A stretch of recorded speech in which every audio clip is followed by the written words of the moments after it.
Welcome back to Tallinn, Estonia. This is the World Series of Poker Circuit Events 2025, and me and George now back in the booth.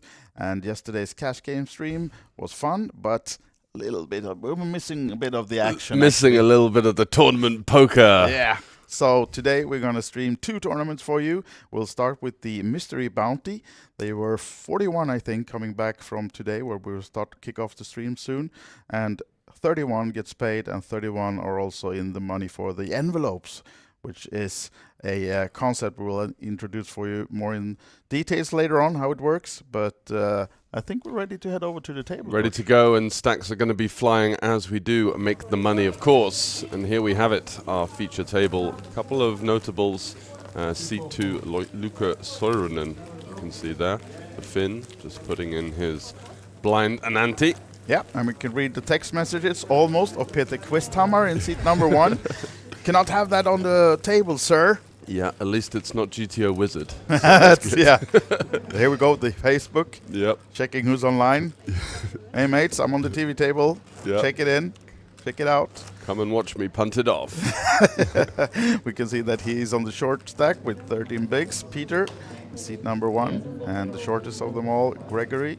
Yeah, quite a severe stack distribution on this table. You've got 3 guys, Luca, Marco, and Andreas, very well equipped for the job. Zakaria, the US player as well, 4th in chips with a very healthy 69 big blinds. Krista, Peter, and Gregory with some work to do. Yeah, we haven't seen too many American flags on this event so far, so nice to see an American on the table. Yeah, was it Gorolik we had on the stream table? He was really, really exciting player. Yeah. Winner of one of the now rings. Now he might have action straight away. Ace King for Marco. Yeah, we certainly do. Opening it up under the gun, getting things kicked off here on Saturday of the WSOP circuit. We're going to be broadcasting the 1K mystery until the completion, I believe. Yep, that's the plan. And then we have action from day 3 of the main event with... bad news for Peter now. He was in the small blind, as we said, short stacked, and he rips it in with the king-queen off. Unfortunately, he's facing the suited ace-king, blocking the hearts as well from Marco, so Peter needing help.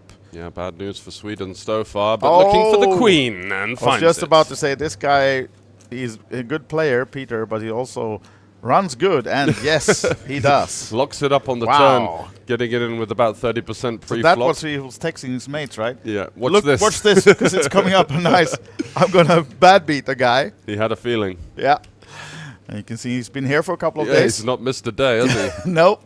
All those bracelets he has is the different colors you get when you sign in on Hilton in the morning to get into the casino.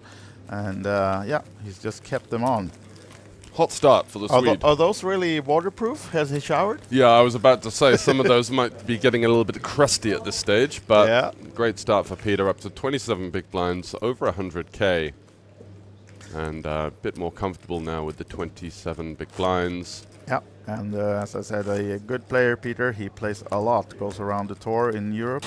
I know he has a few big cashes in the Eureka Tour and some EPTs cashes to his name, and a lot of other stuff as well. So he is recreational, but still full-time almost player, I would say. Yep. So yeah, now that he has a stack too, will be interesting to see him on the table today. And Zakaria folding. And as we saw in the top right corner, there it is again. 210 entrants in this one. It started yesterday, and now they're coming back today to start the day at 41. So we haven't missed a hand. This is the first hands of today in this tournament.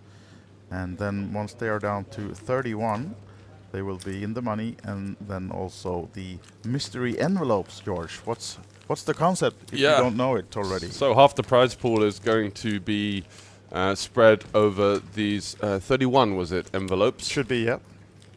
With the 1K buy-in and 22,500 up top. Probably going to be even looking at maybe a 25K envelope in there. I think 20 was the biggest one. 20 is going to be the biggest one. Okay, so you're going to have a load of envelopes spread across that, and these guys are looking to secure an elimination to get at least one of those envelopes. Of course, if they knock out 2 players, then they would get 2 envelopes. So that's going to be a fun frenzy after the next 10 eliminations. But up till now, you're looking at guys like Andreas here, the current tournament chip leader, just leaning on these shorter stacks and putting pressure as he can really start to widen his range and amass a huge stack for that mystery phase of the tournament, which is going to give him a great chance to gain some of those envelopes and have a little pull at the big prize money available.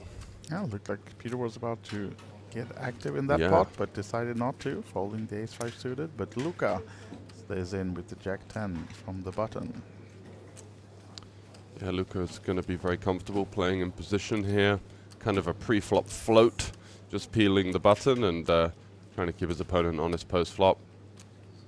Vicaria in the big blind, the American with the 8-7 offsuit is going to complete as well, so some multi-way action as we go to the flop. Yes. And also about the bounty envelopes, they will be drawn in each break. So all the eliminations done during the levels, they all the players who has eliminated another one goes then to this mystery envelope draw in each break. So we will also be able to broadcast them for you, of course, to see the happiness of that 20K being pulled at some point. Absolutely, that will be a lot of fun. And I think the smallest envelope maybe is a 1K. Yeah, possibly. Unless they have those 0 envelopes or pull again, you know. Sorry, sir. That's a real kick in the teeth after you've rifled it in with some garbage and got there. Running for the 20K and just... No, we'll see about that. We'll show the payouts for the both the tournaments and the envelopes to you as well. But the tournament payouts, as George says, the top prize is 22,500 euros, and this is of course also a ring event. So the winning player will receive a WSOPC ring and also get that added package in all the ring events to Bahamas to go play at 2,500. Actually, a mystery bounty tournament, and also some accommodation included in the package. And 31 gets paid. The last normal tournament price is 1,050 euros. The new one? I'd say also that this is broadcasted in a couple of different platforms, but if you are on the Olibet Poker in YouTube watching us, you can also connect with the studio through the chat on the YouTube channel if you have questions or cheers for your mates maybe on the table. Or other questions about the event will be... Already got an early bird in there, Adriano. Yeah, hello. Hello to you as well. Thanks for tuning in, and all of you guys joining us. Enjoy some of the action. We've got another blockbuster day of tournament poker in store. We do. So the main event, we're going to be streaming it the last few stages of tonight, but it already started. So in the big ballroom, I think there were some 80 players coming back for today. I'll double check that for you, but the main event day 3 is ongoing in another room. So we'll of course tomorrow have a full day of the final day in the main event, but today we'll be able to show you some late night hours before they bag and tag for day 3 tonight. Yeah, I believe it was 50 players remaining in that one at the moment. Is it 48 now? 48 now, yeah. I think there was some 70 something maybe coming back, and then now down to the final 48. Yeah, a couple of notable names in there. David Vinaya, who won the 5K earlier on in the week in that marathon session, closing it out at about 5:30 in the morning, getting the job done there for a ring. And right back in the hunt, deep in the 1500 main. I think those players have locked up around about 5,000 euros at this stage. Going to be playing for a top prize of 200,000 euros. Wow. Yes, and currently locked up is 4,500, I should say. And one of the players still in, Ilari Sahamies of Finland on the short stack right now, but still in on 48 players left. Marko Kopliba, home hero, also rather short stack, but still in. Yeah, a couple of the Spanish crew in there as well. Yeah. You've got Serranio, Marfil, and I think there was one more. Yep, Martinez, who we saw make the final table of this event last year. So attempting to make back-to-back finals. And we will keep you updated. Igor Pihila Sr. still in with average stack. Certainly a spicy local player that likes to put the chips to work. Yes. All right, then back to the mystery bounty table, the feature table, where we have the chip leader Andreas folding this one, but still over 600k, coming in as the chip leader when we started the day just moments ago. Yeah, nice pot for Marco there. Getting back in the mix, having been a little bit unfortunate in the first hand of the day, opening ace-king under the gun and losing the 12.5 big blind all in versus Peter's king-queen dead on the turn, as we saw a queen on the flop and a queen on the turn.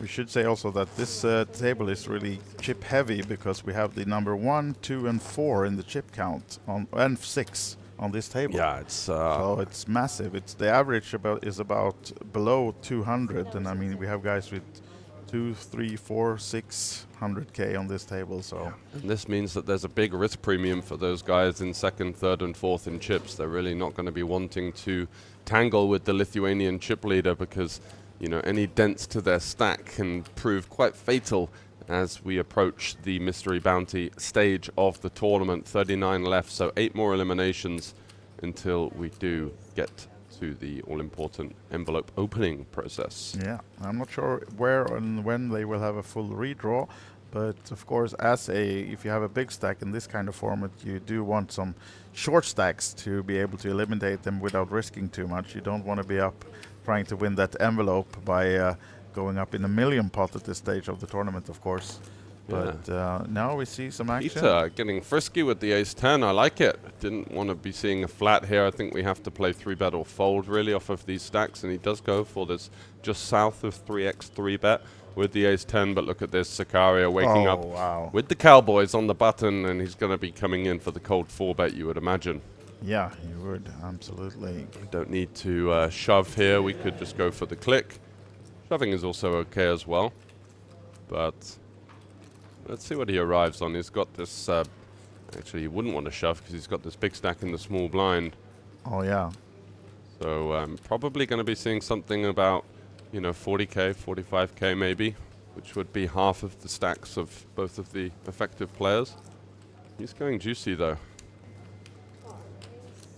Looks to be about 75,000, a rather hefty 4-bet from the American. Definitely, and another ace then we can see from Grigory, so not many outs for these ace guys. Yeah, at the very least it makes Krista's decision quite easy. I think ace-10 suited is going to shrivel up in value versus this kind of action. And Peter was 3-bet bluffing, so not going to be likely to see him continue either. Would be a rather ambitious get in here versus the cold 4-bet, and the sizing as well, not really indicating any weakness. No, exactly, and I mean, just as you said, with the big stack to his left, he's not going to be 4-betting light here, 75k, and risking to be in an awkward situation towards someone covering him, so pretty easy for Peter. And yeah, nice spot to pick up a few uncontested chips. Yeah, definitely. And gets the job done there with the Cowboys. Here we go then. You see, there's 2 teams on this table. You're either 300 and more, or you're less than 100k, so it's like north versus south here now. Yep, battle of the short stacks, as these guys are going to have to do a little bit of work to try and contend for those mystery bounties. In this format, the min cash is always quite small, so there's going to be a little less sort of ICM pressure on the shorter stacks. They're going to need to try and sail up the rankings to contend for half of the prize pool, which makes the dynamic even more interesting for us, the viewers. Yeah. And Agliano, sorry about busting yesterday. Ace-King versus Ace-King, he says here in the chat. And the flush got there for the opponent. That's a sickener, unlucky. Yeah, and Just Fun X, you overslept today again. You missed all the information that you were asking about 10 minutes ago. But of course, welcome back to the chat, Mr. VIP. And 31 players is getting paid in this one. The bounties, yes, do start when we're in the money as well. And we do think it's a 50-50, yeah. Should be 50-50 Yeah, we can check. distribution. Should say in the rake, shouldn't it?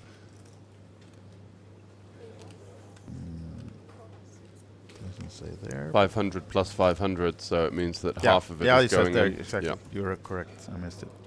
So yeah, 50% of the prize pool is in the envelopes. And the biggest envelope should be 20K. Gregory there folding the 6-5 versus the under the gun open.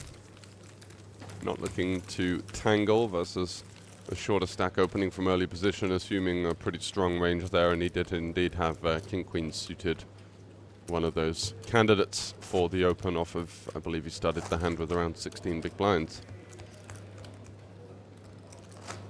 Yep, so 50% allocated to the bounties. We're going to be getting to that, you'd think, within the next hour or so. And with the mystery bounty format and the incentive for a lot of aggression from the larger stacks, probably going to be seeing a melee of bust outs as we do make it to 31. Some of the shorter guys hanging on in there, trying to spin it up to get the bounties themselves. And we do have a table of 4 decent stacks and 4 short stacks at this stage.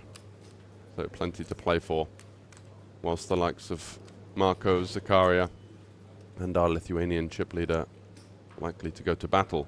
Wow, Zakaria just folding ace-8 offsuit there in the hijack. Seems like a bit of a miss.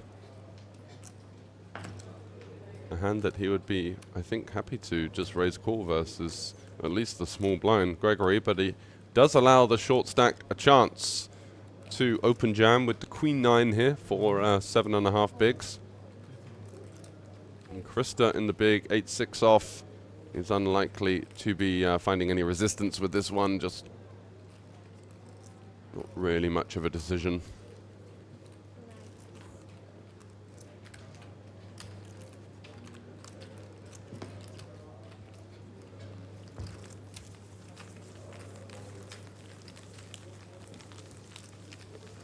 Yeah, the Jack 10 off was a bit of a wide peel on the button for sure, but Luca's a very, very strong player, and I think he feels quite comfortable playing that slightly wider range. I believe it came ace-6 deuce, about the worst board he could have hoped for, so an easy one for him to get out the way. So the Sviten has made the final table, I believe. Not is it going to be a 7-handed final table? Exactly. 8 left in the Sweden. First ever ring event in that game. Started yesterday, and they came back at, I think, 17 today. That was also in the money. And now down to final 8 then. And of course, the likes of Peter Laterra, of course, Sweden legend, is still in the mix. And we have 4 Swedes and 4 Finns remaining. It's a really Nordic game, this one. Although we had a lot of runners from the other countries as well, of course. It was 113 entrants in this field, and that's... By other countries, you mean Norway? Yeah, but actually, but you know, all the others were eliminated yesterday. Yeah, this is true. in the money. If you look to yesterday, you have all the losers from the other regions of the Europe. dusters from the UK. That doesn't know, that just bought in, like, I'm getting 5 cards. What is this? Wait, Why what's are you this draw? changing? Yeah. What's this draw thing? Why do you have one open card in front of you, sir? Yeah. The great thing about Sviten is that when you get dealt quads in the hand, it actually works out in your favor somewhat. Exactly. Going to win half the pot at the very least. Yeah, definitely. We did have Frank Visser in the money, the Dutch also reporter, but now here just to play. You can see that guy from the WSOP in Vegas in all the streams in the background, just taking notes, giving us of all the updates written. And yeah, a lot of notable names in the Sweden world. My friend and roommate this week, Max, was telling me about a hand that he witnessed in the Sviten where a guy got dealt a full house in the hand. Oh. And still found a way to almost lose the entire pot. Really? As a guy drew 3 with pocket 8s and gets quads. So he loses half. He's dead for half. And then so he's like, at least I got the hand. Oh, I don't. The other guy's got a straight in the hand with the full wrap on the flop, so he's sweating buckets to get half the pot there. What a sick game. Now then, Peter makes a call on the turn with and against the flush draw. Does not get there, so Peter with the check mark. Very and also happy checks. to see that river card, the Yeah. offsuit 3 there, which means that now hands like ace 9, ace 8, ace 10, ace 7, ace 6 all chop with him. And Andreas waves the white flag. I think that was a wise move. Absolutely, but I thought I actually would have another go at Peter, but at least small pot for the Swede, chipping up. Yeah. I think on that particular river, people get very sticky because they're like, well, I only lose to ace king and ace queen. And exactly.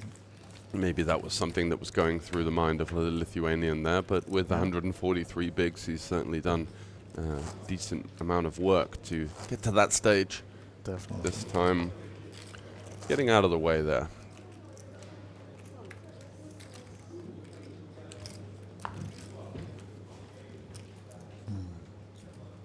Also still in the Sweden game, we have Anders Öhman, Sweden, a bowling legend. Bowling? Hall of Famer since 20 year plus, and I think he has 3 world championship titles. And do you mean 10-pin bowling or bowls? Real 10-pin. You call that real, do you? Being an Englishman, we like to think our lawn bowls is actually the king of the come on. With an average age of 85. Is that an Olympic sport? Well, you know, I think they're a bit too old to travel for it, to be honest. Some of them get down on one knee and never get up again, you know. So it's a game of finesse. Yeah. Definitely. All right. Gregory now. Ace deuce suited from the hijack. Popping it up to 8k. Rest throws out. Peter will fold the Doyle Brunson. What about our Finnish friend in the big blind? Kings. Wow. And as you can see, Grigory with just 82k behind, so Luca, of course, taking that into consideration. Yeah, considering Gregory has no flag, I think you could probably guess where he's from. Yeah. Same. We just touched on the Olympics, and it's the same thing here. Some certain flags are not being shown.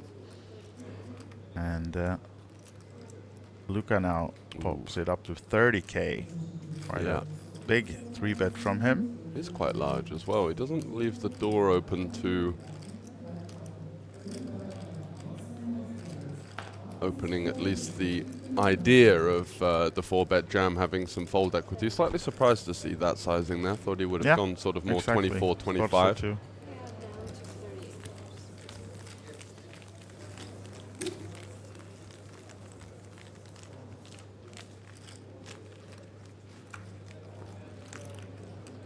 and for you tuning in on the YouTube channel, you now also have the payouts pinned in the chat. I think we'll also get you the mystery bounty envelopes in there as well shortly.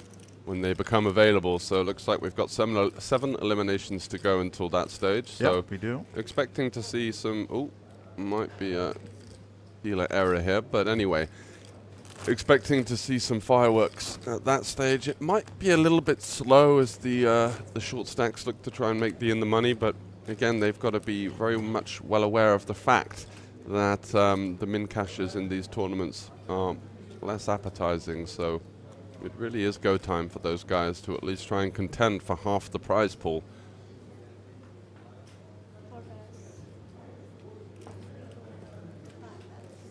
Andreas out of the way, didn't quite get to see what he had. Gregory with this ace deuce off could be a late position candidate, but not going to cut the mustard from early position. And Gregory, jack 8 suited for just under 10 bigs from the hijack.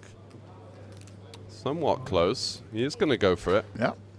Jack 10 and Jack 9 would be clear jams, and this one, if you want to widen up just a touch, could be a fair candidate to go with. Peter, back-to-back Doyles, goes into the muck. And Marco with the King 8 suited there. 35 more, so a bit too much. Yeah, you could see just a slight wince as he realized that it wasn't a million miles away. I'm sure he would have called with King 10 suited, but possibly not this one. Although if he's seen the card, he'd rather call with this one, Oh, blocking absolutely. the If he king could and jack 8. If he could see that his opponent had 30%, that's for sure. Yeah. All right, so the bird view, you can see the World Series of Poker Circuit Events logo, and we are of course on the Olibet Olympic Casino in Tallinn, and powered also by GG.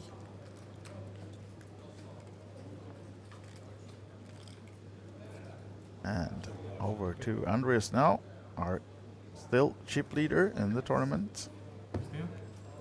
Lost a few thousand to his starting stack today, but still the biggest stack in the tournament. It seems like we have a misdeal. So maybe someone got dealt 3 cards or something. I missed what happened, but the cards are back at the dealer and we're gonna have a reshuffle and deal the hand again.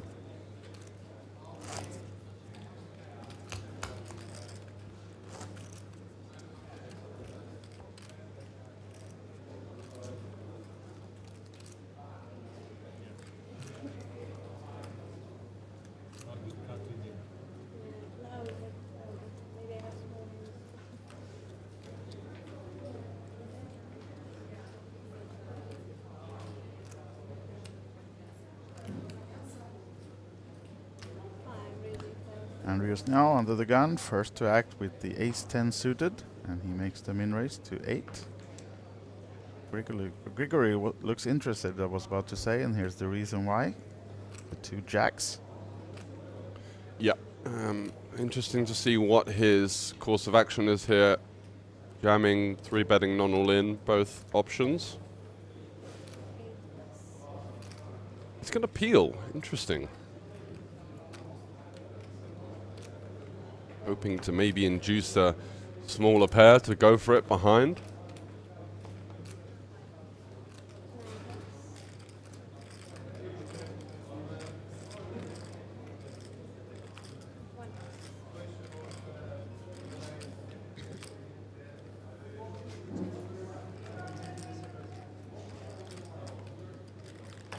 And he just called yes with the jacks, so interesting.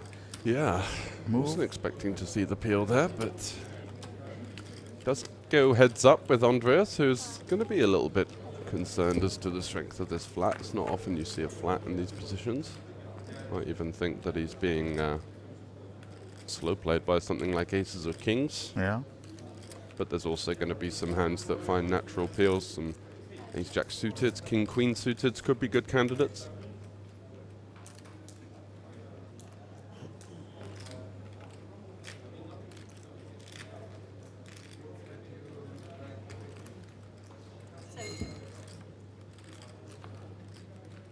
And there's the ace. Oh, nasty. Not Bad even news for Grigory, because he knows, of course, a lot of the hands he's targeting or playing against here would contain aces. So just a queen and an ace and 3 hearts makes the jack without the heart useless, pretty much. does. And Andreas going for the small sizing, designed at targeting hands like king-queen, maybe queen-jack suited could be in there. He's not really going to see any worse aces in his opponent's range. I'm not sure that Gregory would peel with ace-9 suited in this spot, and Gregory really has a rather trivial fold. Not too many hands he can assume that he's going to be beating there. It would become some kind of 10-9 airball.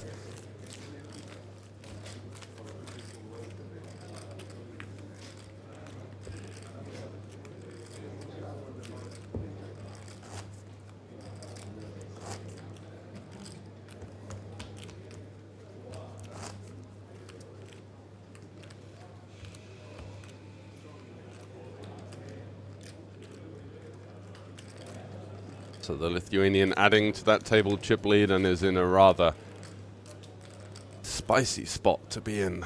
Chip leading a mystery bounty as you approach the in-the-money phase. 35 left, 4 to go until we start seeing some envelope action. It's getting exciting. Peter has done some nice work, only coming in with 50k, and finds himself with pocket sixes in the hijack and a slightly bolstered stack up to 130 now, so over 30 big blinds, opening it up. Over to Soiranen, folding the ace deuce. Marco, the Italian, on the button.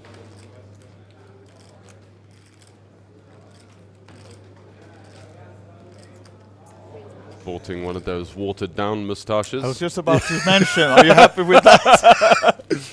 Come on, pal, put some welly into it. Yeah. He's about a year behind you, saving up for that mustache. I think I've been going for about 5 years at this stage, so people keep coming up to me being like, hey man, Movember was last year. I was like, yeah, sure. It's coming again soon. Yeah, exactly. Sit down. I get my 1 month of the year. Look at this then. Wow. The only 6 left in the deck. But of course, only Andreas with the lone 6 himself, and a lot of aces and queens in the ranges of Peter here, so not likely maybe to take this one further. Yeah, it's an interesting spot. His side card is quite good. It doesn't really interact with his opponent's range, so he's going to think that a 4 is an absolute gin and turn. That's a nice card for Peter, of course, because now there's some aces to represent for Andreas. Less likely that Peter will have one. Yeah. Wow, checking it back. Yeah. Look at this. Very, very sneaky, really, because he thought he wanting to be setting up stacks for the river.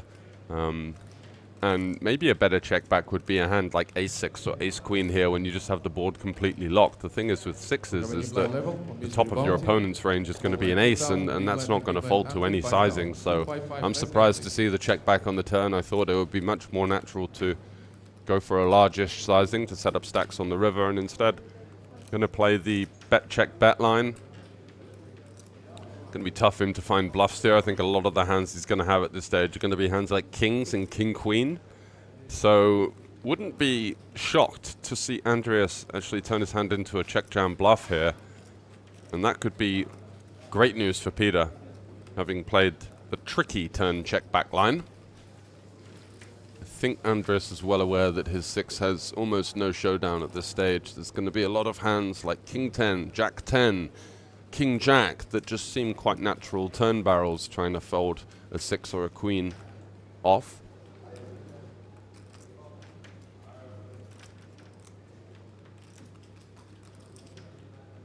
Let's see what the Lithuanian cooks up here. He's got a club blocker, he's got a 6. He does block some of the stronger hands in the range, such as 6s and ace-6.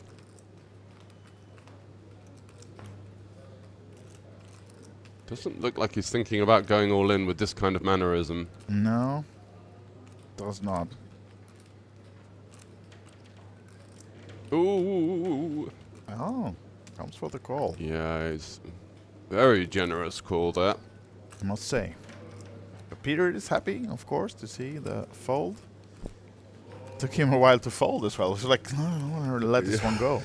I have 1 6, you have 2. Is that a split pot? Yeah, one of them was good enough for half.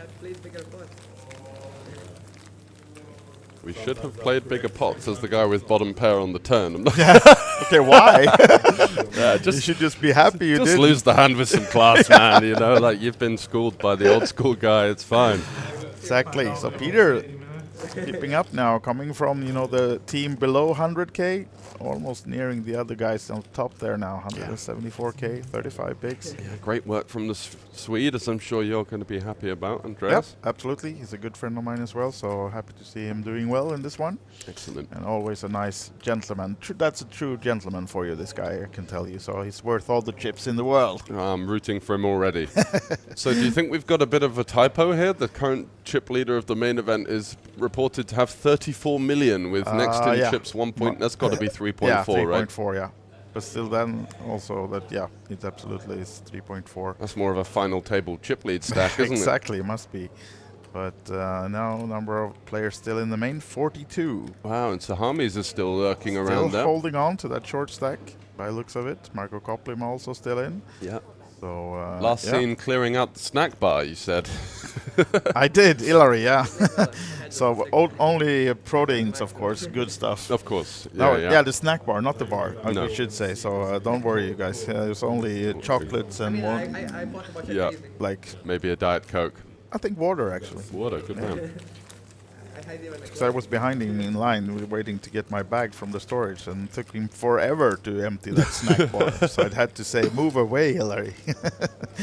But yeah, so I think he went to bed early, but maybe those snacks kept him awake for a while though, sugar high. Absolutely, keeping the nutrition on point. Yeah. It's still Andreas with the chip lead here in the final day of the WSOP Circuit Mystery Bounty. We're playing for a ring. We're also playing for a top prize of around about 25,500 euros.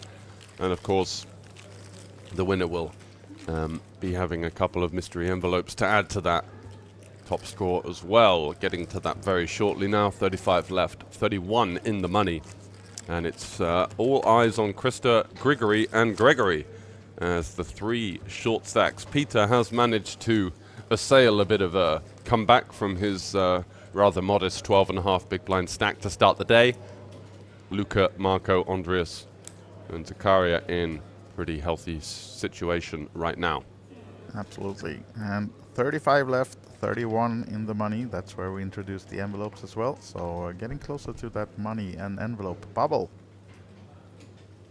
As we now have a new dealer on the table, Natalia, joining us. And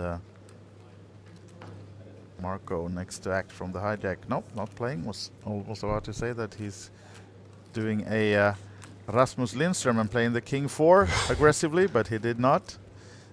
Rasmus, by the way, who we had in the booth yesterday for the cash game stream, is still in the main. Yes. Came in as 5th in chips today, but he's lost a bit and he's about an average stack right now. He's one of those guys that plays and lives by the sword. Yes, definitely. So not surprised to see some fluctuations in his stack, but hopefully you can get things back on track. It would be great to maybe get a bit of insight from his day 4 tomorrow. Yeah, absolutely. He gave a lot of information actually last night about how his day 3 went. So day 2 yesterday, and now all in and call. Andreas with the 7s. And Gregory risking his seat in the tournament with the ace-5 off, needing some help. Yeah, a bit of a cooler for 9 big blinds here, unfortunate spot. Yeah, had to choose the spot, but yeah, can expect might be trouble. Will he have? Oh, there's the flush. Sorry, the straight draw as well. It's a great board for the ace-5 with the backdoor clubs as well as the overcard, and now the gut shot, looking for an ace or a 4 to stay alive. Come on, Team UK, let's get it done, shall we? Oh. No.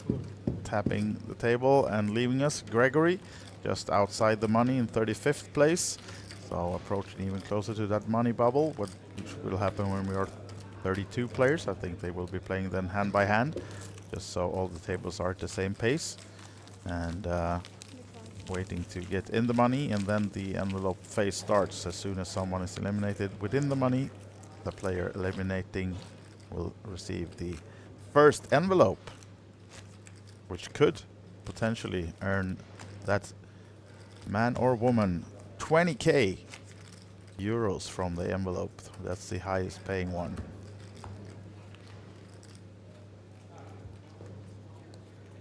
And you can see that we do have a moving camera as well around the table, and that camera will then be used to capture the draws in the breaks as well, so we'll be able to show them for you. It's always a fun sweat, of course. Certainly is. Jack 9, nice hand for Peter, but not playing this one. Yeah, maybe slightly concerned about that looming in the money bubble. Exactly. Just kind of tightening up from early position. He also has a lot of big stacks on his left as well, which is quite disadvantageous for him. So fair enough. Andreas, though, with the King 5 suited, will be more than happy to open up the action and continue to apply some pressure to these shorter stacks. You can see now back to almost 600k now after that elimination of Gregory. Yeah, that was his starting point, I believe, wasn't it? It was exactly 600, I think he came in with to start the day as the chip leader. Yeah, some showcasing of slight concern there for the Finn. Just getting quite short now. 60k is 12 bigs at this stage. And depending on how long this soft bubble goes on for, might be getting through if he does with crumbs. So needs to pick something up. Yeah, of course, because it's always nice to get in the money, but in this type of format, you also want to have some chips to be able to eliminate people once you get in the money, to be able to score that envelope of 20k. You can see that the 31st to 21st is only getting their buy-in back, really, actually losing 50 euros. So yeah, not very advantageous to play too tight in this situation. Got to be considering the future game, got to be considering the chances to actually, contend for half the prize pool. It makes a big difference compared to your usual vanilla limit hold'em tournament format. Yeah, and Marco's considering that all the ways leads to Rome, and opening with the Ace King to 12k here now. You can see the blinds just went up 2 and 5k. The 5k big blind ante as well then. So 12 is his decision. Min raise would be 10, but takes a little bit more than that. And let's see, yes, it's over to Peter in the big blind, just has 10-6 off, so picking down the blinds and antes then, the Italian.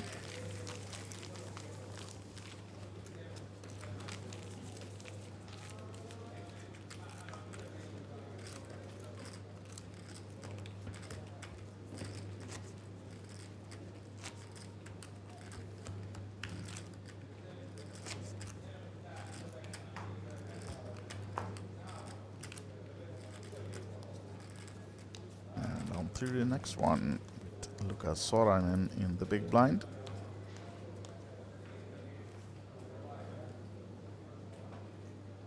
Marco with 7-3, not going to be getting involved. Let's see if Andreas has got something half decent. He does. Going to continue to try and work his way through the 12k in the middle that's available. And the game plan for him is just going to be to slowly accumulate more and more of these chips as we approach the money. Wow, Krista all in. Finds the jam here. I think he's going to get looked up by the ace-9 suited for it's just 11.5. Yeah, exactly. Because it's button versus hijack, he gets to play for the overlay of the blinds as well. So the price is quite good. It's going to be 48k into 108. So he's only going to need sort of direct equity of just over 35%.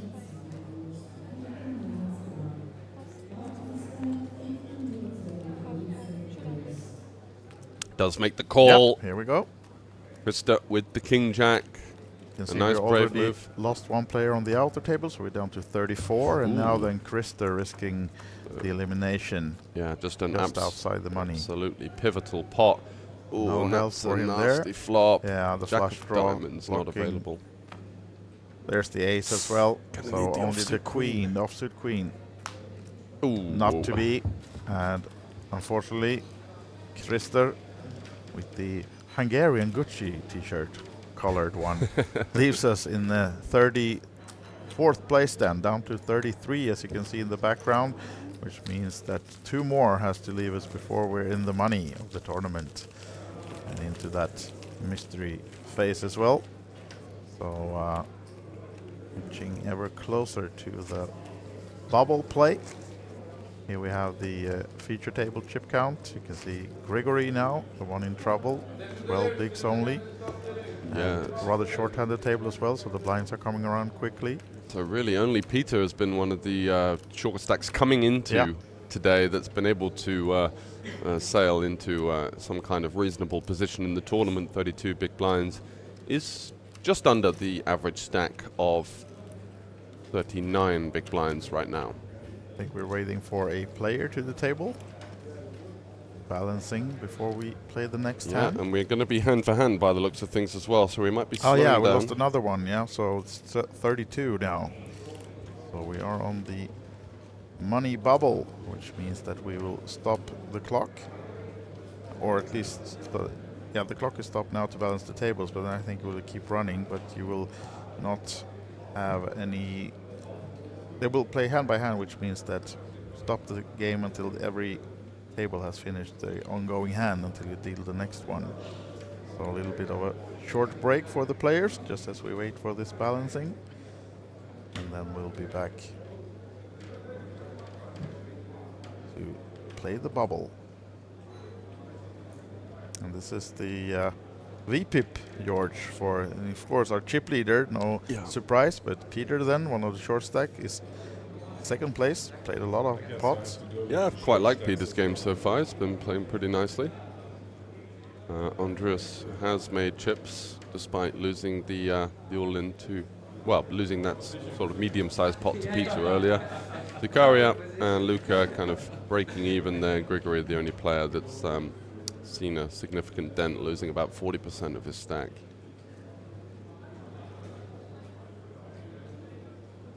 Going to have a little look at some of the mobs for these players as we are on a break.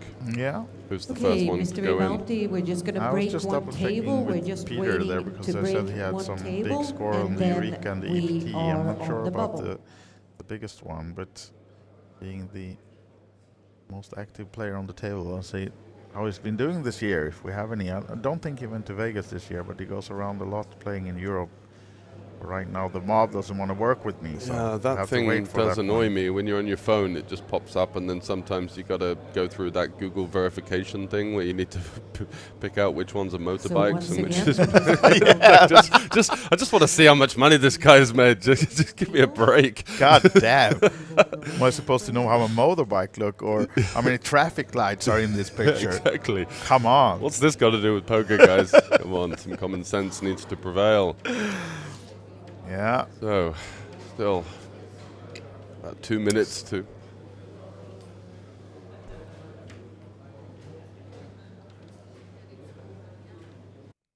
All right, so we're back in the studio, guys. We're waiting for this short break as the players will be balanced and, of course, setting up the bubble game as well. And yeah, I was touching on this hand-by-hand thing, but let's explain it once more. Yeah, just making sure that there is fairness and equality for all tables, so that every table is in theory going to be playing the same amount of time per hand. Means that there's less stalling, less tanking, and less time wasting. So it tends to work out better for everyone involved. Yeah. And there's two ways to do it normally. You either stop the clock and play and take off a few minutes on each hand, or you let the clock run, but just keep sure that the pace is kept and no one is stalling more than just to get the blinds up or stuff like that. So keep the pace, and yeah, hopefully we'll be in that money soon. Yeah, because absolutely. in this tournament we do want to get in the money to have the envelopes. We do, and that's going to be really exciting as we do get one more elimination. All of a sudden, half the prize pool is now magically in play. Yeah, and yeah, just modern day poker, right? You can win life-changing amount of money just by busting someone out and pulling an envelope. So we're here for it. That's it's definitely a fun format. Definitely is. And even the other day there was a, I think, €750 buy-in, progressive bounty and mystery envelope tournament. So it's like we're just missing the bingo. Yeah, well, exactly, and the length of the names of these tournaments are getting longer and longer. It's the super turbo hyper knockout mystery so normally bonanza. you have the schedule on this little thingy, and now it's like this big because all the names and like all a the Sunday formats, football accumulator, isn't it? Yeah, exactly. Oh, I need Man United, Man City, Arsenal. All right, good luck. Yeah, maybe you could do a treble on everything like. You should be. Yeah. They play a few different things simultaneously, of course, as well. Absolutely. No, jokes aside, it's fun to have all these new formats, and we love having them on the stream as well. Of course, this envelope thingy adds a little bit of extra spice for us. They've kind of encapsulated the modern day feel for poker, right? Everyone wants to win big, win now. So that's what we're accommodating here. Yeah. So I saw some shirt the other day. We touched on it at the D-Gens tour. Yeah. So yeah, I'd just like to come and play and 10 bullets in the mystery. Yeah. Yeah. We had some players in the Sweden yesterday doing some 5-6 bullets and stuff like that. Wow, so really? Now they should be downloaded to the final table in the Sweden. So if you're on the premises, you can go watch that live as well in one of the bigger ballrooms. Yeah, other tournaments. We got the 3K 2-day tournament, which is another ring event that started in the last couple of hours. Yeah. So not really much headway there so far, but also, of course, day 3 of the main event, which is what we're going to be coming back for a little later. So stay tuned over on the website, and it's all the information there is at Poker Atlas. Let's get back to the tables, shall we? Anyways, yes, here we are now. We are ready to continue. So, dealers, if you have all in and call, freeze the action. Players, do not show down until we get to your table and clear the all-in and call. So once again, if you have all-in and call, freeze the action, please. Keep the cards down until we get there. All right, let's go. We're going to deal one hand, please. Deal one hand, please.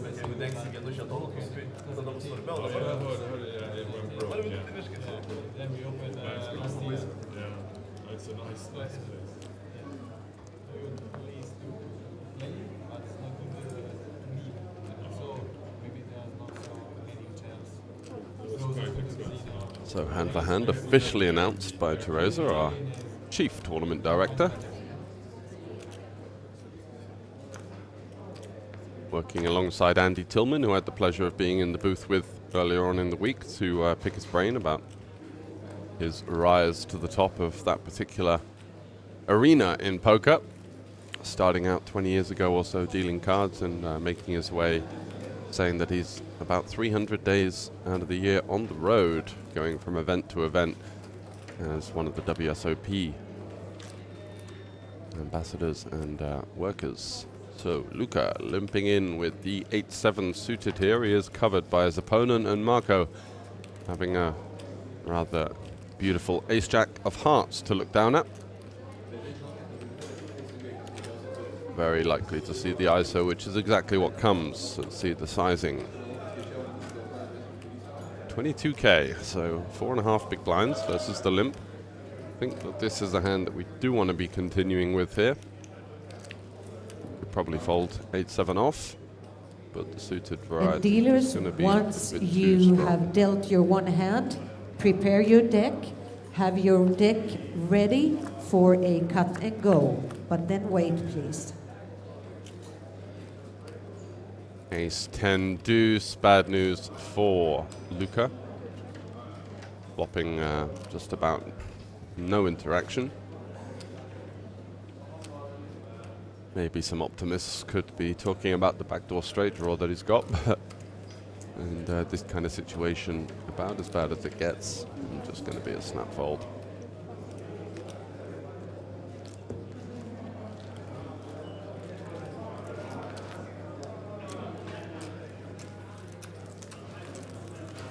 Okay, 1K dealers, deal out one hand, please.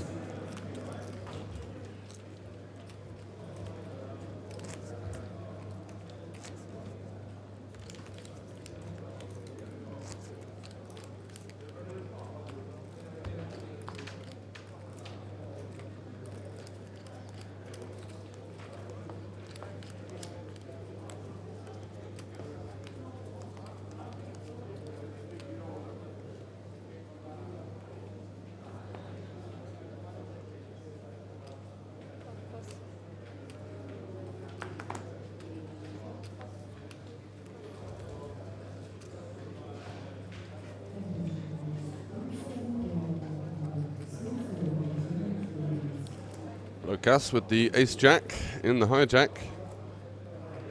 18 big blinds. Should be seeing an open here.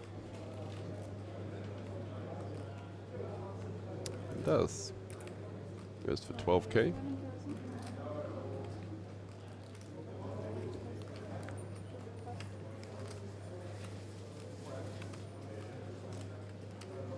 Marco with the ace-7 off. Couple of options really, fold or small 3-bet. I think the hand is slightly too weak to peel.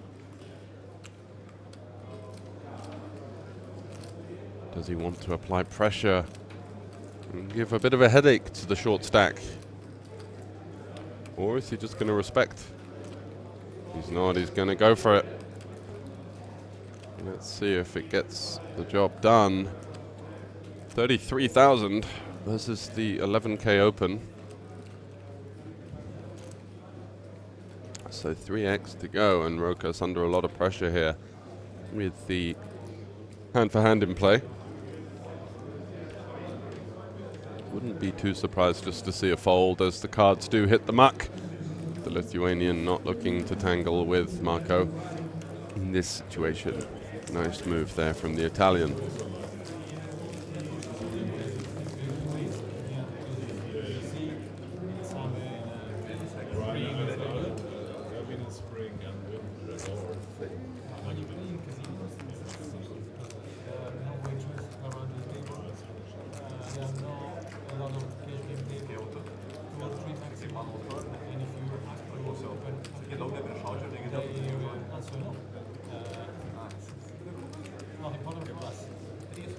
Dealers in the 1K, next hand please. Deal out one hand.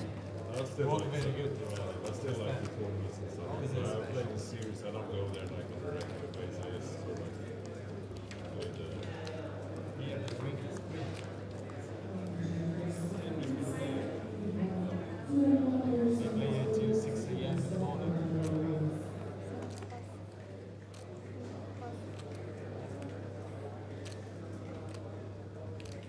Rokas with the ace deuce of clubs. Is he going to go for the back-to-back opens here? Might just let this one go, considering they are on the pure bubble and did face some resistance last time, so. Does indeed fold. Over to Luca with the 9-7 suited. Got a couple of healthy stacks to tangle with and decides not to on that reasoning. Marco, though, on the button with the ace-4 off. I think he'll be happy to come in for a raise, and does. He goes for a limp, actually. Just due to the severity of the chip leader in the big blind, potentially. Not looking to get 3-bet off of his hand. 10-6 off for Andreas, the Lithuanian, sizing up his opponent now and does go for the check back as we're joined by Krista Larsen. Hello, sir, and thanks for hopping in. Good to be here again, George. Good to hear. Another great day at the tables out here, and Absolutely. I haven't followed this event so much this first couple of hours a day because there's so much action going on. It's day 3 in the main event. 42, 43 players still in and chasing this final table, and also right now the final table of the Sweden ring event started with 7 players remaining, so lots of action. Plus the 3K getting kicked off as well, right? Oh, so right, of course, yes, it's the high roller 3K, yeah. There's 4 rings in play today, so it's the quite ships something. are flying, yeah. Yeah, absolutely. What a beauty and joy it is to behold. Andreas having led the flop there with his top pair, looking for some value / protection. He's not going to be too thrilled to see the 4-liner here. Although I don't think Marco's going to have too much 7x in his range. He could limp a hand like 7-8 suited maybe, but Marco now looking to turn his 3rd pair into a bluff. And this is really going to test the mettle of the Lithuanian chip leader here versus this size. Yeah, it might work, actually. It should work. It could work, yeah. He's going to be thinking, well, what's going to float me on the flop to then big bet the turn? He's going to have some hands like maybe Jack 8, Queen 8, 10 8, 9 8 as bluffs. And yeah, Andreas really left with no option but to fold, and what a move there from the Italian. And we're going to deal the next hand, please. 1K dealers, 1 hand, please. But do you know where the mystery bounties are going to be pulled? Is there going to be a pop-up stand? Actually, I don't know fully, but I'm quite sure that just outside of the final table, they will make the draws in the breaks, and I think we will follow this with a handheld camera, so we will see the action and the fun parts. Yeah, that's the bit that we're all looking to see, isn't it? Who's going to get the big one? We've been reported that 20,000 euros is going to be the biggest envelope. Is that correct? Could be. We're pretty sure. Yeah, sorry. I've not tried to put you under the bus here. Just you were pretty successful. That's totally fine. There's so much going on all the time. Yeah, of course. So we have Gytis and Rokas. Lots of Lithuanians on this table. I know, they are the European Brazilians, as we know from them online. They tend to have a lot of strong players coming out of that nation, and a lot of strong aggressive players as well, as Rokas doesn't need to be too aggressive to open this one. Ace King, a sight for sore eyes in his situation, 16 big blinds. Wondering if he's considering an open jam.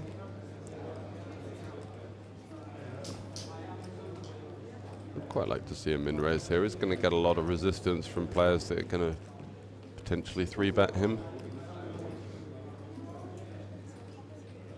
Yeah, of course he will open in some way, but he could actually consider a check raise move here as well, 3-bet his stack instead, but Yeah, not to be on this occasion, just puts in a fairly chunky open by the looks of it. Something like 80k. Okay, leaves 1k behind. Marco with the 10s. So the chips were going to be going in anyway. And the Italian with the 5th best pair in the game.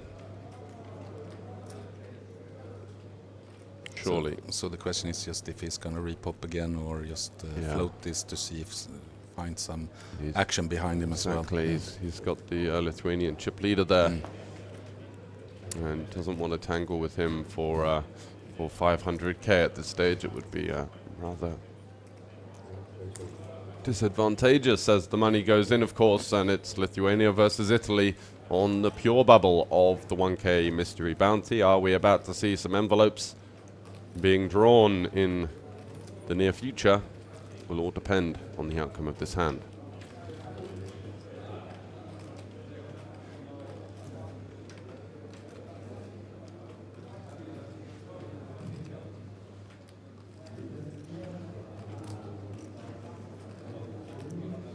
Okay.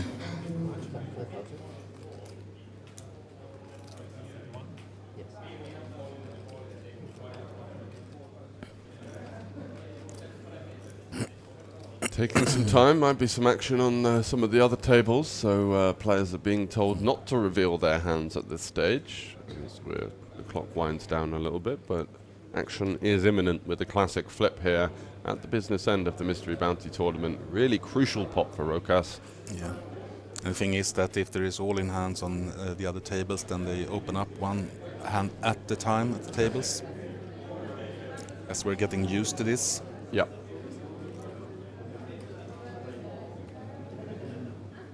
I would assume that there might be an all-in on one other table and they're taking that table first. Possibly. Yeah, or at the very least a big post-flop hand going down, as it's been a fair few minutes now.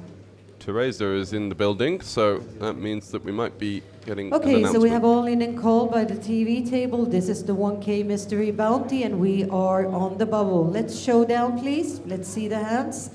So our all-in player has the ace-king, and he's got pocket tens, tens against him. Ace-king is all in. Ace-king all in. Let's see the flop, please. We have seen this quite many times, ace-king versus the pair. And the flop is 5, 3, 4, and rainbow. Tens are good so far. Let's see the turn, please. Still holding strong with the tens for The Marco. turn is a 6. Ooh, 3, could be 4, a top 5, opportunity. 6. Rainbow on the table. Seven or a Let's see deuce. the last Chop card, the pot. please. The river is a queen of hearts. The tens are good. We are losing one player. Congratulations, 1K bounty players. You are in the money. A wry smile there for Luca, as he knows that at least he's going to get a little bit less heat from the big stacks to his left. Marco being one of them, picking up that pot there, and will be Okay, 600K. 1K now in the money. We are resuming normal play. Dealers, let us know if you have all in and call. Let us know if you have all in call, but we are resuming normal play. Let's go.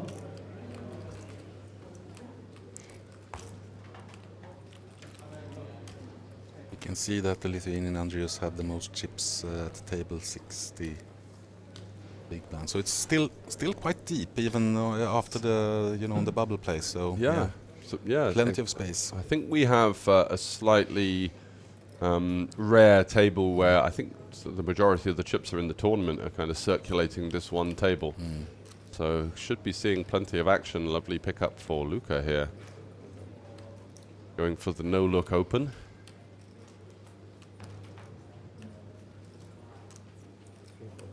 Hoping to get some action from some of the shorter stacks. Give himself a chance to pick up the first envelope. Andreas folding the button. Gregory, 50K, here we go. Are we going to see some fireworks, surely? 100%. Feels like an inevitability, doesn't it?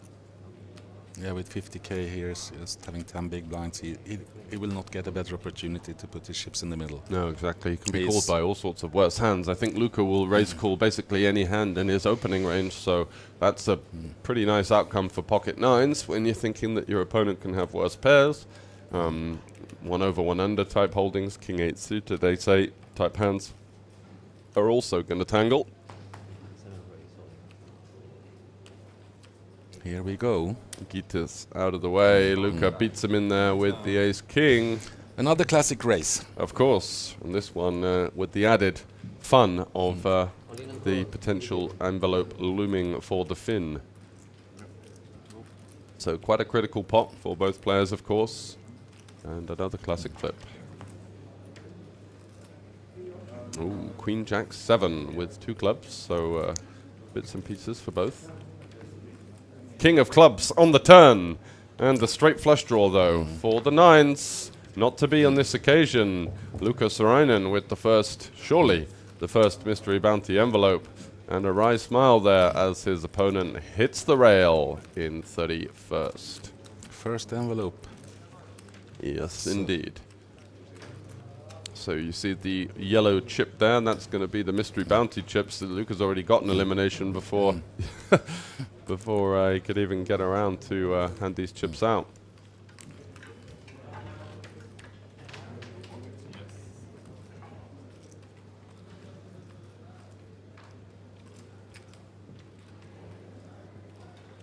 Cracking that one in his wallet for safekeeping by the looks of it. Yeah. Huh? I made a big folder. Andrews now with 130 big blinds, 600,000 in chips. In really good shape with Marco. So Gytis and Peter are not short in any way or form. They're quite unlucky, aren't they? You know, Gytis especially with 27 bigs, you'd be fancying yourself to cover at least one player on your table. Instead, he's just surrounded by hungry hippos with big stacks at this point. His stack is just under average and completely outmatched on this particular table. It is actually quite unlucky, especially in a mystery bounty tournament where the envelopes are important part of the payouts. So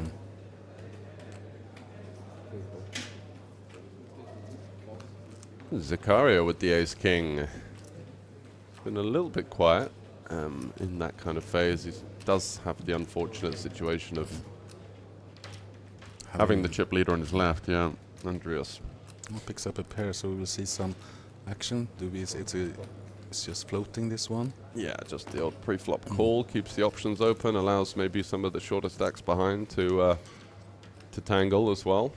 Peter might be interested with 7-6 suited. You should think so, and there's definitely going to be some fireworks flops, maybe a 5 of hearts on there. I would think that he will call this because in no way he's short, but still he wants to build stack as well to have an opportunity to pick up some envelopes. So this is definitely a call from the big blind. Agreed. Just a great hand for a great price. Happy to come along from the big. And we do go 3 ways to the flop as Marco doing a little bit of dealer policing there, as if to say, come on then. You play on mystery bounty, 366 next time. Very dry flop for all the players. Yeah, Luca sat back in his chair there, maybe considering whether to go over and pick up that envelope or not. Pot probably wants to see action go to the turn so he doesn't miss a hand. Yeah, swing and a miss for everyone, really. Zakaria is going to come in firing for 16 into 43 here. Yeah, trying to steal the pot. Yeah. Continuation bet, and it will work. Yeah, it gets rid of the 5s and also clears out some equity from the 7-6 that had a couple of backdoor draws, but nicely done from the American. Yeah, kind of out to play in this situation. Yep. It's always tricky when you have the chip leader on the left-hand side, you know, Really? like it's, and he's well aware of the stack size for Zakaria, so it's quite easy for him to actually repop. Yes, and so you need to be careful. You've got to assume that he's going to be aggressive. So it can be difficult to even build the dynamic in the first place, as some of those fringe hands become a lot less valuable when you've got a player that's going to be capable of putting you in all sorts of tough spots on your direct left. Marco out of the way. He's done a nice bit of work sailing up the chip counts, and now has the benefit of hunting for some mystery bounty envelopes, of course. New player. Yeah.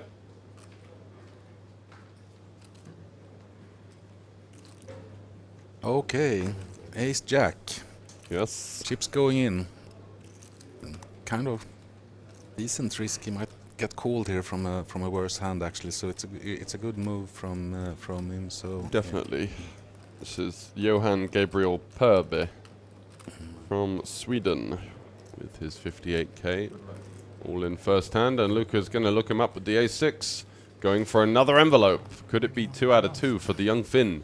This is the fun part with the mystery bounty or bounty tournaments overall, that you will actually auto shove with ace jack in this position. Actually, also think that you might be called by worse hand. Yeah, quite often actually. Yeah. I think Luca was going to maybe. Both hits. Both hits. Looked like a 6 in the window, followed by the jack, and it's a 6 and a 6 only to spell the early elimination here not to be. And it's a nice double up for the Swede. Doesn't look too thrilled about it, but I'm sure he'll be happy on the inside. 100%. So we have 2 Swedes at the table. We can see here Peter. He's been here for some time. You know, Yeah. see all the wristbands. Yeah, we said that some of them might be getting a bit crusty by this stage. Hopefully they're getting washed. You can avoid the shower, right? Yeah, I feel bad for whoever sat next to him, but no, he's been playing a nice game so far. He only came in with 50k, so got up to 142. Yeah, he's a good player from Sweden. He's been around here in Tallinn quite a few times, and also traveling in Europe, playing some major tournaments. So he's a seasoned pro.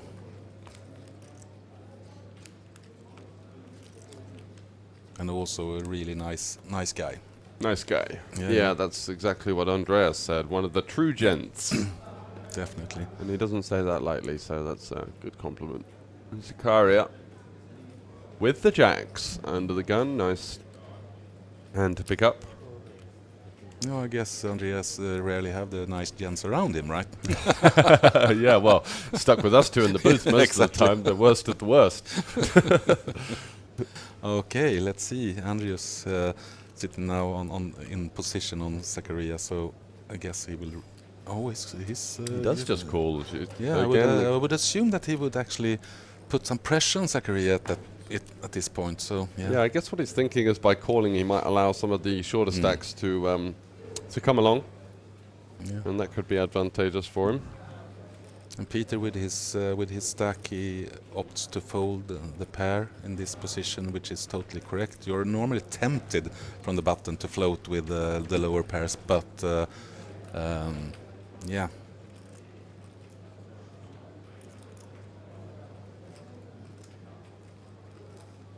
Actually, he had the opportunity, Peter, to actually repop with a low pair as well, but he opts to take the safe route and wait for a better opportunity. Yeah. And of course, at this time, this was the right decision. Now it might. Yeah, we did see Zakaria being somewhat c-bet happy. Mm-hmm. Saw with the ace king earlier. It's a lot of a spot that a lot of people don't bet, but wisely checking with the jacks here. King queen 8 is going to hit this +1 peel quite hard. He's going to have lots of hands like king queen, queen jack, king 10 potentially in there. 5 on the turn. And you're checking behind as well. So this is it's a tricky spot for Zakaria now, actually, and also for Andreas with the king on the table. So this, I wouldn't be too surprised to see this be checked down. Yeah, I could see Andreas with the nut queen. He's got the best kicker with his queen. Go for a small bet just to try and target some hands like queen jack and such. But Zakaria now feels like he's going to have the best hand often here, and is going to go for a feeler bet into the field of 17 into 48. So the question now, if Andreas only calls, then we could see a big bet from Zakaria on the river. So he opts to call Andreas again. So see, his line is call here. So the question is if he can. Oh, the 4, Peter now sits. Yeah, he's going to be a bit gutted about that one. But he wouldn't be around at this time anyway. So Yeah. the question now is basically if Zachary is going to make a big bet or no, he's not. Yeah, No. he could put some pressure on Andreas in at this time, but he actually thought that his jacks were actually quite good. So Yeah. so a value check and just waiting for possible bet from Andreas, so he could Consider calling at least. consider calling. Yeah, it's a tricky spot for both of these Would players. be. Especially when you have jacks there, it kind of eliminates some of the hands that might call the turn, like ace jack and jack 10, and he also had the jack of diamonds, so missed flush draws less likely. It was quite a tricky situation if he would have faced a bet there. Quite No, hard but to his think. options was basically to check or put in a really big bet to actually eliminate the queens and put Andre in a really Tough poor spot. position. Yeah. So, but actually he thought his jacks were good, therefore he checked. Fair enough. Peter's here in the hijack with Queen 10 offsuit. He's got a couple of bigger stack players there, not looking to tangle on this occasion. Peter, King 8 suited. Surprised he doesn't open there. Maybe feels like he's going to get a bit too much action from these thirsty bigger stack players. But this is also the tricky situation in Mystery Bounties. You know, if it was a regular tournament, he would for sure have opened in this. But Yes. players now will for sure call him. He doesn't want to sit with King 8 in this position because every ship counts at this point in the tournament. So. Yeah, so wisely just waiting for picking up better hands because he knows he's going to get the action anyway, right? So he doesn't need to drive it, but No, so still. even though he's tempted to go into that pot, I think it's the right decision to maybe to wait. be conservative. Mm-hmm. Because as you say, he will get action. You will certainly get action, and interesting strategy from the chip leader here, actually sitting out for his big blind. He is back. So this is the way with the bounty tournaments overall, both mystery and progressive bounty. It's like a little bit polarized that the big stacks can play any cards and the small stacks will play a little bit more conservative than normal. Yes. Yeah, the big stacks will be hunting down those bounties at a frighteningly high rate. As you saw Luca, for example, ace-6 earlier on, snapping off a 11 big blind jam in a situation where, you know, for chips or in the normal stages of a tournament, he would be snap folding. So it just goes to show how wide the ranges do get. And, you know, I'm pretty sure even if he had a hand like King 5 suited, he would have called. So yeah, it's kind of. I think it's snap-balling even quicker with King 5 than the poor ace. yeah, going to get dominated a bit less maybe. So it does open it up with the ace 10, and Andreas has got one of the rare hands that is not going to be defending the big blind against. Does cover his opponent, plenty of incentive to put the extra chips in, but not on this occasion.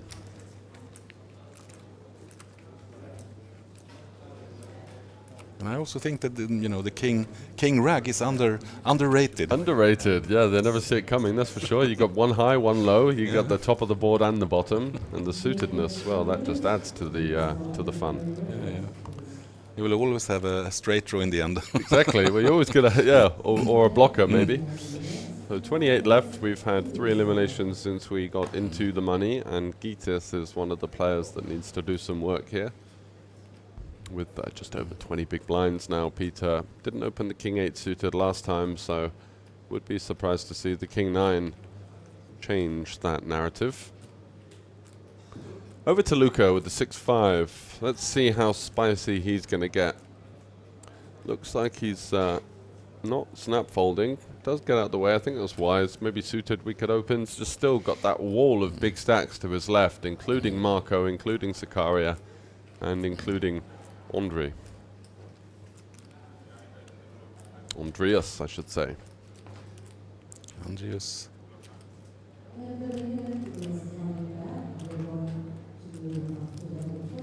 Will limp in with the 3 deuce, certainly incentivized to play pots versus don't mess with the Johan. So the question is, oh, Johan is actually checking this. I thought he would bet. But yeah, let's see the flop. Ooh, hello there. So we've got a pair versus a flush draw, which in terms of a limp pot is... Yeah, I would assume Andres will open this pot, so Johan will have a decision here what to do. So with his chip stack. Got to call 1 pair, haven't you, versus a min bet. Takes it to a turn. The king of clubs would be the nastiest card in the deck. Not to be on this occasion, as Andreas picks up a gut shot as well. Yeah, but nobody, this will change nothing. No ace for the players, and they know it, so this will change nothing, really. So I would assume that Andreas continues. Yes, he does, 20k. 20 into 30.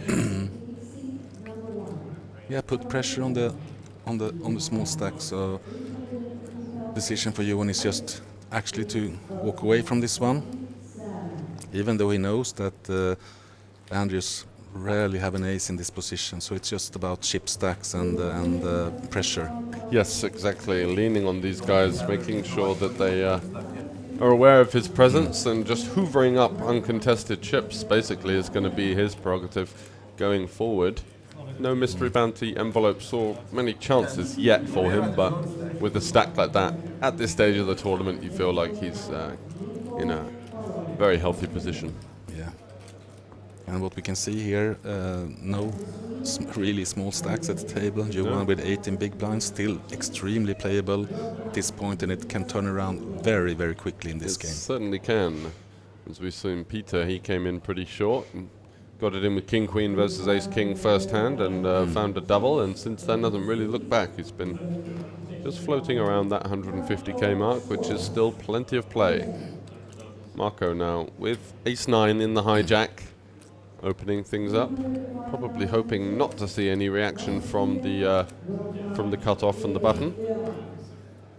I've seen a little bit of a tough spot, Marco, with Zachary and just behind him, so it's hard to act, and he's just waiting for the redraw. Yeah, now exactly, waiting for a better seat, but now he gets what he's looking for, the opportunity to play with the 2 shorter stacks in the blinds, and has both of them dominated. Queen 9 hits the muck from Johan, and Gitas is going to fold 9-6 off. Okay. Thought he might be getting involved there. Can't quite remember. It might be if he calls and loses, then he would be the table short stack, so he doesn't cover Johan on his right. That might be something to do with it. Yeah, but Gitas is also extremely experienced. I know he's not been playing too much the last 6 to 12 months, but a seasoned veteran in the game as well from Lithuania, one of the big boys. Big names, yeah, exactly. And there's plenty of them. There are. It's a very strong nation. Small population, but lots of poker powerhouses coming out of that region. Had the pleasure of talking to Paulius Vaitikunas in one of the previous events. He joined us in the booth and gave us just an incredible lesson in ICM about the hour or so that he was in. It's just complete wizardry. Clearly been working hard on the solvers, and he's very much involved with their group of upcoming players, backing, staking, coaching, the works. Yeah, they have a really, really strong community in Lithuania, sharing experiences with each other and working hard both online and land-based. Yeah, they're a very, very passionate group. And it's paying off. It is. You see them start to creep up in the rankings, and we've seen now Lithuanian winners a couple of times. I think it was Auramas. Yeah. Oh, 3s for Peter. And Gitas does not cover him. Limping in with Queen 4, trying to get a free flop, and Peter said, absolutely no chance, pal. Yeah, I was trying to look at good. Yeah, we see quite a few Lithuanians also in this really high-stakes games around the world, high-stakes tournaments. Yeah. Yeah, we certainly have. contending in the Tritons and the super high rollers. For Always sure. good to see.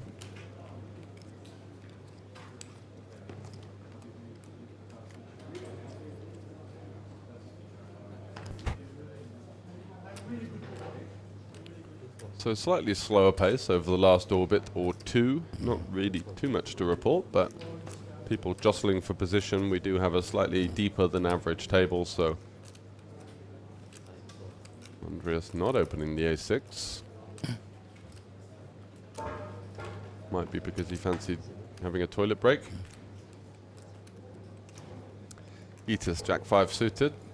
Might be tempted here. Might be, but he is covered by both players, so he's going to get a lot of fight back, and that's why he's maybe thinking about just tightening up that opening range somewhat. Would be a standard open in most situations, but not great in the mystery bounty when you've got two players hungry for envelope chances.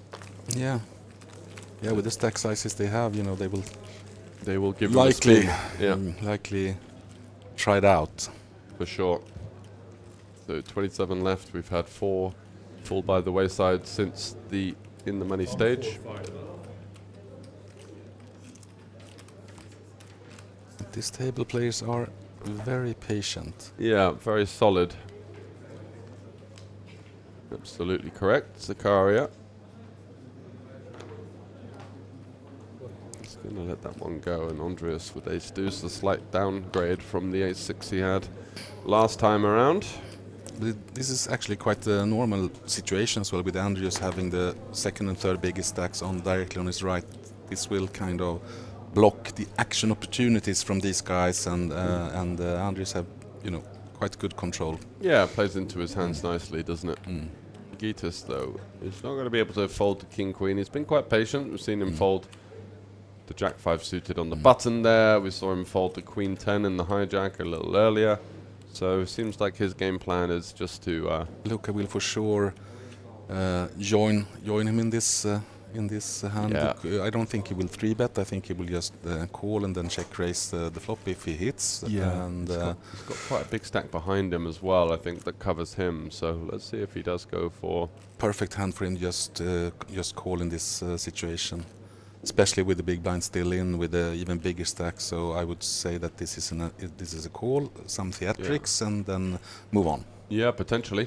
He could be thinking of trying to isolate the short stack and go for the 3-bet, which kind of makes life very difficult for the big blind to get involved. Yeah, that's a little more risky way. So he's going to call. Yeah, for me this is it's just a call in this position. I would definitely call only just to kind of de-risk. You have a big stack. Why give Marco the opportunity to make a move on you? Yes. Because he can do that with any hand, and you know Luca doesn't have any information. Yep. So yeah, it's a bit of a guessing game at that point, isn't it? So it's better to actually get Marco joining as well, which he does. So basically, if he hits his hand, this is also even a better spot for Luca. Certainly. And Gitas there, just something of note, the small size up, he knows he's going to get a lot of action, so as his range is going to be tighter, he doesn't mind opening for a larger size rather than the autopilot min-raise that a lot of people go with. He knows that he can charge a little bit extra because people are going to be somewhat inelastic and insensitive to it's a price. Premium to call. Exactly. Subtle difference, but certainly for a reason. Yeah. And he's going to get some action from Marco here with the second pair and the backdoor flush draw. Pretty strong flop for as far as it goes with queen 7 off. The queen is obviously a disaster card, but he's looking for a 7 or a heart to give himself a bit of a chance. Yeah. He might even just go with it now and go with the raise and a call off, but nope, just calling. Nice, solid play. Yeah, so looks good for Gitas at the moment. Sure does. Needs to fade that pesky 7, and a Jack of Hearts is interesting card, giving Marco now the flush draw. Yeah, so now he's more likely to check raise actually, but He could jam here, yeah, it would be a spicy move.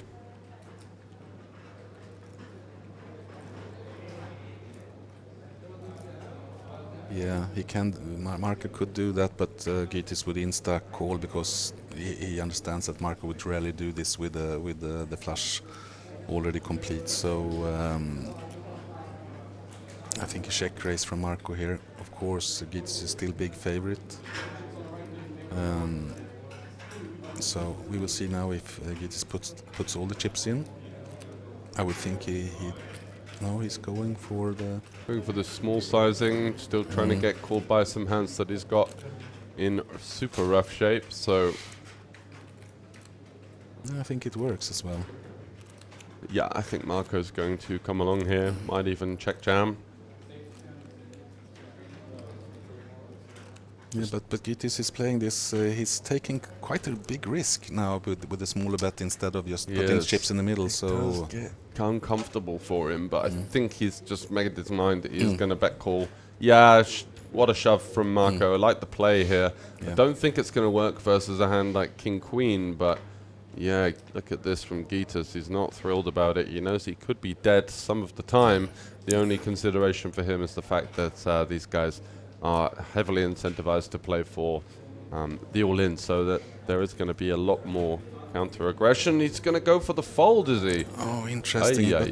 Interesting, actually. That's why I don't really like his min 30k bet, because if you put the chips in the middle at that point, then you don't have any more decisions. So, but obviously he had already decided to make this, and if he gets reshoved, he will fold. So, yeah, okay. Didn't do it. Okay, so we're going to be having a short break for a redraw now, down to 24, 3 tables of 8, and we're going to be joining you back live with the action in 8 minutes. Stay tuned.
Welcome back to the World Series of Poker circuit events in Tallinn 2025.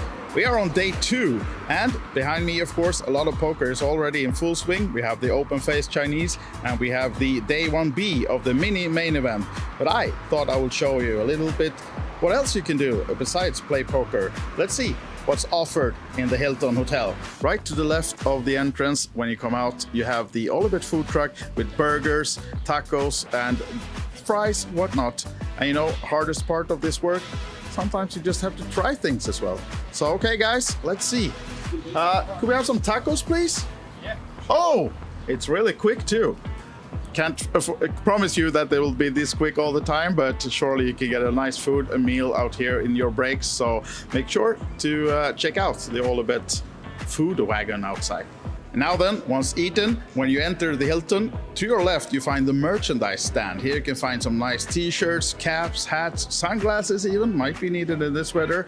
We have one of the nice caps here, and we'll show you a bit more about what could be found here. And as you're heading upstairs to go to the big tournament ballroom, of course, you'll be using the stairs, not the elevators. And in these stairs, you'll find the ring winners from 2023 and 2024. All their names are on these steps. And once you've done those steps, you'll be upstairs in the lobby outside the ballrooms where the tournaments are played. And the first thing you will see is the cashier. Here you can register for all of the tournaments for the week. Now then, in the big ballroom, this is the main tournament area, and this room can fit over 300 players. This is where you'll be playing most of your tournaments before you might end up at the final table, might even be at the live TV table. So here we are now with that TV table in the background. This is where you want to end up, of course, and there will be live streams coming to you from Tuesday. So stay tuned to our socials to not miss out on that, and of course watch all our streams, all our updates. Thank you for watching this walk-around video, and I hope to see you soon. Joined now by Jason Glatzer, as you all know by now, the CEO of Poker.pro. And Jason, tell us, what is Poker.pro doing during these events? Well, we're here to cover the event. We had a lot of pre-event coverage, but we're going to have a live blog starting tomorrow on Poker.pro. There'll be daily articles that will also be imported over to alibetevents.com, so check them out as well because they have the schedule and everything else. We have our hosts coming later in the week, so expect a lot of social media fun as well throughout the week. And maybe you'll see me at the table. I mean, it is the first ever Sweep and Special Ring event later in the week. That is my main event. I have to be free, I have to try to play, and I have to try to win my first gold ring as well. But you have some scores recently, haven't you? Some results. The rumor has it I've won a trophy or two, maybe 3, 4, 5, but you know, it's not about me, it's about all these amazing players. I'll take the microphone away from him and we just stop it there.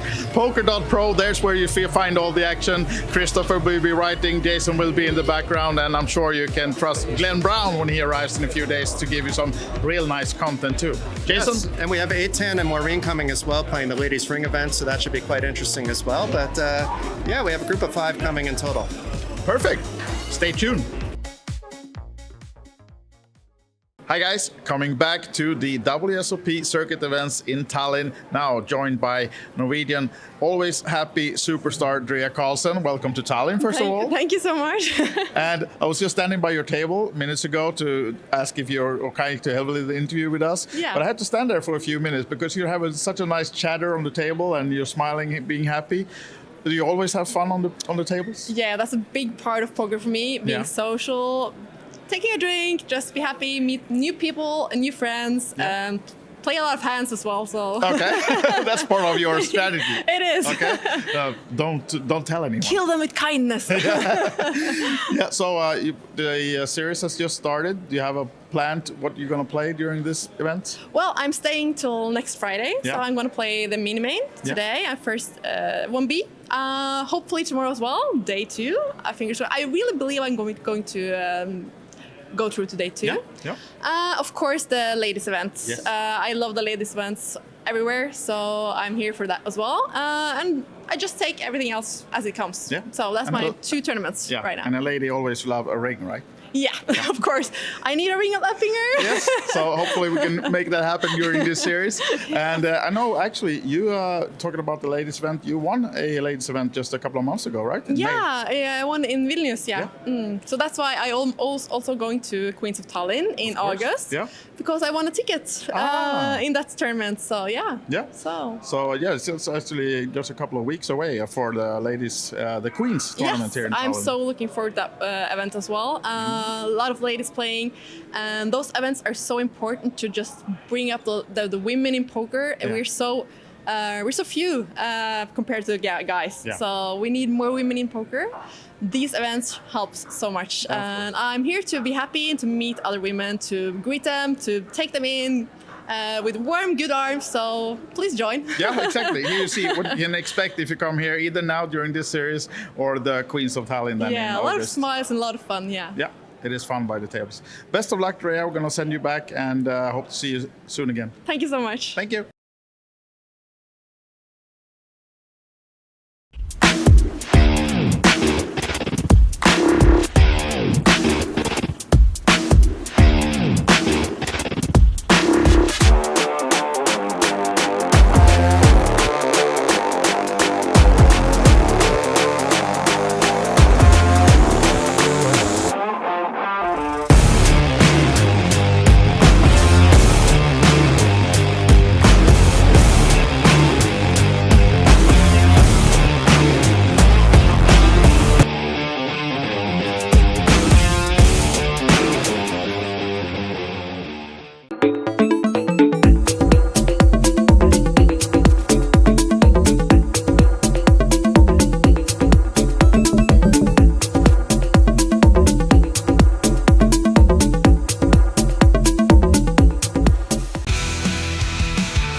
Welcome back for continued coverage of the Mystery Bounty here with Krista Larsen, and I'm George Sanford. 24 remaining, and we have the envelopes upcoming at the next break. So we just had a quick table redraw and plenty of big stacks and chips flying as we get to the business end. Let's get back to the action. Here we are. So we can confirm it is 24, not the 27 in the top right. And ooh, we've got Yuna, the Finn, coming in with 4 big blinds. So that could create some fireworks as players are going to be hunting that short stack. And Gitas, of course, we just saw with the surprising bet fold on the turn in a spot where his opponent could, have worse of value. So not too sure what was going on there from the Lithuanian, but he still managed to preserve his 10 bigs. Tarmo. Is that the famous DJ? I think it is. Tarmo Tamel, yes. Yes. DJ / poker player. Very well known in the Estonian poker community, and he's got the short stack as well. So 3 short stacks now, and that changes the dynamic somewhat. Gitas has managed to get a different seat. +2, King 8. Don't think he's going to be going with this one. No, for sure not. He will wait now when he has smaller stacks at the table. I would think that the dynamics will change quite a lot at this table at this point, and because at the other table, Andrews had full control with the second biggest stack directly on his right-hand side, blocking them from moving ahead. So we will for sure see some more action. And actually, Gitas is shoving all in with his stack at this point. A little bit surprising after the last hand.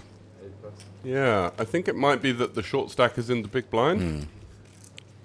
And I think Stephen might even look him up here. If he can figure out the situation, he's going to realize that Gitas is shoving wide to try and target that short stack. And that's exactly what he's doing. So we have an all-in situation. Let's see what the big blind has. See if it have 3-way action. Wow, that's the chance. That's what he was looking for, right? Yeah. Okay then. Dream situation. And everybody's laughing at the table for big blinds. So, but Gitas is at risk with Steven covering him with the ace-3. So Gitas will need to hit a king or an 8 here to salvage most of the chips anyway in the pot, but looks good for Jonah to triple up with some extra change. It certainly does.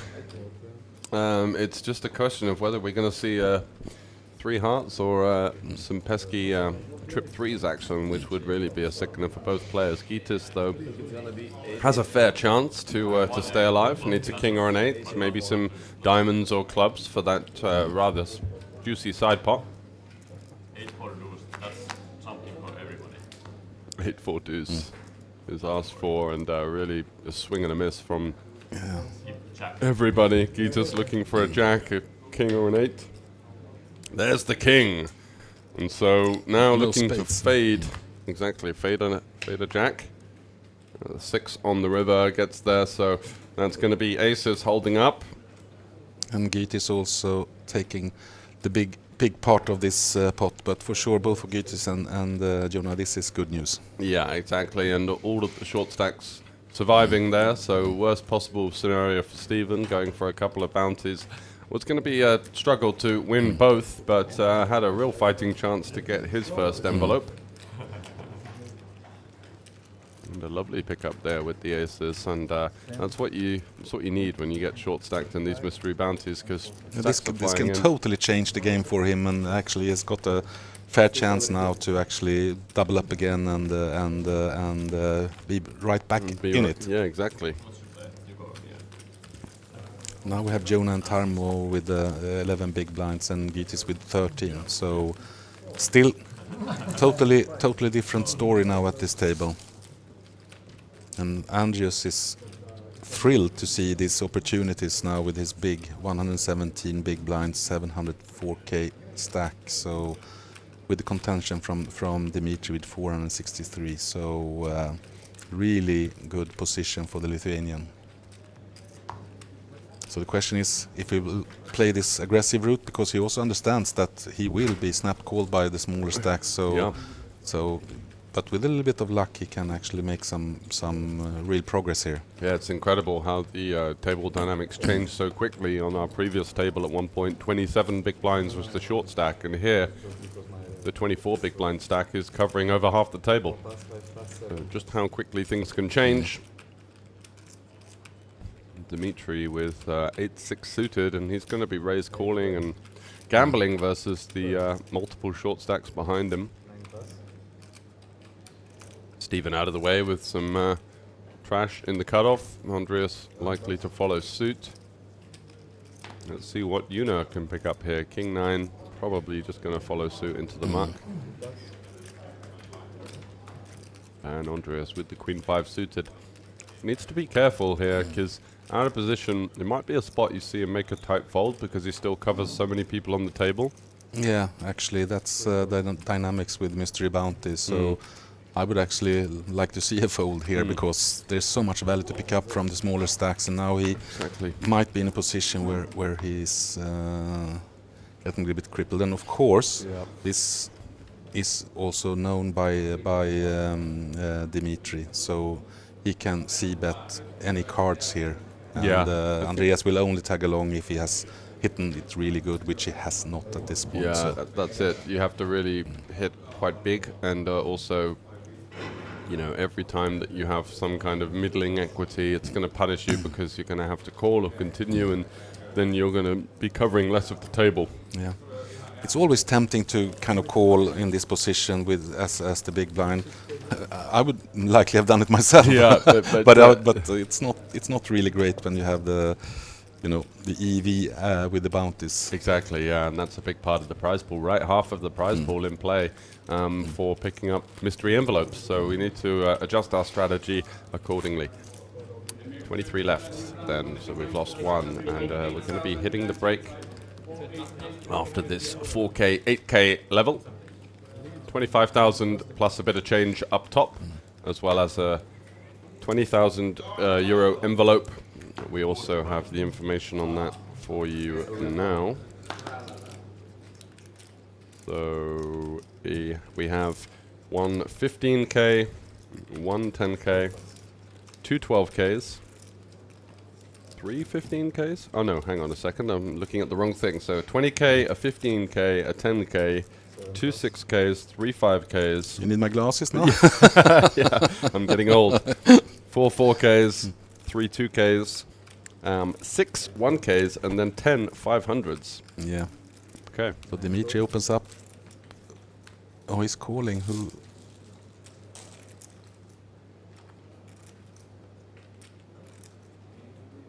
I think actually it was Dimitri who opened up with King Jack, Steven calling from hijack, and Andrews can play quite wide ranges here. All given situations. He also knows that if he puts pressure on Dimitri will stay out of the way if he doesn't hit a monster. So Andrews can play kind of any hands versus Dimitri at this point and put a lot of pressure on the second biggest stack. Because Dimitri also sits in a really, really good position here with 478,000. So the question is now what Andreas is doing. He have actually the option to shove here, because he's also aware that Andrews is playing all these cards, and he's tagging along with a call. Yes, somewhat surprised to see a call. I think I would have just gone for the jam there. I think when you start to see people implementing a limping strategy, it's usually slightly weaker holdings. Yeah. The limp is kind of designed to be able to play more hands, so.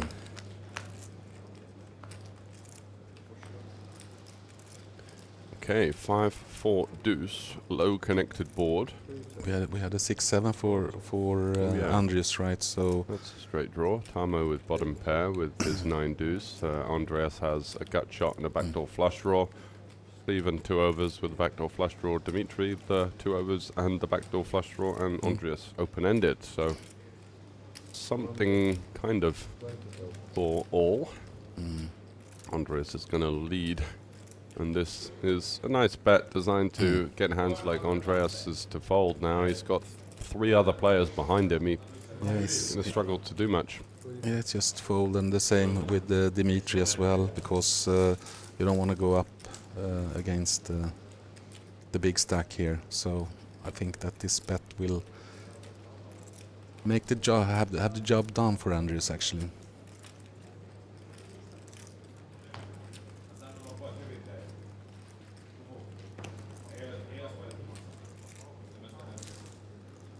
Yeah, good boy, Tarmo. No reason for you to get involved here. And well played from Andreas. The power of the big stack.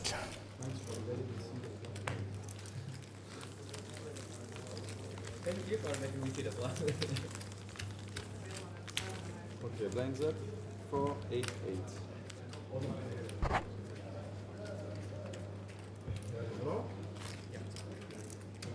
Looks to be having fun with it as well. Always good to see. Lots of smiles and, well, hard not to be happy when you're chip leading the mystery bounty. It is designed to be a fun format, and look at this stack distribution he's presented himself with. 6 players between 6.6 and 15 big blinds. We shall be sure to see a couple of all-in frenzies in the upcoming hands. Yeah. Be great fun to see this table and on this level, and also looking at the mystery bounty draws in the break, and Andreas picks up a decent hand again, and he will continue to bet because he wants to see flops. He will keep the opening bets quite low and look for opportunity. No, he actually doing the total opposite, but of course, yeah, in position, in decent position, it's of course, he can actually get the light call from a king 6, but yeah. Yeah, just deciding to go on 6th gear now, really. Just kind of steamrolling through. Yeah, but I also think he's kind of trying to mix up the game a little bit from his side to kind of not be too predictable in the way. So I think it's okay. Yep, max pressure on the shorter stacks, and whenever they don't have a response, he picks up 20k. Yeah, which is just less than 10% of average stack, so it's not a bad outcome for him. We had difference already. yeah, and he might also get some folds from lower pairs or ace 10. Maybe not ace jack, but ace 10, ace 9, you know. Potentially, yeah. Yeah, pocket 3s, pocket 4s.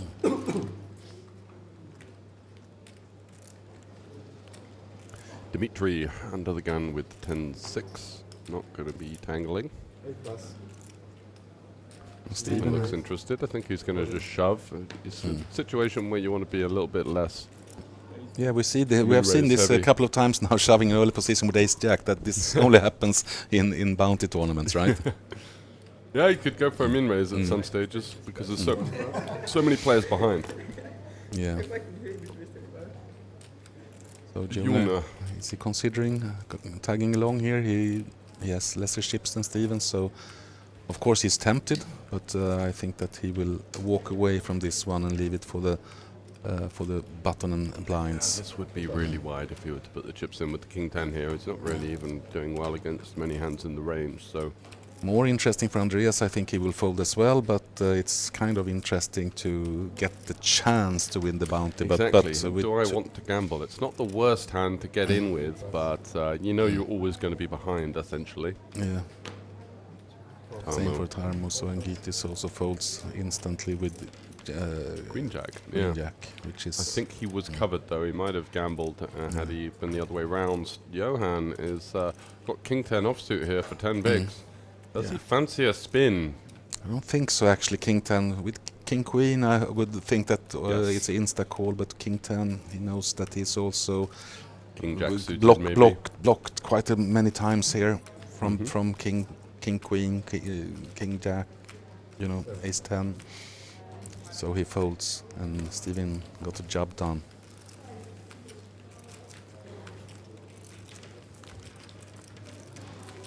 I guess this is also for Steven here with 83k. If he had 53k, he would have seen some action from King 10.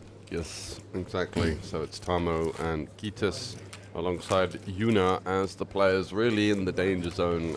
Lots of work needs to be done for those guys. Andreas, Steven and Johan rather more healthy, but still going to be up against it.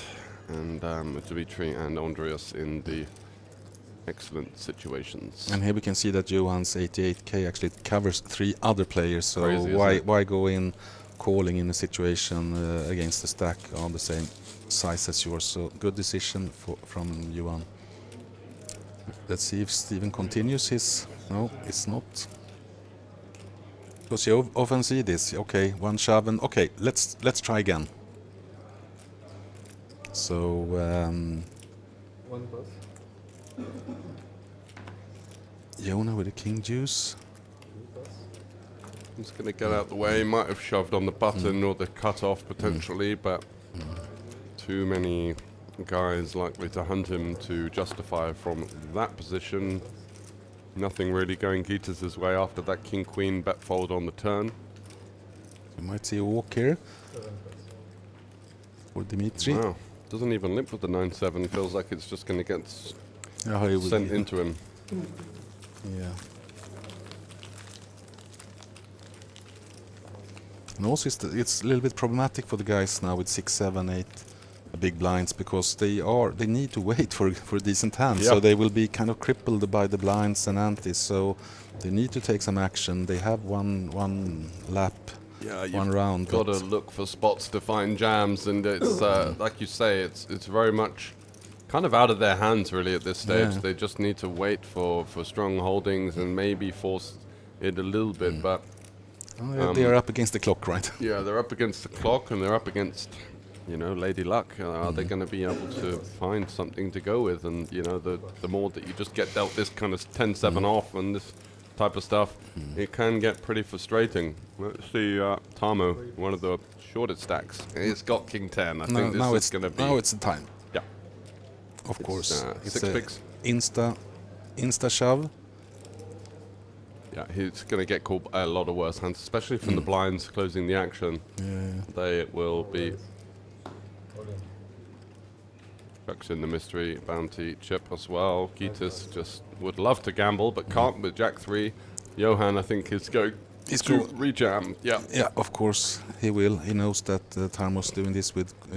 Whoa! My God. I know he knows that Tarmo could do this with any kind of hand. And of course now, looking at Dimitri's card, so Johan maybe... Yeah, exactly. Spidey senses yes, from the Swede. For sure, 100%. So... Dmitry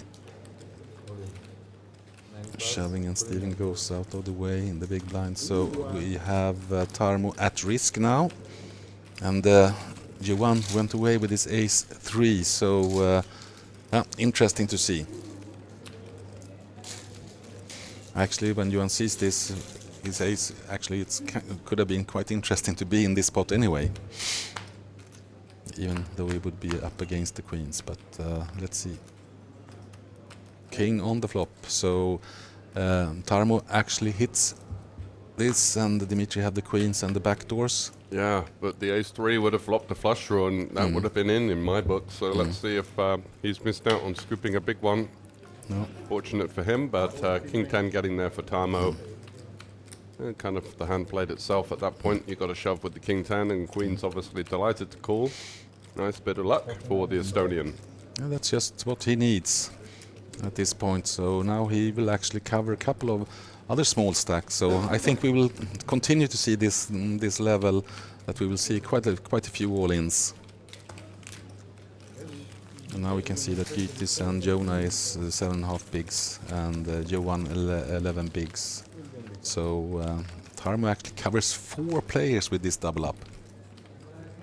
Wow, how things change quickly in the mystery bounty format. Steven, Johan, Yuna and Gitis now are the targets for the Estonian. Nice to see 3 Estonian players in the mix here. It's been a week dominated by, of course, some of the other Scandies, the Finns as well.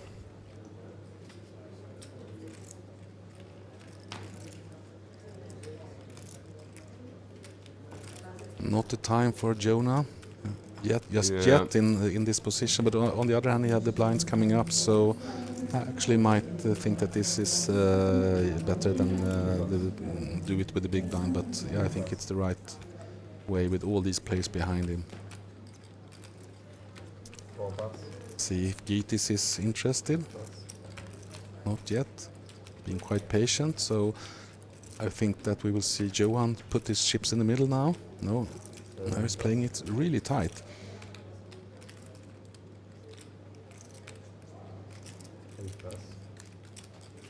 Dimitri played the 3-2 earlier, right? But now Steven goes in with ace-10.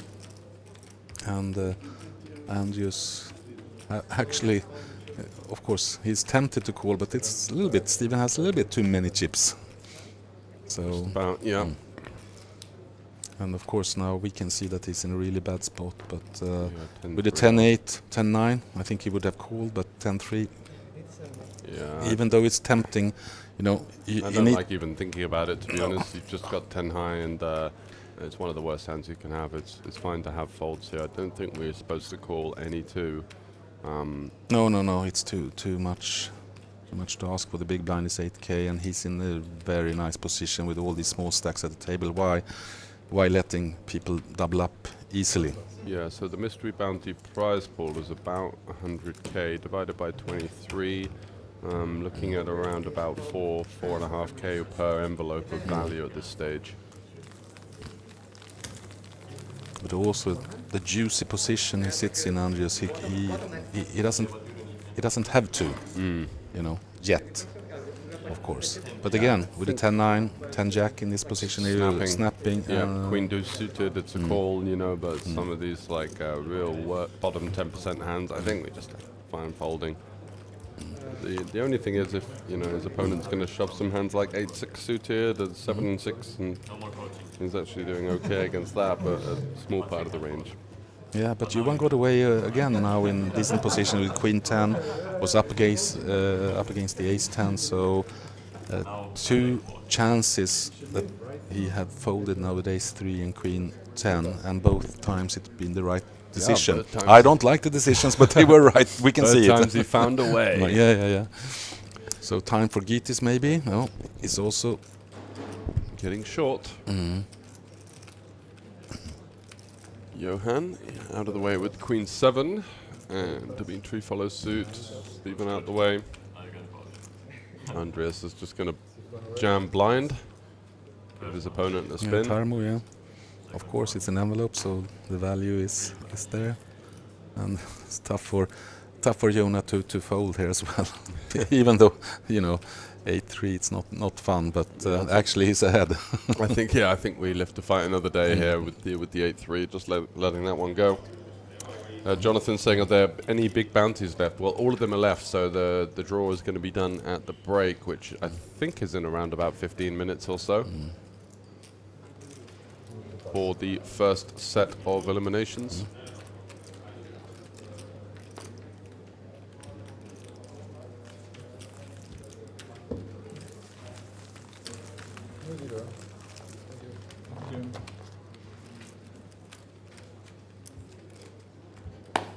Andreas still with the dominating situation in terms of that massive chip stack. Also, Dimitri is in a really good spot now. Yes. These guys, they just think that, oh, this is so nice. This is so nice. And fun. And what they're doing now is just chipping away at these shorter stacks to the point of no return. You know, Juna, for example, is playing the small blind now, and he's really only got one more orbit at an absolute max before he is going to get forced in. Yeah, the problem now when they have 5-6 big blinds only, it's even if they double up, they are still, you know, 1 or 2 orbits away from elimination. So they need a double. Yes.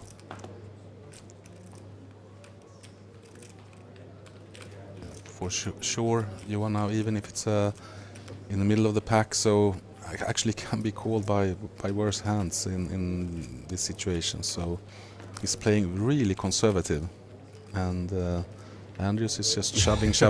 Yeah, of course, if nobody wants any action, of course, just take the chips. Take the chips.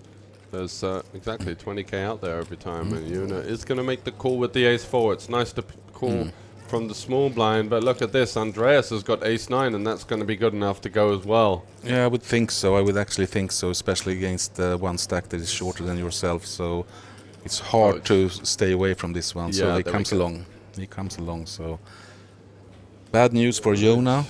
And good news for Andreas. I mean, he's licking his lips, right? 2 live cards versus 2 aces for 44% for 2 bounties. Absolute dream spot for the Lithuanian. So its average value is 10k now for the bounties for Andreas. So if he hits this is going to be a big payday. Big payday for him. All he needs to do is hit a queen or a 7 first and foremost, and avoid an ace, a 9, or a couple of 4s. So let's see if he can find a spade in the window and another one. And the gut shot draw and the flush draw. Oh my word. Oh, there it is. They've locked it up almost. It's just the 9 or the 5 to fade now. Oh, the 9 hits. Oh my god. That is a sickener. Switzerland makes it. Yeah, Yuna is out, and it's indeed the sickest run out there. Wow, Andreas must be kind of, oh my god! Oh, yeah, that's so close yet so far. This is poker. Poker at its best. No limit hold'em. Mystery bounties. Chips flying in with pretty speculative holdings and getting rivered. No, but I think it was out to play for all 3 players, basically. So let Lady Luck decide. Yeah, compared to the normal format, though, you wouldn't see Queen 7 suited jamming there. But yeah, exactly. Dimitri is going to be somewhat happy with that. It gets him a little bit closer to the table chip lead. Andreas, of course, almost tripling up there. And Tarmo, Steven, Johan, and Gitas once again. Work to do. Yeah. What a river for Andreas than finding the 9. It was indeed. And now Gitas, I believe, is going to be under the gun. And big blind next. So he's the person with we're going to keep keeping an eye on for the next 30 seconds at least, as his tournament could be coming to a close unless he can find something to tango with. Well, I would think that he has 2 hands now. Yeah. Well, under the gun, can he find a king? Is the king good enough? Any king? I don't think I would shove king deuce off. No. Yeah. But any suited king I would shove. Yeah, not sure where you draw the line with the offsuit. Maybe 5, 6. I'm not sure. It's because it's just so important to have fold equity, but you don't really have any in a mystery bounty. So maybe he actually just tightens up a little bit. It's a matter of personal taste. Yeah. I've seen people shoving, not looking and shoving with that kind of stack, and I think that's a bit of a blunder. I don't think we really want to be jamming 7 deuce off there, for example. And he does just quickly fold the jack 6, so he agrees that it's not a spot that you just want to be getting too out of line. I probably shouldn't put my chips like that, yeah. So he's still going to have 5 bigs or so. He's got a couple of orbits, really. Yeah. But again, if you're getting too short, you need to double.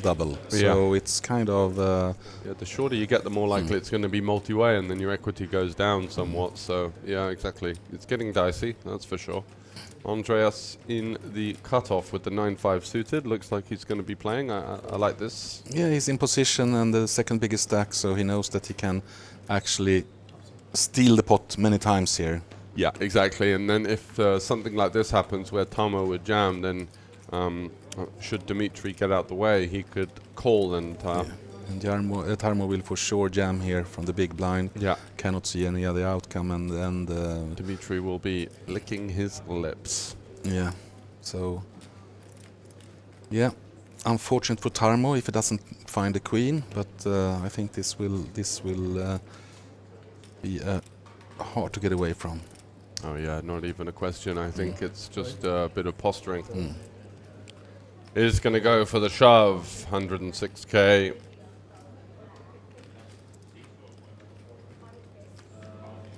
You think Andrew's thinking about isolating at this point? He could actually do that, but because we will put Dimitri in an extremely strange situation with ace king up against the biggest stack. Yeah. So that would be wild. I think the standard play is just to rejam yourself with ace king. It's a hand that wants to get all the money in and fold out some lower pairs and such like. So oh yeah, Dimitri was before. Yeah. So sorry about that. But all good. Ace king versus ace queen is the most important thing to focus on. So we've got another classic tournament situation. Tarmo needs to find a queen. Yeah, maybe a backdoor straight draw. That's not going to help on the 9 of clubs. Can we see a queen on the river? Not this time. So Tarmo got a bit lucky with the king 10 versus the queens. Can't find a second stroke of luck with the ace queen. And that will be a mystery bounty envelope for Dimitri. Well played by Tarmo. He couldn't ask for better chances, and you know, so gave himself bowing a out. bit of hope.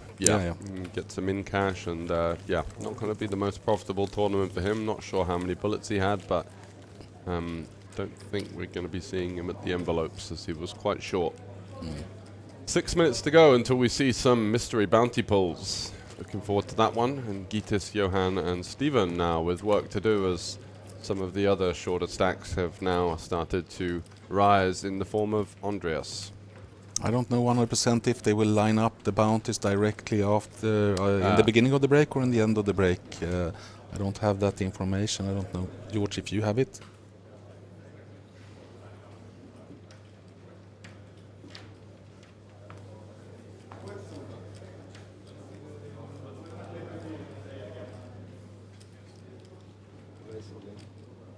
So Johan is now all in with ace 4, and let's see if we can see some action.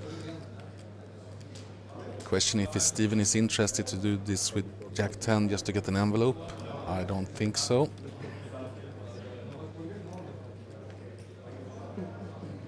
More interesting for Andrews with the jack 9 with this big stack, but I guess he's still a little bit sick after the last hand. Yeah, he's got his tail between his legs after that one. That was a nasty run out. Yeah, it was. Getting there. Such a good chance to win 2 envelopes. Yeah. And Andreas is with the king 8. He's for sure also interested. He knows that he can actually be ahead of Johan at this time, or facing a low pair. It can be kind of any 2. But on the other hand, Johan has been extremely conservative in his play. So not been involved at all in any hand, so basically that might protect Johan a little bit from this kind of king 8s and the other cards. I think it's a fold in this position right now, and for Gytis same. Johan picks it up without contention.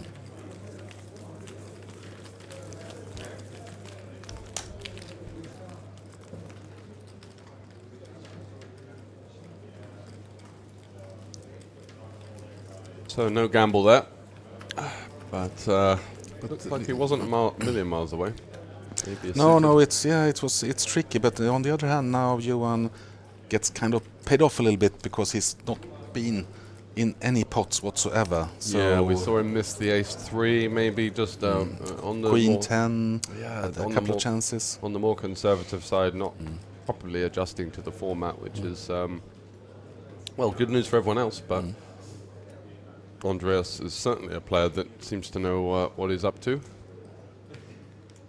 and is going to continue to open. That's the beauty of this tournament format. You would never even dream of seeing him opening this hand in the usual comp, but mystery bounty, plenty of value to be had. Yeah, and it's going to open into Johan's big blind, and 9-7 as well, just folding. So no, I think Anders will open up with any 2 versus those 2 stacks basically. Yeah. And maybe gamble. Not, maybe not any 2, but for sure with 10-6 suited. Yes. But maybe folding some deuce 3, deuce 4, that kind of low end rubbish. But yeah, that's nice to see. And despite his unfortunate run, losing that significant 3-way all in, he's still gained chips from the start of the day, coming in with 600k, so just goes to show how much pressure he's been putting on, despite losing a couple of fairly significant all-ins now. Steven getting out of the way, and Andreas once again deciding whether to drive up the action here with the ace blocker. He does. He will just continue. Actually limping this time. Gytis has ace queen. He's been very patient. Haven't seen really anything from him since he folded the king queen on the turn on the flush completer. Wasn't a play that was particularly thrilled about, but he's still in there. Yeah, and I think Andreas have to call here with ace deuce. And Dimitri might also be interested here actually, but I think with the call from Andreas, I think Dimitri will actually stay out of the way anyway. Of course, tempting, very tempting, but it's a good chance that if he calls this Dimitri, it's a good chance that Andreas repops again. So I think actually he doesn't want to, but I think he has to stay out of the way. Yeah, it feels like it, doesn't it? Yeah. Just not closing the action versus a chip leader that could... Good boy, Dimitri, doing the right thing. And Andreas is... Yep. Of course, calling here. So good chance for Gytis now. Gytis indeed, looking to double up. Andreas looking for a quacky. Doesn't find a quacky. Oh, Does turn the gut shot though. 5 or a deuce. No, not to be. Gytis is doubling up. Patience pays off. Sometimes it does. So he's going to have 12.5 bigs and not out of it. But I think leaving the jumbo position when it comes to blind now is with the chips. Now Johan is low with the 10 big blinds. Gytis and Steven with 13 big blinds.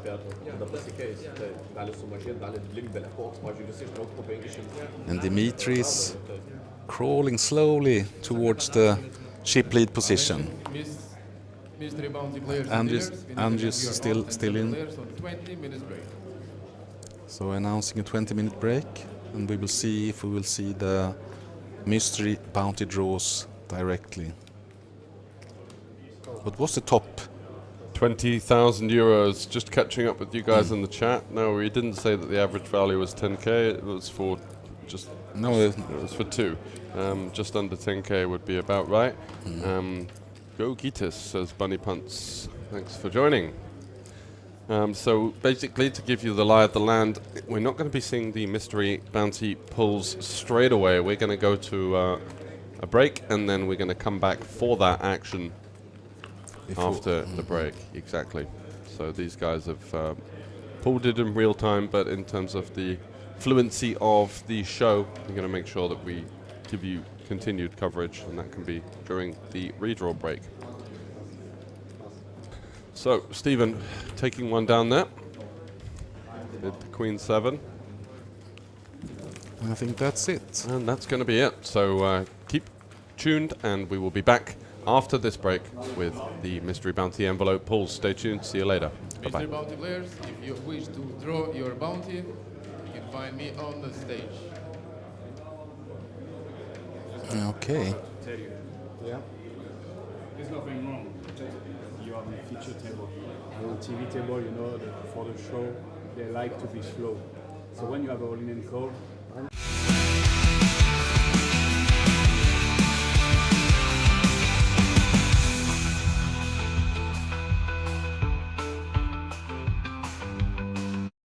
Welcome back to the World Series of Poker circuit events in Tallinn 2025. We are on day 2, and behind me, of course, a lot of poker is already in full swing. We have the open-faced Chinese, and we have the day 1B of the mini main event. But I thought I would show you a little bit what else you can do besides play poker. Let's see what's offered in the Hilton Hotel. Right to the left of the entrance, when you come out, you have the All-A-Bit food truck with burgers, tacos, and fries, whatnot. And you know, hardest part of this work, sometimes you just have to try things as well. So, okay guys, let's see. Could we have some tacos, please? Yeah. Oh, it's really quick too. Can't promise you that they will be this quick all the time, but surely you can get a nice food, a meal out here in your breaks. So make sure to check out the All-A-Bit food wagon outside. Now then, once eaten, when you enter the Hilton, to your left you find the merchandise stand. Here you can find some nice t-shirts, caps, hats, sunglasses even, might be needed in this weather. We have one of the nice caps here, and we'll show you a bit more about what could be found here. And as you're heading upstairs to go to the big tournament ballroom, of course, you'll be using the stairs, not the elevators. And in these stairs, you'll find the ring winners from 2023 and 2024. All their names are on these steps. And once you've done those steps, you'll be upstairs in the lobby outside the ballrooms where the tournaments are played. And the first thing you will see is the cashier. Here you can register for all of the tournaments for the week. Now then, in the big ballroom, this is the main tournament area, and this room can fit over 300 players. This is where you'll be playing most of your tournaments before you might end up at the final table, might even be at the live TV table. So here we are now with that TV table in the background. This is where you want to end up, of course, and there will be live streams coming to you from Tuesday. So stay tuned to our socials to not miss out on that, and of course watch all our streams, all our updates. Thank you for watching this walk around video, and I hope to see you soon.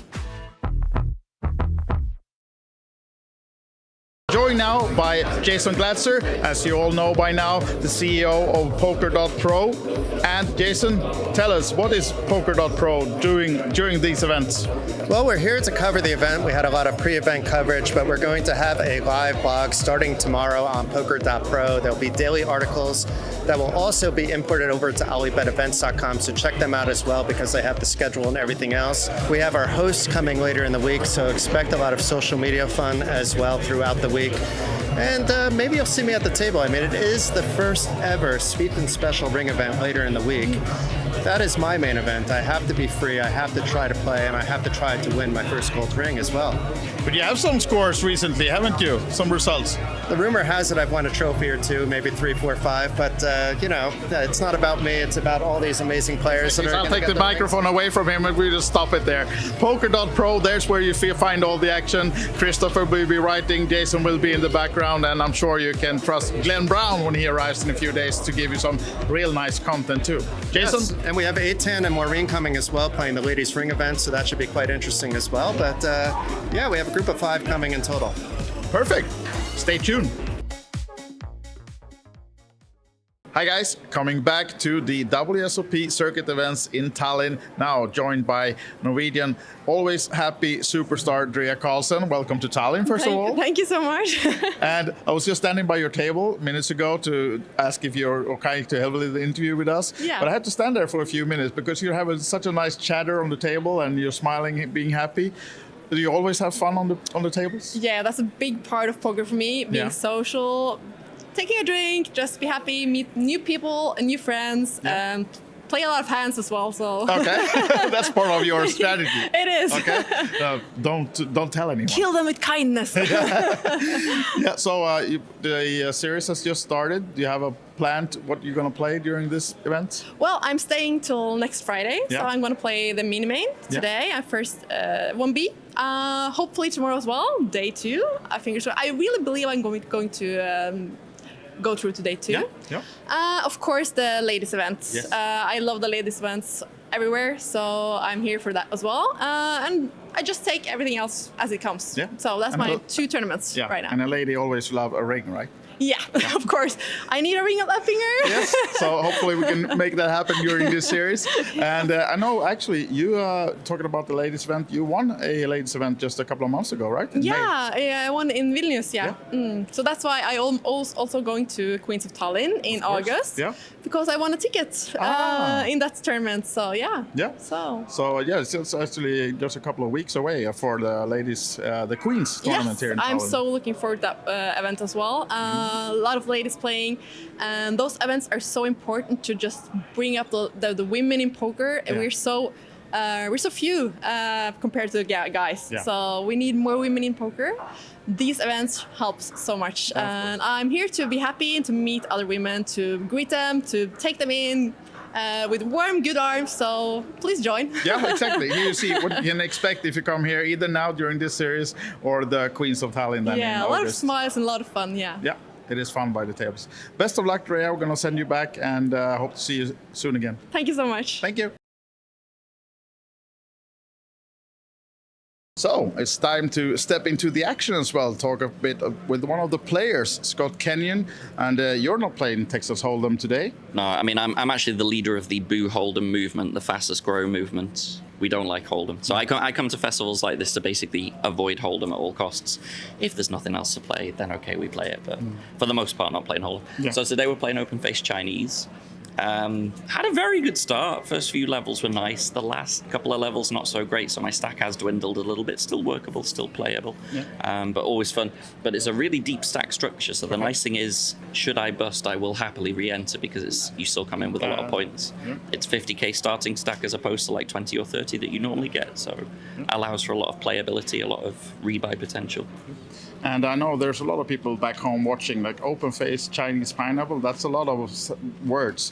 But if they want to try it themselves, what's the easiest way to get into all these mixed games? So it sounds like a really complicated game, but it's actually really simple. The hand rankings are the same as you have in Hold'em, but it's just you're making 3 different poker hands. You're going to have 3 poker hands just for yourself, and the strongest hand has to be at the back. You have 5 cards, 3 cards, and it goes strongest hand, next strongest hand, weakest hand. But the hand rankings are exactly the same as Hold'em, so you're making literal normal boards that you would make just with personal cards. Yeah. And also, now we have a cameraman in front of us, but you have your own camera on the side here. You're live streaming the table. Yeah, streaming at the moment. I'm trying to convince the lovely Teresa to maybe let me stream more days. I get that it's one of those very touchy issues these days with electronics, game integrity and such. For Chinese, that's why it's so great as well, because like all the information is open face anyway, so there is no game integrity issue.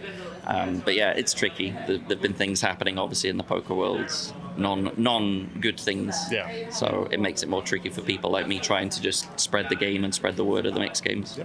But if they want to jump into your live streams, you know, you always do this from back home as well. You stream poker, so where do they find you? So I stream full-time on twitch.tv/pokerbras. If you're looking for the spelling of pokerbras, it is on my cap right there.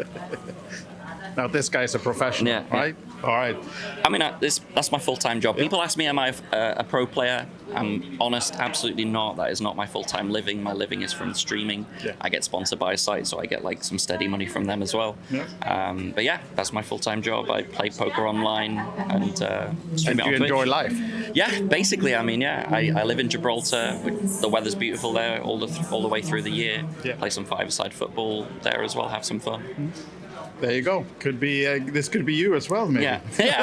Just start. But the Open Face, is that your favorite mixed game, or? It's one of my favorite for sure. It's fast becoming more my favorite because I had a couple of festivals recently where I won a high roller, 1K buy-in, won some nice money there. So it's fast becoming and a fan favorite, to be honest. People love to come watch it. I've had people who've come into the chat at the start and they have no idea what the game is. I give them a little command which shows sort of the rules and everything, and everyone's like, oh wow, this game's so much fun. It looks, really good. Yeah. And then you ask them to come play heads up and yeah, why not? Yeah. All right, Scott, thanks for talking to us, and I'll let you get back to the Open Face tournament then. Thank you so much. Thank you. Hello and welcome back to the WSOP Circuit here in Tallinn, and it's 2025, and I'm joined by Andy Tillman. You've just been announced as the Chief International WSOP Circuit International Manager, is that correct? International Tournament Director. International Tournament Director. So you're going to be looking after every event upcoming on the roster, starting with Tallinn. You're going to be going to... I go to Bratislava in a few days here to have the second event for us on the new season for WSOP Circuits. We'll also be rolling out for the first time outside of Vegas in the Bahamas, WSOP Plus in Bratislava. So have our tournament system with the app that everyone's been loving. Yeah, and that's going to be rolling out there. And in terms of your international travel, how many passports do you go through a year? So you're on the road for how many days? I'm on the road this year probably close to 300 days this year. And how do you balance that with home time, family? Very poorly. That's how we balance it. It's impossible. It's an impossibility being this busy with everything we're doing and building and trying to grow poker. It's, you sacrifice a little bit, but at the end of the game, it'll be better for everyone. Absolutely. So would you say that that's where your passion lies? Because I read that you were dealing about 20 years ago and sort of made your way up. So what was it that really gave you the kind of breakthrough moment to start working more on the international stage as opposed to card rooms in the US? It was probably when I first started doing the WSOP circuit in the U.S. and ran in the tournament director at the time and got invited to tournament in Bratislava, Slovakia in 2009, I believe. Mm-hmm. And that just really kind of relit the fire to want to travel more, want to work more. And I've always enjoyed being in poker. I mean, this is my university job. Yeah. That I just kind of stumbled into and just enjoyed the environment and the people. And it's great. And I mean, just the travel and now working my way up, like you said, from dealer to like floor assistant to floor to manager, now to tournament director. It's been a long and fun road, but we're still enjoying it. I mean, now the new position's busier, doing more things, but it's really kind of even pushed the fire more. So to those people out there that are kind of looking to follow in your footsteps, what would you say is the greatest strength you need to climb that ladder? Probably the greatest strength is enjoying what you do, like really enjoying the environment and focusing on always learning, always trying to get better and understanding, never thinking that I know everything. I'm willing to learn every day and trying to find something new, a different perspective, different thoughts.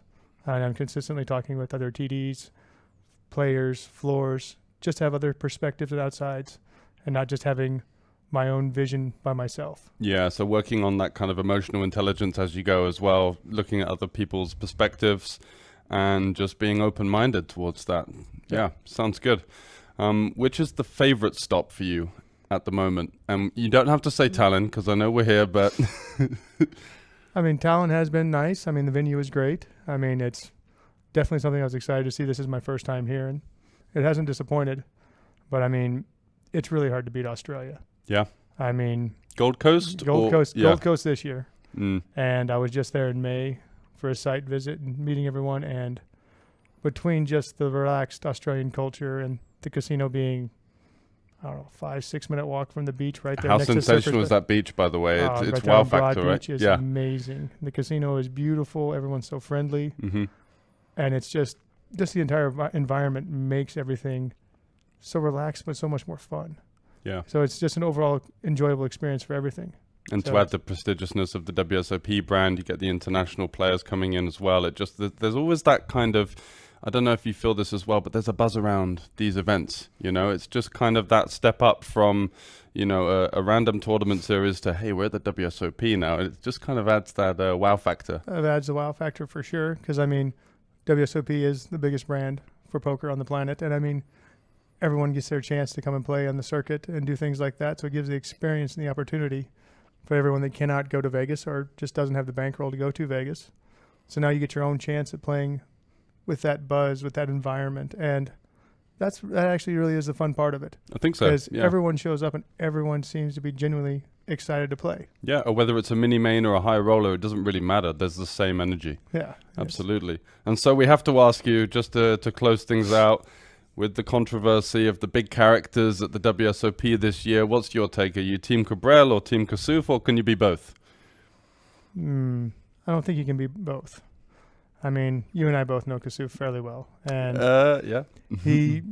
Will went far even for Will. Yeah. And just that thing just got way out of hand and both sides were just pushing, and I just can't be on Team Kasuf with everything there because he was just abusive and things like that. Cabral, he's intense. He tends to really be on that razor's edge, but he's very rarely crossing it. I don't think he ever does anything too wrong. And, you know, I met you years ago in Rozvadov as a player, right? And when we were dealing with guys like Cabral there, it was kind of a novelty, you know, in that local scene that hadn't really reached the bigger stage at that point. And then all of a sudden he started to play in the super high rollers and stuff like that. And I always just thought, you know what, this guy's kind of a master of the vocal side of the game, whereas a lot of people would say Kasuf was. But then, you know, when Kasuf busted out of the tournament, you saw this kind of tirade and you were thinking, well, hang on a second, maybe it's not maybe it's not for his own benefit. It's just coming from a rather uncomfortable place, let's say. Yeah, and that's what it felt like. But thanks for coming on. Thanks for giving us your opinions on a couple of things. Of course, and anytime, looking forward to seeing you go about your business this week. Yeah, I mean, we should have some fun here. I mean, it's going to be a great event. I mean, we're just getting ready to start up. The main event should have just put cards in the air and had shuffle up and deal, and should be a great main event. Absolutely. Still have a ton of events to go, and I mean, on to Bratislava next, and then on to Bratislava. But it's always on to the next thing with you, isn't it? I mean, you go to But you got to love it for that reason, huh? I mean, between now and well, at the end of the Bahamas, I have 10 events. Yeah. In, 4 months? Wow. Yeah. So there'll be a lot of WSOP action coming to pretty much anyone everywhere right now. It's 10 events on 4 continents for me, and we still have others that, well, I just physically can't make to. Yeah. So WSOP.com for all of that, guys. Check out the tournaments that could be local to you, and if not, Gold Coast is going to be the big one. Get yourself booked in for that one. Thanks very much for joining, Andy, once again. Thank Cheers. you, guys. See you guys. Enjoy.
Hi guys, welcome back to the WSOP Poker Circuit events here in Tallinn. Me and George back in the studio, and we're right in the mix of the Bounty tournament, yes, Mystery it's Bounty. Getting exciting, lots of envelopes in play, so the minimum is going to be €500 and the maximum is 20k with a couple of 5 and 10s in there as well, just to juice things up.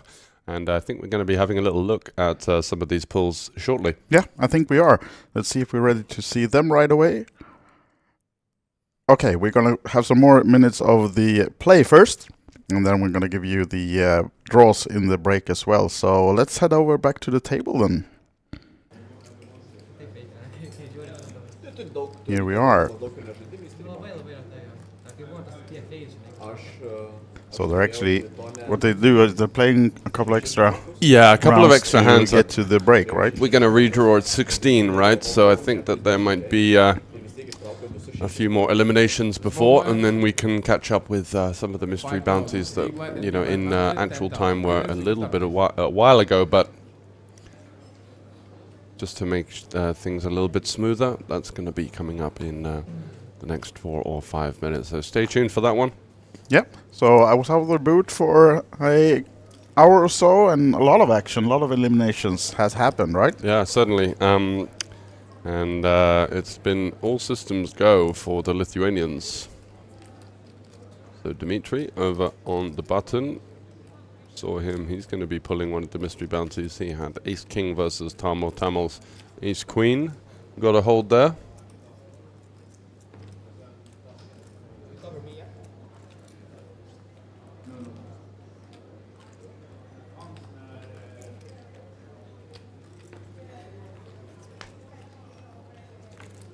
So thanks to those of you that were patient enough to make it through the break. I know it's difficult these days with 4 different social media channels. So much a load of right? dopamine farms going on, but thanks for tuning in. Of course, if you are just joining us and you've come in from somewhere else, we are playing the 1K Mystery Bounty here, day 2. And we're right at the business end. We're going to see some envelopes very shortly.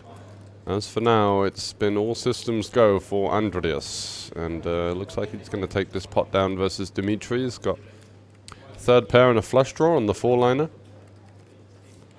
Clearing out a little bit of equity there. Dmitry did have a gut shot and an overcard, so nice result for the Lithuanian.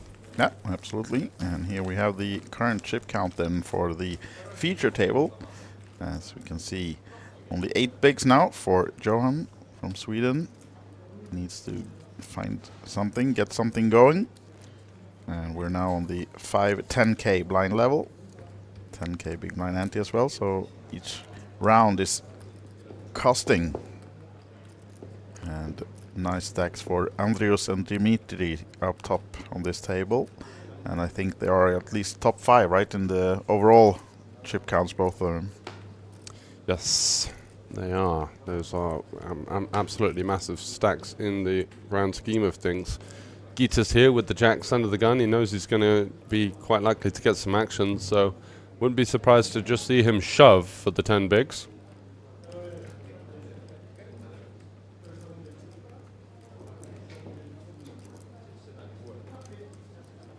Doesn't really make much sense to build a min-raising range here because you're not really incentivized to steal because you're going to get so much action anyway. So I think the modus operandi is just to go all in, and that's what he's done. Yep. Oh, trouble. Johan is covered by Gitas as well, so Gitas could be... yeah, despite the short stack, he might be getting a bounty here now. Yeah, very much possible. Because as we said, Johan, the blinds are coming around. I mean, you cannot just fold this one. You need to... I think it's the bottom, some chips. Ace here 10 we go. Ace 10 offsuit might be one of those ones that we could get away, but Ace Jack just feels a little bit too strong. Gitas is going to be shoving hand to dominate, such as King Queen. Yeah, sorry, King Jack. Jack 10 suited. Andreas here. This, of course, some bounty hunting. Yeah, I'm not sure whether... So the bounties are worth around about, last time I checked, around 5k. And it's just a question of how much the big blind has. So Andreas has 250k. Maybe if he had 600, Andreas wouldn't have gone for it. But for 25 bigs, 2 bounties now, looking for a king. 23% equity plus the overlay of the bounty value. Certainly seems to be a half-decent spot as far as things go with King 7. His king is live. Yes. Let's see if he can find it, or whether Gitas can fade a king and an ace.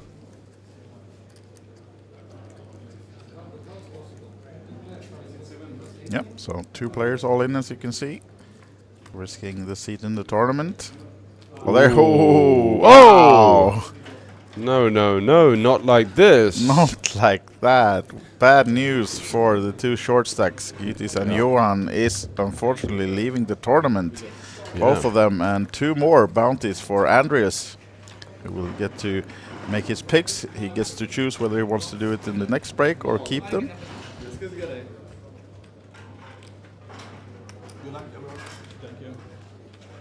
So now that means they're down to 16, which is the redraw figure. So we'll have a little break here now. We're going to soon be showing you the draws as well that happen in the break, but currently the redraw break then to have 2 new fresh tables. Yeah, well, we promised some blockbuster action with this mystery bounty dynamic. It is kind of inevitable, and that's what you saw there. The King 7 would, of course, in a normal format been quite the punt, but in this one, fancied his chances to take out the 2 short stacks. Yeah, of course. Normally you never call that in that spot, but with King 7 this time it was the correct choice, both as it played out, but also, of course, if you count the bounties. Exactly. So time for the first bounty draws of today, is it?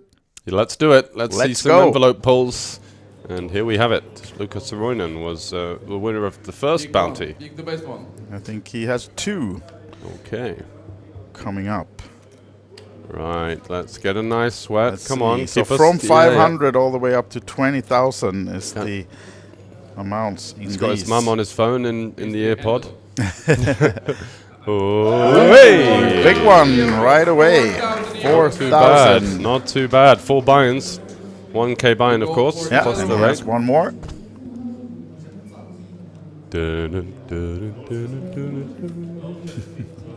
What's it to be? It's a shame that I think it's better to do it from the side, right? And then pull it out 0 by 0. He's going to go for it this way, 1k. 1k. Second lowest, but still not a bad haul. 5k for 2 bounties there.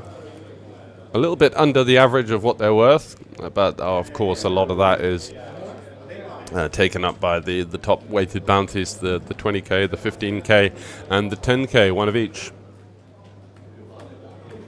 So I think we have some more. But yes, here we have the next player up. That's Dimitri from the feature table. And he's got 2 chips to cash in. So let's see, he's going to the bottom. Yeah. And this one, Also looking. looking under the rock there.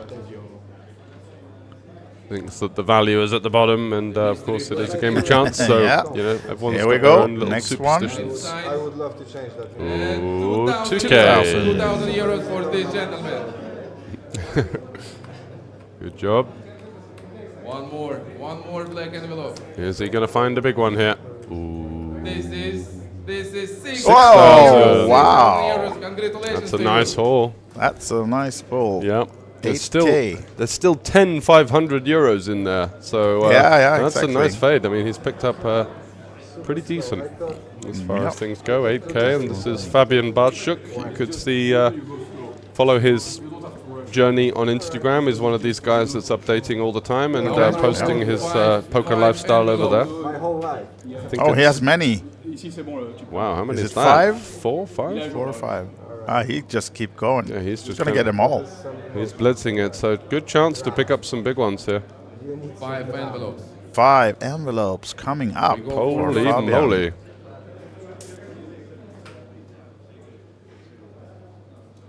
And inside 500 euros. 500 The first euros. 500 pull. That's bad luck. Just a reminder.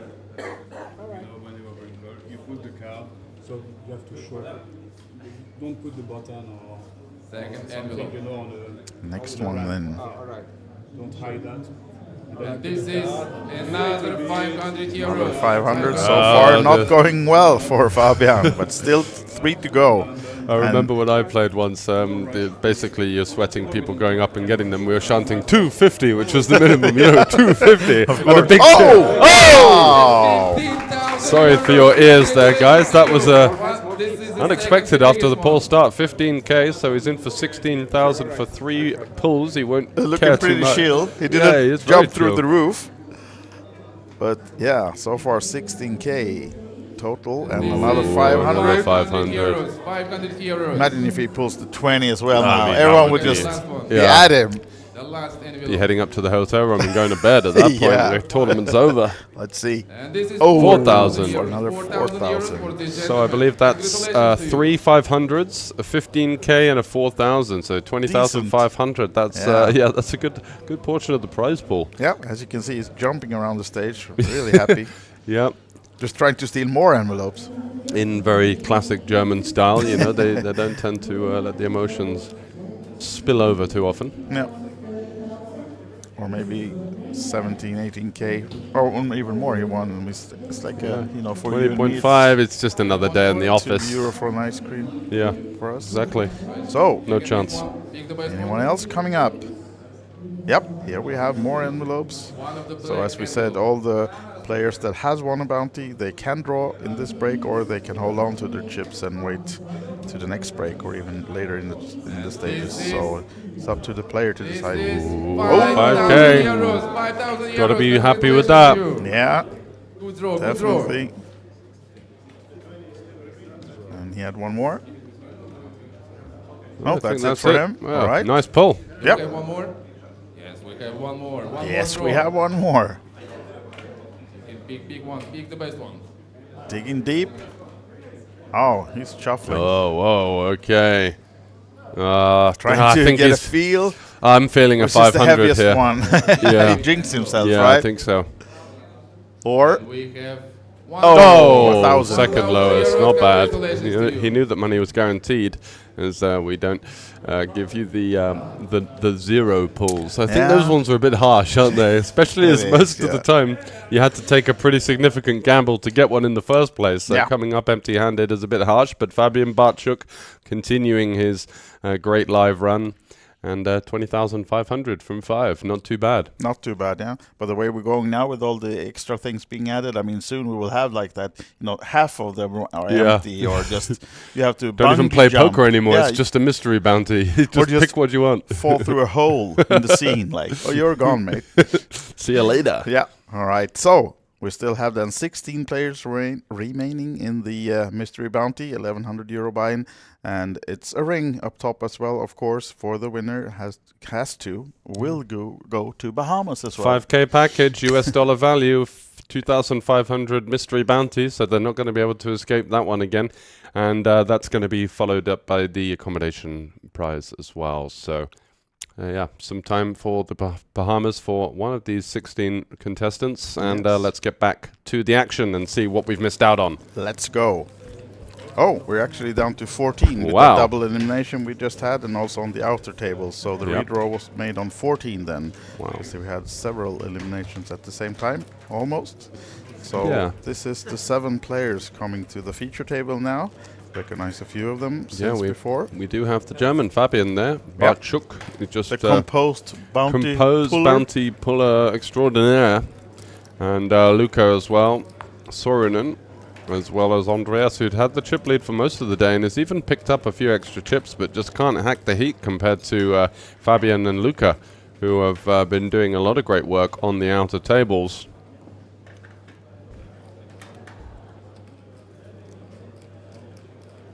Yeah, so here he is, or was, Fabian. As we're still waiting for the graphics, here we go with the Risto. 6s is the choice to race with, and still the 10k level, so it makes it a min race to 20. Luca getting out of there. What about Andreas?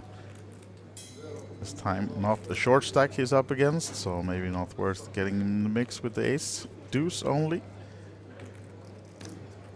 Needs a lot to get another bounty. Fabian, our most winner of bounties so far then, both in numbers and in payday. What about Marco? Also has the ace deuce, as we saw, blocked when folded, the same hand just moments ago, but he comes along. See if he can find any of the 2 aces remaining then. Does not, but a deuce is there, and some scare cards of course for Risto. The 8 and the 10 over his pair.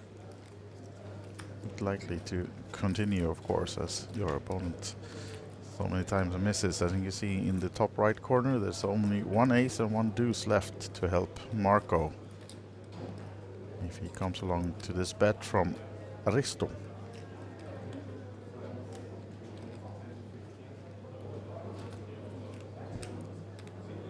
$80k, big bet. Yeah, surprised to see. 18. Oh, yeah. There we go. And surprised me.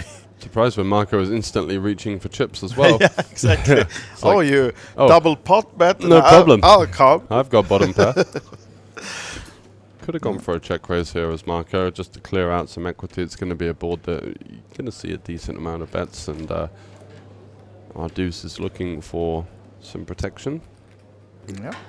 Can even get hands like this to fold as well, so there's multiple good things that can happen on the check raise. 3s, 4s, 5s, 6s, 7s potentially out of the way, as well as clearing out a bit of equity. So check down to the river. 6s are good,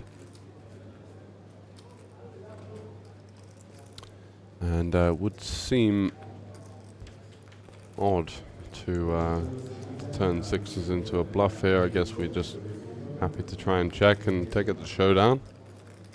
Do still beat a deuce, which is exactly what Marco has.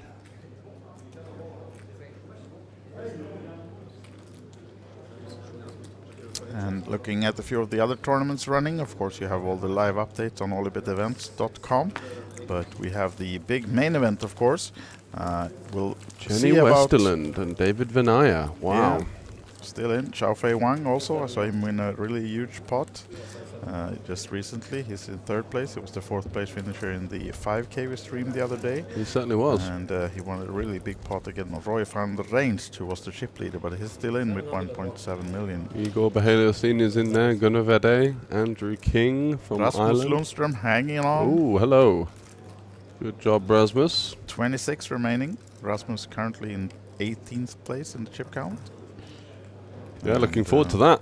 Yeah. Although we'll see how much of day 3 we actually get to see tonight, because this one seems to be going rather long, and they will only play down to the final table in the main event. And it might be that that is done before we're done with this event, actually. So if you want to follow all the action, we recommend the blog on olibetevents.com for the main event updates. What's the average stack? We might get an indicator as to 1.7. Yeah, so it's over 40 big blinds, 43 big blinds. So I think we've got a decent fighting chance of seeing some main event action. But yeah, as Andreas says, it's not a guarantee at this point. Yeah, we'll see. Depends on if someone can run over this final table when it comes. Well, it could be Fabian, right, with all the chips. Yeah. And I just had a look at his Instagram. He max late reg, so some people are just blessed, aren't they? Yeah. And all of a sudden, you know, a couple of hours later, he's got the full chip lead here. Yeah, he does. And 20,500 in bounties. It's a good day to be Fabian over there, the poker code ambassador. Absolutely. Now then, 10 high board, 2 hearts, middle pair for Risto with the backdoor flush as well. And for Fabian, who's betting though, just nothing to the board. Quite a large bet. And this time more understandable. That is a quick call from Risto. Ooh, There's the interesting turns. So both players turning top pair. Risto, of course, has a second pair sneakily alongside. Yeah. I think we want to be checking back this queen 4 here. I don't think he will though. No, it doesn't look like it, does it? Flushes complete. You're behind some hands like queen jack, queen 8, queen 6 suited would call the flop as well potentially. Queen 9. So half pot bet from Fabian.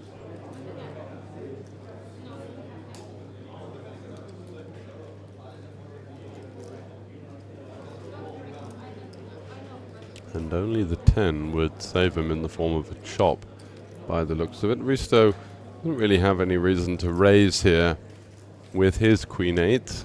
Quite happy to see a river card.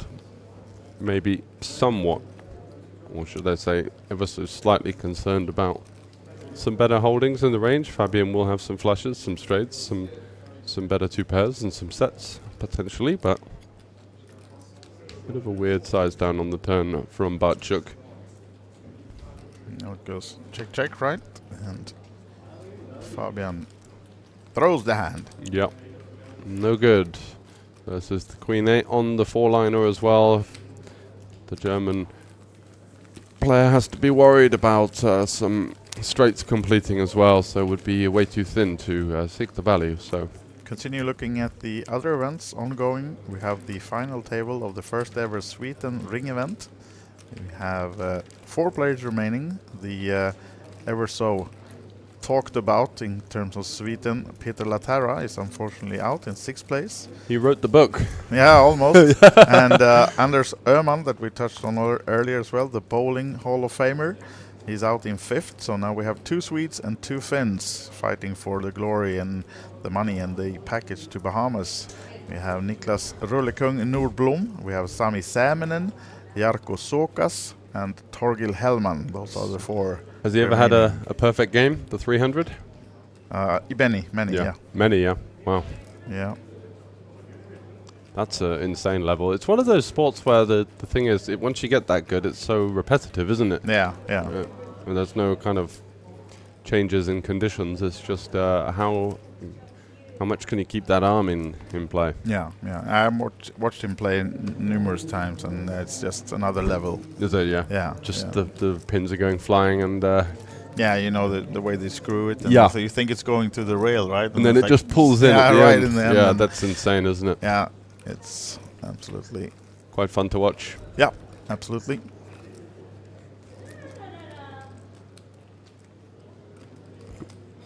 Queen 9 deuce that. Should have muted the mic, didn't want to potentially wake a couple of you up that are waiting for the next mystery bounty envelopes. Yeah, exactly. Just snoozing until the next pulls. Yeah,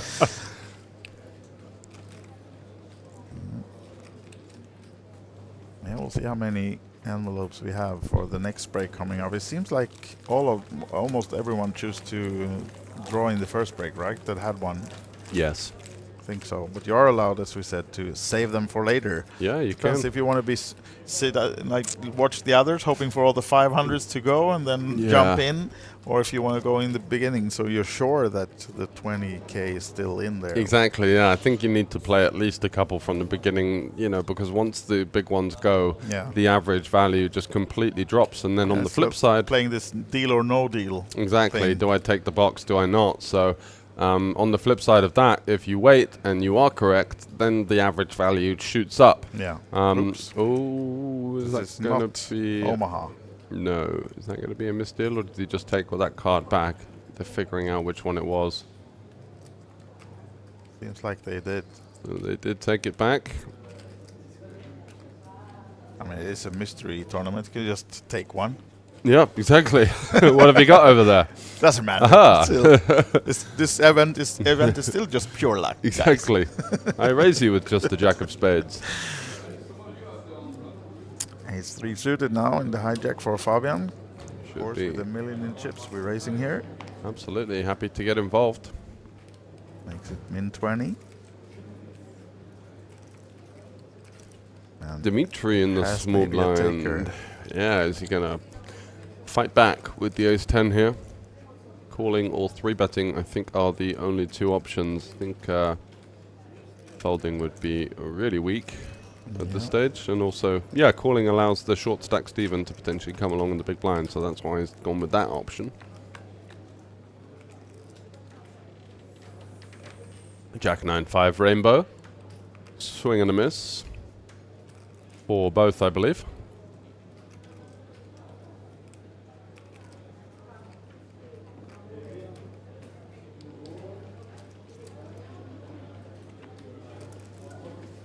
See a bet from Fabi. I'm not sure if Dimitri is going to plan to stick around here with the ace-10.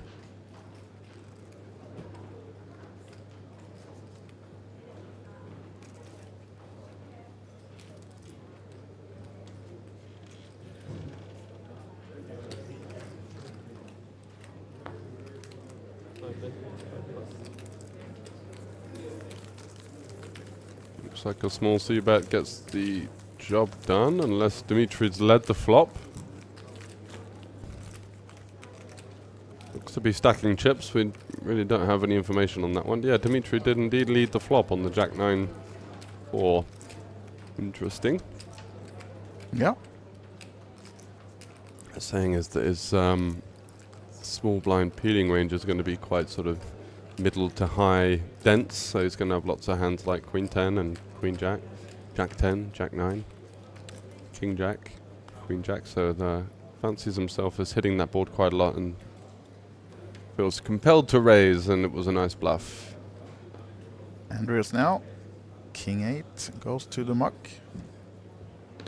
Back to Fabi with the 9s.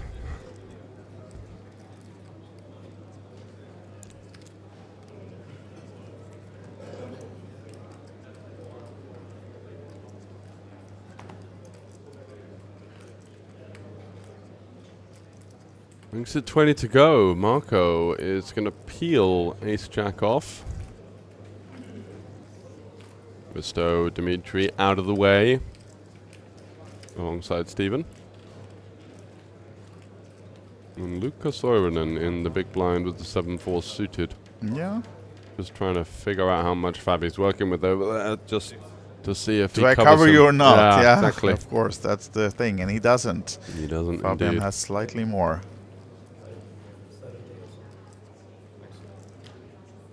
So he gets the bad news, but still calls, of course. Just asked to know. Yeah, of course, he wants to know. He already was calling, but he wants to know for the remainder of the hand. And it's better to ask now than do it in the middle of the pot, of course. Yep, and just for fun, asking about whether we can show the 3K or not. No, not in the plans. It's not. But we will be streaming this one till the end, and then if there's still game in the main event, it will be done as well. But this one's going to take a while, so we'll be having plenty of mystery bounty action. And here's some action as the 9 falls on the turn. Drilling is, I think, the German for a set, and drilling indeed. As he drills the 9 on the turn, And he has Marco stone dead now. Yeah. Yeah, I used to play a lot of poker in Austria, and they were just, shouting random phrases. So I quickly picked it up. Because they did it against you. Yeah, exactly. They were jumping around the tables. Ikabakula, yeah. Okay, nice one, pal. Nice way to learn a new language. Yeah. Getting... Yeah, shouting damn when they wanted the queen. I was yeah. It sounds kind of rude, doesn't it, in English? But yeah. No damen on this board, though. No. And Marco, of course, calling with the ace-jack.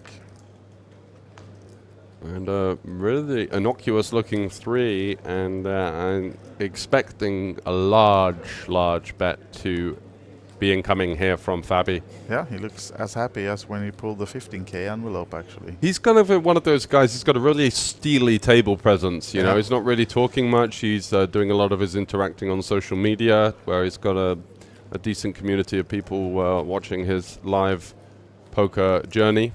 Don't think he plays much online, mostly focusing on traveling around. And one of those guys chasing the Hendon Mob glory, with all of the flags and stuff like that. So don't be surprised if you see him at your local tournament series, because he's just about everywhere, this guy. Must be a booking.com VIP. Has a gold card on everything. Oh, yeah. Or diamond level, maybe. Yeah, only one person beating him then will be Koen Roos. Is that the guy we saw the other day with the Iceland flags and stuff like that, was it? Yeah, he's now traveling around trying to beat the record for, was it last year that Dominic French is the name, all right? He had 51 flags, I think. And I think Koen now has 31 so far this year. So I saw he updates on Facebook, and he wrote, all the flags he put in also in the post. So he cashed in, I think, 4 different countries in 1 week last week. So, but now Fabian has put the pressure on Marco for sure, trying to get another bounty. Yeah, this is nasty for Marco, checking back the flop, I believe, and now facing the... did he stab the flop in position? I can't quite remember. We were chatting about something. Yeah, I'm pretty sure. That too, actually. Yeah, I'm pretty sure it went check on the turn. On the flop. Yeah, on the flop. And he's going to call it off and get shown. And then he shows one at a time as well. Yeah, as soon as he sees the first one and how quickly and confidently they're getting turned over, he knows the bad news. Yeah. Ace-jack. What are you really going to do in that spot? You do block some hands like Jack 10, Jack 8 that could potentially be in there, but so hard to find the fold when you play the check back on the flop. It's really only 9s, potentially 7s, and top set, which you block that beat you in that spot. So unfortunate. Really, yes. And here we see only one short stack now on the table. Steven with just 9 bigs, a little bit less even, and looking to get something going really quick. And of course, all of the others are targeting Steven now, wanting that bounty, wanting to be the one eliminating him. And Fabian now, with that elimination, got another yellow ship, which are the bounty ones. So in the next break, we can expect him at least to be on the stage for another envelope, or maybe more, if he gets some more elimination done before that, because it's an hour and a half, I think, approximately, till the next break, when we have the next bounty pool. Now there are some cards almost mixed up. I think we're good. And it just gets better and better for Fabi. It does. 8-7 suited again. Don't see why he wouldn't be getting involved here.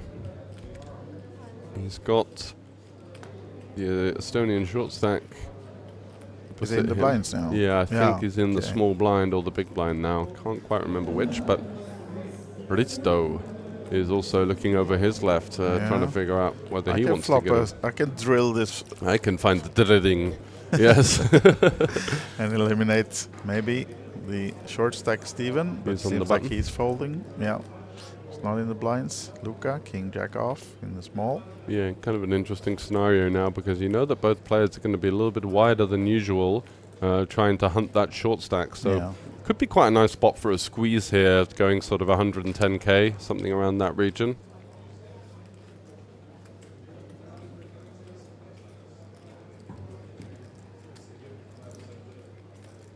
Very capable player from Finland, and that's exactly what he's trying to figure out now. What's going to be my best chance of... Ooh, a little foldy there. Interesting. Andreas, Jack 10. Andreas, though, likely to complete. Yeah, does. 3 ways to the flop. Let's see if we can find that 4 then.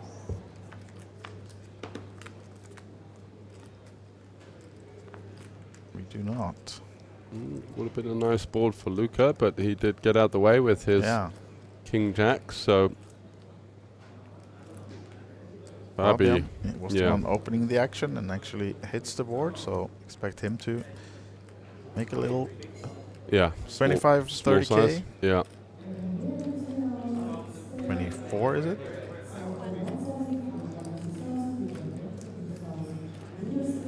.24 indeed. Risto out the way, and Andreas has absolutely squadoosh. Yeah. So no continue from him either. 13 left now. Yeah. Playing for, of course, a decent amount of bounties in play. I believe last time I checked that the big one, the 20K, is still in there. Should be, yeah. You'd feel like Fabi is one of the favorites to find it. He's got all the momentum in his side. He's having a real run. Just for those of you tuning in now, he did max late reg this tournament.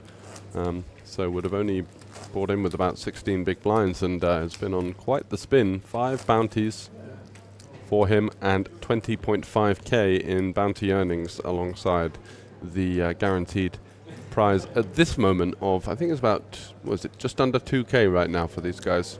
Yeah, should be right. We have, let's see, a little bit less, but where is it? Xiao Fei Wang, the chip leader of the main event now. Yeah, so the current payout is 1250. Yes. And all of the final tablists will get 1750 up to 22,550 for the winner. Yes. Plus a lot of bounties, most likely, of course. All right. With that, I'm leaving you for a little while, George. No problemo, sir. We'll go on. So Luca did just fold the King Jack offsuit. Now having a little look at his Queen 6, a bit of a downgrade, so not sure what he's thinking about, to be honest.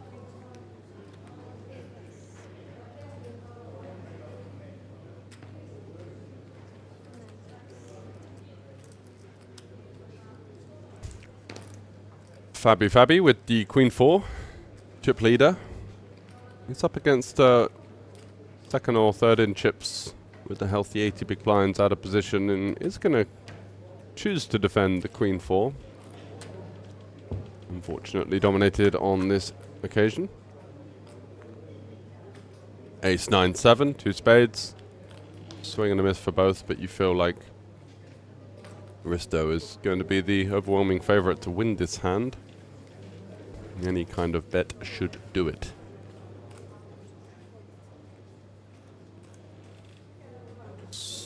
Quick fold there from Fabian. And Risto, the Estonian, looking mean and pulling in another pot with a decent stack now. Looking to challenge the chip lead of Fabian Bartschuk here on the feature table. We've got 2 other tables, or 1 other I should say, in progress at the moment. Playing down to the final and beyond.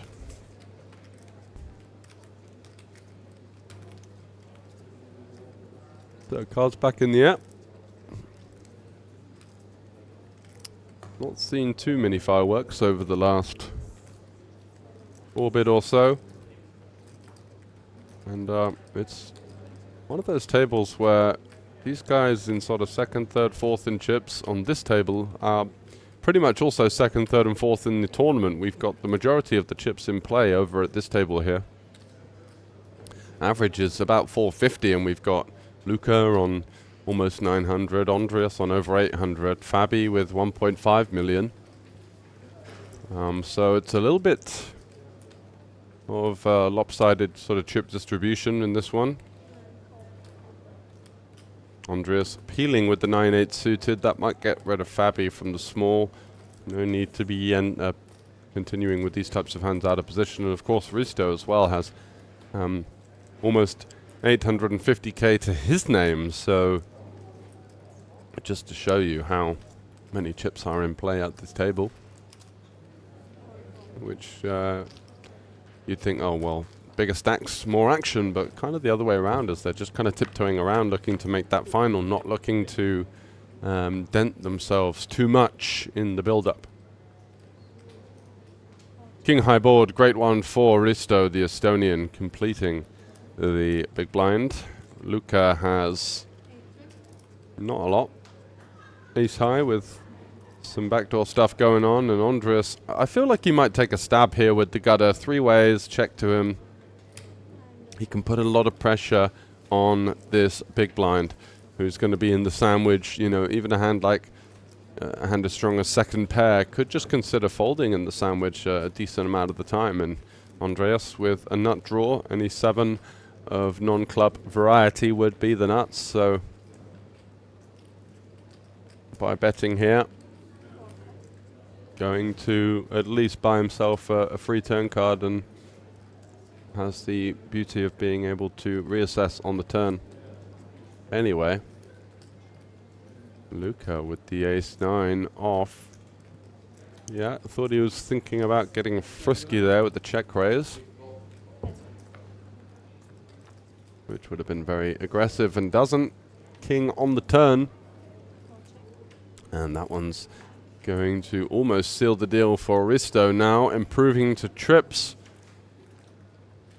Andreas has to think about hands that he can get to fold now on this turn card, right? So it's going to be obviously never getting a fold from a king. And the only hands that you could really target now is going to be flush draws or worse straight draws, just to clear out a bit of equity. Let's see what sizing he's gone for. 85.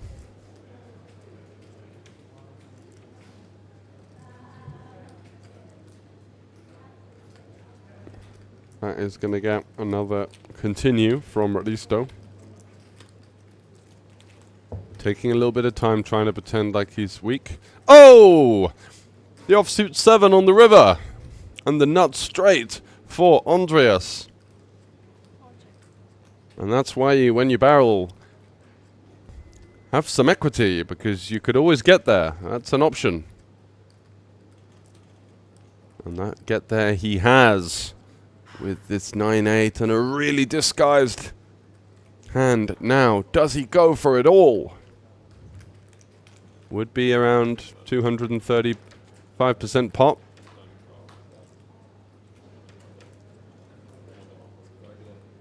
I think it might be a little too greedy, but I think an overbet is coming with this type of hand. We unblock the King X. We know that his continue on the turn, having called in the sandwich on the flop, is going to be strong. Expecting a big bet here with the disguise straight. He's gone for 2/3.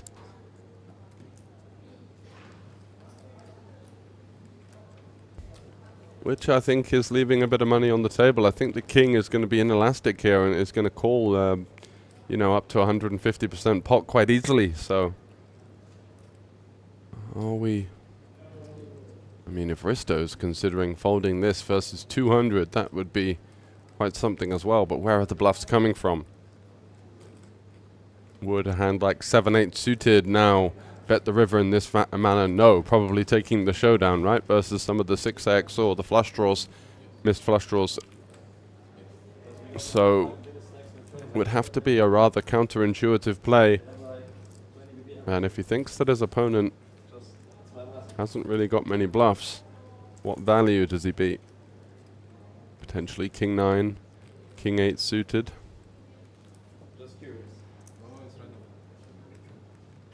I mean, the spidey senses are in full force right now if he's considering getting away from this one for 2/3 pot. Really examining his opponent here with intent.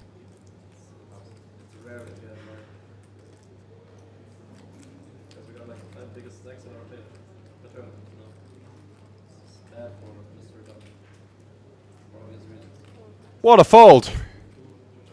How did he figure that one out? Wow, he's going to be delighted with himself. I thought he was going to be snapping that off, and he just figured it out. He just realized, you know, what bluffs are there? Would have to be just some kind of missed clubs. Only a couple of combinations of those compared to all of the King X. All of the hands like the flop sets that turned to full house as well, so nice job.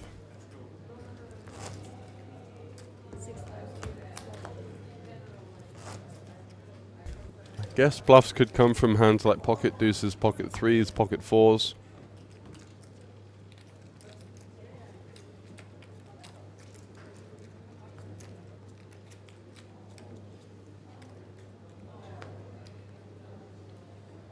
So Stephen's been pretty patient, but that patience is unfortunately not paid off for him.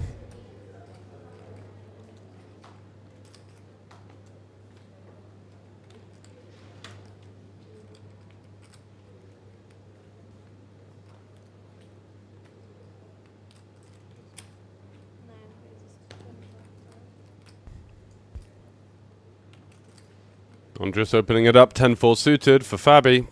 Don't expect to see much here from the young German. Risto out of the way, and Dimitri in the big blind with the 6-5 suited, surely getting involved. Those of you just tuning in, we are on Saturday here at the World Series of Poker Circuit event in Tallinn. One of the biggest events of the year in Northern Europe. And we have coverage of the Mystery Bounty Day 2 being shown until a winner. And following that, if we have time for the Day 3 of the main event, then we're going to go with the closing stages of the action in that tournament. A couple of familiar faces deep in that one. Those of you that are up for the marathon session of the 5K will remember the name David Vanaya, the ring winner of the 5K. Taking home 94,000 plus the 5K package earlier in the week, and back in the mix in the 1500 main event. Looking forward to potentially seeing some of him. Also in there is Rasmus Lundström, who's been on some commentating duties this week. Very insightful player and doing well in live poker over the course of his start to his career. Making another run in a big field main event.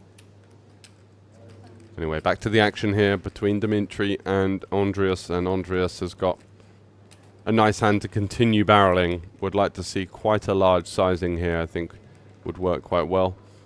We can get a lot of hands to fold. 7Xs, 6Xs, 5-3, 5-4. And we're not going to be betting like all of our overpairs and stuff like that. So I think the polarization is a good strategy here. Just to say, look, I've got 2-pair plus or a set or a straight. Let's go for 80 into a 118.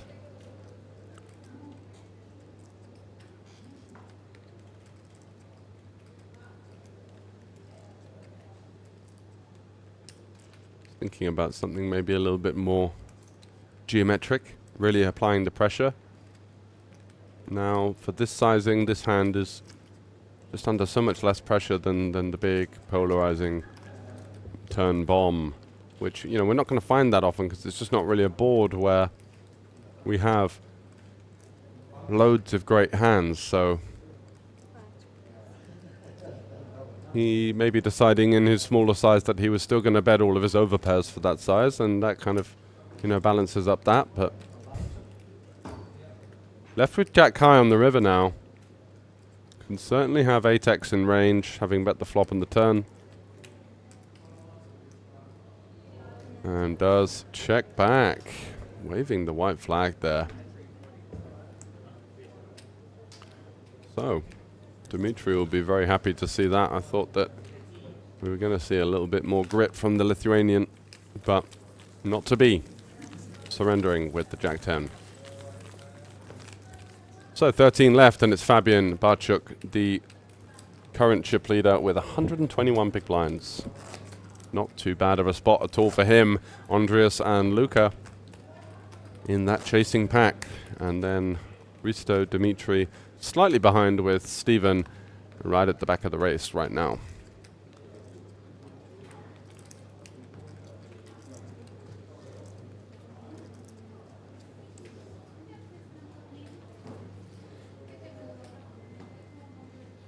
Soirenin with the 7-6. Not getting involved.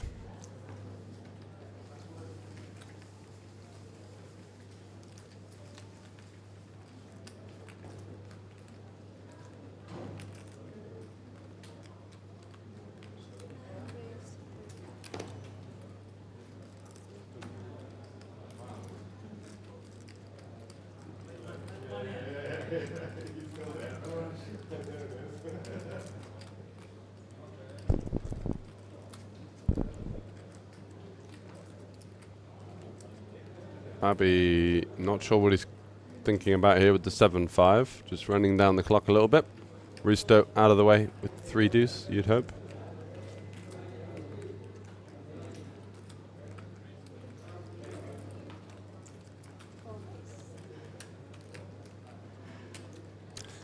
Okay, so we do have Steven in the big blind, so Fabi was thinking about potentially getting involved. And Steven folding queen 6 suited in the big blind there versus the raise. That is, yeah, not ideal at this stage. You just got to defend and when you're getting a good price and try and go with it. Instead is really crippled now and just waiting for a monster premium to give himself any hope. But the likelihood is, as we are down to 12, that we're going to be losing Steven before the final table.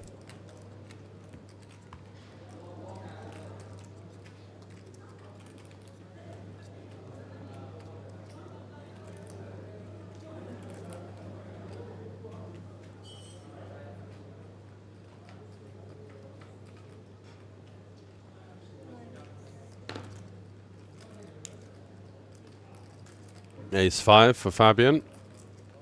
Nice. And to start driving the action with, looking to target Steven in the small blind there. Risto with ace-queen offsuit. Think we're going to see a peel. Again, heavily incentivized to keep the short stack in. Or given the opportunity to squeeze jam where he can stay under-repped with this ace-queen. 9-3 for Steven. It's getting desperate.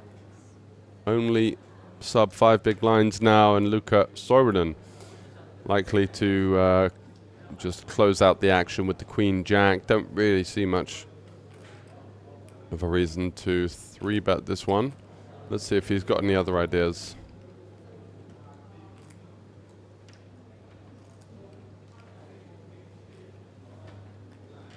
Don't think we're going to be so linear, and the issue is that Risto's flatting range can be a little bit stronger than usual with the short stack behind. You might even just play a pure flat in that spot, which means all of a sudden that there's lots of hands like aces, queens, kings lurking in there from time to time. Does go for the squeeze. Does Luca. Makes it 130 to go.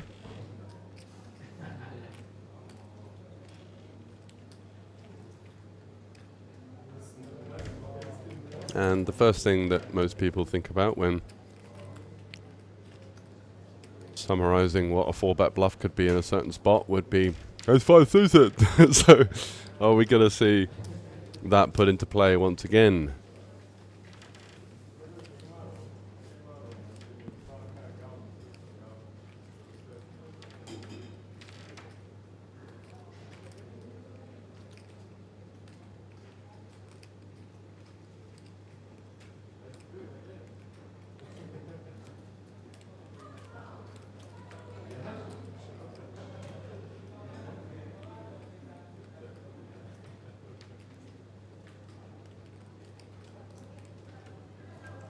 Yeah, I would love to know what the 3-betting range is supposed to be in theory here with all of these considerations. Very difficult to figure it out, of course, as it's a unique event, the mystery bounty format.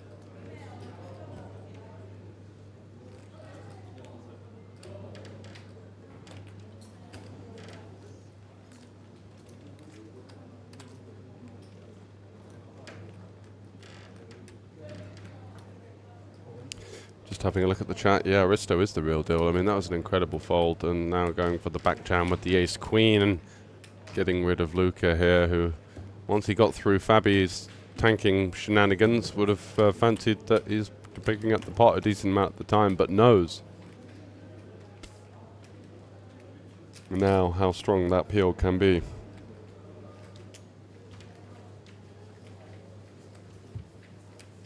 Some information saying Luca is coached by Joel Lismaki.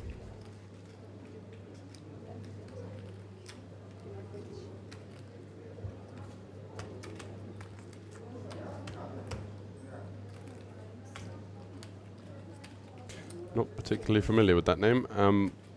Not sure as to what's going on here with the tank. Getting back jammed here. Don't think we're really in the spot to just windmill it in and hope to see the sort of 7s, 8s, 9s, 10s region.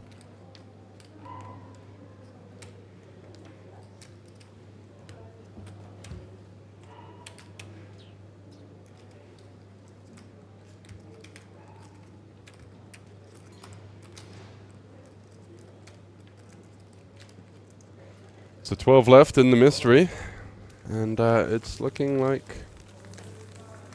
another live final table for Fabian Bartschuk, the German traveling pro, with a dominating scenario in his favor right now. 119 big blinds, 1.4 million in play. Andreas was 74, Risto 73, Luca 60. Just took a bit of a hit there with the squeeze. Thought it might be a spot where we were going to be a bit more polar. And it says ace king off right.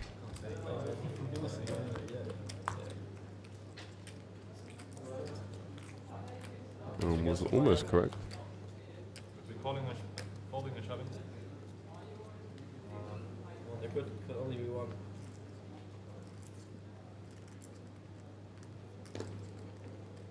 Or like couple. King jack suited, ace five suited. Thanks for giving me so much credit.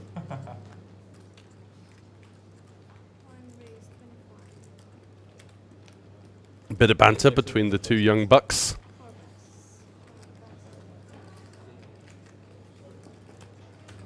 Stephen with the ducks. Is he going to put his trust in the mighty hand? Does have the benefit of playing for the side pot as well. And what I mean by that is the blinds and antes, and he's going to get re-ISO'd a half decent amount of the time too. Luca here, 9-4 suited. You know, the chip leader is opening under the gun. Don't see what decision we have here apart from maybe wasting a bit of time, because he's got the chip leader on his left and he's just hoping that to wind the clock down, because he feels as though his spot is not the best one with two big stacks to his direct left. Of course, Risto as well, as the Estonian has a lot of chips. So that might be the subtle reason for the slight tank fold there with a hand that was never going to be V-pipping.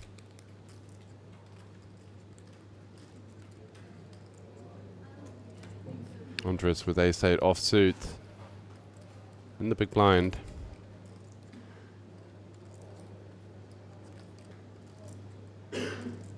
Could go for a click here.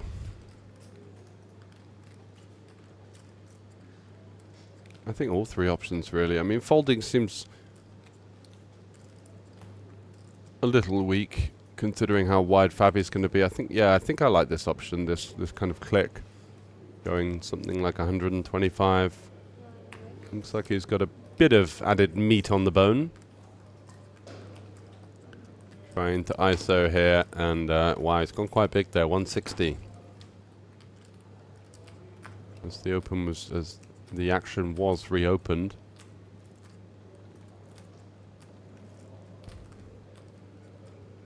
It's like the dealer likes the look of Fabi there, just sort of licking her lips, eyeing him up and down. Could be getting lucky tonight, son.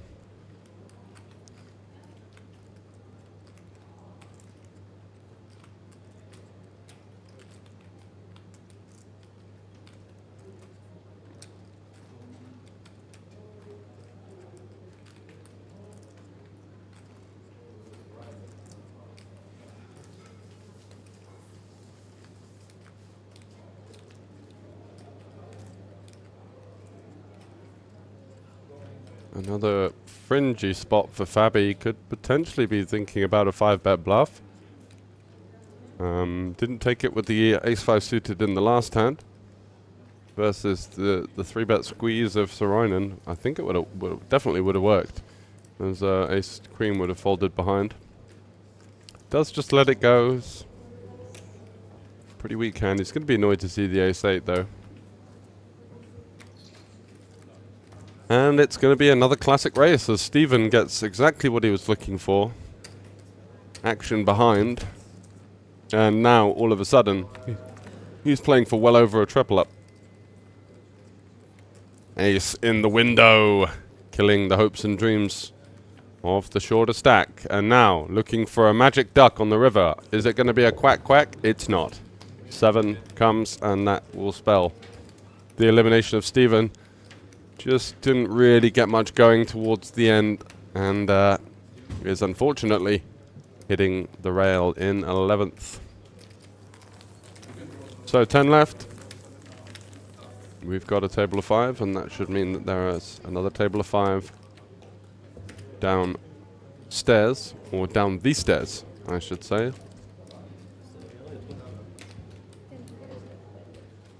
Not sure what Luca's up to there. Looks like he's hopefully not puffing on a vape or something like that, but pretty sure that's not allowed. Little phone break for some of the players.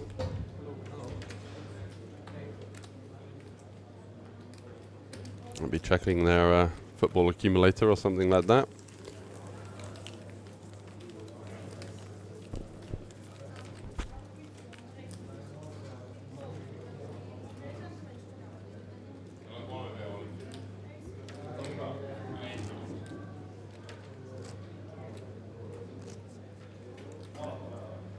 Okay, so we're going to be going to a redraw break very shortly. It's going to be 26 minutes.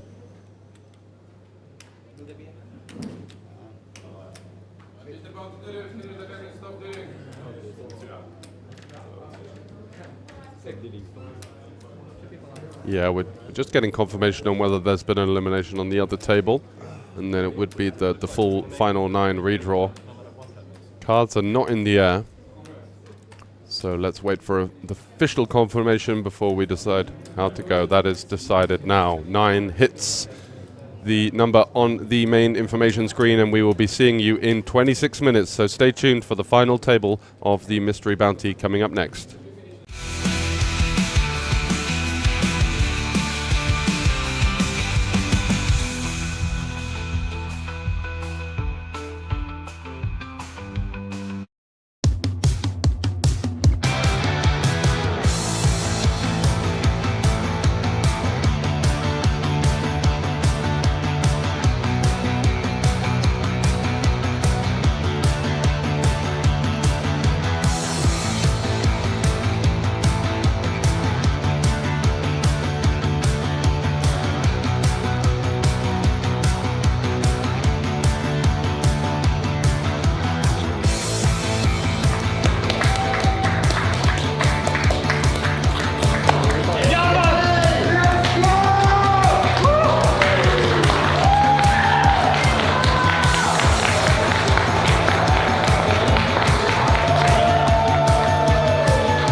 Welcome back to the World Series of Poker circuit events in Tallinn 2025.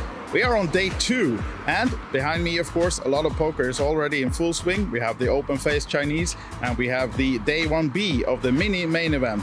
But I thought I would show you a little bit what else you can do besides play poker. Let's see what's offered in the Hilton Hotel. Right to the left of the entrance, when you come out, you have the Olibet food truck with burgers, tacos, and reprise, whatnot.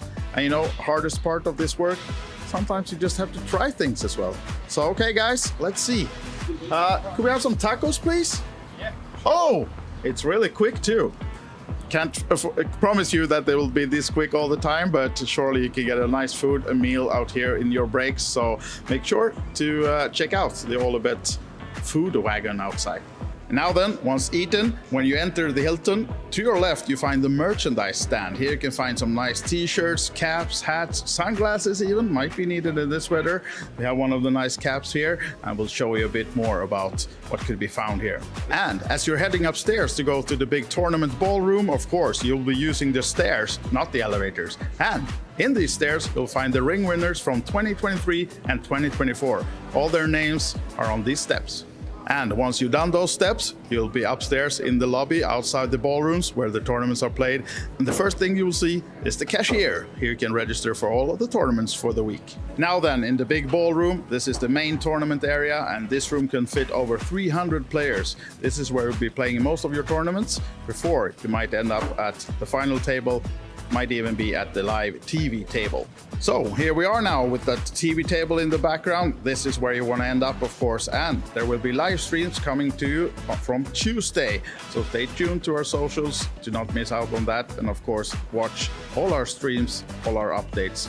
Thank you for watching this walk-around video, and I hope to see you soon.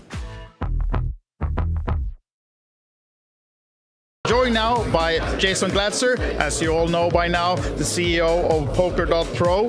And Jason, tell us, what is Poker.pro doing during these events? Well, we're here to cover the event. We had a lot of pre-event coverage, but we're going to have a live blog starting tomorrow on Poker.pro. There'll be daily articles that will also be imported over to alibetevents.com, so check them out as well because they have the schedule and everything else. We have our hosts coming later in the week, so expect a lot of social media fun as well throughout the week. And maybe you'll see me at the table. I mean, it is the first ever Speed and Special Ring event later in the week. That is my main event. I have to be free, I have to try to play, and I have to try to win my first gold ring as well. But you have some scores recently, haven't you? Some results. The rumor has it I've won a trophy or two, maybe 3, 4, 5, but you know, it's not about me, it's about all these amazing players. I'll take the microphone away from him and we just stop it there. Poker.pro, there's where you find all the action. Christopher will be writing, Jason will be in the background, and I'm sure you can trust Glenn Brown when he arrives in a few days to give you some real nice content too. Jason? Yes. And we have 810 and Maureen coming as well, playing the ladies ring event, so that should be quite interesting as well. But yeah, we have a group of 5 coming in total. Perfect. Stay tuned.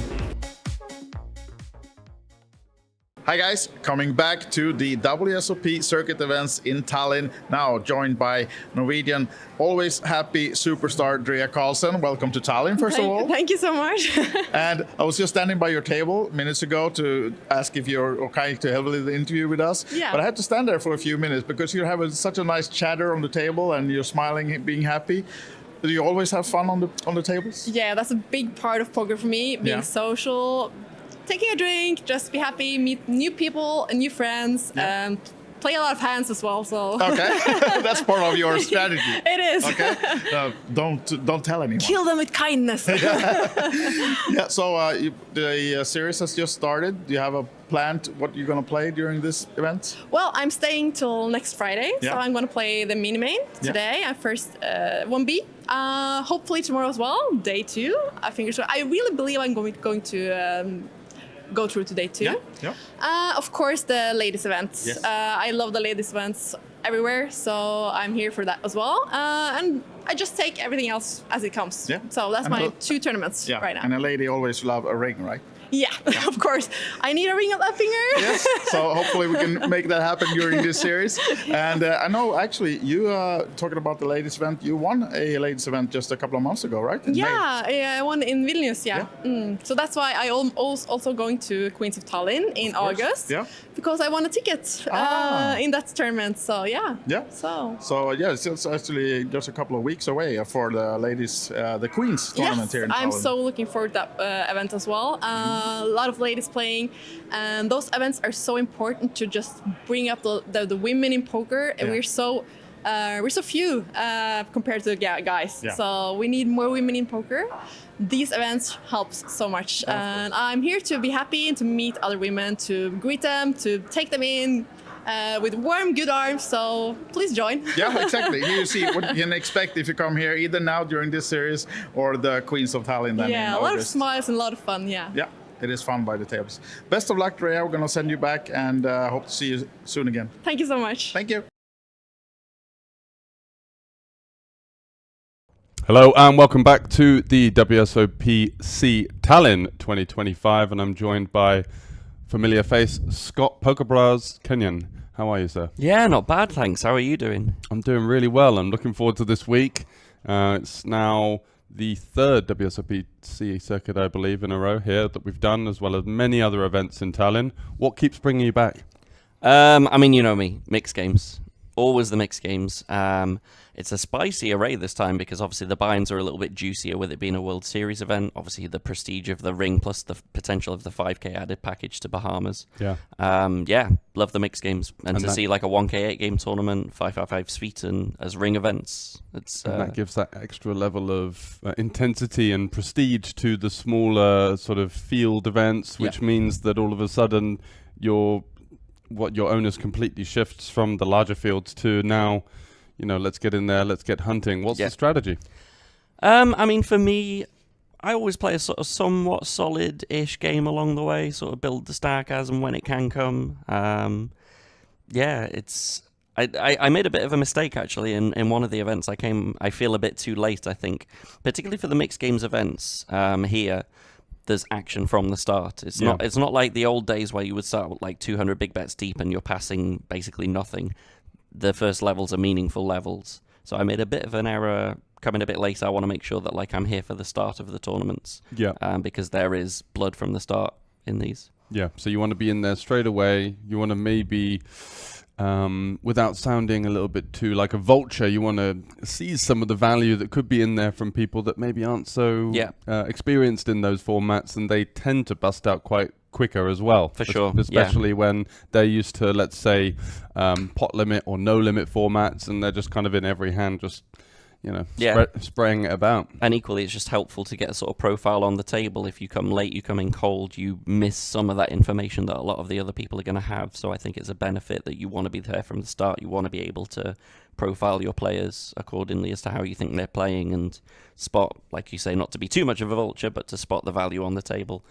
So I think that would be my top tip. You want to be there from the start. Mm-hmm. And what are you looking forward to most? In which event? 8 game tomorrow. 1K 8 game. It's cool that they've upped the buy-in for that, because last time it was a 350. We know, of course, Franco won the ring in the 350 last time, defending champion. I know he will be coming back to defend his title. But yeah, big difference between 350 and 1K. Few people unhappy about that. I think a few people think it's a little bit too much, but yeah, it's WSOP.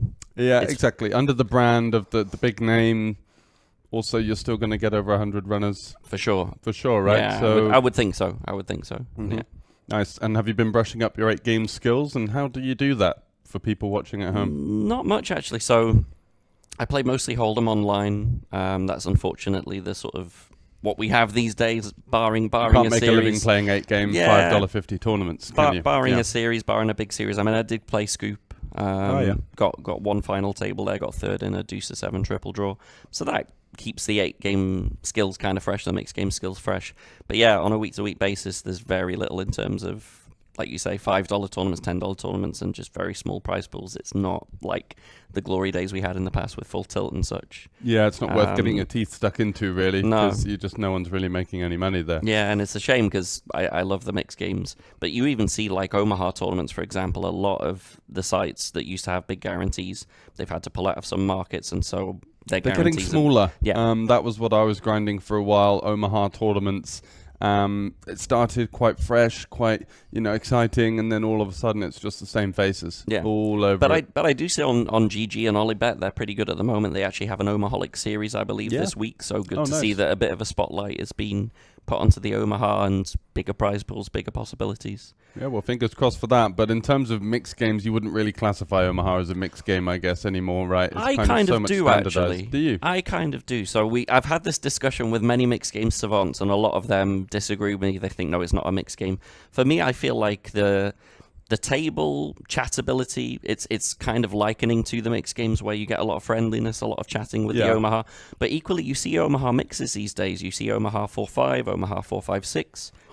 Surely that is a mix when you're having these different formats, these different variants of Omaha in a tournament. That's why I'd call something like Sveton, something like Triple Board, something like Big O. I would call them mixed games, but I would just call Pot Lim and Omaha. It's kind of such a standardized game now. But what about 5-card PLO? What about 6-card PLO? Do you class those as... that's just Pot Lim and Omaha with different amount of cards. Just more cards. Yeah. So I think once you're bringing in the high-low and you're bringing in multiple boards and you're bringing in kind of extra sort of facets of the game, that's when it becomes a mixed game. But I think that having played Omaha for years, it doesn't feel like mixed really, because in mixed games I think that, you know, as a recreational, as a player, just as a human being around the table, sometimes you feel inclined to help people out that clearly don't have a clue what's going on. Whereas in Omaha, that's kind of, you know, the line is a bit more blurry in that sense because the rules are so much easily defined.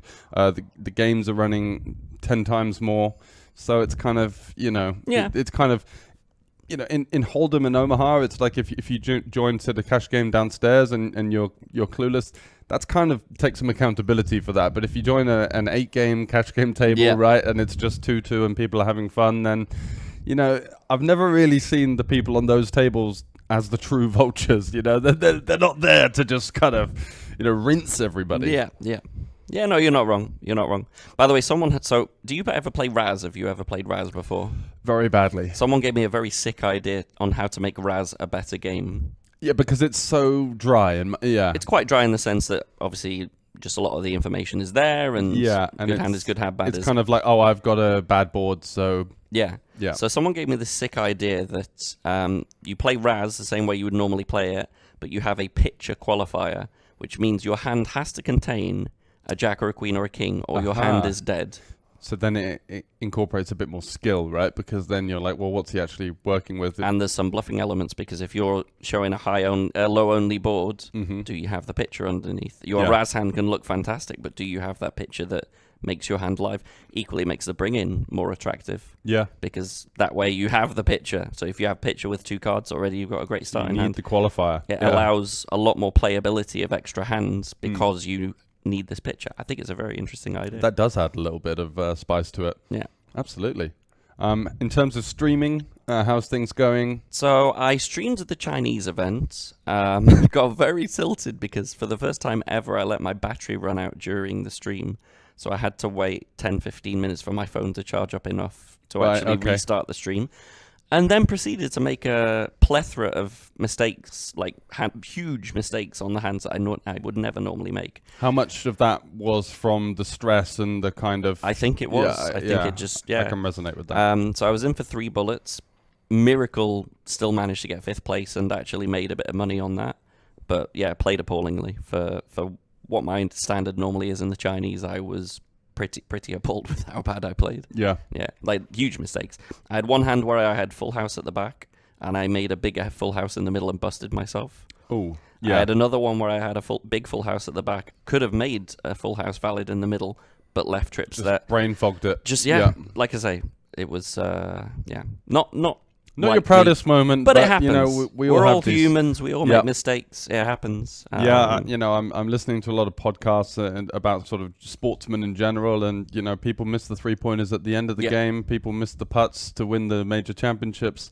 It happens to the best of us. Yeah, so I wouldn't be too hard on yourself. No, I'm not. Just I reflect on it, look back on it, and just it's one of those things. It happens, but yeah. And then sadly for the rest of the events, not able to stream them, unfortunately. Yeah, and I get it. That's WSOP rulings, to be fair, because it's kind of in the new age of the influencer and the Instagram. Unfortunately, it kind of gets a little bit out of line if everyone's on the phone. I think it's also because there are a lot of people who abuse the electronics. We've had so many situations lately. GTO Wizards. There was one with someone with a phone on the table and an earpiece. and was getting information of what all the cards were. Yeah, there was an infrared guy in Edinburgh Yeah. that was beating the local 1-2 game for like insane amounts of money. So yeah, I mean, fair enough, right? Yeah. It was kind of one rule for everything. We had that situation on the final table of the main event that kind of brought a huge controversy and a Twitter kind of debate. And I think, you know, unfortunately, in terms of a subsector that kind of loses out, it's going to be streamers, it's going to be do-good poker influencers, but for every one of you, there's going to be 10 people that are going to be using that device for nefarious activities. Yeah. So, no, I fully understand it. Game integrity obviously has to be number one from the organizer's point of view. I fully respect and appreciate that as well. It's frustrating for me because all I want to do is spread the word of the mixed games. But we have to preserve the longevity of the game. Of course, yeah. And yeah, very important to do. And in terms of commentating, we always love to have you in here. Which one would be your pick for the week that you'd want to join in on? Is it going to be main event? Is it going to be 1K PLO 4-5? So I'm actually playing the 1K PLO 4-5. Okay, so hopefully we're not going to see you in the commentary booth. Hopefully you just see me on the table. That would be amazing. Yeah. But in terms of what to jump in on, it really depends like what I'm playing. If I'm out of things and I have some free time, I will hop in the booth. Yep. Obviously, I hope that's not the case, and I hope I'm just busy playing things. But yeah, I'm sure at some point you'll get me in. Absolutely. Well, thanks very much for joining us in the media room once again, Scott, and hopefully see you around this week. Good to see you.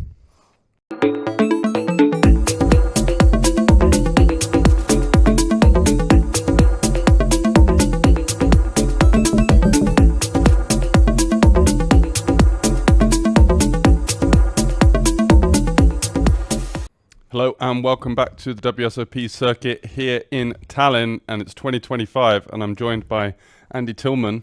You've just been announced as the Chief International WSOP Circuit International Manager, is that correct? International Tournament Director. International Tournament Director. So you're going to be looking after every event upcoming on the roster, starting with Tallinn. You're going to be going to... I go to Bratislava in a few days here to have the second event for us on the new season for WSOP Circuits.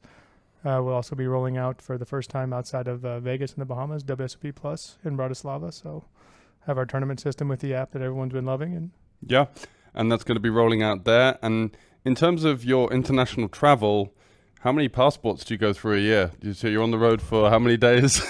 I'm on the road this year probably close to 300 days this year. And how do you balance that with home time, family? Very poorly. That's how we balance it. It's impossible. It's an impossibility being this busy with everything we're doing and building and trying to grow poker. It's, you sacrifice a little bit, but at the end of the game, it'll be better for everyone. Absolutely. So would you say that that's where your passion lies? Because I read that you were dealing about 20 years ago and sort of made your way up. So what was it that really gave you the kind of breakthrough moment to start working more on the international stage as opposed to card rooms in the US? Yeah, it was probably when I first started doing the WSOP circuit in the U.S. and ran in the tournament director at the time and got invited to a tournament in Bratislava, Slovakia in 2009, I believe. Mm-hmm. And that just really kind of relit the fire to want to travel more, want to work more. And I've always enjoyed being in poker. I mean, this is my university job. Yeah. That I just kind of stumbled into and just enjoyed the environment and the people. And it's great. And I mean, just the travel and now working my way up, like you said, from dealer to like floor assistant to floor to manager, now to tournament director. It's been a long and fun road, but we're still enjoying it. I mean, now the new position's busier, doing more things, but it's really kind of even pushed the fire more. So to those people out there that are kind of looking to follow in your footsteps, what would you say is the greatest strength you need to climb that ladder? Probably the greatest strength is enjoying what you do, like really enjoying the environment and focusing on always learning, always trying to get better and understanding, never thinking that I know everything. I'm willing to learn every day and trying to find something new, a different perspective, different thoughts.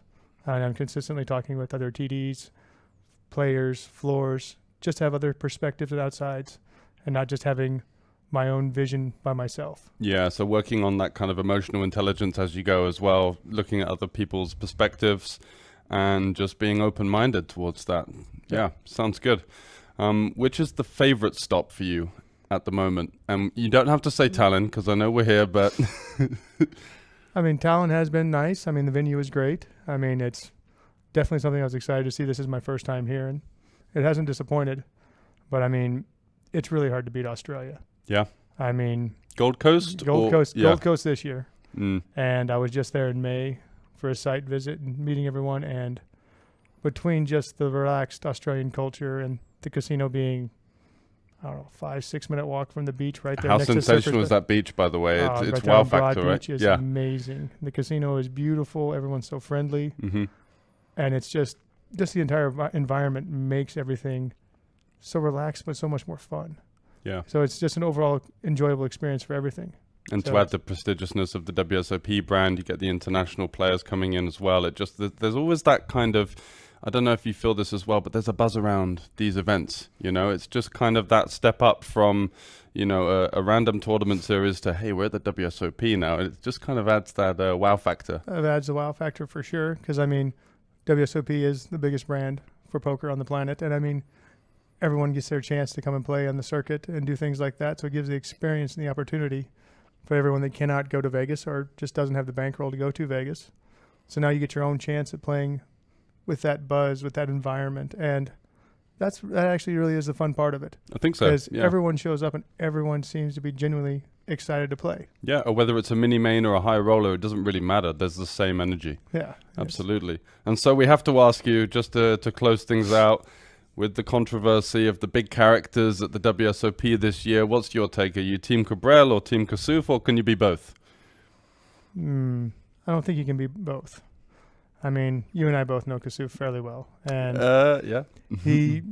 Will went far even for Will. Yeah. And just that thing just got way out of hand and both sides were just pushing, and I just can't be on Team Kasuf with everything there because he was just abusive and things like that. Cabral, he's intense. He tends to really be on that razor's edge, but he's very rarely crossing it. I don't think he ever does anything too wrong. And, you know, I met you years ago in Rozvadov as a player, right? And when we were dealing with guys like Cabral there, it was kind of a novelty, you know, in that local scene that hadn't really reached the bigger stage at that point. And then all of a sudden he started to play in the super high rollers and stuff like that. And I always just thought, you know what, this guy's kind of a master of the vocal side of the game, whereas a lot of people would say Kasuf was. But then, you know, when Kasuf busted out of the tournament, you saw this kind of tirade and you were thinking, well, hang on a second, maybe it's not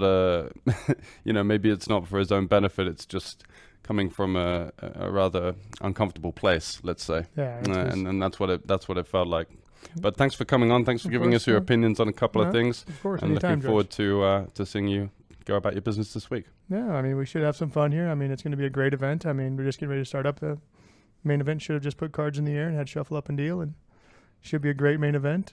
Absolutely. Still have a ton of events to go, and I mean, on to Bratislava next, and then on to Bratislava. But it's always on to the next thing with you, isn't it? I mean, you go to but you got to love it for that reason, huh? I mean, between now and the end of the Bahamas, I have 10 events. Yeah. In 4 months? Wow. Yeah. So there'll be a lot of WSOP action coming to pretty much anyone everywhere right now. It's 10 events on 4 continents for me, and we still have others that, I just physically can't make to. Yeah. So WSOP.com for all of that, guys. Check out the tournaments that could be local to you, and if not, Gold Coast is going to be the big one. Get yourself booked in for that one. Thanks very much for joining, Andy, once again. Thank Cheers. you, guys. See you guys. Enjoy.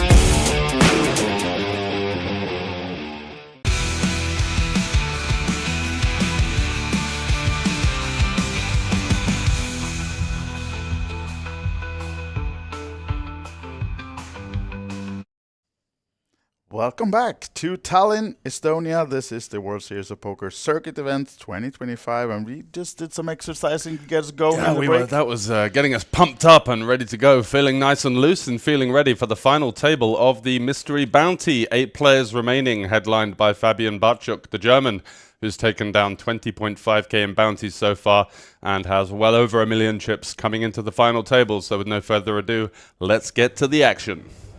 Here we are, and there's no one here. Teresa will announce them for you. This is the final table of the 1,100 euro no limit hold'em mystery bounty. We are down to our final 8 players, and this is ring event number 10. Let me introduce you to the final table. Taking seat number 1, he is the current chip leader with 1,031,000 in chips. From Lithuania, let's give a hand to Tadas Genserauskas. C2 with 711,000 in chips. He is from Finland, Luka Sorainen. C3 with 714,000 in chips, also from Finland. Let's welcome Pasi Laihinen.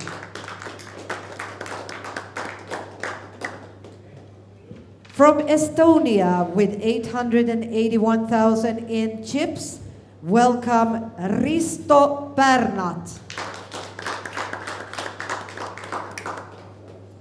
From Finland with 315,000 in chips, welcome Niilo-Pekka Niinikoski.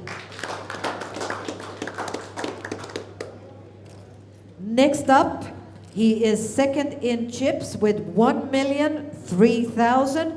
He's from Germany. Welcome Fabian Bartuszk.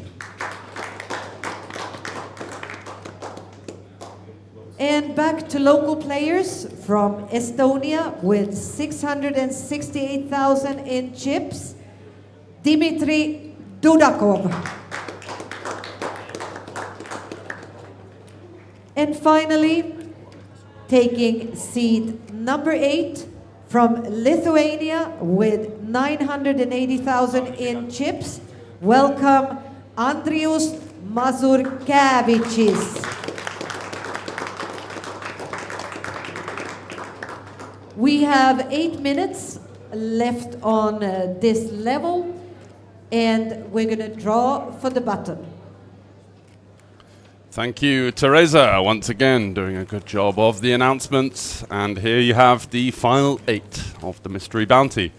Everyone has locked up 3,150. And this is a ring event, so it means that one of these players will also receive the added $5,000 package to World Series of Poker Bahamas in December. So that's an added $5,000 prize. For the commentators? She said that, right? She didn't quite mention what we're getting. And the button is on seat number 8, which means that Andrius from Lithuania is starting off on the button.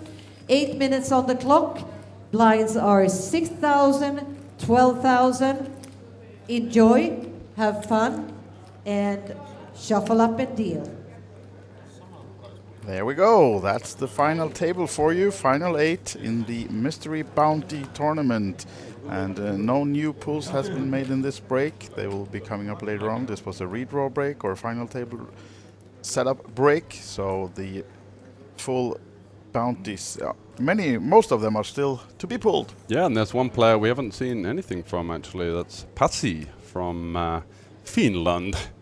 Another shrewd Finn, no doubt. Yeah. As there are many this week. Nilo, another player we've not seen too much of in this event. But Fabian, we've had our eyes on, 1 million. So chipped down slightly just before the final table. Did have about 1.5 at one stage. So facing a little bit of adversity, but still with the chip lead, I believe. Yeah, and I see some questions in the YouTube Olibit Poker chat about how many bounties still in. I think we had about 9 or 10 pulled last break, did we? Maybe a few more, but should be about 20 left, I think. Yeah, that's the 20K is still in. Yeah, and we are still waiting for the next couple of pulls, which we will have for you when we get that coverage. But we are focusing on the other half of the prize pool for now. 22,250, if my memory serves me correct, is going to be the winning share, plus the 5K Bahamas, and of course the bounties that come with that. Info on that when it comes. Luka facing an open from Tadas, the Lithuanian, also with a million in chips. And a nice spot here for the young Finn to come in for what I imagine will be a raise. Yeah, this young Finn has been around for years, but still looks 15, right? Yeah, it's still fresh-faced. Yeah. One of the lucky ones. Exactly, Let's see if he's lucky in the spot as well. Probably Tadas will not stay in this one as this goes heavy with the 3-bet, and that's the fold. And small pot for Luka. Yeah, nice sizing as well, 4x there. We do want to go quite large in ICM heavy final table scenarios. Yep. We're not really looking to incentivize post-flop action. We're just happy to pick it up and also force our opponent into maybe more of a 4-bet or fold strategy, which works for us when we've got the top of our range, which is certainly what he had there. Yeah, and here's the living proof for that we are not viewing this table, because now Teresa announced that there's a free bar on the final table. Wow. It's on the house, and we're sitting here screaming, hey, hey, what about us? What But about no one us? sees us. No Yeah, one I sees know. us. In the dark media room, you know. Darn. Darn it.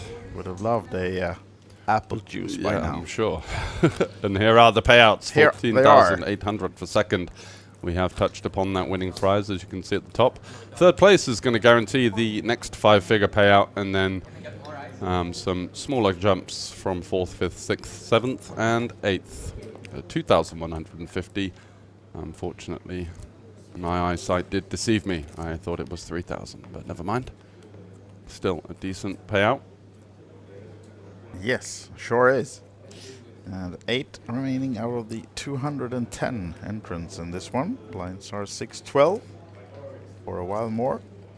And Risto with a nice starting hand under the gun. Yeah, really like the game from the Estonians so far. We've seen some really, really nice poker from him. Folding the King 10 was probably the highlight on something like King 6-7, King X board. And his opponent was Andreas, who did river a gut shot. So really smart laydown from Risto in that one, and saving the chips. That I think it was a 200k bet. Puts him in a great spot with 850 plus at this stage. So plenty of blinds in his arsenal. Tadas is going to go for a 3-bet here with the 10s. I was wondering what his decision would be. And it's a kind of interesting one. He does cover his opponent, but this is a hand that is going to do really poorly versus a 4-betting range. Then we're kind of, you know, a little bit up the creek without a paddle, without using any profanities. You can guess the rest of that phrase. But Risto now deciding whether he wants to indeed pounce on this 3-bet or whether he's going to peel. I think folding seems a little too weak with a hand as strong as Ace Queen. Ace Jack could certainly be having designs on getting out of the way, but Ace Queen a little too strong. So just going to call. Off to the race. Yeah, 3-bet pot with 8 left. Everyone else is going to be interested to see the outcome of this one, and it's a bit of an action flop. 2 overs and a gut shot for Risto, and Tadas has the overpair, of course. Unfortunately, no ace of hearts for Risto, but still, of course, decent flop for the ace queen. Yeah, and Tadas knows that he's going to get a lot of hands. Like even ace king could be peeling here, so you know, not wanting to bloat the pot too much with the ICM and tangle with a player that's got him out chipped. So going 450 into 190. Does get the call, looking to fade a 4 or an ace. Ooh, there is an ace. So 4-liner now, but not really going to see much 4x in either player's range. Yeah, and Tadas not the turn card he wanted to see, and that's not the river he wanted either, so... Snap check back there from him. And Risto is going to be aware of the fact that potentially hands like ace-5 and ace-4 suited may have considered betting the turn. So should have almost the nuts here at this stage with his ace-queen.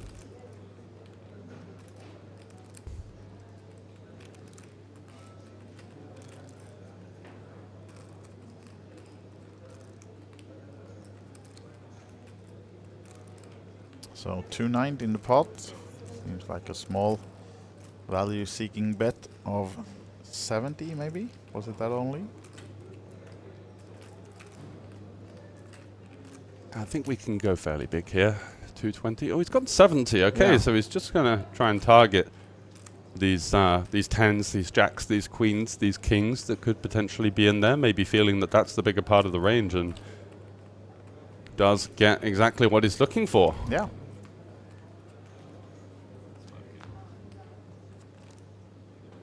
So, even though Taras is already halfway to Bahamas with that LA cap, he has to give away some chips in this pot, but still with a healthy stack, of course. You can see him here in the middle of the pack, 800k. Risto, our chip leader, currently just ahead of Fabian and down in the bottom, but still with 26 bigs. Yeah, for Nilo. Surprised to see him kind of almost full for that one, you know? You'd think that if, let's say, Risto had a hand like King-Queen or Queen-Jack, something like that, he might have gone a little bit larger, looking for some fold equity. But not to be on this occasion. Had the Ace-Queen turning the top pair and gets the value bet paid off. Looking at the main event, we are now down to 22 players, and we just had a discussion in the break here whether we will be able to stream it tonight or not, because there is a risk that they will be done before we are done with this event, so it might be until tomorrow that we get to see action from the main event, yet to be seen. But in the main event, 22 players remaining, among them still Rasmus Lundström. He's on 1.1 million now. I think the average is about 2 millions, and on the top of the leaderboard, a big chip lead, the Swedish Jenny Westerlund. Yep, 6 million in chips. Swedish female sensation, a very strong player, Jenny Westerlund. No surprise to see her with the chip lead. Chao Fei Wang, who had a deep run in the 5K. I believe he got fourth in that one. Yep. Second in chips, Stephen Groom, flying the flag of England. Let's go, Stephen. Happy to see him. Flying the home country flag in third in chip count, Michael Homin. Yeah, and we have a lot of different flags. We certainly Huge do. spread. David Vinaya, the winner of the 5K, also lurking. 13 left, still in the hunt. Igor Pihila Sr. still in the middle of the remaining 22. And on the shorter stacks are Vidar Assersen and Erik Lindqvist, among others. And also then among the smaller stacks, Rasmus Lundström, but still in. Yeah. 22 remaining out of the 888 starters in the 1,500 euro main event. And now we go to the flop here on the final table of the mystery bounty, and there's an 8.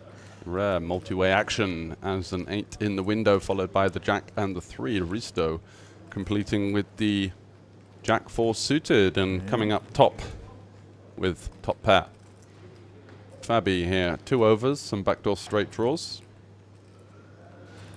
Looks like he wants to bet to try and get some hands like pocket 4s, 5s, 6s, 7s. And ace highs to consider folding. So some nice potential outcomes for him, and he does follow up with a c-bet here. Passy out of the way, not completing the action with the ace-9. May have peeled one off in a heads-up confrontation, but shrewdly deciding to elect a fold. Yeah, Risto calling with the top pair, Jack 4. Clubs, no more clubs when the 10 of hearts falls. Yeah, that is a spicy Open turn ender. card. Now, Gin for Fabi, about as good as it gets apart from a king or a queen. Turning an open ender, some straight completers. 9-7, queen 9 now get there, both somewhat likely from the big blind. Fabian in the +1 seat, having opened from early position, electing to mull over his decision, wanting to think, what am I going to do with my range here? Which hands are going to want to bet? Still think that we are more than comfortable enough to bet the strong Jack X's and the overpairs in this situation. He can definitely sometimes have pocket 10s, although he may check that 3 ways. Was in position though, so definitely a possibility, and he is going to fire a second barrel, sizing up a little bit to almost the full size of the pot. And now testing the mettle of the Estonian. We haven't seen him put a foot wrong so far, and he is going to find the second call here. I'm really interested to see what happens if the river comes something like a 4. Because on this type of board, where straights are possible in the big blind's range, the 9-7 suited would definitely overcall pre. Maybe queen 9 off could be in there as well. So is Fabi going to be able to find the third barrel, and would he do that with hands like ace-jack and hands like pocket kings, for example? So that remains to be seen. Can he find it? He cannot. We do get a brick on the river. The 6 not offering any additional help to Risto, and of course not Fabi either. Now left with king high and wondering whether he's going to go for all 3 streets. So tempting, of course, with 421k in the middle. It is, but betting all streets so far, but yeah, only hands like Jack X. And he got a really quick call on the turn as well on the big bet. So yeah, he knew Risto is either having a made hand or a great draw that he couldn't fold. But yeah, would a hand like ace 9 call the flop? Potentially, maybe not. So where are the folds coming from on the river here? Yeah. Are we going to have to really try and go balls to the wall on the Jack 9, Jack 7, Jack 5 type give hands? it up. And he does. I think a wise decision there. Risto right at the bottom of his range there with just the Jack, but a lot of the time he's going to have 2 pairs straights and stronger hands that would likely not find a river fold. So Fabi giving up there a little bit. Maybe annoyed to see the Jack 4, you know, he's kind of having a little smirk to himself as if to say, come on, pal, I'm betting big on the turn. Yeah. Give me some credit, lad. So Risto now, 1.3, racing up the charts.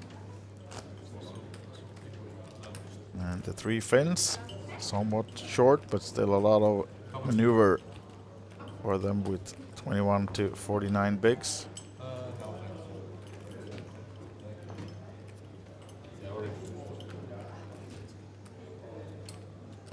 Fabian, not too happy about the last pot, but now new cards, new chances. Jack 10 under the gun, probably will not be playing this one. Or he's going to try to take it all back right away. He's not.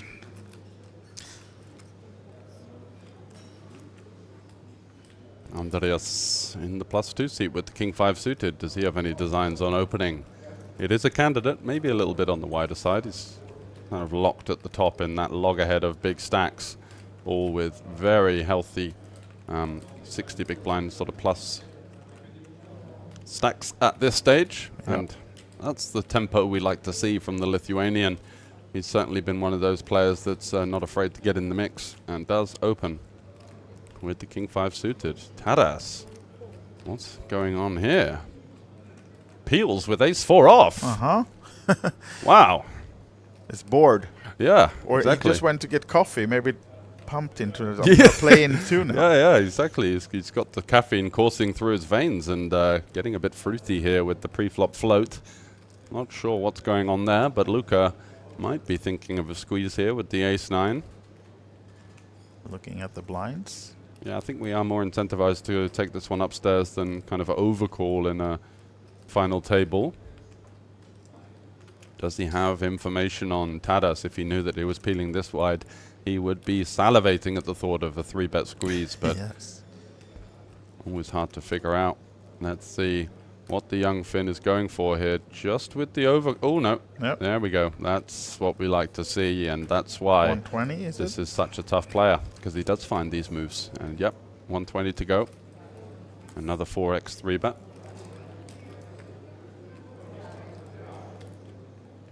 Nilo is really left with no options with the queen 8, but to let that one go would be a bit of a suicide jam from him. Yeah. And that leaves the door open for Luca to be scooping this pot unless Andreas has any devilish intentions with a potential 4-bet. Nope, doesn't look like it. And Tadas kind of... Why did I play this hand. Yeah, He exactly. says to himself. So looking at the other events ongoing, while we wait for the next hand, we have the Sweden, first ever ring event in that game. Sweden special heads up still between Jarkko Suokas and Niklas Nordblom, Finland versus Sweden. So they're still heads up. Third place finisher Sami Salminen, fourth place Torgil Hellman. So 113 runners in the 555 Sweden, biggest prize pool ever in the Sweden tournament, I'm sure. Yeah, that's a hell of a top prize for a Sweden event, 14,000 euros plus the 5k package as well. Definitely, yes. So hopefully those guys have been studying up on their mystery bounty formats, as one of those two are going to be firing in the 2.5k mystery bounty event in the Bahamas later on in the year. Make sure you bring your sunscreen. Yeah, absolutely. Especially as it's Finland versus Sweden, right? Exactly. Not exactly known for their sun over there. Had some chance to practice here though with all the sun we had last week, but I guess these guys stayed in the casino, so they don't bother. Well, they don't know if exactly. it's raining or sun. If Yeah, it's casino dwellers. I was actually playing golf with a couple of Finns, and they said that they can only play for 4 months of the year due to the weather conditions there. So that's pretty tough, huh? yeah, but then they are pretty, you know, they could probably play for more. Since I'm from Sweden, I know, you know, if Yeah. If you you're ask really certain people, hardcore, yeah. that guy, not to hang anyone, but this guy who heads up in the Sweden, Yeah. he could probably play golf 3 days a year because that's how often he goes out in the sunlight or daylight.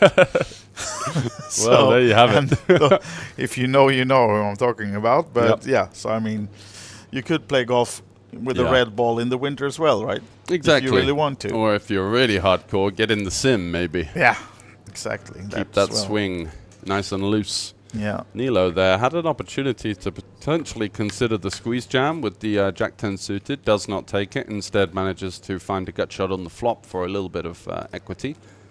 8 would give him the nuts, and it's a swing and a miss from both the other players. Interested to see if Andreas decides to take a stab at this one with the 3s. He can get a lot of better pocket pairs to fold. He can also apply pressure to some underpairs to the ace, but instead Dimitri looks to be going for the c-bet himself.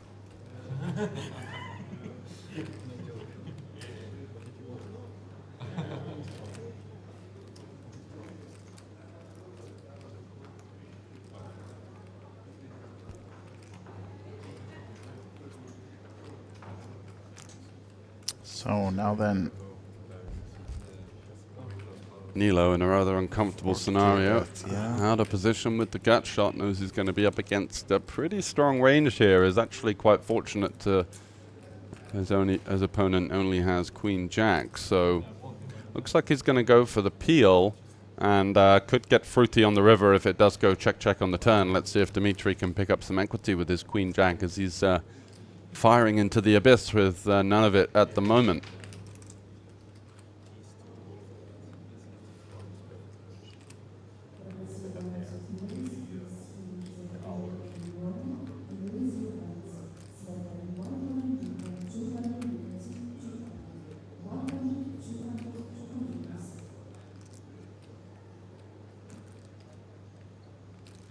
Nilo carefully counting the chips he has left. Not too many on that 10-15k blind level that we are right now.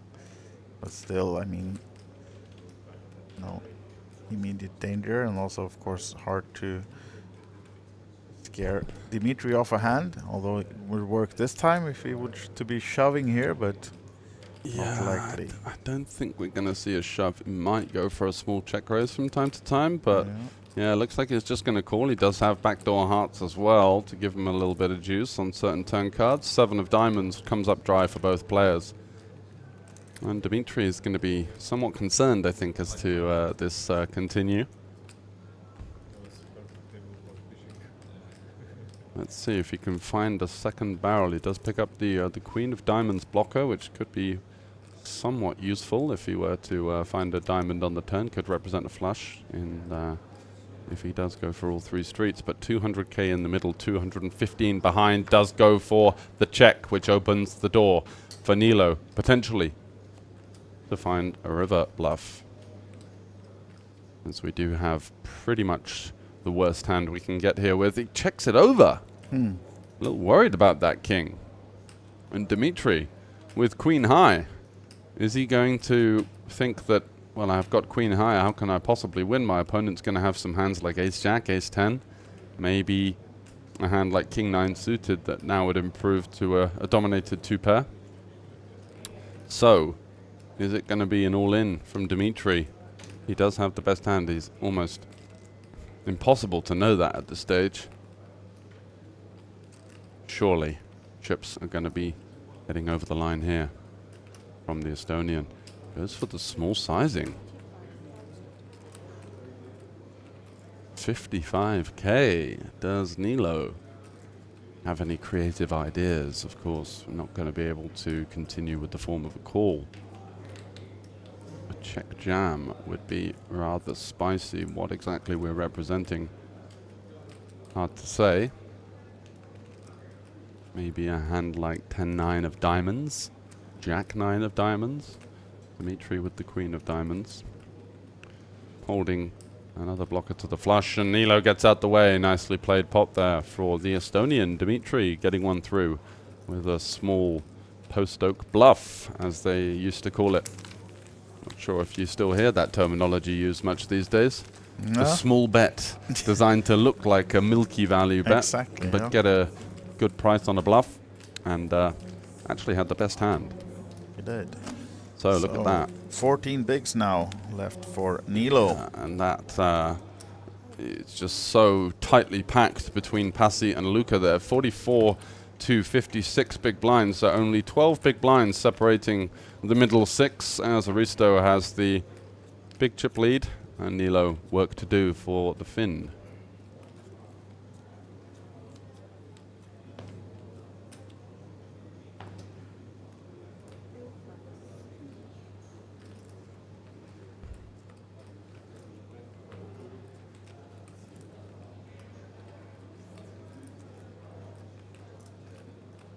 Ace Jack for Tadas.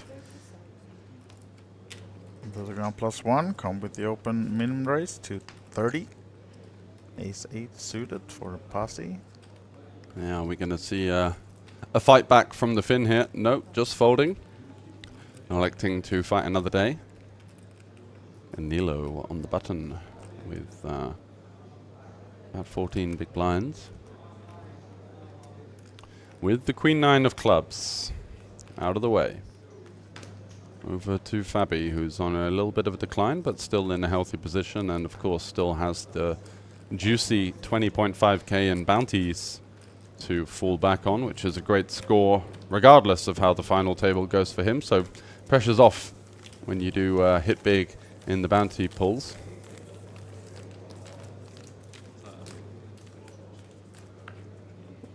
We're not going to be able to go into that one just fun. Unfortunately, nothing to do with us, so that's out of our hands. Now then, on to the next hand.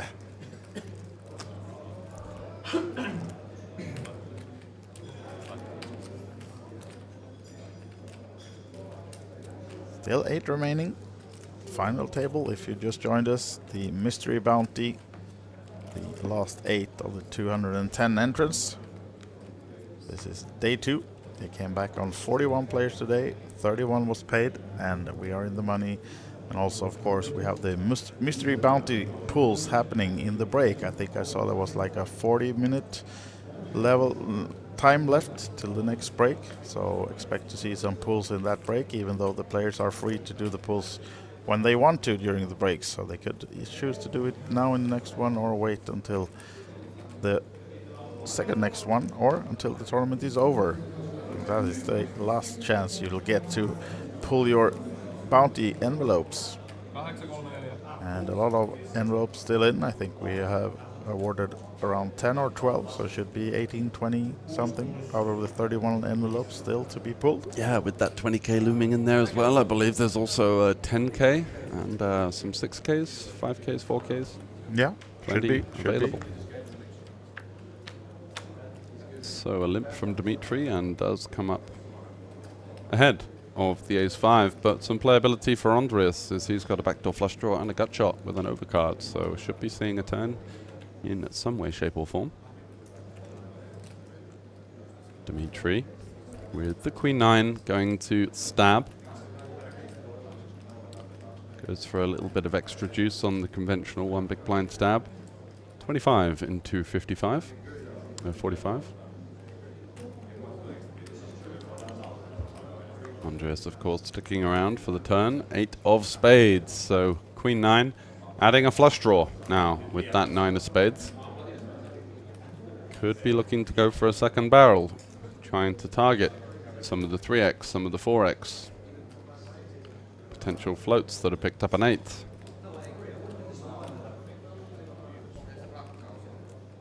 And 75 into 95. Awkward spot for the Lithuanian now.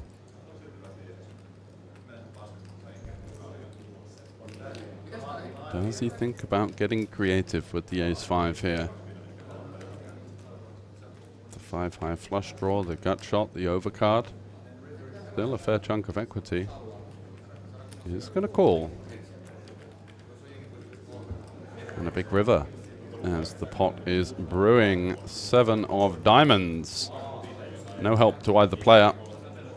5-6 though does get there, especially with the spade as a hand that could definitely arrive at the river in this fashion. So Dmitry more than likely needs to be somewhat careful here.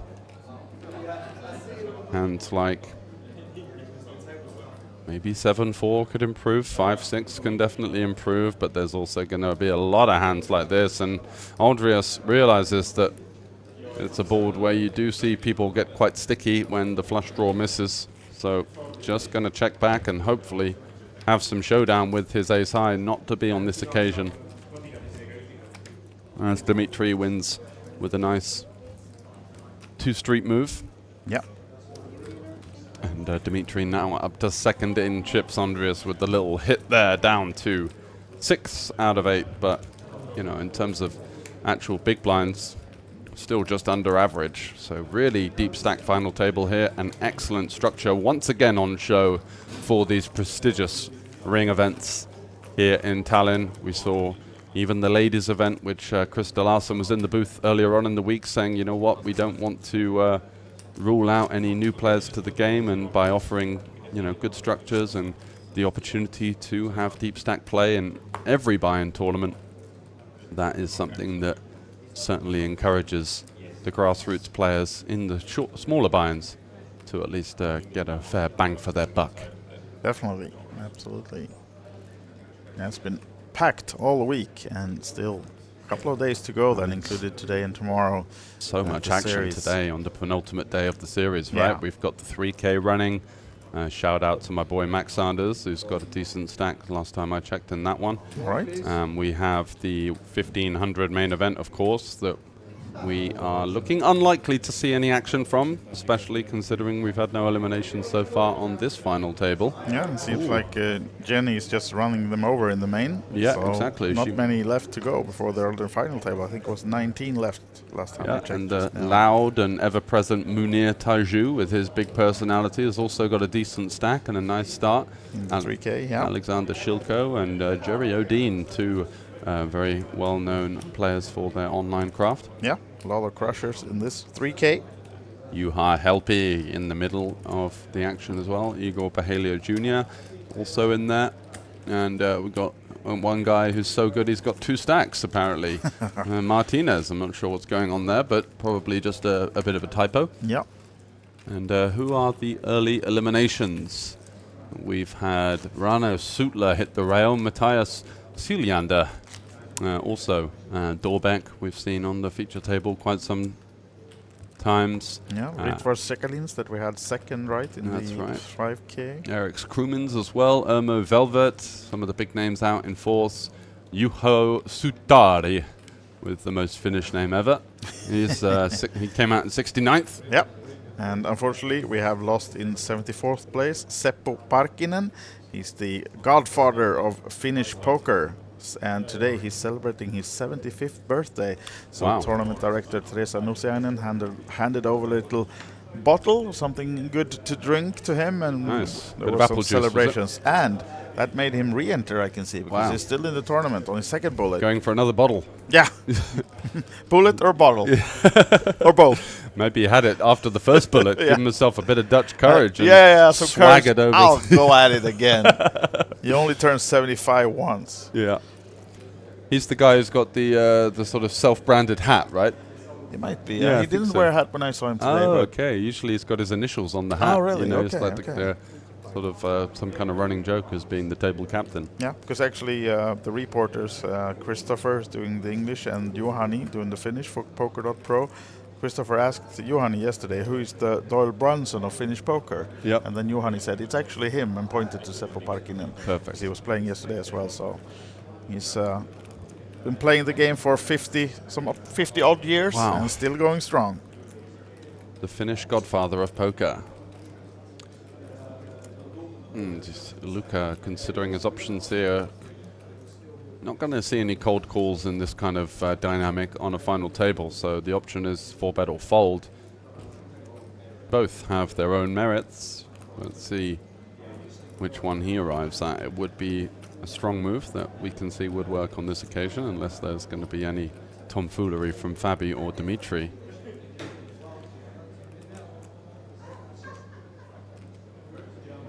Are we seeing a winner crowned off the Svita? Not yet. Not yet. But it's Jaakko. Still heads up. And how about the 1.5k main? Do we have a little refresh on that one? Yeah, so we did just lose a player in 20th. Who was that, Mr. Wise Guy? Justinas Audomauskas. Nice, I'm glad you took that one. And unfortunately also Rasmus Lundström is out in 21st. Yeah.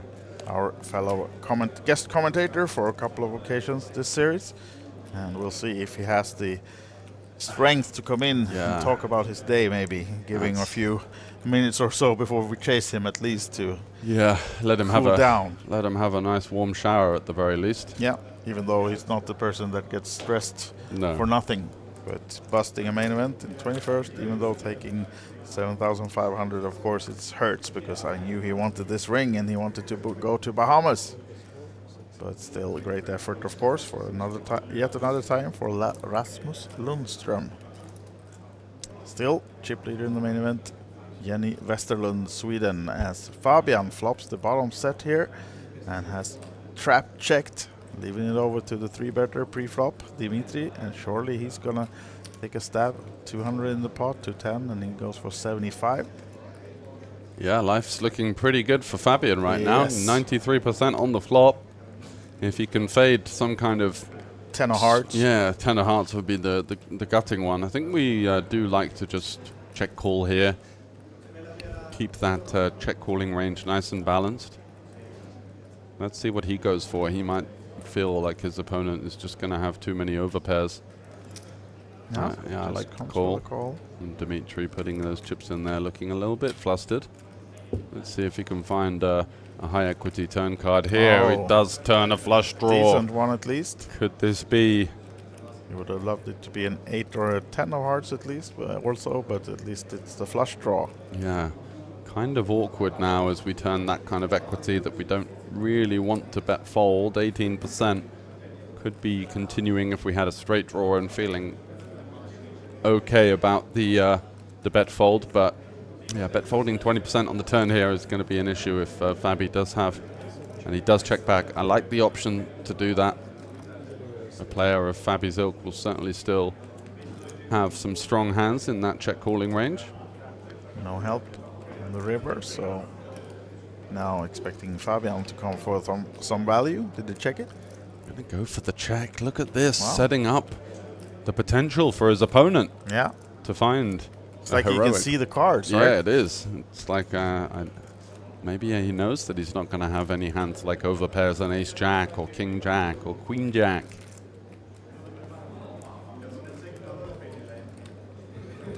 And the give up from Dimitri and the bad news, as he knows that queen high is not going to be winning that one anyway. So just giving up. Yeah. So, George, I'm going to be leaving you for a little bit because I'm going to go do an interview with the current chip leader in the main event, I think. Good man. It's going to be on our socials, so stay tuned for that one. And at least tomorrow we'll be streaming all day of main event action as well. They're in the 1 hour dinner break now, are they? Yes, they should be. Okie dokie. Well, thank soon. you very much, Andreas. Risto with the 91 big blind chip lead right now. Fabian, after a nice little pickup there, up to second. And Dimitri facing resistance from his opponent, flopping bottom set. Now, not exactly out of it, but 49 big blinds for him in 5th spot.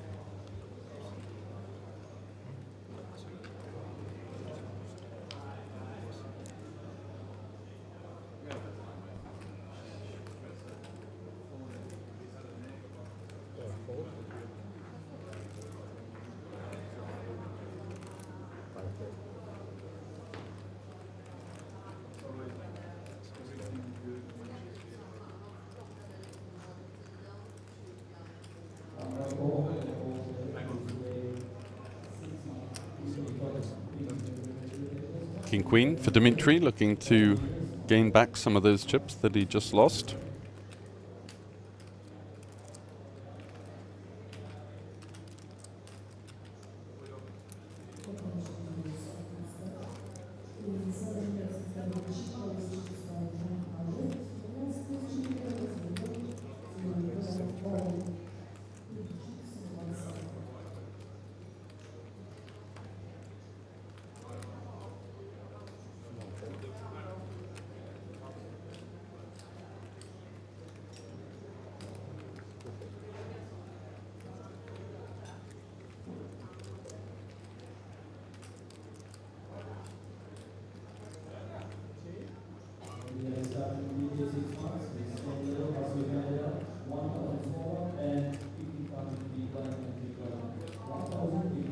Andreas in the cutoff. 3-betting and taking it down. A little bit of downward slide there for Dimitri, losing back-to-back pots as the Lithuanian comes in with the 3-bet with the ace-jack. Not much he can do about it with the king-queen offsuit, potentially. Sometimes considering a 4-bet, but on this occasion, just getting out the way. He's got his tail between his legs after that confrontation with Fabian in the 3-bet pot. Lost a couple of chips there, but damage limitation.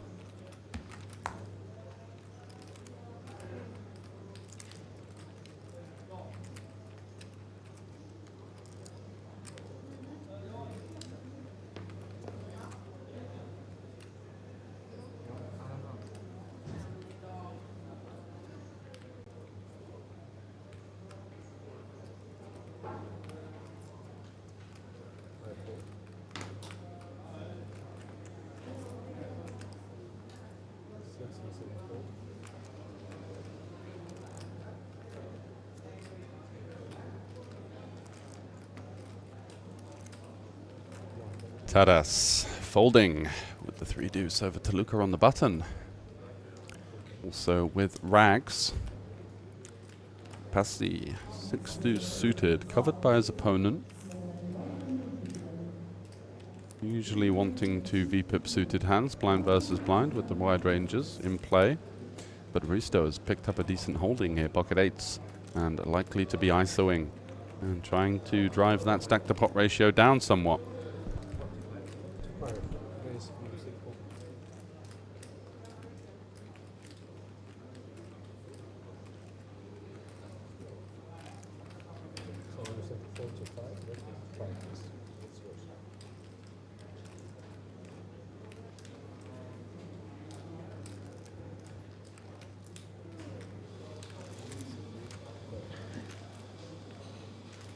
You see a limp call from Pasi here. Surprising. Pretty sticky. And he's got 2 undercards to the overpair of his opponent. And coming up dry, ace, ace 9, rainbow. It's going to be a fairly decent board for the ISOer. Going to have a lot more ace-x in their range, you feel. Some of the stronger ones might have taken other routes as Pasi. So Risto is going to come in with what would probably purport to be a range c-bet here, and does get out of the way with the 6 deuce.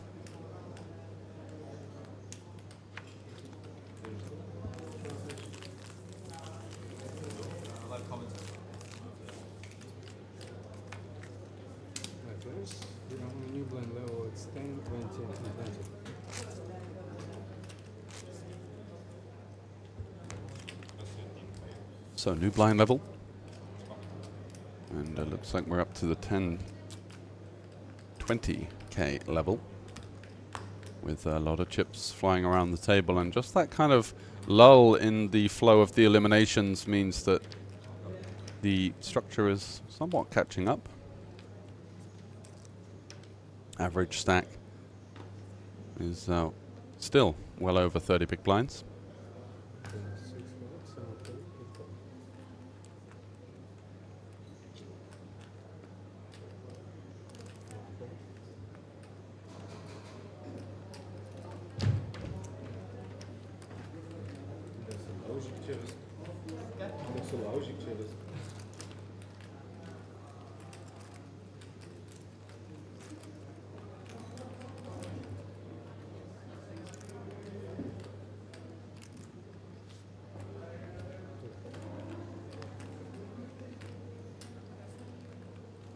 Passy on the button. King 8. Is he going to open? Not deterred by that huge stack to his direct left. And we know that Risto is a more than capable player, but I'm not sure where Queen Deuce off fits into that equation. Likely to just fold, which is what he does. Nilo, the short stack in the big blind. 7-3 off. It's getting a bit dicey for the Finn, as the only player that's really in the danger zone at this stage doesn't find anything to work with.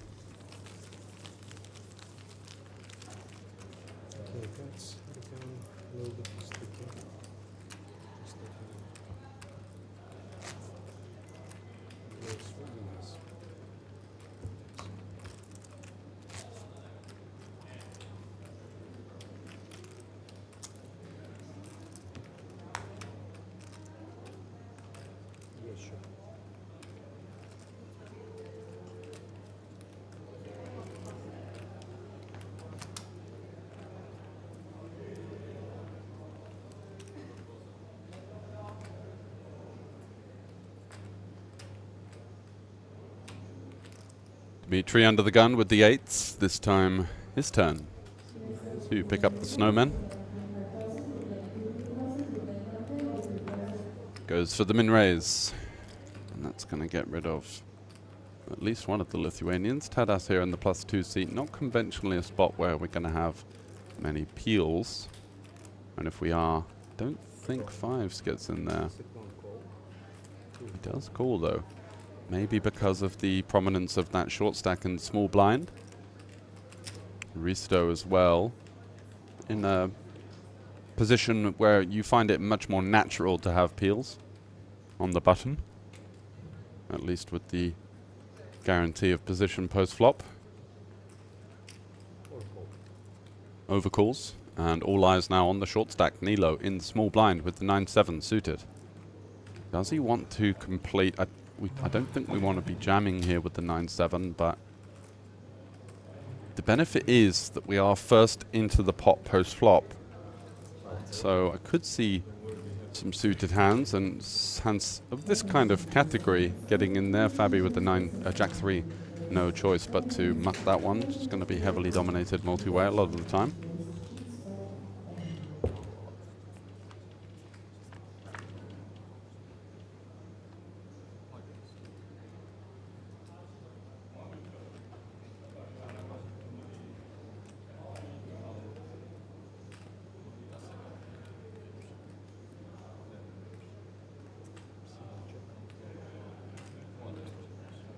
Swing and a miss for just about everybody here.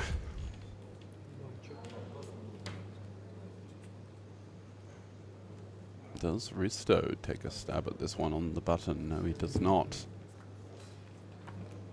And a deuce on the turn changes nothing, so still pocket 8s in the lead for Dmitry. Not going to be the sort of hand that I think wants to be betting the turn here. Tadas, for example, could still be somewhat uncapped, and definitely still have some hands like Ace Queen and pocket 10s, for example, flatting +2. And honest poker in play as everyone checks down to the river And the queen arrives, so the 4-liner, which should even add more fear to these guys, considering their options, as Ace-X does river the nuts.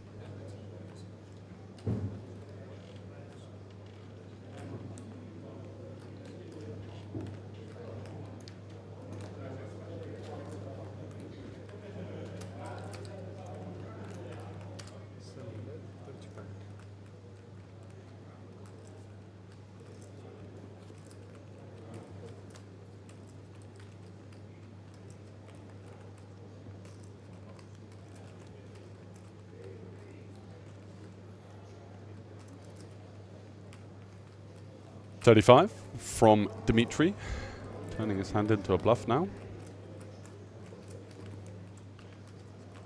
And it works. So he had the best of it anyway.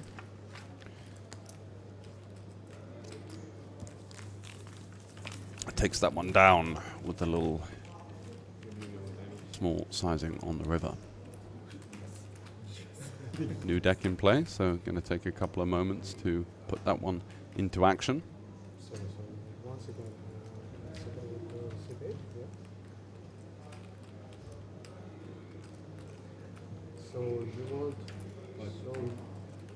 you want to use the box on second, right?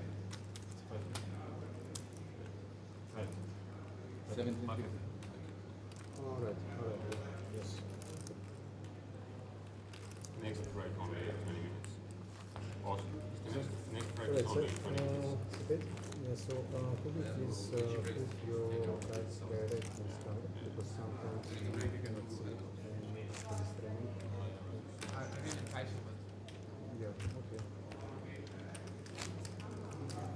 Yeah, okay, so just try to use your box more to the right.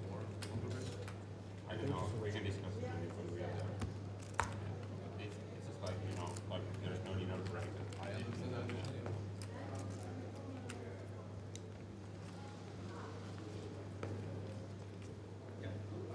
So a little bit of negotiations between hands. Couldn't quite get or ascertain exactly what was going on there, but a couple of players being told to put their cards in the box.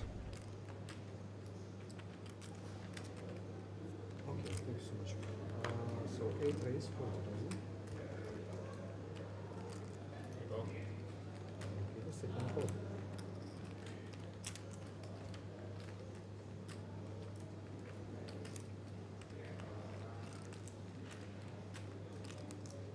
Once again, Taras getting fruity with his low pairs that are looking to hunt the short stack.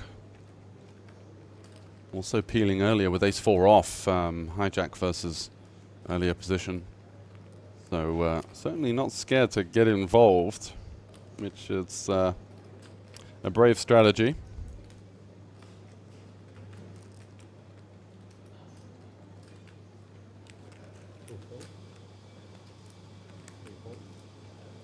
Welcome to Dennis Eckner saying, go Fabi. Not been the cleanest of runs for the last hour or so, but considering he did max late register, he's in a very healthy position and, of course, has picked up 20.5k in bounty prizes. Still yet to see the second round of bounty pulls. I believe that that's going to be coming up shortly. I'll get information on that when that does occur.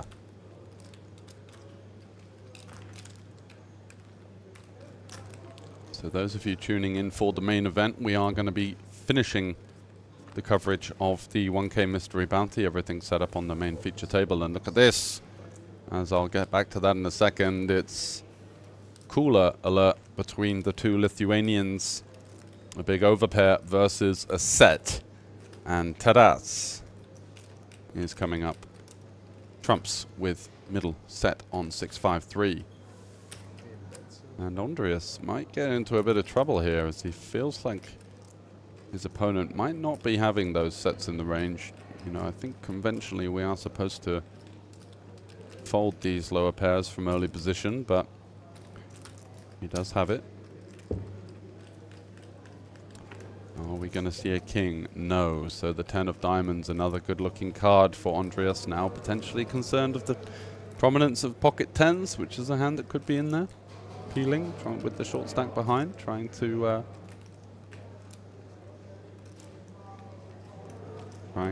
induce a squeeze jam from the short stack, which would have opened the action, so he could have gone for the back jam with the tens or got Andreas to put it in with the worse hand. So still hands like pocket sevens, pocket eights, pocket nines, maybe jacks, maybe queens in there. You're never 100% sure on how to range your opponent, but you can make educated guesses. And he looks like he does want to play for it all here. 200 into 280. Could this spell disaster for Andreas, who had the chip lead for so long? Oh, and he jams over the turn bet, and this is absolutely sickening for Andreas with the overpair. And he's thinking, what on earth am I up against here? The bluffs, where are they coming from? Does he peel ace-4 of diamonds on the pre-flop action? I mean, we've seen him peeling ace-4 off, so hard to say. And this could be the only way in which Andreas gets out of the way, but he doesn't. He's going to stack off with the kings, and he's up against a set of fives. Can't quite believe that he's run into it here, and he's going to be in the big blind next hand, forced all in if he can't find a king on the river. 7 arrives. And at least Lithuanian fans at home will be happy, as Tadas now up to a huge stack of 1.5 million, and I believe that that does take the table chip lead for now, with 75 big blinds. Looking cool and calm, of course. And he's got a lot of mystery bounty pulls there waiting to go. We are shortly approaching a 20-minute break. And a huge pot between the overpair and the set. A horrible caller there. But Team Lithuania, someone's got to come out on top, and this time the set holds up.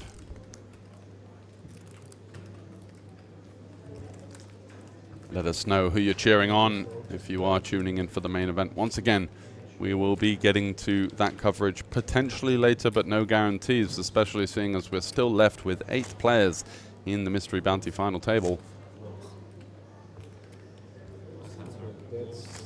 And no eliminations yet on the final table.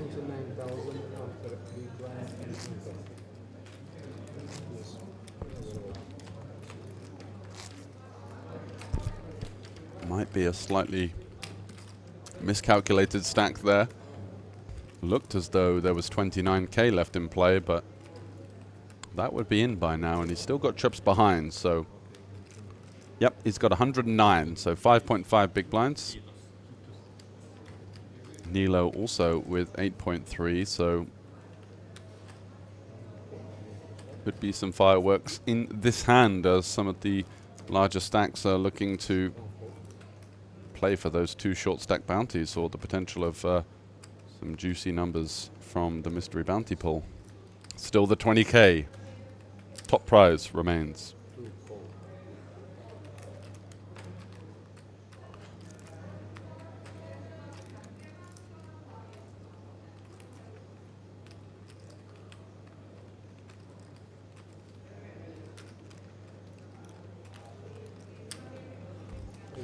I am being told that the main has only 19 players left. Unfortunately, as he walks into the booth, we know that Rasmus Lundström is not one of those final 19.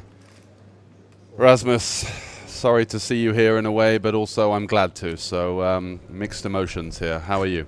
Well, just like you seeing me, I have mixed emotions. Bittersweet. Yes, bittersweet. It was a great ride, and the cards really played themselves, so it didn't feel like that much of... I get much more bummed out when I myself make decisions I'm not happy with later. Yes.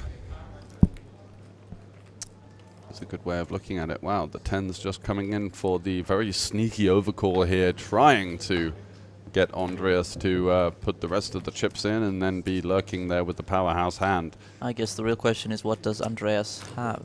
Yes, he did just get a little bit of a telling off for not showing his cards on the reader, or potentially that they're not being picked up by the reader.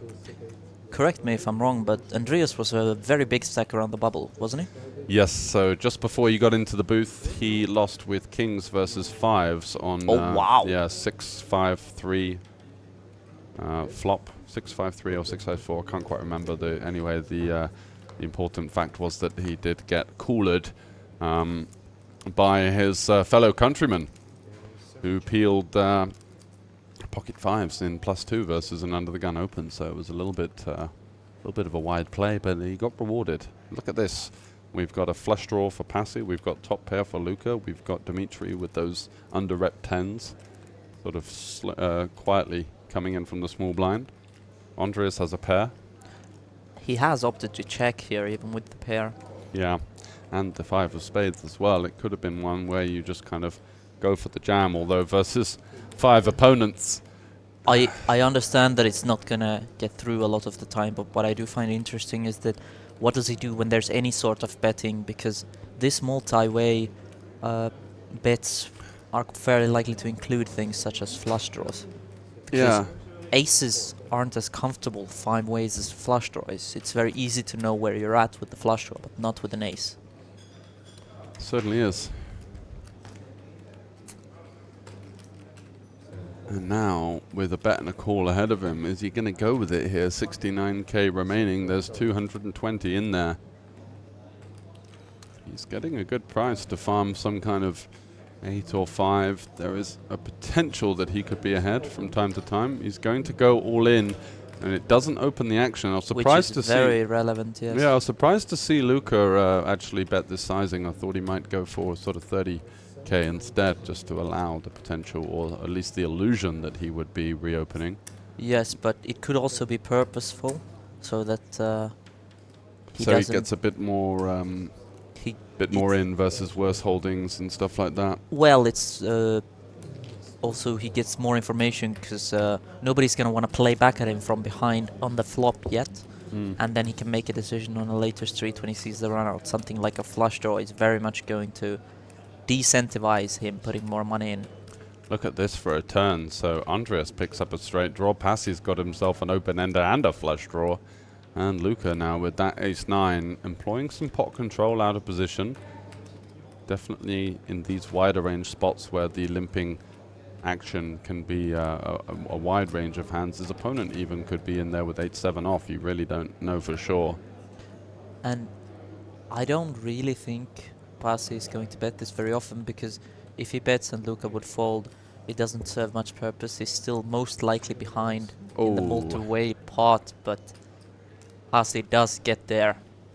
Yeah, deuce of spades, not what Luca was looking for, facing the check back on the turn. His opponent is going to be quite flush draw heavy, having called the flop. He could still have some hands like 6-7 and 6-8, potentially, that he does beat, but really no value in betting now with the ace-9, just hoping to navigate to showdown. Also loses to some 3x holdings. Not too sure which ones. Maybe ace-3 could be in there. Yeah. The only question is, what size does Pasi go? And he elects to go on the larger side, considering that he is in fact repping showdown very, very heavily, and in that sense... Where are the bluffs? Yeah, exactly. Where are the bluffs to make this kind of bet? Yeah. It's almost like what he's doing is like he's betting a size that is I've got a good hand, I'll bet big. Yeah, he's betting big, I guess in the hopes of that he's thinking that he won't get called unless his opponent has a very good hand. Yeah. You know, something like straight or... Yeah, exactly, a straight. So. But makes life quite easy for the ace-x, which is a big part of the range, right? Yeah.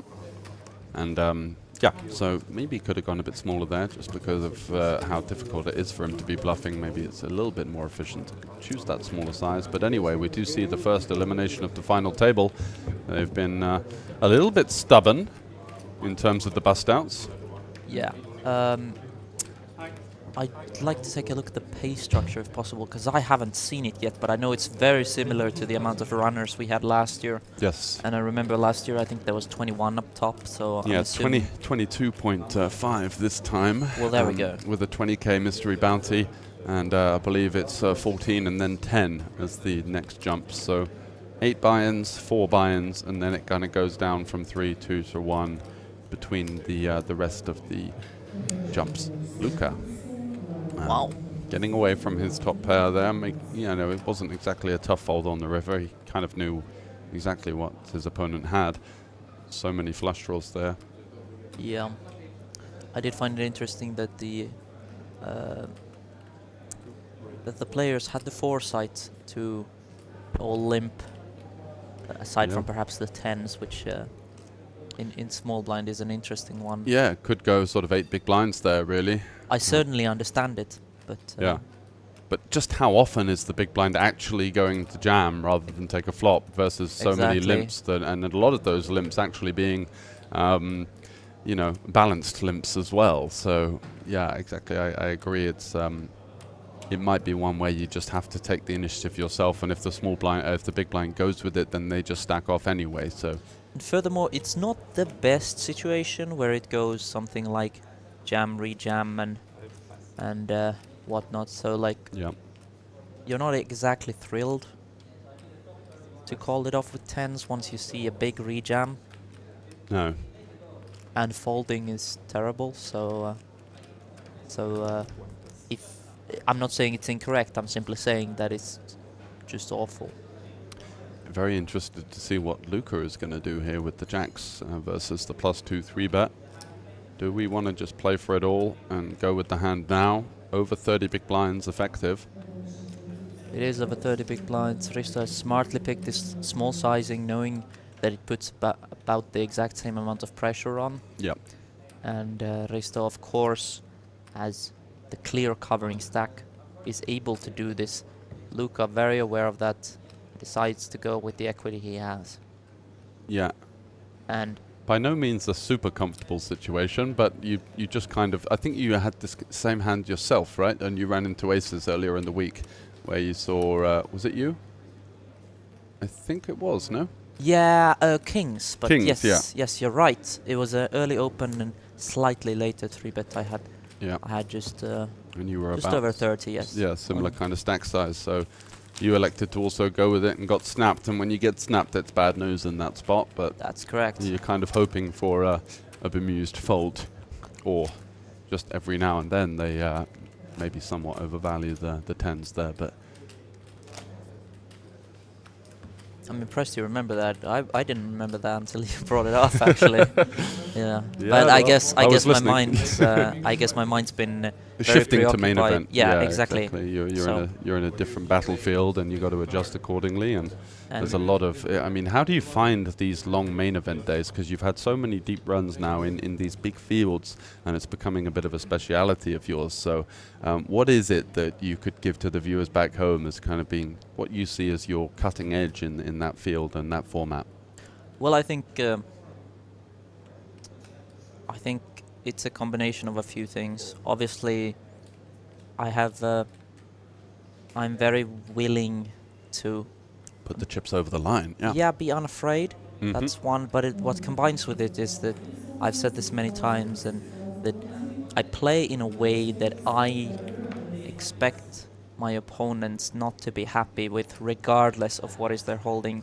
Yep. And the capability to also play with this with value is, of course, essential, because just bluffing in a way that makes your opponent uncomfortable is good, but people can pick up on it, and you wouldn't know that if they seem to make the agonizing call every time. It's gonna take a lot of losing to pick up on that. But another thing I think is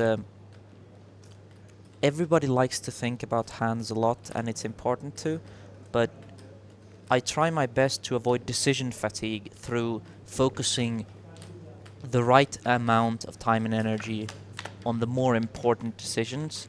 Meanwhile, for the very small ones, I try to keep it more simple, more straightforward. And in that way, you don't get worn out. Yeah, this is very important, especially in live poker. not getting, you know, too into the nitty-gritty, into the weeds of all of the potential branches of the game tree that could occur.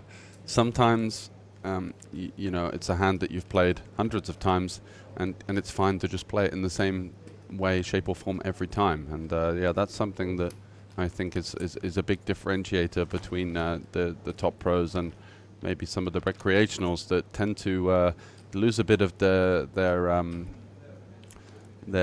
tempo late into the tournaments. It can get a little bit too passive, and that's when it's time to strike, really.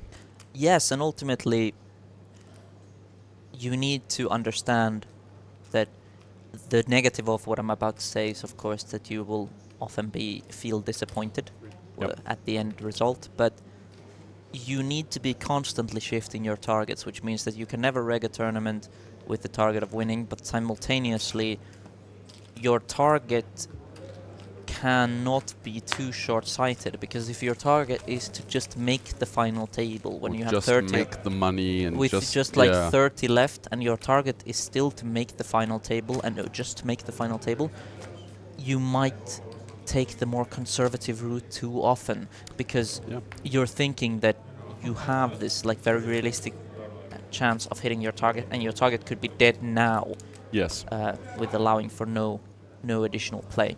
So it becomes kind of a negative self-fulfilling prophecy where you've got, let's say, 5th in chips out of 30, and you're like, well, if I can just make the final 9, and you end up taking, you know, 15 bigs instead of potentially 35 or 45 into the final table, just because you had kind of shot yourself in the foot a little bit and maybe not taken a couple of spots just to lock up that situation. That's it, right? You know, we are playing in top-heavy tournament poker payouts, and that means that yeah, definitely want to be going for it, definitely want to be giving yourself a chance of the glory and the top prize.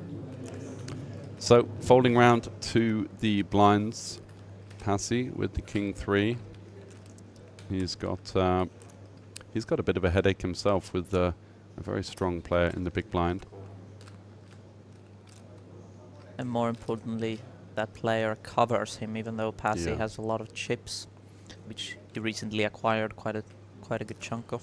Yeah, with the Jack 7 of spades, rivering a flush to get his mystery bounty chip, which has been taken off the table. He also won a small one here, blind versus blind, while we were talking, but I think that was a single c-bet pot, and yeah, he turned a top pair, right? Luca gave up on the turn. So how often are you going to be actually raising with the king 3 here first in? Are you asking me personally? Yeah, yeah. What's your strategy? Because there's a lot of these types of hands, right? You've got these hands like Queen Deuce, King 3.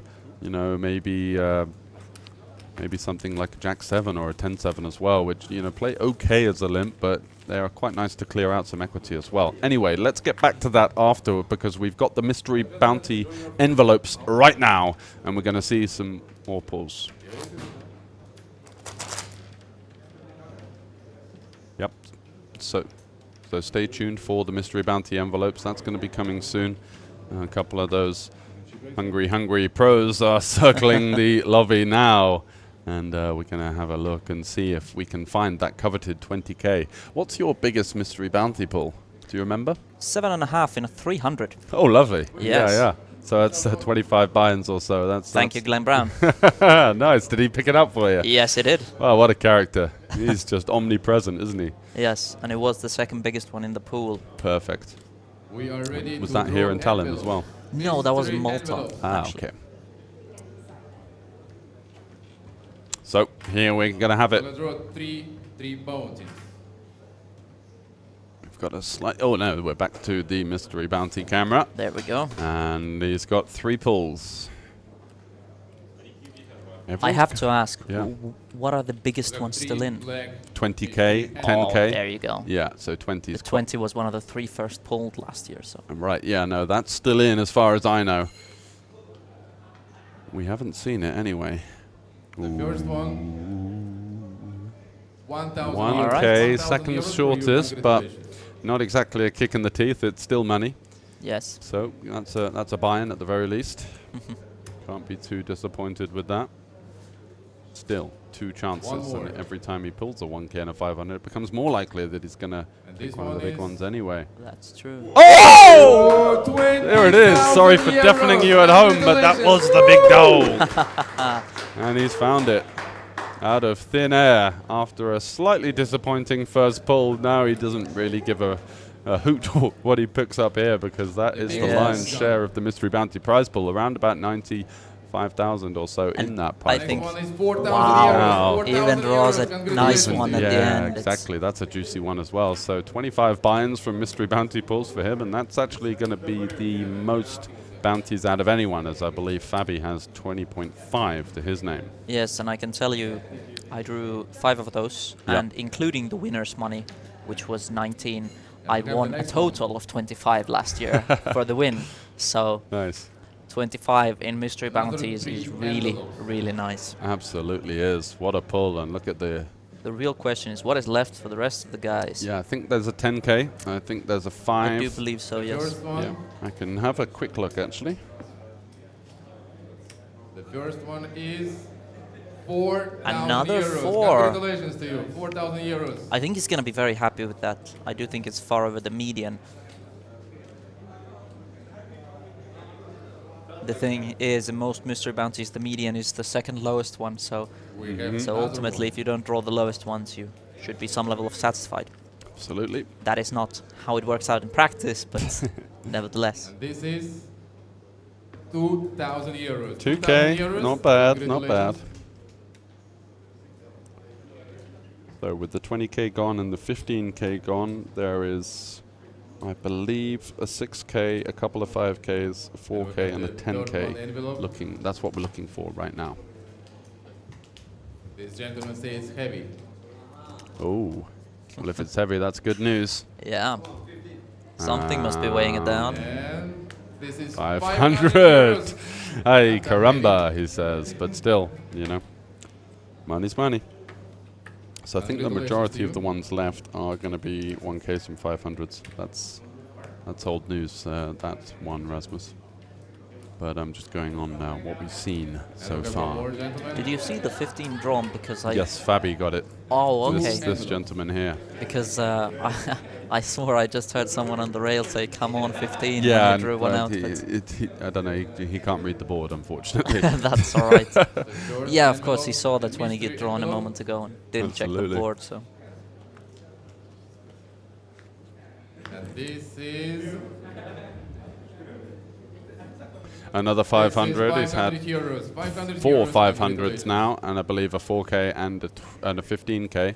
Wow, he's been eliminating everyone. Yeah, he's been on a quite some run representing Poker Code, the young German pro, traveling around, sharing his progress on Instagram, and another 500. Not to be, but he's had a pretty good haul regardless. And is second in the most pulls, and that's always a rather enviable spot to be in. Certainly. Do we have any more pulls right now? Okay, we're going to go to a 25-minute break. That's the end of the Mystery Bounty Frenzy for now. And join us back in 25 minutes. See you then.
Welcome back to the World Series of Poker Circuit Events in Tallinn 2025.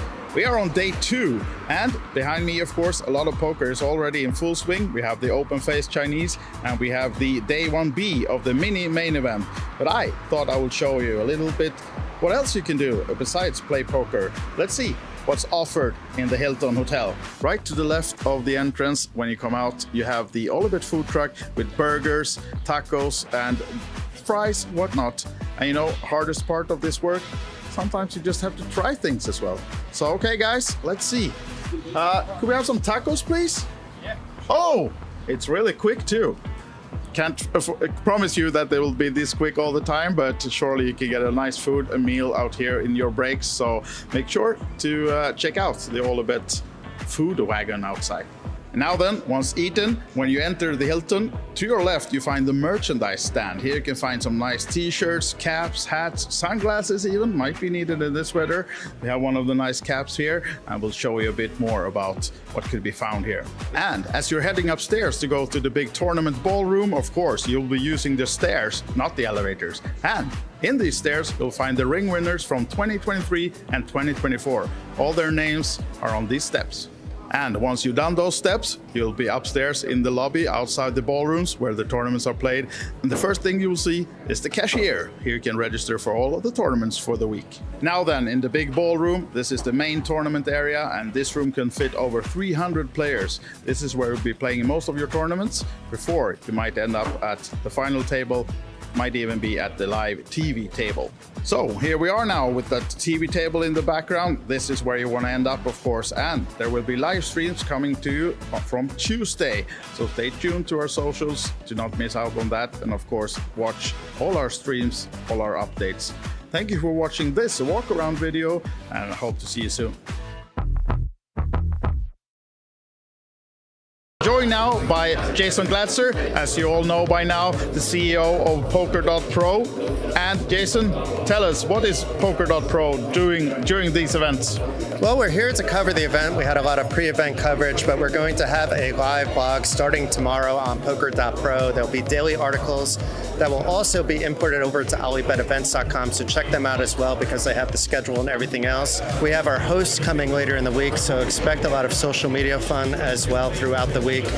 And maybe you'll see me at the table. I mean, it is the first ever Sweden Special Ring event later in the week. That is my main event. I have to be free, I have to try to play, and I have to try to win my first gold ring as well. But you have some scores recently, haven't you? Some results. The rumor has it I've won a trophy or two, maybe 3, 4, 5, but you know, it's not about me, it's about all these amazing players. I'll take the microphone away from him and we just stop it there. Poker.pro, there's where you find all the action. Christopher will be writing, Jason will be in the background, and I'm sure you can trust Glenn Brown when he arrives in a few days to give you some real nice content too. Jason? Yes, and we have 810 and Maureen coming as well, playing the ladies ring event, so that should be quite interesting as well. But yeah, we have a group of 5 coming in total. Perfect. Stay tuned. Hi guys, coming back to the WSOP Circuit Events in Tallinn, now joined by Norwegian, always happy superstar Drea Karlsson. Welcome to Tallinn, first of all. Thank you so much. And I was just standing by your table minutes ago to ask if you're okay to have the interview with us. Yeah. But I had to stand there for a few minutes because you're having such a nice chatter on the table and you're smiling, being happy. Do you always have fun on the tables? Yeah, that's a big part of poker for me, being social, taking a drink, just be happy, meet new people and new friends, play a lot of hands as well. So okay, that's part of your strategy. It is. Okay, don't tell anyone. Kill them with kindness. Yeah. So the series has just started. Do you have a plan what you're gonna play during this event? Well, I'm staying till next Friday, so I'm gonna play the mini main today. I first 1B. Hopefully tomorrow as well, day 2. I think so. I really believe I'm going to go through to day 2. Of course, the ladies events. Yes. I love the ladies events everywhere, so I'm here for that as well. And I just take everything else as it comes. Yeah. So that's my 2 tournaments right now. And a lady always love a ring, right? Yeah, of course. I need a ring of that finger. Yes, so hopefully we can make that happen during this series. And I know actually you talking about the ladies event, you won a ladies event just a couple of months ago, right? Yeah, I won in Vilnius, yeah. So that's why I also going to Queens of Tallinn in August. Yeah. Because I won a ticket in that tournament, so yeah. Yeah. So yeah, it's actually just a couple of weeks away for the ladies, the Queens tournament here in Tallinn. I'm so looking forward to that event as well. A lot of ladies playing, and those events are so important to just bring up the women in poker, and we're so few compared to the guys. Yeah. So we need more women in poker. These events helps so much, and I'm here to be happy and to meet other women, to greet them, to take them in with warm, good arms. So please join. Yeah, exactly. You see what you can expect if you come here, either now during this series or the Queens of Tallinn. Then Yeah, in a lot of August. smiles and a lot of fun. Yeah. Yeah, it is fun by the tables. Best of luck, Rhea. We're gonna send you back, and hope to see you soon again. Thank you so much. Thank you. Hi guys, welcome. We're in the middle of the action on the World Series of Poker circuit events here in Tallinn, and now joined by one of the real legends already in Estonian poker, Ranno Sootla. Remind me, where are you on the money list right now? Do you keep track of that yourself? I look sometimes what's going on, but like not so consistently. But I guess I'm somewhere in between the 7 or 5, 6 or something. I don't know. No. But you somewhere do, there. You do care a little bit about that. I mean, little bit. Yeah. You know, it's always the thing with this money list is always these are just winnings. You know, they don't show. Sure. So it's the one who's played more, the one who's played higher, bigger buy-ins. You know, the one who's been longer in the game will always be up there. You know, so. It's a fun thing to like be in tune with, but I'm not like obsessing about it. No, okay. Yeah. But now you're just coming back from, was it a full month in Vegas? Yeah, I was 1 month in Vegas. Next time I will do max 2 weeks. Okay. It's a little bit too long to be in Vegas for me. I just don't like the weather and the place too much, but the games are good, you know. Yeah. Did you most do tournaments or cash games? I mostly, mainly play cash. Because the taxes, but I did play the main and some other small events, but yeah. Yeah, okay. No good in tournaments, but decent in cash. Yeah, all right. And now back home, you don't have to worry about the taxes. You're going for the rings here now then? Yeah, exactly. Yeah, it's I always enjoy playing here. You know, we have so many familiar faces, so many friends, and just always a good atmosphere in these Olibet events here. You just really enjoy yourself. You know, I have my Longero here, and I'm just chilling today, playing this 350 mini main. So, yeah, taking it easy and enjoying. Do you have a plan for the series already? I mean, do you look at the schedule, decide, or do you just play it by ear during? You know, I will see. Like if cash games are good, I will try to play more cash games. But I will definitely play like the main and the 3K, and I will see then. Yeah. The main tournaments, all them tournaments, I will play. Might jump into a few PLO and here and there, and I will see. You know, go with the flow and just So the extra little package added to the ring events, does Bahamas ring a bell? Oh, there is. Yeah. Really? Oh, I didn't know about that. That's cool. You know, that's what I'm saying. Like, Olibet always does these things. You know, to give value to people and make it more exciting to play. So it's nice. Happy to hear that's the case. You know. Yeah. So you've been in the business already. You're not that old for many years. I mean, you're not that old, but you see yourself continuing with this for many years? With poker? Yeah. You know, I can see myself a few more years, you know, but like, it's definitely like getting thoughts of like doing something else, you know, but it's hard to make the transition, you know, for me at least, it's hard to get into something else, like so, with such passion that I've done poker with, you know. So it's we'll see, you know. We'll see what life brings, you know. But you have many poker players doing things within the business, start doing their own startups that has to do with poker. Do you have anything in mind that part as well?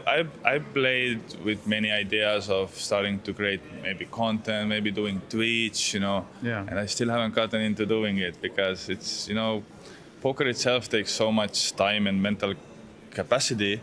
And I have a lot of hobbies. I have amazing girlfriend I want to spend time with. I have a dog, you know, and just like to to manage content creation, I've seen people do it, and it takes so much time. But it's something that I might get into in the future. Let's see. I might. I just might. Let us know, and we will promote your channels, right? Yeah, thank you. Okay, so best of luck in the mini-main now and the further events coming up. Is there a special ring, though, special event that you would like to win to say that I'm the champion of this one? Your favorite game? Do you have that? You know, I always come very close with these 3K high rollers. Yeah. You know, I really like the format. I like that there are like all the good players playing it. The fact that it's a 6-max format. And I just been second, I've been third, I've been 9th, 8th. Yeah. So there is this Ropetami guy, right? Rope, yeah. I have to ask him what's his secret. Yeah, we'll do that. Yeah, it's. I will at least get a swap with him there, so at least I'm guaranteed some money. You know? Exactly. Sounds like a good plan. All right, thank you, Rano, for always being a good sport. Sure. We love talking to you, and best of luck during the series. Thank you. Appreciate it. Yeah. So it's time to step into the action as well. Talk a bit with one of the players, Scott Kenyon, and you're not playing Texas Hold'em today. No, I mean I'm actually the leader of the Boo Hold'em movement, the fastest growing movement. We don't like Hold'em, so I come to festivals like this to basically avoid Hold'em at all costs. If there's nothing else to play, then okay, we play it. But for the most part, not playing Hold'em. Yeah. So today we're playing Open Face Chinese. Had a very good start. First few levels were nice. The last couple of levels not so great, so my stack has dwindled a little bit. Still workable, still playable, but always fun. But it's a really deep stack structure, so the nice thing is, should I bust, I will happily re-enter because you still come in with a lot of points. It's 50k starting stack as opposed to like 20 or 30 that you normally get, so allows for a lot of playability, a lot of rebuy potential. And I know there's a lot of people back home watching, like Open Face, Chinese Pineapple, that's a lot of words. But if they want to try it themselves, what's the easiest way to get into all these mixed games? So it sounds like a really complicated game, but it's actually really simple. The hand rankings are the same as you have in Hold'em, but it's just you're making 3 different poker hands. You're going to have 3 poker hands just for yourself, and the strongest hand has to be at the back. You have 5 cards, 3 cards, and it goes strongest hand, next strongest hand, weakest hand. But the hand rankings are exactly the same as Hold'em, so you're making literal normal boards that you would make just with personal cards. Yeah. And also, now we have a cameraman in front of us, but you have your own camera on the side here. You're live streaming the table. Streaming at the moment. I'm trying to convince the lovely Teresa to maybe let me stream more days. I get that it's one of those very touchy issues these days with electronics, game integrity and such. For Chinese, that's why it's so great as well, because like all the information is open face anyway, so there is no game integrity issue. But yeah, it's tricky. There've been things happening, obviously, in the poker world, non-good things. Yeah. So it makes it more tricky for people like me trying to just spread the game and spread the word of the mixed games. Yeah. But if they want to jump into your live streams, you know, you always do this from back home as well. You stream poker, so where do they find you? So I stream full-time on twitch.tv/pokerbras. If you're looking for the spelling of pokerbras, it is on my cap right there. Now this guy's a professional, right? All right. I mean, that's my full-time job. People ask me, am I a pro player? I'm honest, absolutely not. That is not my full-time living. My living is from streaming. I get sponsored by a site, so I get like some steady money from them as well. But yeah, that's my full-time job. I play poker online and stream it on Twitch. You enjoy life? Yeah, basically. I mean, I live in Gibraltar. The weather's beautiful there all the way through the year. Play some five-a-side football there as well. Have some fun. There you go. Could be this could be you as well, maybe. Yeah. Just start. But the Open Face, is that your favorite mixed game, or? It's one of my favorite for sure. It's fast becoming more my favorite because I had a couple of festivals recently where I won a high roller, 1K buy-in, won some nice money there. So it's fast becoming and a fan favorite, to be honest. People love to come watch it. I've had people who've come into the chat at the start and they have no idea what the game is. I give them a little command which shows sort of the rules and everything, and everyone's like, oh wow, this game's so much fun. It looks, really good. Yeah. And then you ask them to come play heads up and yeah, why not? Yeah. All right, Scott, thanks for talking to us, and I'll let you get back to the Open Face tournament then. Thank you so much. Thank you. Hello and welcome back to the WSOP circuit here in Tallinn, and it's 2025 and I'm joined by Andy Tillman. You've just been announced as the Chief International WSOP Circuit international manager, is that correct? International tournament director. International tournament director. So you're going to be looking after every event upcoming on the roster, starting with Tallinn. You're going to be going to... I go to Bratislava in a few days here to have the second event for us on the new season for WSOP Circuits. We'll also be rolling out for the first time outside of Vegas in the Bahamas, WSOP Plus in Bratislava. So have our tournament system with the app that everyone's been loving. And yeah, and that's going to be rolling out there. And in terms of your international travel, how many passports do you go through a year? So you're on the road for how many days? I'm on the road this year probably close to 300 days this year. And how do you balance that with home time, family?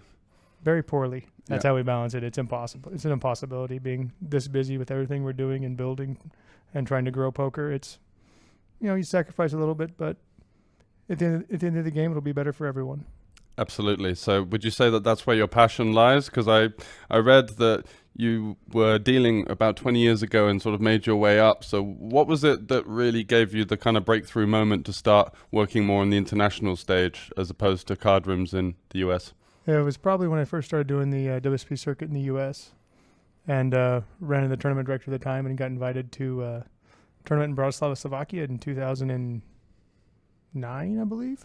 Mm-hmm. And that just really kind of relit the fire to want to travel more, want to work more. And I've always enjoyed being in poker. I mean, this is my university job. Yeah. That I just kind of stumbled into and just enjoyed the environment and the people. And it's great. And I mean, just the travel and now working my way up, like you said, from dealer to like floor assistant to floor to manager, now to tournament director. It's been a long and fun road, but we're still enjoying it. I mean, now the new position's busier, doing more things, but it's really kind of even pushed the fire more. So to those people out there that are kind of looking to follow in your footsteps, what would you say is the greatest strength you need to climb that ladder? Probably the greatest strength is enjoying what you do, like really enjoying the environment and focusing on always learning, always trying to get better and understanding, never thinking that I know everything. I'm willing to learn every day and trying to find something new, a different perspective, different thoughts. And I'm consistently talking with other TDs, players, floors, just to have other perspectives and outsides and not just having my own vision by myself. Yeah, so working on that kind of emotional intelligence as you go as well, looking at other people's perspectives and just being open-minded towards that. Yeah, sounds good. Which is the favorite stop for you at the moment? You don't have to say Tallinn because I know we're here, but... I mean, Tallinn has been nice. I mean, the venue is great. I mean, it's definitely something I was excited to see. This is my first time here, and it hasn't disappointed. But, I mean, it's really hard to beat Australia. Yeah. I mean... Gold Coast? Gold Coast this year. And I was just there in May for a site visit and meeting everyone. And between just the relaxed Australian culture and the casino being... I don't know, 5-6 minute walk from the beach right there. How next to sensational is that beach, by the way? It's wow factor, right? Beach is amazing. The casino is beautiful. Everyone's so friendly. Mm-hmm. And it's just the entire environment makes everything so relaxed, but so much more fun. Yeah. So it's just an overall enjoyable experience for everything. And to add the prestigiousness of the WSOP brand, you get the international players coming in as well. There's always that kind of, I don't know if you feel this as well, but there's a buzz around these events. It's just kind of that step up from, a random tournament series to, hey, we're at the WSOP now. It just kind of adds that wow factor. It adds the wow factor for sure. Because, I mean, WSOP is the biggest brand for poker on the planet. And, I mean, everyone gets their chance to come and play on the circuit and do things like that. So it gives the experience and the opportunity for everyone that cannot go to Vegas or just doesn't have the bankroll to go to Vegas. So now you get your own chance at playing with that buzz, with that environment, and that actually really is the fun part of it. I think so. Because everyone shows up and everyone seems to be genuinely excited to play. Yeah, or whether it's a mini main or a high roller, it doesn't really matter. There's the same energy. Yeah, absolutely. Yes. And so we have to ask you, just to close things out, with the controversy of the big characters at the WSOP this year, what's your take? Are you Team Cabrel or Team Kasuf, or can you be both? I don't think you can be both. I mean, you and I both know Kasuf fairly well, and yeah, Will went far even for Will, and just that thing just got way out of hand, and both sides were just pushing, and I just can't be on Team Kasuf with everything there because he was just abusive and things like that. Cabral, he's intense. He tends to really be on that razor's edge, but he's very rarely crossing it. I don't think he ever does anything too wrong. And, you know, I met you years ago in Rozvadov as a player, right? And when we were dealing with guys like Cabral there, it was kind of a novelty, you know, in that local scene that hadn't really reached the bigger stage at that point. And then all of a sudden he started to play in the super high rollers and stuff like that. And I always just thought, you know what, this guy's kind of a master of the vocal side of the game, whereas a lot of people would say Kasuf was. But then, you know, when Kasuf busted out of the tournament, you saw this kind of tirade and you were thinking, well, hang on a second, maybe it's not you know, maybe it's not for his own benefit, it's just coming from a rather uncomfortable place, let's say. Yeah, and that's what it felt like. But thanks for coming on, thanks for giving us your opinions on a couple of things. Of course, and looking forward to seeing you go about your business this week. Yeah, I mean, we should have some fun here. I mean, it's going to be a great event. I mean, we're just getting ready to start up. The main event should have just put cards in the air and had shuffle up and deal, and should be a great main event. Absolutely. Still have a ton of events to go, and I mean, on to Bratislava next, and then on to Bratislava. But it's always on to the next thing with you, isn't it? I mean, you go to but you got to love it for that reason, huh? I mean, between now and the end of the Bahamas, I have 10 events. Yeah. In 4 months? Wow.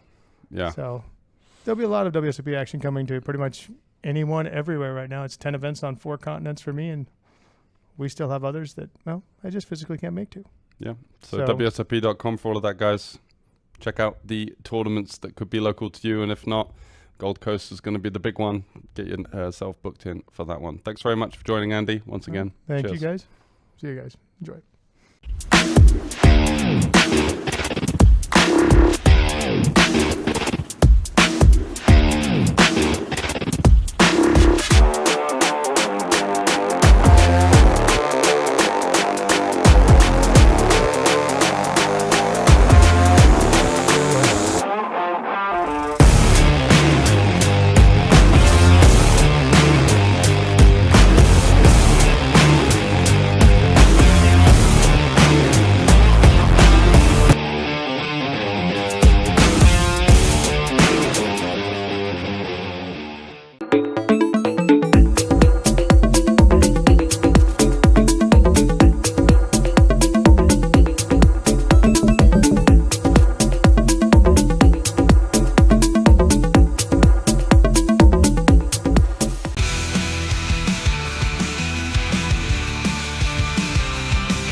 So welcome back for continued coverage of the Mystery Bounty final table. We've had only a couple of eliminations so far, but the blinds structure is kind of catching up a little bit. So could be seeing some fireworks over the next few hours. Who's your hot person or hot pick for the rest? Well, I do think Lucas Oranen's game always impresses me. I think he's going to be my pick almost every time when he makes the final table, regardless of the stacks, and even though he does have 2 bigger stacks to his direct left, he's going to be my pick. Can't argue with that. The wonder kid from Finland. Let's get back to the action, shall we, and see how he's going to battle, as we do have now 7 players remaining.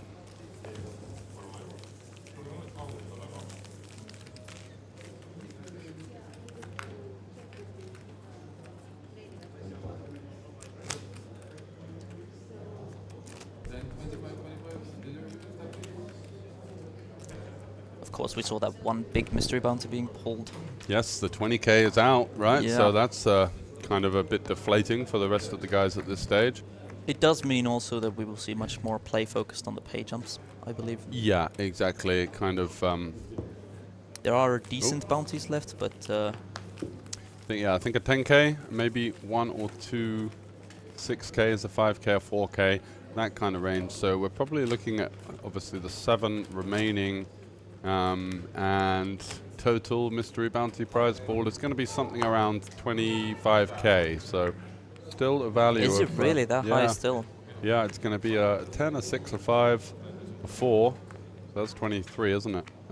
That would indicate that almost all of the small ones have been pulled. Yeah, a lot of 500s wow. are out. The double misdeal to get things kicked off. Wakey, wakey. Yeah. Oh, it's been a long week. No, Oh, no. instantly canned as well. Yeah. Oh, you hate to see it. Oh, and there goes the Queen of Hearts as well. It's just a disaster. That's going to be tough on morale, I think. Yeah. I do think he just got a bit of a bit of adrenaline. Yeah, a bit of a pep talk from the... Yeah. Come on, buddy. from the floor or whoever. There we go, and let's have a nice clean one. Yeah, a little bit slower now. Oh, yeah. Okay, we got there in the end. Yeah, but safe short toss on the final one and sliding it over is a good way to get the ball rolling again. It certainly is. Even Fabian giving a yeah, bit of Germans a smile. always like to pick up on dealer mistakes. I noticed that when I play in Rosendorf. They're just first in there. They absolutely salivate at the opportunity to call the shots. I do think in general they just comment and point a lot of stuff out, positive or negative. So yeah, true. When dealer mistakes is a very obvious, like observable thing, it makes something that they like to point out. Luca looks interested with a hand that we presume he is not interested in, perhaps looking at some of the stack dynamics. But having two big stacks behind, I do doubt that. Pasi, on the other hand, has a combo that he could flat, being the covering stack. I doubt he will. He does fold. And great timing on that as well, of course. Although, again, I do think he should fold, even as the covering stack. Seems to be a trend here, which happens on a lot of these tables where most people take a lot of time just to make sure. But hello! There's a flat call. Yeah, because of Nilo's short stack in the big blind or something? Yes, and this is what I asked about stack dynamics, because both Luca and Pasi looked interested. Luca more so being notable because he had just queen 3 in the cutoff suited. Yeah. And decided not to, and this is something we are absolutely going to set Nilo stick in. The question is, when you have a hand as strong as aces, how do you play it against the small blind flat? Because you still want the small blind in. Yeah, I think everything apart from obviously jamming or folding are good options here. I like to maybe call sometimes and click other times. It depends on how capable you think your opponent is of going for the back jam. You know, maybe they look down a hand like 6s or 7s that could get here in this fashion and go for the shove versus your call. So it depends on what he thinks of Risto, how aggressive he thinks his opponent is. If he doesn't think that his opponent's going to have many moves like that, then it's good to just click it. And he does go for the click, just over min click, which would have been 230. And over to Risto now. Yeah, Risto, unfortunately, is not going to be able to continue here unless he's cooking up something extremely wild. And there goes the 69 into the muck. 10s versus aces. Bad luck for Nilo, who hasn't really had much go his way, of course, to get into this situation. And now feels like he's in the dream spot with 10s, but getting shown the rockets. Rather unfortunate. Are we going to get another elimination here at the final table and a mystery bounty envelope going over to Dimitri? Oh! 10 of clubs on the turn. Saving the fin. Yes. And easy money with the little rub down as well. Yeah. Dimitri, I think, won't lose too much sleep tonight. He did pull the 20k envelope. That was him, right? I thought you said it was... No, Fabian was the 15k. Oh, Fabian was the 15. Yeah. Pretty sure it was Dimitri. It was 25 minutes ago. If it was the one we saw, I do think you are right. So yeah. Perhaps he's going to be okay with that one. Yeah, so stacks are evening out a little bit, and no one with over 60 big blinds, which is, I think, the first time I've said that. It's been such a deep stack tournament. You can see in the background that the average stack is 36 big blinds, so that's Fabian right in the middle of the pack and on average. For maths lovers out there, he is both the median and the mean. Ooh, that is rather spicy, isn't it? Certainly. Very rarely you get something so neatly aligned. Exactly, yeah, it's a joy to behold.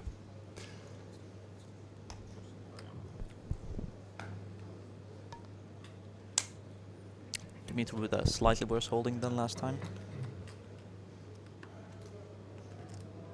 Hadas not really got a clear read on his gameplay. He's been quite wide. Does continue that theme with this a7 off. It's not unreasonable as you are the big stack. But yep, Mini Cooler saying Rasmus here. That means bad news in the main. Unfortunately, it does. The main is yep, getting going. I think there's 19 left now. it was 17, yeah, just recently. I was talking to one of the guys who was at my table for multiple table draws today, and he had a decent stack. Lost some of it, but he was still just over average. So, righto. So he was pretty happy. Local guy. Local guy making a run. That's what we like to see in Tallinn. Lots of Estonians come out. Certainly. Lots of Finns made day 3, but most of us have busted. I think there's 2 left. I might be wrong.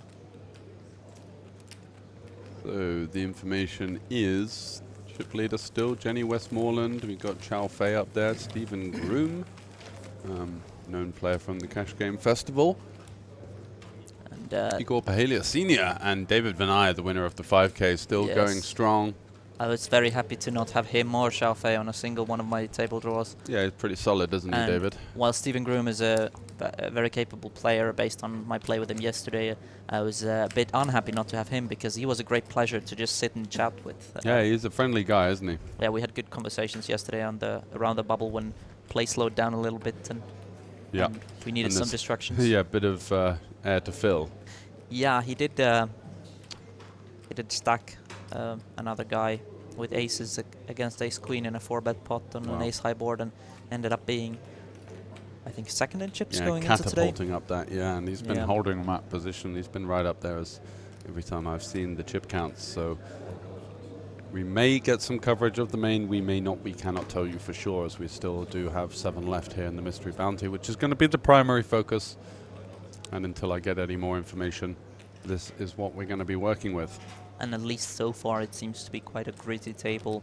Yeah. So while people will be unafraid to make plays when necessary, it also means that we will not see these outrageous out-of-line plays very often. Something that you do see in live quite a bit in less esteemed tables.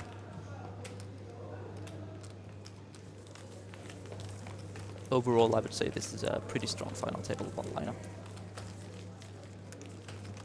with a few wild cards in there, just for some entertainment value. Yeah, exactly.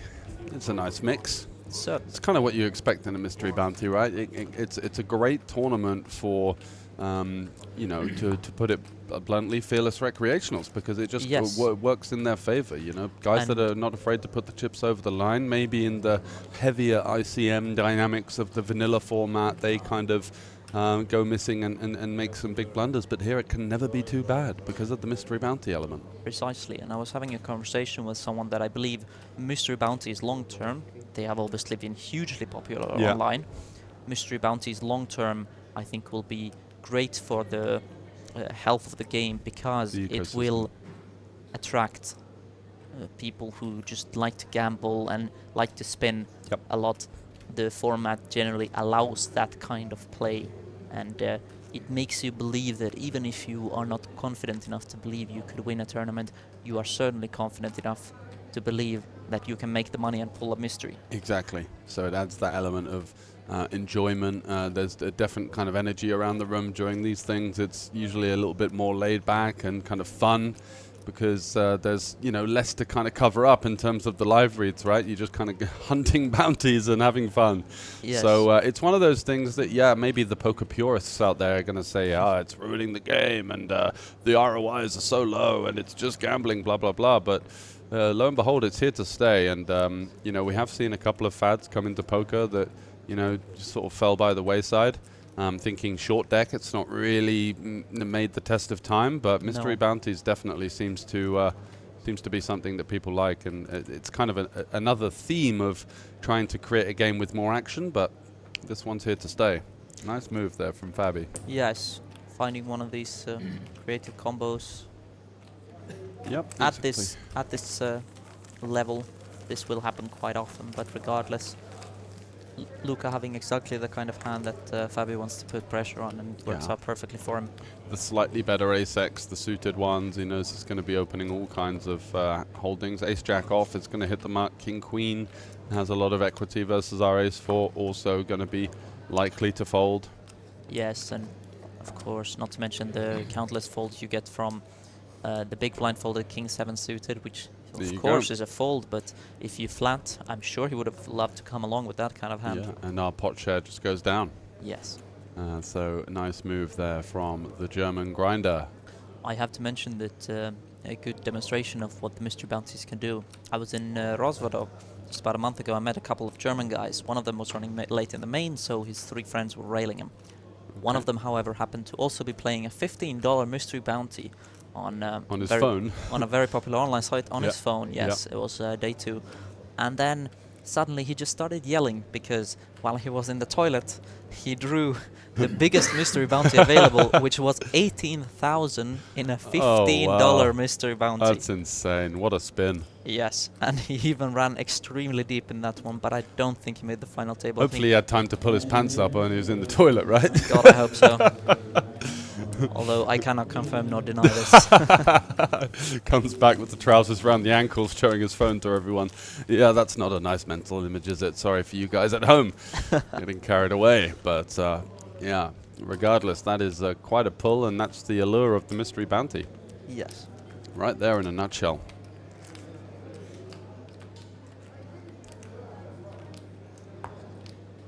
My opinion on mystery bounties is that, particularly in live, I quite like the format because live is less likely to get these tournaments with 10,000 or 5,000 players.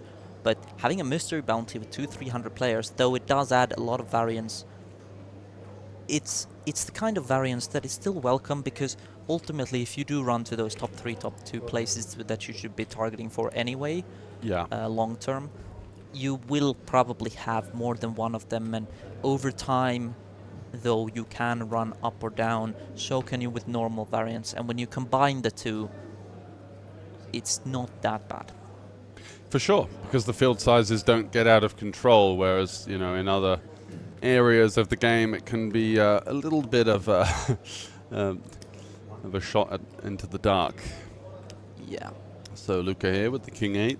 And Taras, as you said, liking his wide approach. Yeah, exactly. He's made a couple of these rather loose peels. Seems to be a player that likes to get involved, and Passy is going to complete with the Queen-Jack from the big blind versus the min-raise, getting a pretty nice price of 25 into 185.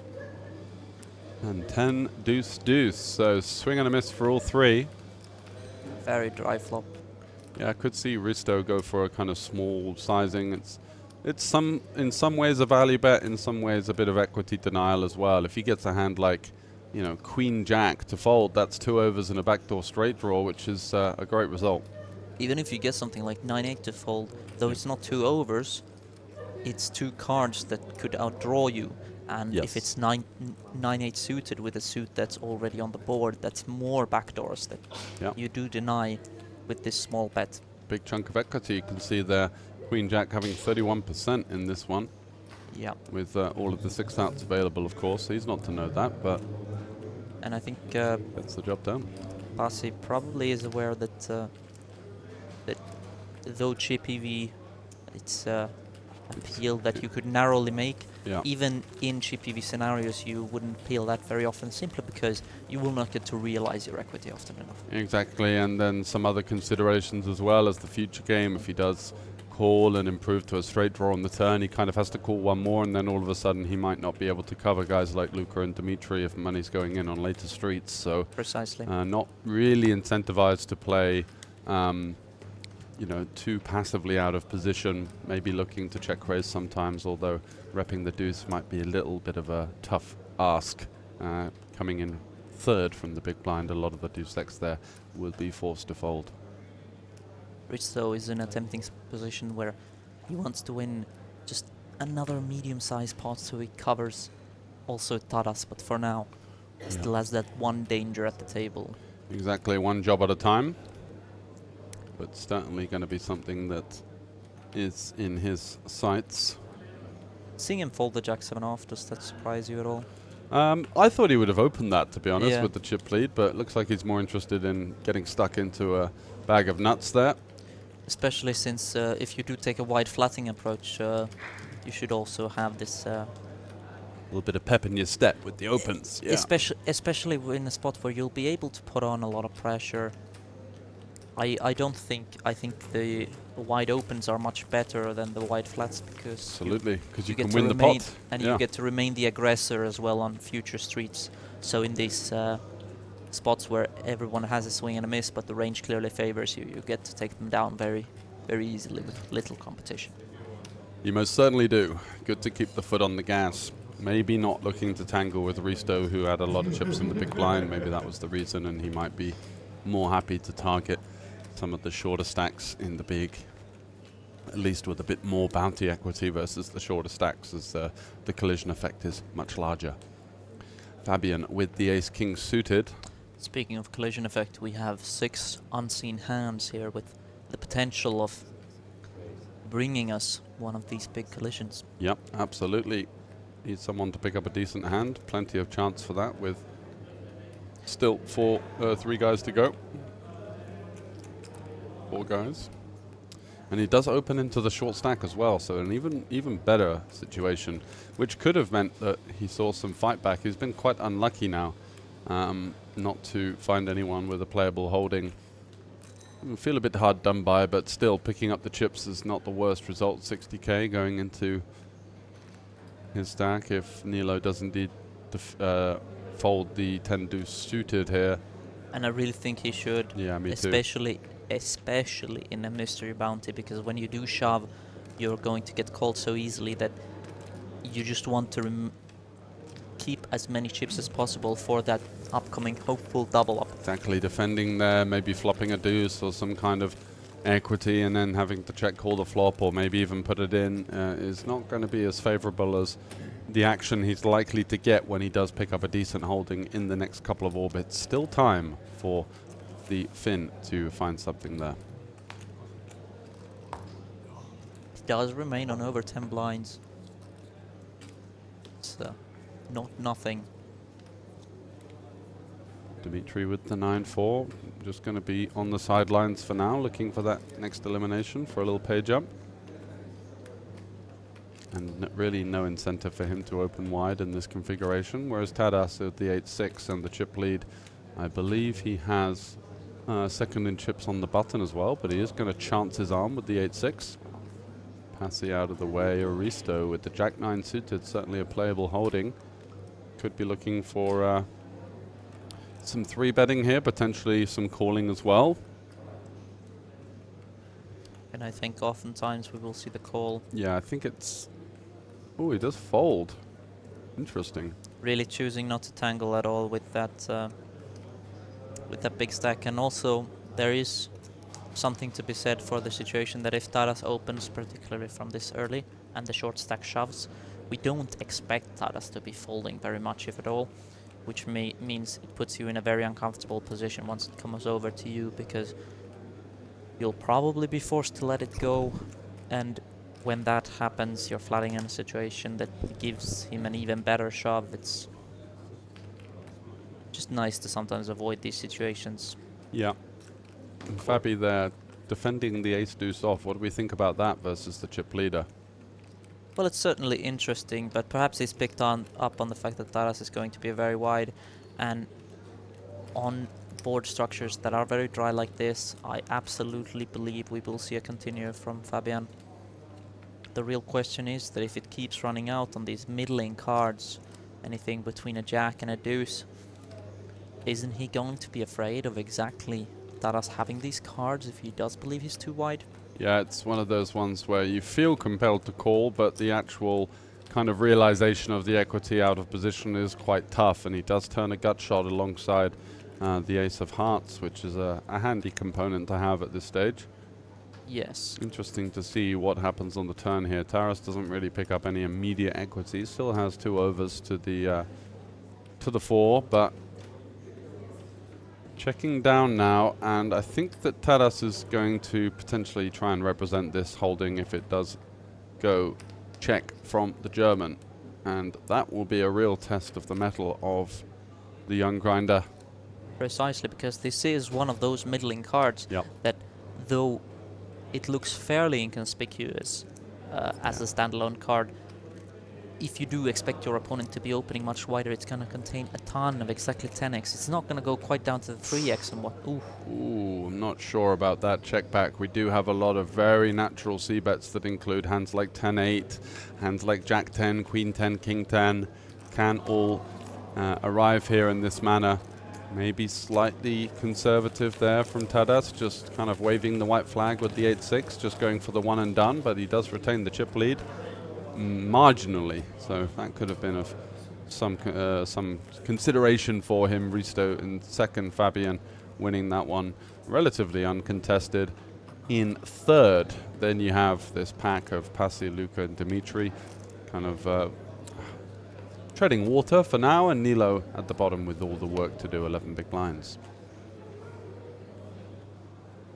So Queen Jack for Tadas now, surely back in the mix. Particularly see him give up early. It's interesting to still see him use these wide opens. Yeah, exactly. You're going to have to follow it up with at least a modicum of post-flop aggression. Exactly. Pasi now. If you are going to be able to justify the wider open, you're going to have some post-flop moves, and that's not exactly what we've seen so far from the Lithuanian, but he does have the chip lead, and he will be fairly happy with his progress in the tournament so far. Don't believe we've seen him have too many mystery bounty pulls either, so he's kind of come in for a late run in some ways. Of course, if you do play a lot of these small pots, it's less likely that you get into a situation where you get those bounties. Yeah, exactly. Not really been putting the chips in too much.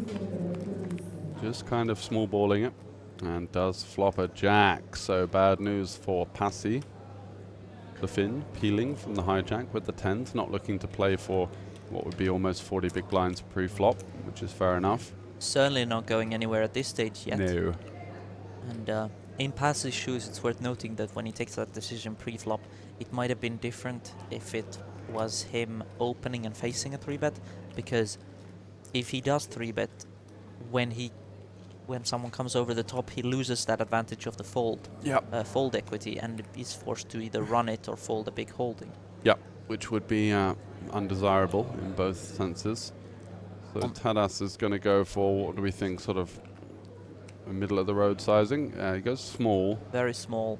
And what I do find interesting is, of course, I readjust my expectations for Tadas very heavily, but on this flop, it is a flop that we will see the under the gun opener check a lot. Yeah. But Tadas just chooses to go with the actual holding he has and bet. And again, He's bet. kind of betting his hand in this situation, and Precisely. actually, you know, for the 10s there versus this size down in relation to the pot, we're thinking, well, I actually beat value here. Hands like ace-9, hands like king-9 could be kind of playing in this way. So does he actually go for a bit of a value cut on the river, expecting to see some of those 9x holdings?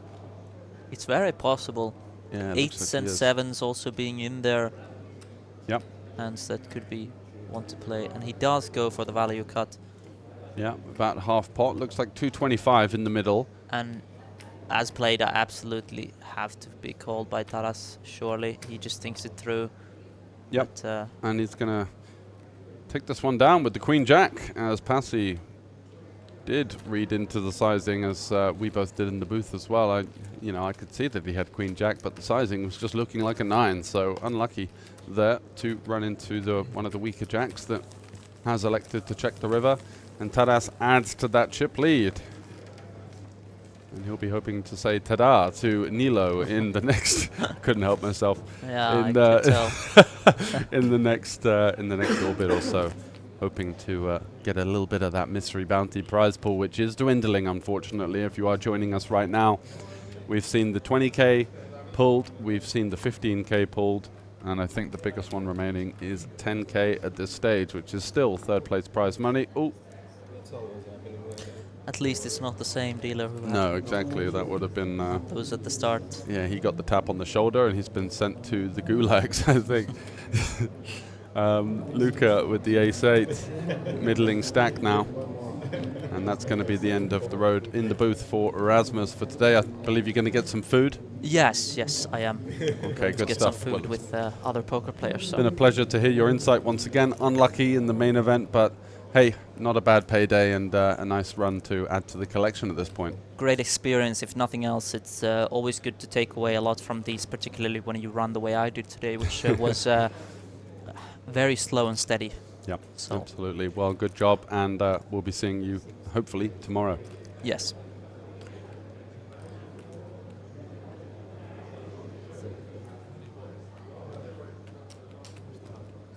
So on the guest comms, got another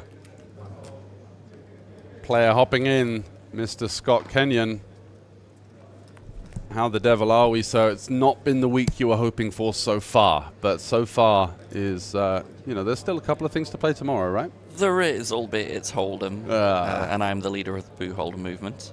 Wait, am I commentating on Hold'em here? What is this? What is this? Oh my goodness. Yeah, so there's a wise saying that goes, losing is learning and winning is showing what you've learned. And I've done a lot of learning this week. A lot of learning. That is a nice, profound way of saying that, hey, it's not been my week, but hey ho, sometimes it happens. that happens. Yeah. What's been the toughest one to take? Sveten was really tough yesterday. Yeah. I busted in 20th, 17 got paid. Ooh, so soft bubble, and it was 9 hours in. Yeah. To soft bubble. So those always hurt a little bit. Hell of a grind. I believe they're still playing the heads up. That's been going for hours. Just split pot galore by the sounds of it. Well, I mean, it must be, right? Unless they're just, both passing some double ups. Folding the button every hand, yeah. So tough one there. So what happened? Did you dwindle down and kind of lose a big pot, or? Yeah, dwindled a bit. Had some good chances to scoop, but didn't manage to. It was just some chops, and picked up kings with 6 or 7 big blinds. I didn't have much. Yeah. So open for pot. And Frank Visser in the small blind woke up with aces and held on the hand and the board. Ouch. So, yeah. Unlucky not to at least get half, but that's the way it goes. Hey ho. Frank's had a good week though. Frank's run pretty well. He cashed in the Sveten.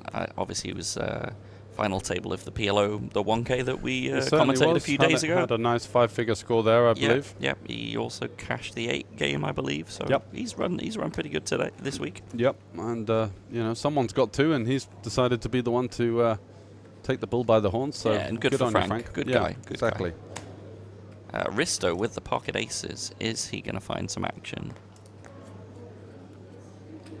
Probably not. No, Luca in the big blind. He's got one of those hands that you could think about defends. a 3-bet. No, I think defending less appetizing than 3-betting, and I think the highest likelihood is that we're just going to see a fold, to be honest, because he's in that kind of middle stack territory where chips are at a premium and defending out of position is going to be less advantageous than earlier stages in the tournament. So, hence why I guess you're advocating for the 3-bet more than the defend at this point. If you're gonna go for it, you might as well try and just take it pre.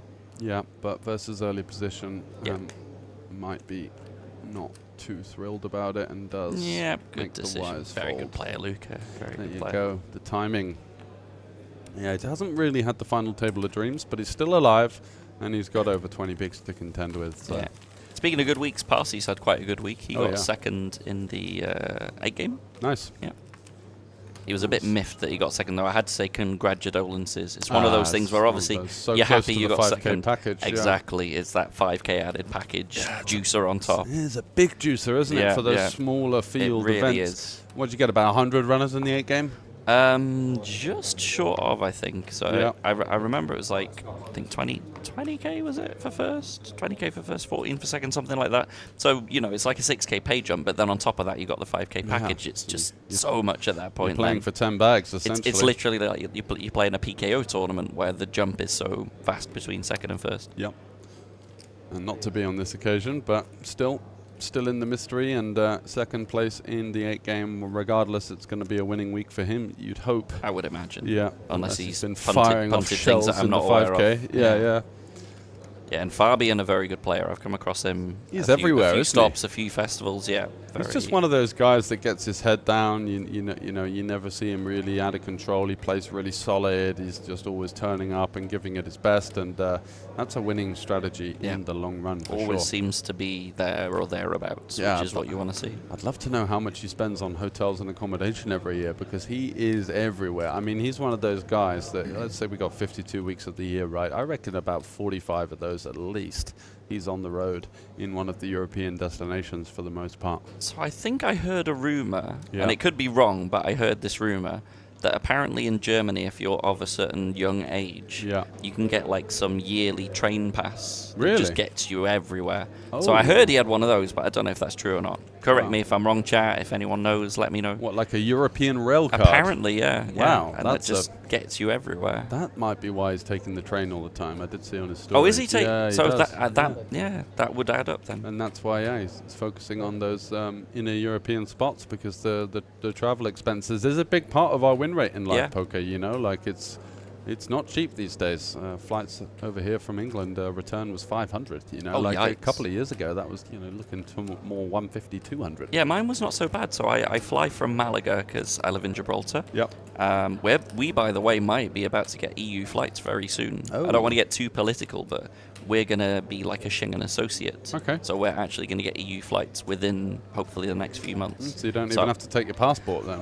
No, exactly. Just a driving license. But just also that I can fly direct from Gibraltar rather than having to get a coach to Malaga and fly from Malaga. But from Malaga, it's not bad. It's like 130-ish each way. Okay. So not too bad. Not too bad. And if we could get, say, Ryanair, EasyJet or something like that from Jib, that would be amazing. Absolutely. So who's impressed you so far out of this lineup? Risto, Fabian, Luca. I think Dimitri's played a pretty strong game as well. Yeah. I mean, everyone in their own right has played good poker, but I think, I've been most impressed with Risto, I think, so far, the Estonian player. I hadn't really been too familiar with his game before, but he's been really strong. Nice. Absolutely. So Nilo needs a bit of a spin. Yeah, and not what he was hoping for with the Queen 3 under the gun. He's going to have to pay the blind and the ante, which is a pretty healthy chunk of his stack, yeah. It certainly is. Ooh, it's giving a slightly bemused smile to the camera there. Maybe just signaling to the people supporting back home that he's under it, but still in. That's the most important thing. And a survivor. I mean, he survived with those 10s against the aces, you know. He did. You got to drill those. Found the 10 on the turn. Got to drill it from time to time. You know, you're never dead pre-flop in this game, so that's the beauty of it. So Parsi blind v blind against one of the deeper stacks. Do we think he's going to go for a sneaky sort of limp raise, or is he just coming in for an open here? Versus Risto, yeah, looks like he is going to open. I was on the fence, really. I can think you can go both ways. Yeah. Problem is with this kind of hand is when you get 3-bet or jammed on, for example. Hello. You know, we are raise folding a decent chunk of equity here. Maybe I'd be going for sort of more King 5 type holding as a raise fold there. Risto does just call, playing it a little bit conservatively with the King Jack. Definitely a hand that could jam, but as we are suited and booted. Oh, mama. Has good playability. Look at this for a flop for That is a flop. Wow, 3 diamonds, top pair. And the up and down for Risto. Yeah, and the up and down for Risto, which... Let's see what sizing Passy goes for here.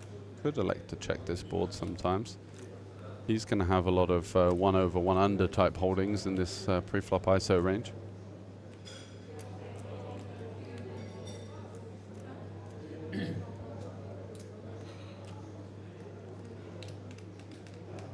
Whereas Risto is going to tend to be a little bit more concentrated around suited and semi-connected stuff. However, we do see a turn. 4 of hearts. Bit of a brick.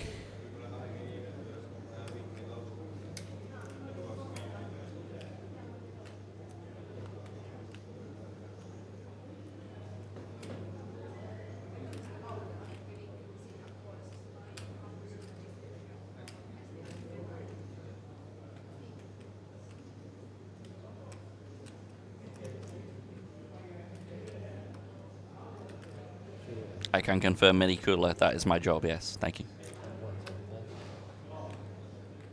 Mike thinks that Fabi has the German passport but lives in Austria and does not have the railway card. I'd heard some rumours about some railway card thing. Maybe I'm wrong. Maybe I'm wrong.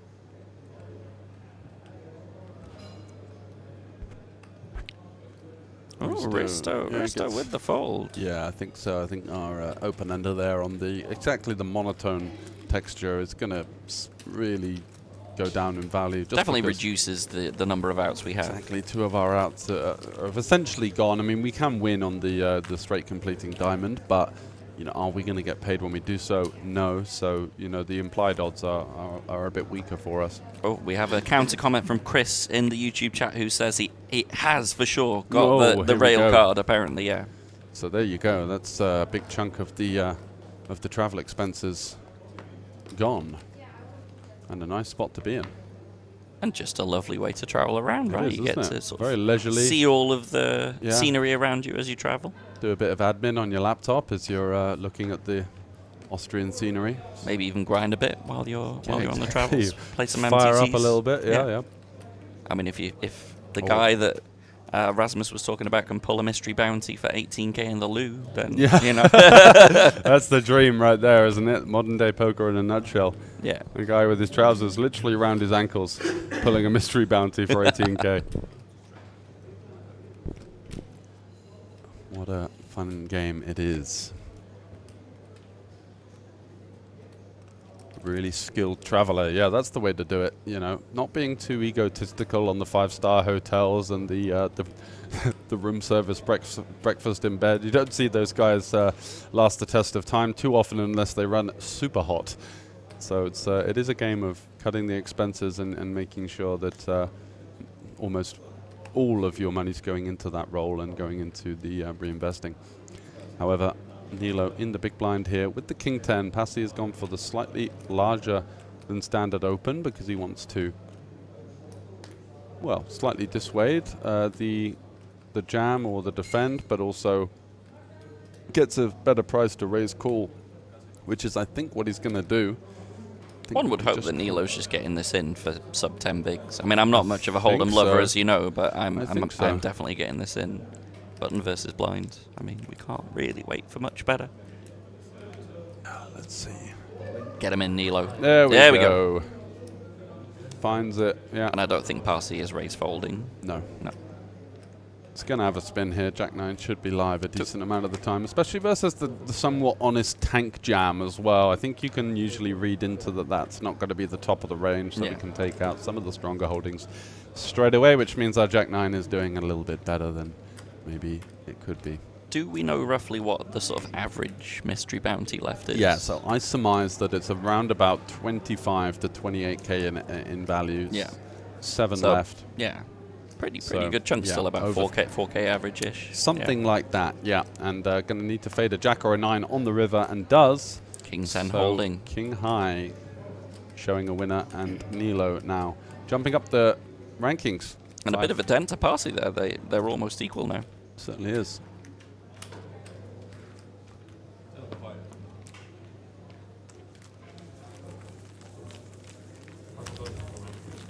So thanks to all of you guys tuning in let us know whereabouts in the world you are. We are very proud to have a extremely multinational event here. I did see it pop up. I think 54 countries represented. Wow. In the WSOP, which is more countries than I've been to. Have you got one of these apps that tracks, you do a bit of traveling, don't you? I get around, but actually I go to a lot of the same places. Same so I mean, stops. I tend to go here sort of 3 times a year. Bratislava, Malta. Those I would say are like the main ones actually. Yeah. So yeah, don't go to that many different countries, but I've been to a few. Yeah, I suppose once you found the stops that cater for your predilection for the mixed games a little bit more often, there's not so many of them around. It's starting to bolster in terms of. We've got a couple of other tours that are opened up now, starting to offer a couple more mixed games and, trying to contend. Yeah, it's getting there for sure. And you can tell there's good popularity. I mean, the numbers are always pretty healthy. Yep.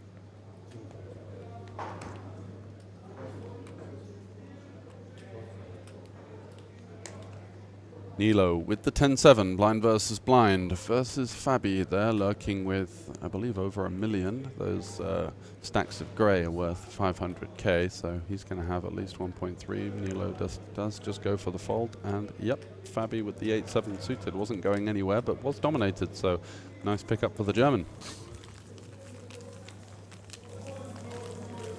So when they take the mystery bounties, do they instantly pull it, or do they have the option to wait if they want to wait? We tend to do it because of the coverage on the breaks. Yeah. So we'll have another round of mystery pulls. I think there's still not going to be any more to go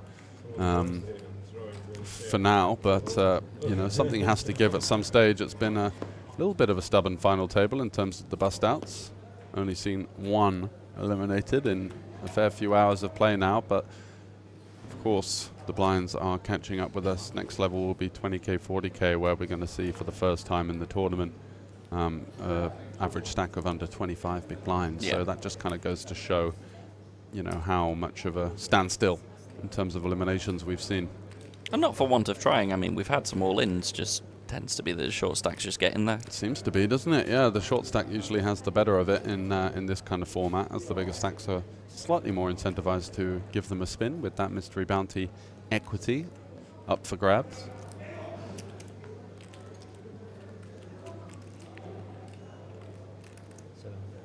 And Prit saying that he feels sorry for these guys because Risto is going to steamroll the table. Well, I can't disagree with that personally. He's been very much a standout player. Yeah, you said he's the one that's impressed you the most so far. Absolutely, yeah. Love his game. Good table presence, good tempo to the game as well. Looks absolutely dialed in. Yeah, so I heard that Rasmus went for Luca. Obviously got to go for his fellow Finn. Yeah, exactly. I kind of fancy Fabi. Fabi might have something to say. I think Fabi's going to go but for equally, it. Parsi is not daft as well. Yeah, he's done quite well, Fabi, because he did have about that stack, well, coming into the final table, so he went on a hell of a surge, going for the max late reg, and then all of a sudden having almost 1.5 million with, I think, about 12 left. Then took a little bit of a downward spiral, you know, lost a couple of medium-sized pots and was sort of down to 600, and he's battled back nicely. Yeah. Risto now with the ace-10, opening it up from the hijack, running into some bad news here. Nilo should be jamming here, 17 bigs, effective. I get a feeling that he's going to go for a smaller 3-bet. Yeah. I would definitely prefer the jam, for sure. Yeah. You do have a short stack there in the small blind. I believe it's Dimitri. Looks like he's got about probably less than Nilo by judging from a quick sort of visual glance at that stack. I'm going to guess 150 for a 3-bet. I think we've got a jam here on a final table. We are going to get raise called by some worse hands. I think ace-jack suited will call. Ace-10 is probably going to be one of those cuspy ones that might end up folding. Let's see. Oh, he is. You're right. You knew your man.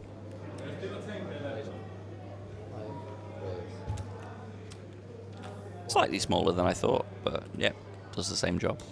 Yeah, maybe his plan is so that if the small blind jams, then he's still got enough to re-jam style. Yeah, Dimitri indeed having 440, so was covered by Nilo. Because I think if he jams, he loses his customer here as well. Maybe he wants a little bit more than that. Oh, but he's still going to lose his customer. I mean, it does look incredibly strong. Exactly. The I think ace-10 is looking much better versus the jam than a small 3-bet. And when we're thinking about which hands to jam, hands like ace-king and ace-queen there offsuit are just the primary candidates, as well as hands like, you know, 10s that, you know, play well in all-in scenarios, but maybe less so going to a flop in a 3-bet pot. Maybe just a bit of final table ICM-ness and just thinking doesn't really want to get it all in. Potentially. Yeah, very equal at the bottom there. 15 bigs for Dimitri, 21 for Luca, 23 for Nilo, 23 for Parsi. It's really tightened up at that bottom end with Nilo surviving. No one in like massive danger, which is surprising considering how few eliminations we've had on the final.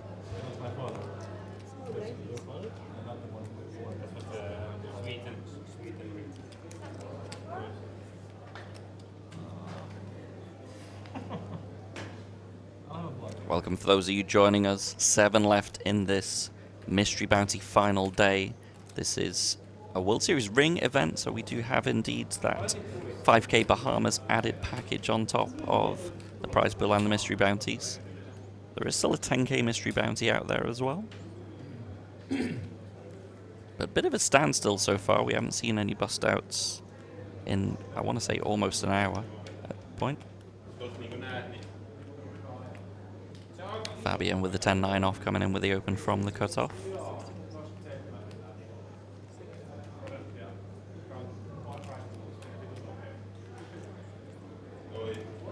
Luca with the king-queen in the big blinds. Now how does he elect to play this one?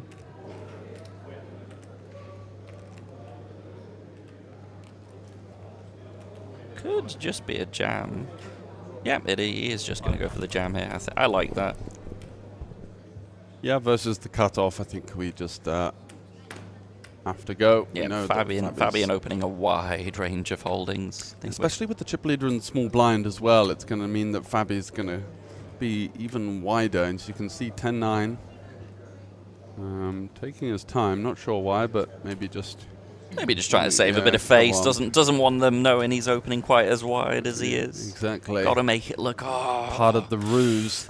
So close. It's tough, but you know, I'll let you have that one. But next time, maybe. Exactly. Ace-9 suited. Not sure, you know, but no, 10-9 off on this occasion.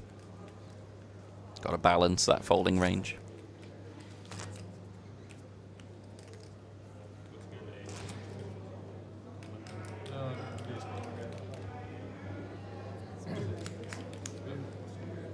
I get the feeling that when the blinds go up to 2040, we are going to start seeing a wave of eliminations. Something has to start giving.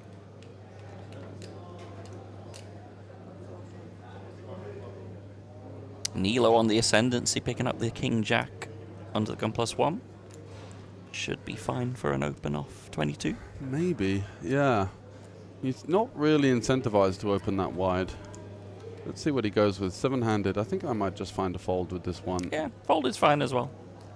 Definitely a bit earlier position than we want to have with that. Yeah. We're not really in a situation where we need to massively pick up chips and there's no real rush. So still 6 uncapped ranges behind. Could be a good spot to just let that one go and fight another day. Tadas on the button with 3 deuce suited. Also known as the clean diaper. Oh, yes. The dirty diaper, of course, being the offsuit What's combination. That guy's name again? The guy that runs deep in the main doing all that theatrics every year? The name eludes me at the moment. I mean, I'm sure the chat will know. Surely. Yeah, he's a big name over on the WSOP main event streams. Had a couple of runs over the last few years. Parsi will be defending with the 8-6 suited from the big blind.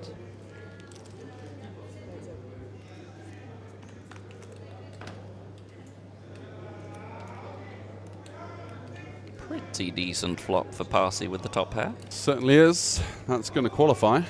That's the one, Nicholas Rigby. Yes. Oh, thank you, Nick Alex. Rigby. Thank you. The name temporarily eluded my brain. Black Hawk, Colorado tuning in. Thanks, Graham Griffin. Welcome from the other side of the pond.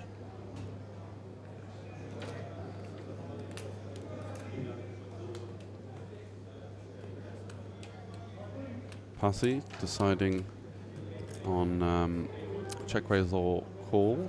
It is a board where we do like to play our continuing range as a raise in ICM just to clear out equity, just to kind of realize snap folds. You know, if he gets 2 overs to fold, that's a great pickup at this stage of the tournament. He was actually in a favorable scenario where his opponent had basically nothing to work with, but still not 0%. So always nice to pick that one up, and does. Can readjust as we go down the streets there, but versus a wide range. Looking for some protection with that top pair, and also, you know, he's going to have some 5x in there as well. And a valuable pickup for him. He'd taken a couple of little hits recently. Certainly. Obviously doubling up the name again, eluding me. But doubling up the chap in seat 5. Nilo. I was going to say Nico. I was very close. Yeah, so valuable pickup there for Parsi. Certainly. Did we... wasn't Nilo just under the gun in the last hand, or was he +1? Have we played the same? He was +1. Oh, okay. He was +1, yeah. All right, I thought I was getting confused there. Yeah. So, Luca on the button with the ace-4. Got a couple of, I believe, bigger stacks to contend with, but an ace blocker more than enough to open the button. Does go for the open to 60k. Parsi in the small blind with king 9 suited. How's he going to continue here? Calling, 3-betting.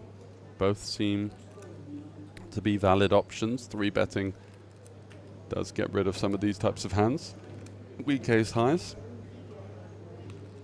Looks like he's reaching for the 3-bet chip. Yeah, I like his game so far. He's been pretty solid and hasn't really missed out on the opportunity to find aggression, as we saw with the 8-6. It's not the most comfortable check raise, but one that he found nonetheless.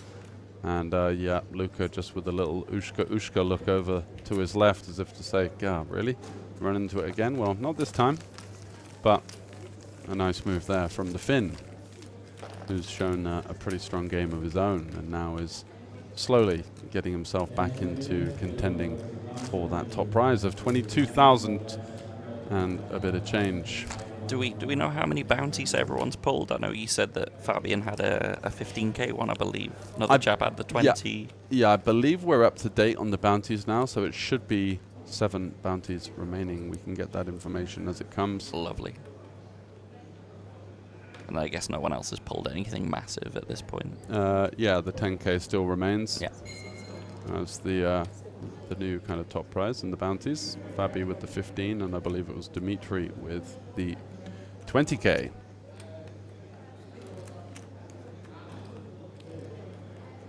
Luca should be once again coming in for an open, hoping that he doesn't get 3-bet again. Undeterred. Goes for the min. Back in action. Yeah, this time a Mexican wave of fold, says Risto. And we've had a couple of guys in the chat saying that he's going to steamroller this final table. If he finds more spots like this, it's going to be light work for the Estonian. Do we prefer a flat or a 3-bet? Depends on the big blind stack. So the big blind is not too short, right? Nilo, I believe he's got just under 20 big blinds. So in that case, if he had sort of 10, I might like to see the flat here. But, you know, with 20, I think we do want to be seeking the value from Luca. Nilo looks interested, by the way. We don't see what his cards are yet. Got here oh, definitely not interesed. Just farming for a bit of TV time potentially, and Luca with the snap fold there, not going to get into any leveling wars. Giving a nice little sort of wry smile over to those guys on his left, saying, "The hell's got into you over the last couple of hands? Let me have one, guys." So let's see if he goes back into his shell or continues to drive the action with these types of hands. Anyway. Come on, guy. Relax, guy. You got a lot of support and encouragement, and also interest in your fancy dress outfit the other day. Do you wanna appropriately timed, just as they released some insane new episode. Have you heard about this? Oh no. Donald Trump with the devil. Oh. With Satan. Wow. I mean, it's quite the episode. I've seen it, and it's quite impressive that they're do you remember the old episodes where they had Saddam Hussein with the devil? Or are you not much of a South Park I don't watch it. It's not really my style of humor, to be honest. Yeah, so it's not my thing. But I do respect the fact that, one, they make extremely accurate predictions of the future, and two, they are very uncompromisingly boisterous with their style of comedy. They're not willing to tackle the issues of the day, and apparently the issue of today is that Donald Trump has a small something. Right. Okay. According to South Park, that's Yeah, word on the street. Yeah. And apparently it riled them so much that the White House has actually come out with a statement saying that South Park is very outdated and 20 years overdone, blah, blah, blah. Which I think has then brought more attention to the episode. It's almost like no news is... bad news is good news kind of thing, you know. It's just...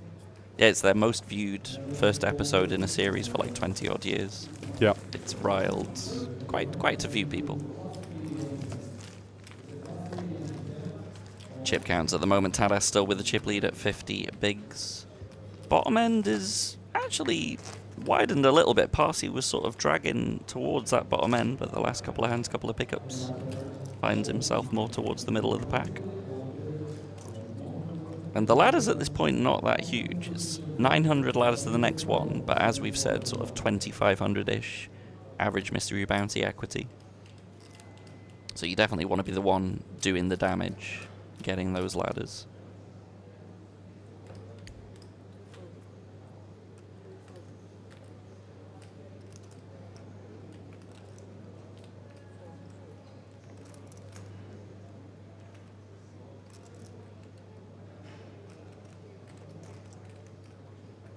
Don't think Nilo is going to be opening with Queen Deuce. Nope. Off to the blinds we go. Fabi will definitely be now. So we have quite a short stack in the big blinds. I think we're going to jam here Yeah. with the ace-4. Yeah, we're sub 15 big blinds effective.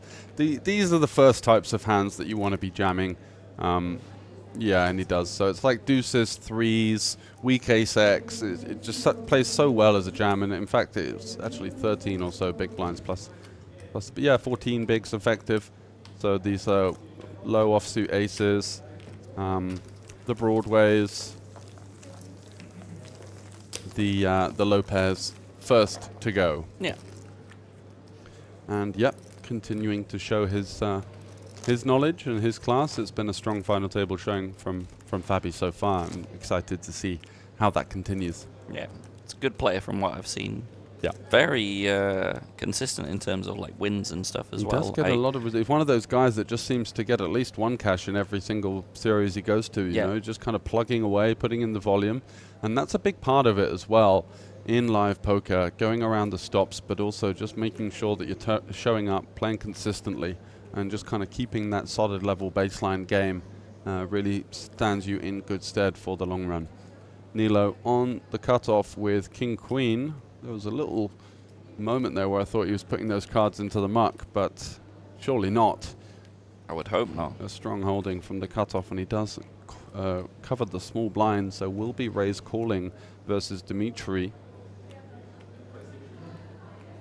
Yeah, just a few too many bigs to jam. I would imagine if the blinds were 20-40, probably he just rips this for 15. Yeah. But for 20, it seems a little bit too much to jam, and yeah, indeed is just going to come in for an open.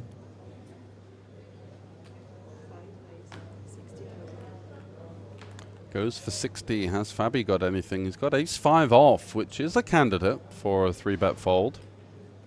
Were it suited, then the artisanal sandwich. Yeah. So ace-5 for Fabi. Is he going to go 150 here? Looks like it, or maybe 135. And now the onus very much back on Nilo. If the blinds do comply and get out of the way, we do see the short stack Dimitri just happy to get out of there, just flashing a 7. Tadas absolutely nothing to work with in the big blind with his 9-3 suited. So now the onus on the fin. Are we going to find a heroic 4-bet jam here with the King Queen? Is he going to consider a call? Cutoff versus button. With this kind of hand, just to keep in some of these weaker holdings, we flop very well.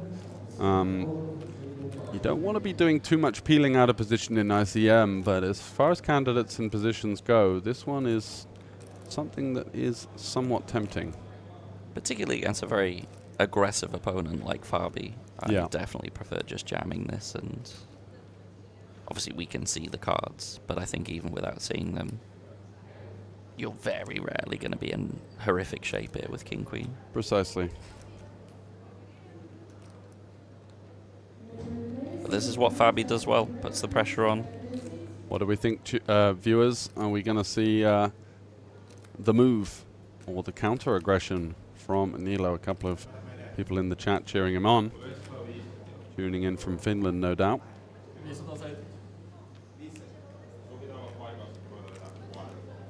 He's reaching for calling chips, which also is not horrible. I definitely dislike folding as the. Does seem a little weak at this stage, doesn't it? Versus a capable player. Yeah, yeah. You know, and the beauty in some ways of calling, which again, as I'm going to say, is usually counterintuitive in this spot, is that we do dominate some of the bluffs. You know, Fabi can definitely have hands like Queen 9 suited, King 9 could be in there, maybe King 10, King Jack off sometimes. Hands that are slightly too weak to peel, but want to have some decent blocker capabilities. We are going to go to a flop. We're going to see a bit of post-flop action here between the Finn and the German. Off to a flop, and a rather significant one with already over 10 big blinds in the middle between these two. Very important. 3 cards. King high, dry. King 8-4, about as good as it gets for Nilo. Can't really be too concerned about being behind now. And if his opponent does have ace, king, or aces, then c'est la vie, as they say en français. Magnifique. Fabi will be c-bet in this one, but I expect it to be a bet 1 and wave the white flag, unless something very strange happens afterwards. Goodwill Hunting saying, can we see a flop? Well, there's a flop for you, sir. And it is King High, which is going to be exciting for the Finns in the chat. Rooting on for Nilo. Now, the onus on the Finn once again. Are we going to just call here? Surely. Does, yeah. Very dry texture, nothing really to worry about too much. Really needing to protect if the ace comes to. I mean, I think it's same. I think it's the same kind of thing, because if he calls, it's just going to go check, check, check, check a lot. So. Yeah, Fabi with a slightly sarcastic nod at the table there, sort of thinking, what on earth is check jamming on this board? And yep, the likelihood is, if it doesn't make sense to have any bluffs, it's probably value. Yep. As what on earth is going to be going there without it? You know, maybe some kind of hand like 7-8 suited, but probably not. But what a rise for Nilo. When I joined the commentary, he was down to sort of 7 bigs, 8 bigs. He's up to 29, middle of the pack. Actually not that far behind the leaders now as well. Got it in with the 10s versus the aces earlier on. Finds a 10 on the turn to stay alive, and that's the stroke of luck that you need to contend in these decent-sized fields. Sometimes you're just going to have to get lucky. And yeah, flopping top pair in a 3-bet pot after that as well. It's been rising up the rankings as Passy mucks the Jack 8. Risto likely to follow suit. Nothing to work with there. Over to the man of the hour with the kings. Here we go. Do you see what I say about momentum here? Wow. Momentum is a thing. It really is. Both upwards and downwards, I can confirm as well. Oh, if you're a fan of Jeff Gross, the momentum shove, one of my favorite videos on YouTube, where he just fires it in with some random garbage in a heads-up match for like 20 bigs just because he won the last hand. He's we're going to go for the momentum shove here. It's honestly one of my favorite videos. I've not seen that one. No, it's a and did it work? It worked. It worked, you know, and he's just kind of like looking quietly confident. Obviously, the play was somewhat optimistic, but Jeff Gross, one of a kind. Ooh, so opening to 80k last time, now with the 105k open. We do have the blinds having gone up, so I suspect that might be why. It might be 2550 now. 2040. I think it was 1530 last level. Right, yeah. So still though, bit of a difference between the min raise and the added juice on top. He will be getting action. Look at what Tadas has woken up within the small blind. We might be about to see a collision. Whoop, whoop. Here go the chips, looking meaty. 100, 200, and 75. Yeah, looks like it. 275 to go, says the Lithuanian, and he's going to get the bad news in a matter of moments. Let's see how quickly Nilo, after all of that pre-flop tanking with the king-queen in the last hand, where he felt like he was in a slightly uncomfortable scenario, now the absolute opposite, loving the look of that 3-bet from the small blind, and just saving some face, trying to decide what he's going to do with his range rather than his hand, which is an important area of not the click non all in. think he's just counting what he has to work out what sizing he goes for. Doesn't look like there should be a non-all-in sizing. I don't think it's on the table, is it? Shouldn't be. And then the question is, so assuming that Nilo shoves, what is Tadas doing? I assume Ace Queen's just a bit too this strong. is the thing, right? Our plan pre-flop is to 3-bet call. If we have any like major read or something that could deter us from doing that. Here we go. Yeah. If we have any major read or anything to deter us from doing that, then maybe we can kind of figure that out on the fly. But the majority of the time we're going to be looking to 3-bet to call it off, especially with the added overlay of the bounty as well. The guy could show you 2 jacks and you just can't wait to beat him in there because we are playing for the win.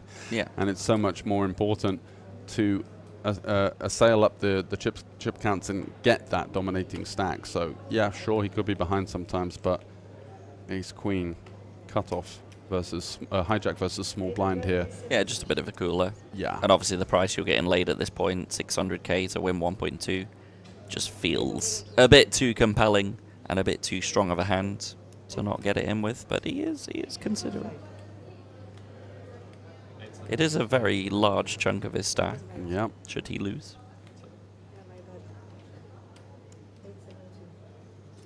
And Tadas realizing that he might be saying "tada" to a big portion of his. It's just too easy. I know, it's low-hanging fruit. Tada! Yeah, it's getting late in the night. Just approaching 7:30 local time, or 8:30. Can't even read the clock. Deliriousness is high in the booth.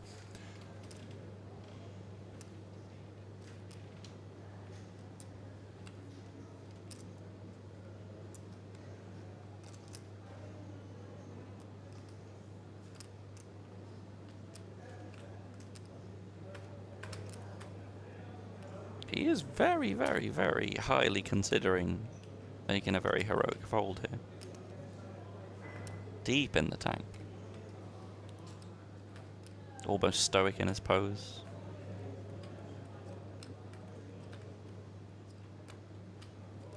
This would be an amazing fold. It certainly would. How he could find it, I'm not sure. We haven't seen too much out of line from Nilo. There were a couple of... Oh, wow. Wow. Heroic. Exceptional 3-bet fold there from Tadas. Yeah, how has he found it? He just sniffed out his opponent. Yeah, I guess that's the thing, is just he hasn't really done much out of line at all. Against a lot of players, let's say the Fabians and the Lucas of the table. Definitely not folding against them, but... Wow, and look at this, Nilo's risen to the chip lead. There he is. My goodness. Absolutely grabbed it out of thin air with a nice little back-to-back there. The king-queen in the 3-bet pot, flopping top pair, going with it, getting a disgruntled fold from Fabi. Now getting a 4-bet through with the kings. And look at how shallow the stacks are getting. Know, 30 bigs no for the one's chip busting, leader. Scott. What's going on? I mean, they're going to have to start busting soon. Well, it's, you say that. We can't be here till 6 a.m. again, George. We can't be doing that. It's a thin possibility, and one that I'm slightly concerned about. Dreading. But nevertheless, the action has been frantic, and it's been a great spectacle. There we go. Got there in the end so far.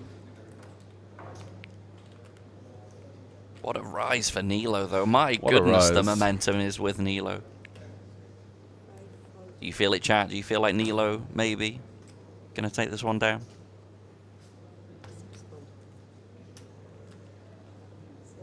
Incredible spin up. Tadas with the king jack on the button will be opening. Tell you what, though, when he gets the news about that ace queen, he will feel like a bit of a pickup, a bit of wind in his tails. Exactly, half an hour maybe until that stream delay is going to be caught up. And if he were to check on the break, I believe we've got a break coming. I think it's in the next sort of hour or so, just under.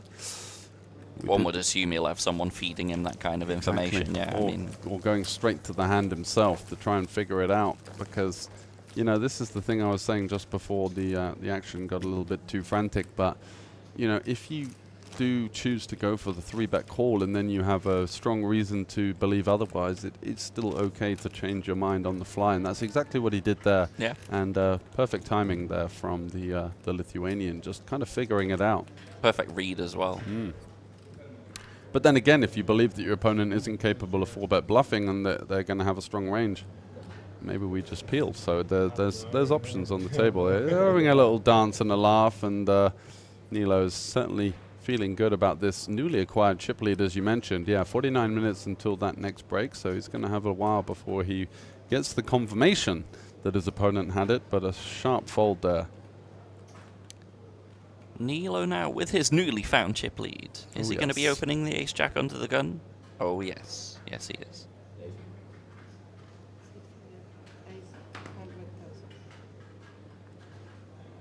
Quite a chunky sizing he goes for as well, 2.5x under the gun.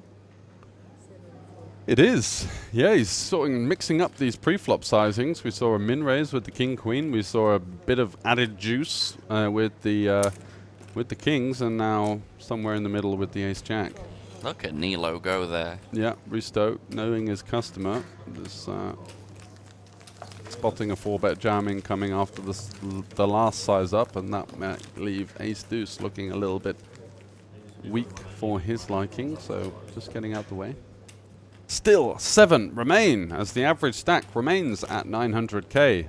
And again, for the first time, we are under an average stack of 25 bigs, which just goes to show how stubborn these final table eliminations have been. It looks very unlikely that we're going to be streaming any main event coverage, and I believe on that note, we did get confirmation that that's not going to be occurring now, still with 7 left in the mystery bounty. However, we can give you updates on the main event. We can. I'll leave that with you for a second. I'm just going to take a quick break. So we have this wonderful app that gives us all of the live updates and the clock. So I can tell you currently the main event is with 15 players left. Overwhelming chip leader is still Jenny Westerland with 8.1 million chips. Chao Fei Wang in second with nearly 5 million. Elias Oskari, I am not going to try and pronounce that surname, with 4 million. Martin Suvrich with 3.5. Karolis with 3.1. They are having 15 remaining players. Recent eliminations including Yevgeny Saparenko, Nian Lee, Eric Lundqvist, Gonzalo Soriano, Justinos Adomauskas, and as you had in the both, Rasmus Lundström, all picking up 7.5k for their efforts.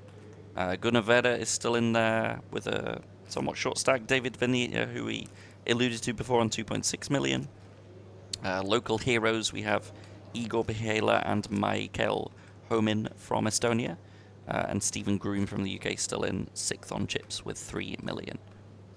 So yeah, we will be covering the final table tomorrow, but as George alluded to, there will be no coverage today. Main focus on this final table, on this mystery bounty event. And we are going all the way to a winner here. And George very much hoping that it does not go to 6 AM again, which I believe was the ending time from the 5K.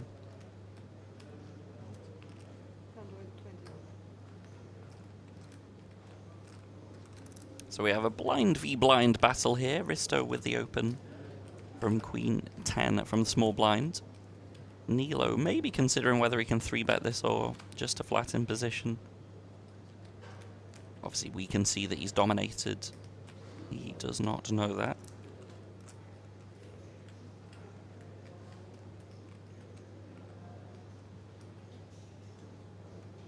He does look like he's raising, lining up those 3-bet chips, and it is going to be a chunky raise from Nilo. 250k. And very, very tough for Risto to navigate this, because again, we haven't really seen Nilo step out of line too much.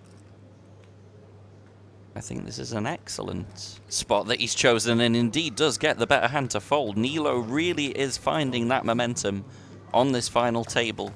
For those of you that missed it, he was all in with pocket 10s. He only had 5 big blinds at the time, ran into the pocket aces, found the 10 on the turn to survive, and ever since he's just been climbing up the chip ladder, and has found his way, as you can see, from last in place on chips going into this final table to the chip lead with 7 still remaining.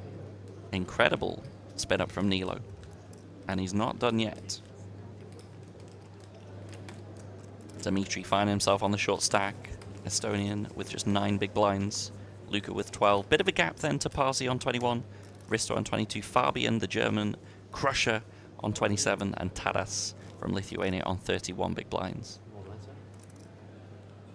And quite a short average we find ourselves at. 900k is the average. So just 22.5 big blinds. But a very stubborn 7-handed final table. No one wanting to bust. Dimitri under the gun with 9 bigs is going to fold the Queen Jack.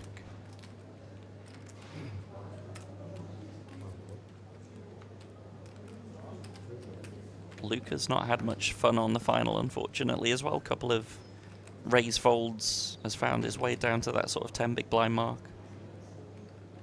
Risto on the button with 22 will be open in the King 10.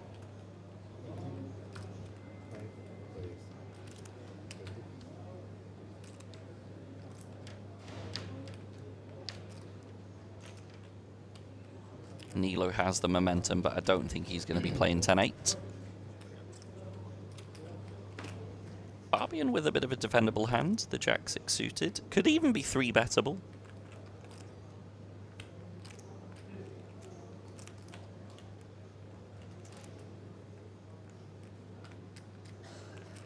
And we are going to go to a flop with Fabian and Risto. 7-8-5, bringing the up and down straight draw for Fabian. One would imagine that this board texture also favors Fabian a lot more than Risto's opening range.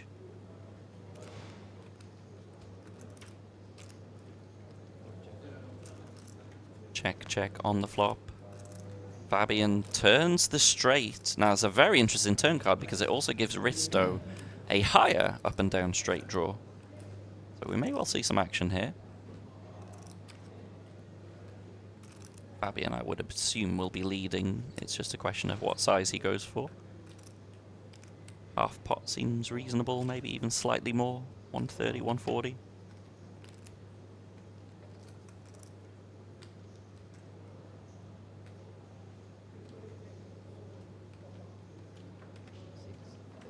A little bit bigger. Looks like 155. 160, yeah.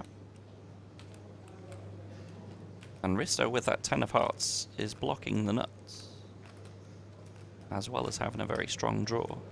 Little does he know that quite a few of his outs have been folded, as we can see from the graphic in the top right. 3 of his 6 outs have been folded. But he may well to elect to do something with this. That 10 of hearts is a very key card here.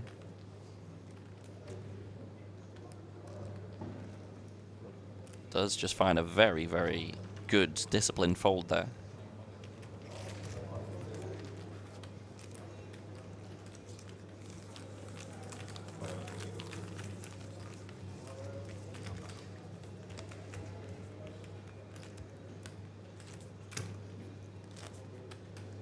Dimitri now finding himself in the big blinds is going to be posting quite a lot of his stack.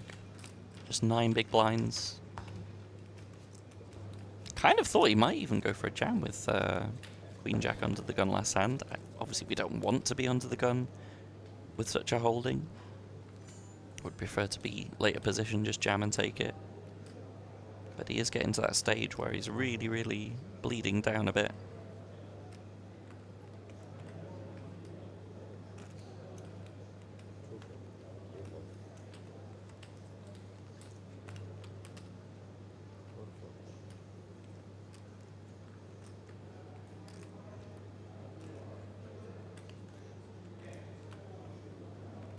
Nilo might decide to go bounty hunting. It's not the greatest hand King 4. But maybe fancies a little raise and call it off if Dimitri jams. Equally, we can just pick up the blinds a lot. Yeah, Nilo coming in with a raise. And again, a bit of a chunkier sizing, 105 at 2040. It's a little bit over 2.5x.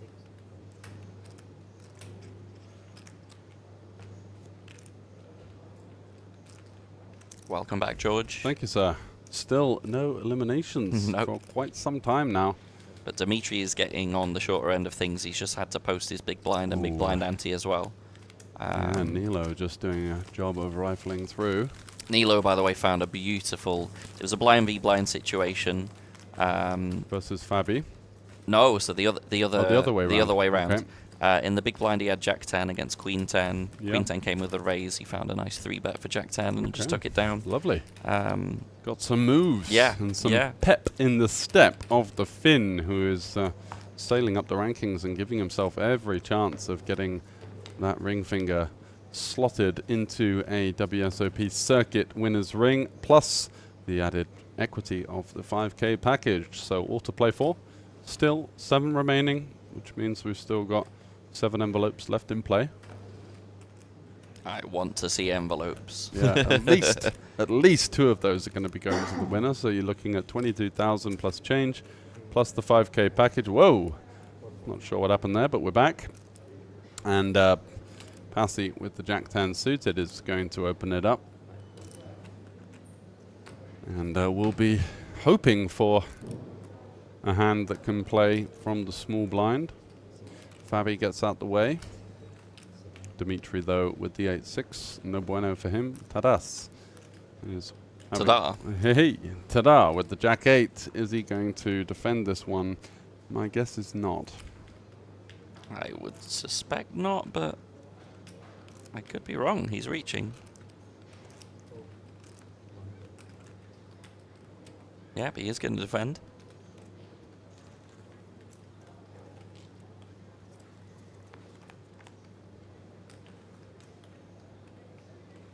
Pretty good a flop for Parsi. King 5-4 with 2 spades. Not very much for Tadas. I kind of assume this is just going to go c-bet and take it from Parsi. Yeah, you'd think so. Someone in the range of 3rd pot. We've got the backdoor 75. straight draw on the backdoor flush draw. Yeah, easy peasy. No, of course. Just getting out of the way there. And this rather frantic battle to find the 7th place player continues with Dimitri, unfortunately, for the Estonian fans watching, the current favourite with 6.5 bigs. And yeah, work to do over the next orbit at least before things get a little bit hairy. They already are. There was one slightly interesting hand with Dimitri.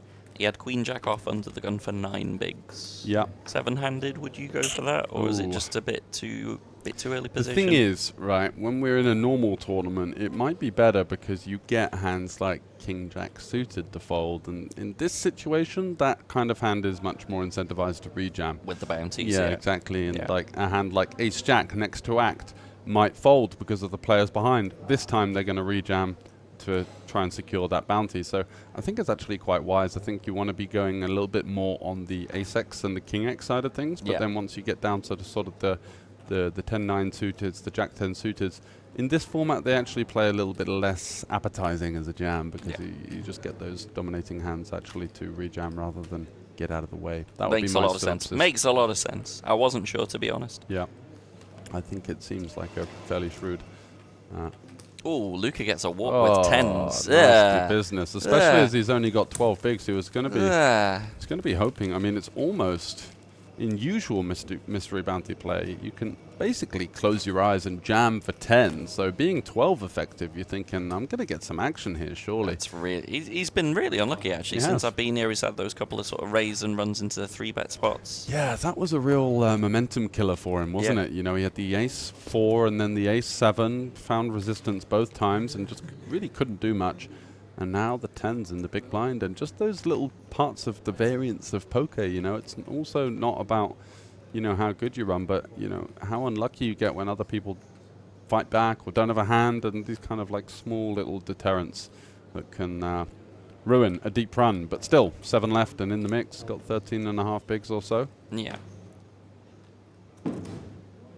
So we've got some info from the 3K now. Should we have a look at? Oh, yeah. And I actually wanted to check. To see how my boy Max is doing. I think they've just had a break. Something went wrong. Yeah, I'm getting that as well. Oh dear. Poker Lens not working with us. It's been down, up, on and off for the last few days, actually. Hopefully And it it's seems not like, unfortunately, it's off again. some sort of DDoS attack and all of our details are getting sent to the dark web somewhere. Hopefully not. We'll take the hit, guys, don't worry. 20s. Yeah, not getting any luck out of that. So, oh dear. Oh dear. Yeah, failure response. So, anyway, not to worry. We will get that information as soon as we can. Because last time I checked, Max looked like he had a pretty chunky I stack. think he's got 4.5 stacks, which is a lovely situation to be in. Somewhat early stages. I think it might be the end of late reg now. So, oh, hello. Aha. Where is he? 214. 214. All of a sudden, we're seeing a couple of those wily Finns. You have Helbi, Munir Taju, Jerry O'Dean. You've got Tommy Lankinen up there. We've seen him quite a few times. Your boy Juho has also got Juho nearly Sutari 200K. on his second or third bullet at the very least. Alexander Shilko, well known for his runs in some of the European events. Rupe Tami battling it out with the starting stack. And yeah, so 40 left in that one. Elias Suhonen is a very strong online player at the bottom of the rankings at the moment with work to do. How many in the money? So with 40 there, let's just see. It might not be confirmed, actually. It might still be late regging. Ooh. Yeah, no prizes confirmed at the moment. Alright, while this is working, let's check the main. Get the main event, because that's what a lot of people are tuning in for, I believe. And it's Jenny Westmoreland once again at the top of the rankings. She's actually added to her chip lead with Chaofei Wang, the Chinese player in second. You've got Elias Valanimi. I was not even going to try and pronounce that. Valanimi. Yeah. And Steven seems to have dropped a little bit. He was second on chips before, dropped to sixth, but still. Estonian fans will be happy to see Igor Senior Behalia in the mix, and Mikhail Homin as well. David Vinay in ninth, the 5K ring winner earlier in the week in that marathon session where we closed things out at 5:30 local time. So don't think we're going to be getting a rerun of that, although with just the lack of eliminations, it's becoming a slight concern. I do see with 24 players left in the 200 deep stack, we have a certain Jason Glatzer. Oh, go on, Jason. Who had a heap of chips when I checked out. I think he had about 500,000 on last checking. Yeah. How much is up top in that bad boy? That one surely is in the money. 8K Gs for the win. Is it a ring event? I don't think so. Not a ring event, just just a side event this one, but I'm sure he will take the 8 Gs if he can get them. Oh, he certainly will.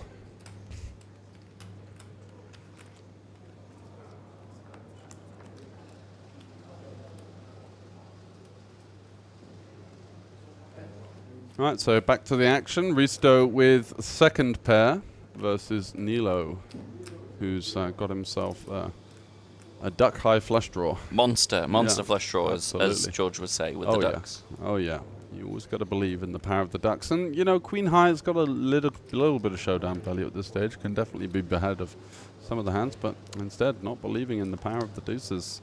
Let it go. You got to train him on the power of the ducks, George. I think he's been having ample training himself, getting himself into this spot. He's doing nicely, isn't he? And still has the chip lead. Yeah, here's the chip counts. Nilo up at the top, having risen all the way from the bottom. Dimitri's going to be looking for that kind of spin up off his 6.6 bigs. Luca on 12. And then a bit of a gap towards that middle pack. Risto with 20, Parsi with 25, Tadas with 28, and Fabian with 31. Fabian's been pretty stable, pretty solid, as has Tadas. Bit of movement from the rest. Yep. Pasi and Risto in the middle of it. Dimitri with the 10-6, unlikely to be able to shove his short stack in there, and he's going to have to pay 80k in the next hand out of 265. Yeah, this is getting dire. Yeah, it's tough to watch. The fold equity, unfortunately, disappearing with every orbit. Yeah, it's basically gone now. Anyone opening into his big blind will be calling off. That's a guarantee. Could create some interesting dynamics for when he does decide to get the final few in. Yeah, absolutely. You know, there's going to be a little bit of a frenzy trying to secure that bounty chip. Those yellow chips you can see in front of the players are not actually in play. That's just the mystery bounty sort of coupon, as it were. So Risto opening with the ace-4, Nilo in the small blind with jack-3, not snap folding, but you'd think he's unlikely to get involved here, seems a little weak. And Fabi in the big, 10 deuce off, the Texas Dolly, but maybe not going to be much of a novelty effect at this stage. No.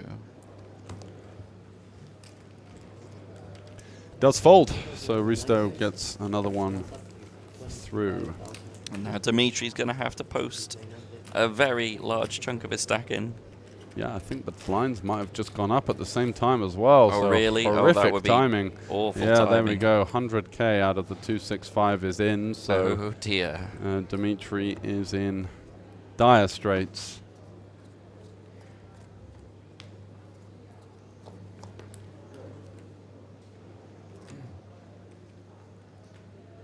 The vultures circling.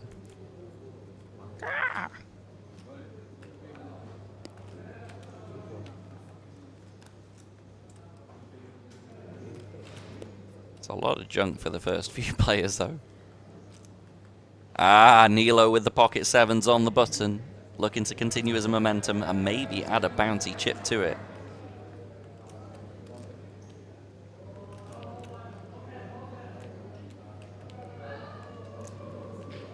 I would very much like a min raise here, just so that we still can open up the possibility that if Dimitri shoves, we can still reshove. But he is just going to jam here. He really wants that bounty. He certainly does. And Fabi in now a rather uncomfortable spot. He knows he's going to be ahead of a decent part of the range, but can we justify a call with the hand as thin as ace-8 for over 20 bigs here? I don't think so.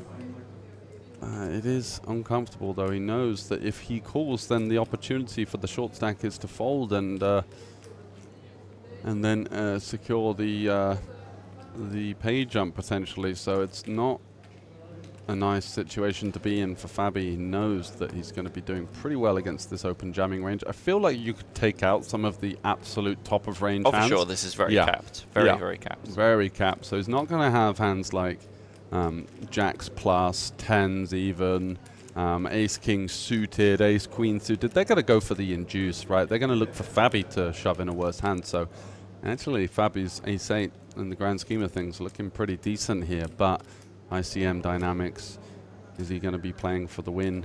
The one thing that sucks for Fabi, though, is that he is the covered player. Yeah. Were he the covering player, yeah, different story. That would be a very different scenario. Absolutely, and a snap fold from Dimitri with king 3. I think we just have to go for that. Yeah. 4 big blinds. King high there. I mean, my opponent, I know, is going to be shoving hands like 10-9 and jack-9 and queen-8. So king 3. Not a fan of that. Yeah, not sure what's going on there. Don't think he has the opportunity to really wait, but that's what he's chosen, and you know, he's paid the fine, and he's maybe he's just hoping that sort of Luca finds a spot to bust first and gets a little ladder, something like this. But even the ladders are not huge.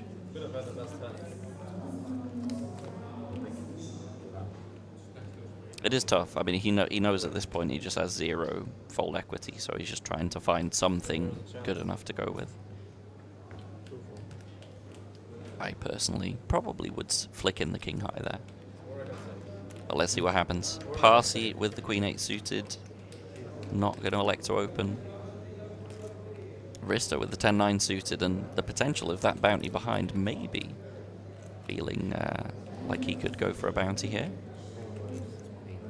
Does come in for the open. Yep, looking to play for that short stack, giving himself the opportunity. I wondered if he would have ever even considered limping, because you know, he's going to receive a decent amount of fight back from guys like Nilo and Fabi that are also going to be quite interested in chancing their arm for that mystery bounty. And Fabi is definitely very interested with the ace-jack. Yeah, I think we're just all in here, to be honest. Yeah. Don't really see any other route. We do have the Lithuanian in the big blind with Tadas has, I think, 1.2 million or so. So that's 25 bigs. Yeah, just a shove. And no need to get too fancy here as Dimitri. Ooh. It's a great spot for him to put the chips in now. He gets the likelihood of the shove getting through, so some of the work is done for him. and he's often going to be live. Unfortunately, in this situation, Fabi has one of the hands that has him pipped. Tadas with a wry smile there, looking down at ace-6, which is surely shriveling in value. I think probably one of the worst hands you could chuck in here. You'd much rather go with a hand like 6-5 suited if you were going to pump for the bounties, but... Does Risto fancy a gamble with the 10-9 suited? I don't think he can, no. He does, I mean, he does cover Dimitri, of course. I don't think the value of the bounty at this stage, with the 15k and the 20k out, is enough to justify putting our chips in with 10 high here for 18 bigs. I could be wrong. Let's see what Risto arrives at. He's clearly not snap folding, so it's going to give it some respect. And it is suited. It is suited. Yes. And it does play well multi-way, but it does wisely let it go. Off to a big all-in now, and it could be the first elimination in what feels like 2 days. And I say that with a bit of dry humor, but still, no one has been able to find their way to the payout cage. Jack high flop, but that is not going to change anything. Now King we're looking for a king. And a king only, else Fabi is going to get another bounty pull. That's at least I think that's the 8th mystery bounty pull that he's won. Wow. And we are down to 6. Believe it or not, guys, wake up. We are finding some traction here. We are making headway. And thank you for those of you that have stayed with us for the whole final table. And of course, we did jump in slightly earlier as well with a couple of players to go from the money. Luca is going to need to find a very quick double up because I think he's under the gun now as well. Yes. No, he's in the big blind. I was in the big blind. Yes, because Taras was in the big blind last time. So now Nilo 31, Fabi 30 at the top of the rankings. Everybody else with work to do here. And it's interesting, and I quite like the way that they do it, where you don't get people leaving. Oh, hello, I'll get back to that in a second, as Risto has the boots, the rockets, American Airlines, whatever you want to call them. Who cares? It's the #1 hand in the game, and he's going to be opening it up, hoping to seize that bounty of Luca in the big blind. So what I was going to say is I quite like the fact that they stagger the mystery bounty pulls, because when you play in, obviously, online, for example, it's gone so quickly, and all of a sudden it devalues the rest of the tournament. The joy disappears. Yeah, so now you're much more likely to keep a significant one in there, which keeps the tournament at a decent pace. Although, having said that, that's not quite what's happened. Fabi with the ace-4 in the cutoff here. Surely a little bit too weak of a hand to consider taking this one upstairs, but he is got eagle eyes on this situation, and he knows potentially that Risto could be getting a little bit wide, trying to isolate that big blind.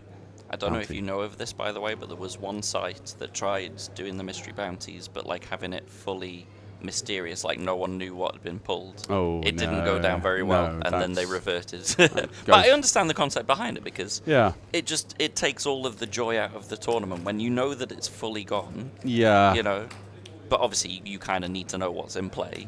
Yeah, certain recreationals might get deep in the tournament, and then they realize that the 6 hours that they've played, they're going to be quite disgruntled to find out that they've made 5 min bounty pulls, and you know that just kind of takes the shine of the deep run away from them. Whereas at least if they knew the lie of the land, it could be a little bit more fun. Yeah. So there's another site I know of that has a very weird one where you get a bounty, but it's kind of like a sort of spin and go style when you get the bounty. Yeah. That I thought was quite interesting. Yeah, that's a novel idea. Yeah.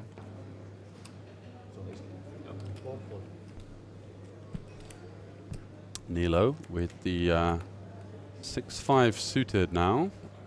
Does have the chip lead. Does have Luca getting short in the small blind, looking to potentially pounce or at least give himself the chance to secure that bounty. Does fold the 6 high though. Fabian in the cutoff with the 10-4 of clubs. Also healthily stacked. Might be considering an open here. Doesn't. So it's over to Tadas, and I'm sure he's going to be taking the opportunity. Oh! Very fast fold. Tadas does just keep us guessing. Luca now will be jamming this 100%. with the 10-9 off for 340. is going to say, good luck, sir. Passy with ace queen. Here we go. Oh dear, oh dear, oh dear. We have liftoff. We do. We still got a chance. 38% says Plenty live, ticker. plenty live.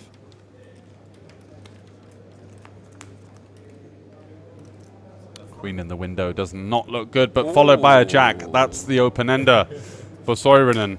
Can he find it? There it is. Oh, instant service And on the turn club. for Luca. Needs to fade the 10 or the club. And does. And does. Wow. Holy, what a final table run out that is. He's looking at the board as if to say, do I definitely lose? Yep, trips no good versus the turn straight of the boy wonder from Finland. Wow. And when you see that queen in the window, you're just feeling insta death, but then that jack comes out and a glimpse of hope. You just think you're out, don't you? Yeah. Spicy run out. And a very important run out to keep Luca in the game. 6 left. 31 big blinds. Chip lead for Nilo. Parsi now taking another hit there and going down to just 11 big blinds himself. That was a chunky one for Parsi to lose. Totally was. And no bounty for you, Mr. Parsi. Not this time.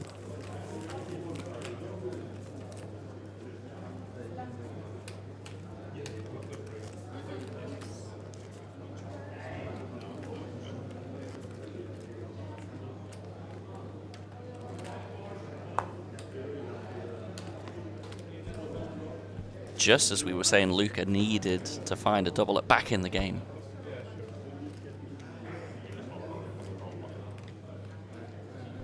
And we've got someone in the chat saying, go Luca. Yeah, let us know who you're supporting, guys. And again, hearty thanks for those of you that have stuck with us. It's not been the quickest final tables, as we've only had 2 eliminations in around about 4 or 5 hours of play, but chips have been flying, and it's always fun to watch with the added allure of the mystery bounty pulls for every potential bust out. Luca now with 16 big blinds, king jack off. Is he going to just jam here? Definitely on the table. Luca's a very, very good player. I feel like if jam is the correct move, he's going to do it. Yeah. Because you don't really want to raise and get 3-bet with this particular holding. Exactly. Yeah. You know, and you just get like... And he's aware of that. Hands like pocket fives. He covers the small blind now, which is obviously a big pickup, and he's so close with Risto that, you know, he puts a lot of pressure on Risto calling off here, rather than opening the door to any shenanigans. Yeah, love the jam. Love the jam.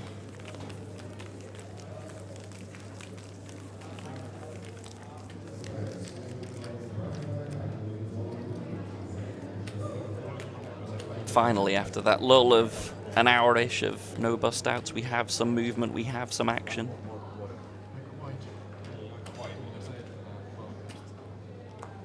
And Parsi is going to need to find himself a double up in the not too distant future. The cards have not been too kind for him the last hour or so, No, but a very competent haven't. player. Yeah, exactly.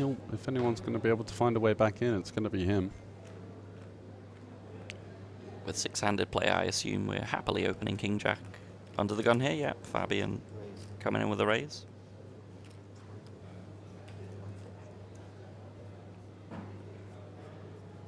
Fabian hungry for more of those mystery bounties. Can he find a spot? Risto with the ace-10 suited in the small blind. A little bit awkward that it's an under the gun open. Were a late position open, we can happily 3-bet shove this, but against an under the gun open, maybe just Alexa call, see a flop and take it from there. Yeah, tricky one, isn't it? Fabian, as we know, is going to be opening pretty wide. Yeah, I think when that is the case, we're much more incentivized to just jam. Absolutely. 6-handed. He does indeed find an excellent jam here.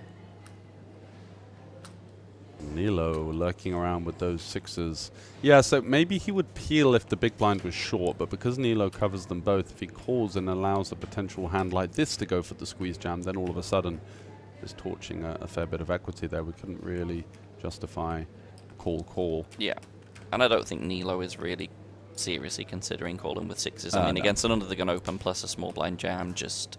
Yeah, that's what you can see now enough. is sort of eyeing up Fabi as if to try and see if there are any signs that Fabi would be folding. Fabi, a seasoned pro as ever, not giving anything away. Yeah. Staying rigid. Yeah, and kind of lucky for both of them in a sense that Fabian opens, because where there's a blind v blind encounter, this plays very differently. This money is going in, yes. But the opener Fabi changing the dynamics here and just allowing Risto to find a very nice squeeze spot here that should take it down, barring... What's going on with my poker lens, but I'm trying to get some information once again. Yeah, it's it crashing a bit again? Yeah, let's So see. try the IT Classic. Here we go. Yeah, you got to turn it on. off, turn it on again. Honestly, it works 95% of the time It with really like... does. Yeah. It's a tried and tested.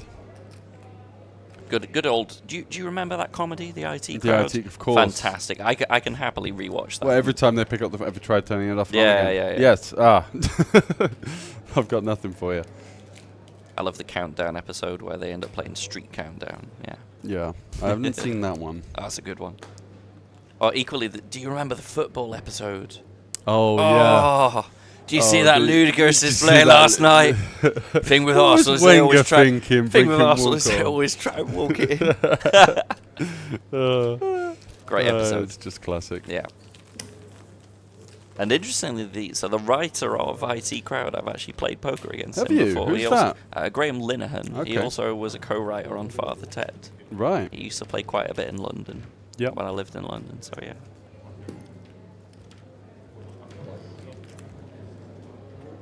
Deal a change.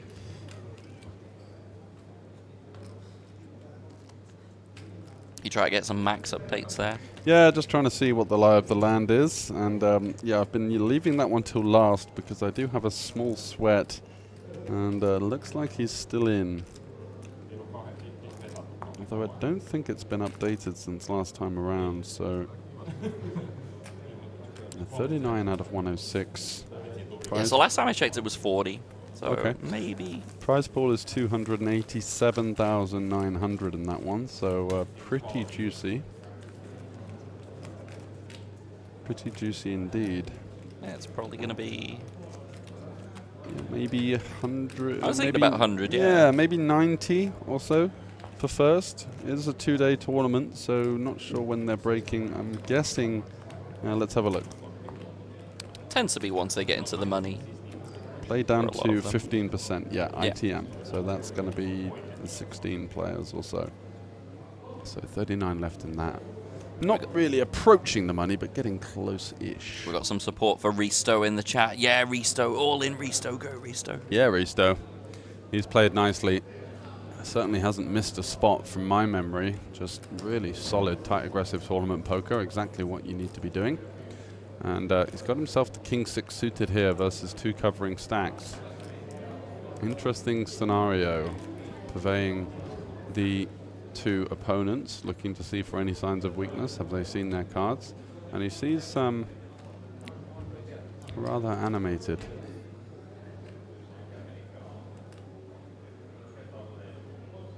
Oh, wow, that's why, baby. He's got the kings. The momentum. Had he seen his cards, do you think, when he was doing all of that? I thought he might have been. I mean, he did seem a bit. Yeah, he looked a bit like suspiciously loose, and usually that means that they've either got just absolutely nothing and they're kind of over the hand, or this, which is quite something with the kings. It's interesting that he puts his hand over his mouth as well, because I don't think he did that before. Maybe something trying to hide something. I don't know. Yeah.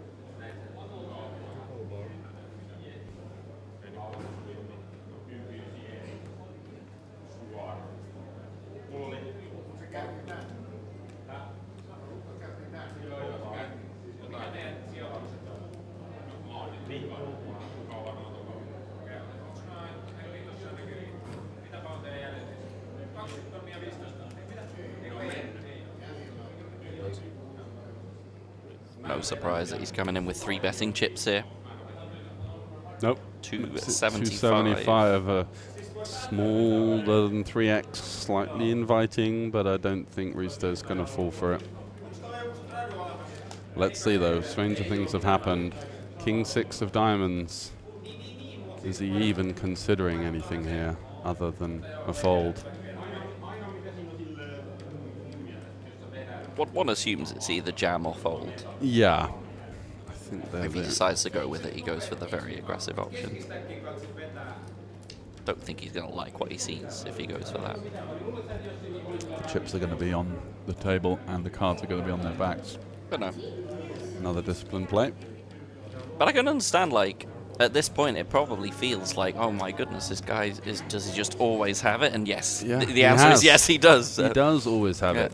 And, you know, that's just, again, something that does tend to happen sometimes, you know. A guy's on a bit of a heater and you're just sort of thinking, is he actually finding anything or is he still just getting top of range every time I'm tussling with him? And unfortunately, it's been the latter, but at least he hasn't fired off the stack trying to find out. Yeah. So, remaining solid, not looking to take any wild moves.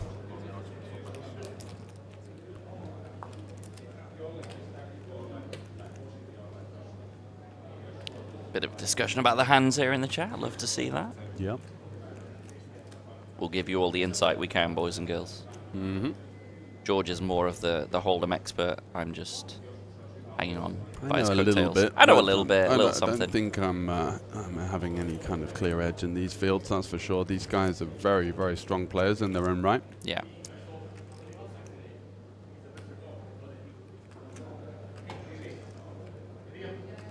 Pocket fours for Risto in the cutoff. This is not Risto that we're looking at, though, right? No, it's not. He's going to go for the open. I think he's covered by the entire lineup. He might cover the big blind. Tadas is getting a little shorter. Nilo with another candidate. Interesting spot. Yeah, is he going to go for the 3-bet? Would be a 3-bet fold at this stage, and he does just fold. So, again, a candidate that isn't taken. We've seen him show up with the goods in most of the pots in which he's employed some pre-flop aggression. Yeah, one would think a comfortable defend for Tadas from the big blind. So Risto did not cover Tadas, which is interesting. Tadas just folding 10-9 off to the open, even though he covers. Seems a little bit on the conservative side. A little bit surprising because it's hard to get into too much trouble post-flop there. Yeah, exactly. It's a very easy hand to know where you're at. You know, you're going to flop a lot of pairs, you're going to flop a lot of decent straight draws. Surprised to see that one hit the muck without really much of a consideration as well.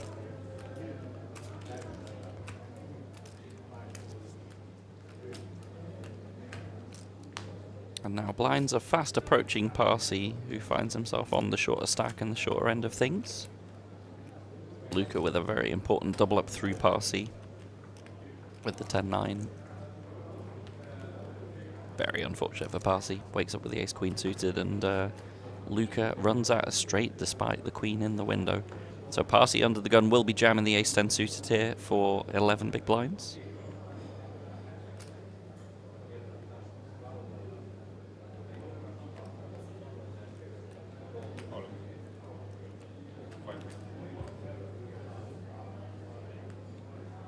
Does he find a customer?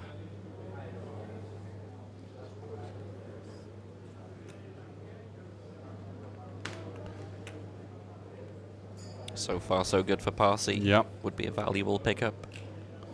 Just pays for another round, keeps your head just certainly does. above Luca water. giving him that little look up and down as if to say, looking to try and find something here to bust you out, pal. And he doesn't. So not today. The two Finns did not tassel in this one.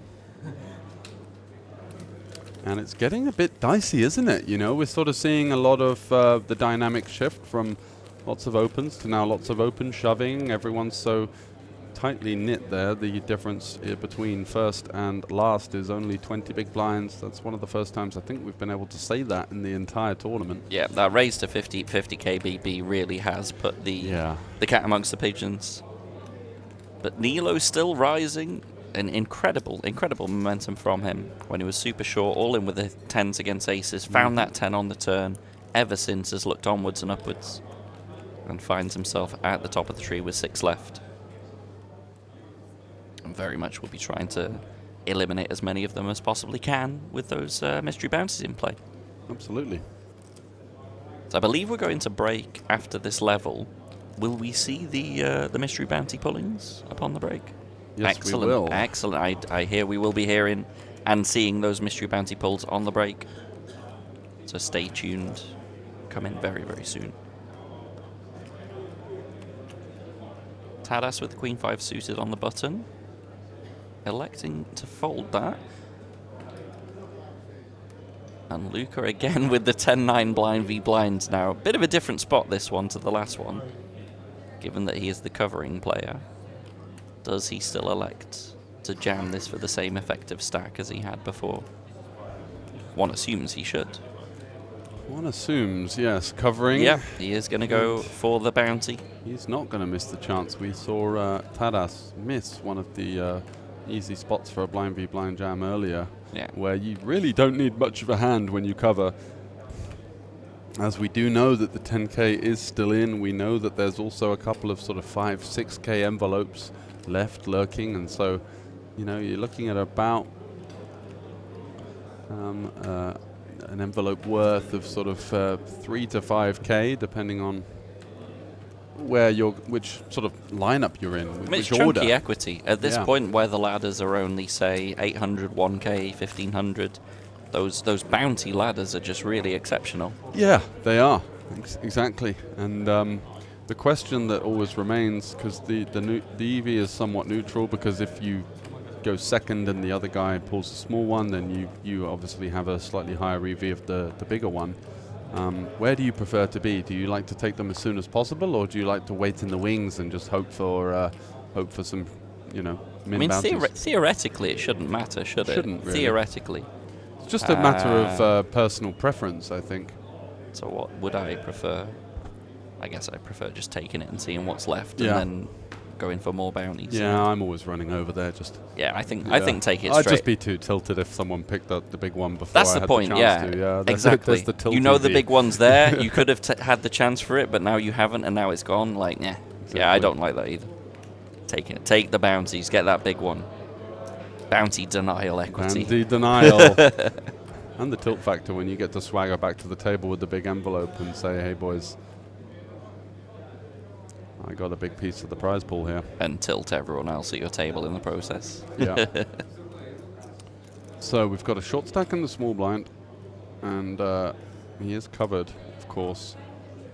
I think that's a sensible fold, because it's not like you can raise call 7-6 equally. Just jamming 20 bigs would be absurd, so yeah. Would be quite wide. Passy is going to go for the jam here, and we have Risto with Queen Jack in the big blind, 4-11 bigs, and of course the mystery bounty equity. He should not this be is close. folding Yeah, this. I'm pretty sure we're supposed to call here. Yeah. Especially again, you know, Passy's a very competent, capable player. Yeah, he's going to be jamming all sorts of things. Jack 8 suited, 10-9 off we see in there. You know, there's going to be a Queen 5 suited in there surely. Yeah. So Queen Jack is just far too good to consider folding. I agree. He's going to ask for a count. He's going to find out it's 11 bigs, and good luck to you, sir. I think this ask for a count is more to see the comfort of his opponent rather than anything else. He can clearly see how many chips there are there. I mean, he's less than 30 centimeters away, but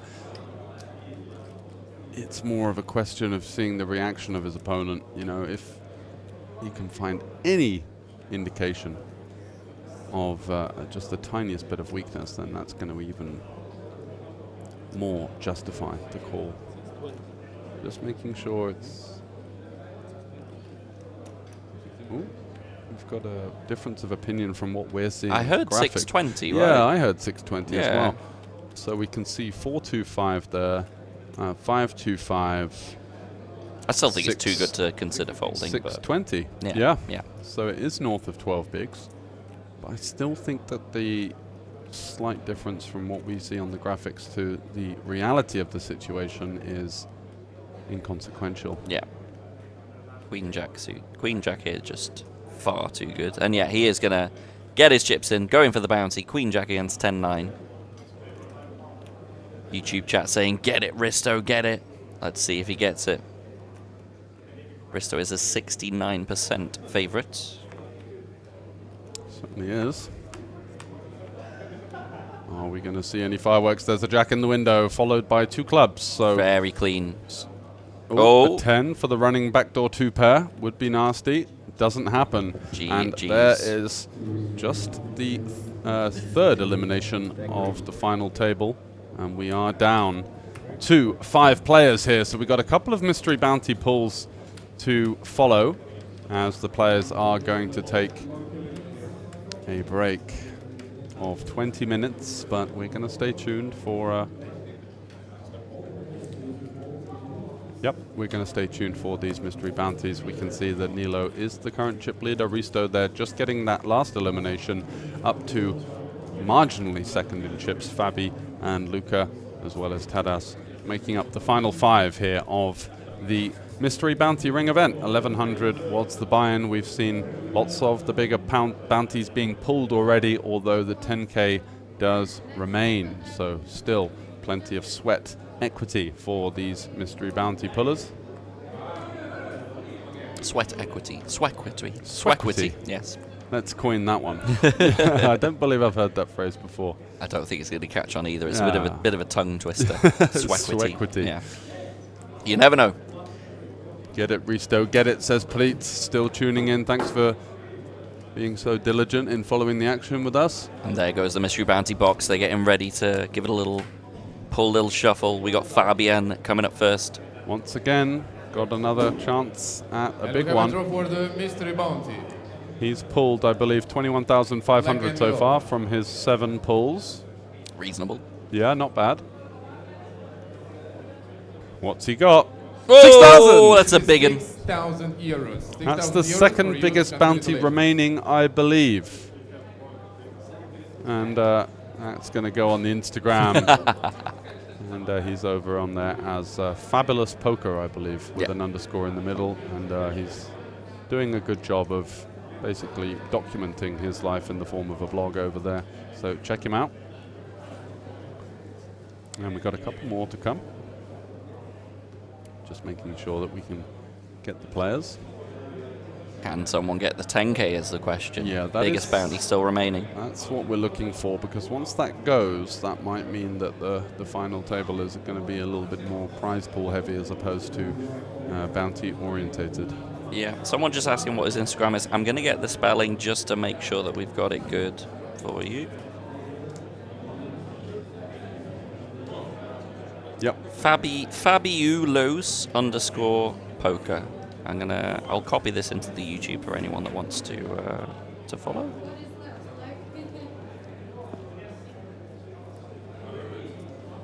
And we're gonna draw for another 3 bounties. Did you say another 3? Wow. Oh, nice. Didn't think it was that many, but we have had quite a long break since the last pull. Right, I've just posted his Instagram in the YouTube chat for you there. That is Fabi. First one is... Is it going to be a min? It is. The dreaded min. Congratulations. Parsi hangs his head in shame. Congratulations. The rub down from the floor staff as well. Outrageous. We're going to draw for another one. All right, and here we have the second of, I believe it's 3. Are they all from Parsi? 3? I believe it's 3 more from him. Oh, And this is that's bigger. 1,000 euros. Congratulations. All right, well, a slight improvement. Is it going to be 3 for 3? Go for the last one. He's going for, looks like 3rd from the top. 3rd time lucky for the fin. He wants to see 5 figures here. Yeah, that would be 3 non-optimal. 10K. 4 could be good. 5, boom. Oh, is that 5? 500. Oh, 5 grand! 5 grand for Parsi. 5,000, and he did save the best till last. Nicely done, sir. Of course, not much skill in this format of the game. Everyone's got their own little superstitions and intuitions, and that's very much a matter of personal preference. But not bad, 6.5k there for 3 pulls. But the 10k is still out there. It certainly is. So that bounty equity has got to be quite juicy at the moment, with the 10k remaining. Yeah, exactly. 10k does remain. Do we have any more mystery bounty pulls? Okay, we are going to continue. It's taking a while to find the players, but we do have, I believe, a 4k at least, one of those, 10k, and a load of 500s, and 1ks is pretty sure about all we've got there. So they did quite well to find the 5 and the 6. Those are a couple of the chunkier ones. Yeah. Yeah, Fabi's had a great return. That's, I think, 26.5k just from bounties, which is more than first place. So Amazing. that just goes to show you some of the variance involved, not just in the actual tournament itself, but the bounty pools. Bounty variance. Bounty variance. And it's kind of a triple threat of variance in this tournament, isn't it? You know, you got half the pool going to that mystery bounty prize. If you come up dry, that's going to dent your chances of taking we draw the for big, another big 2 money. bounties. Oh, another 2. Yeah, this is Risto. Did you see the very interesting format that one of the tournaments held here? It was a progressive mystery bounty tournament, so they had a bit of everything. Did you enter that one? I did not. It was No. Hold'em. Okay. 5,000. Oh, very nice. Euros. Congratulations. Ding, ding, ding, ding, ding, ding, ding. Yeah, he looks absolutely delighted, doesn't he? Still Thrilled. got work to do, so game face on for the Estonian. We'll go for Gotta another try and find that 10k. Can he find the 10 bagger? And this is... This is 500. 500 Okay, so euros. back to Congratulations reality. to you. 5.5k from 2 pulls. Again, not too shabby. Pretty decent. Yeah, it's been a good haul so far for these guys. Not bad, says the tournament floor. It's always nice when he approves of your Yeah, bounty exactly. pulls. Hey, Yeah. good pulling technique there, sir. That was very skillfully done.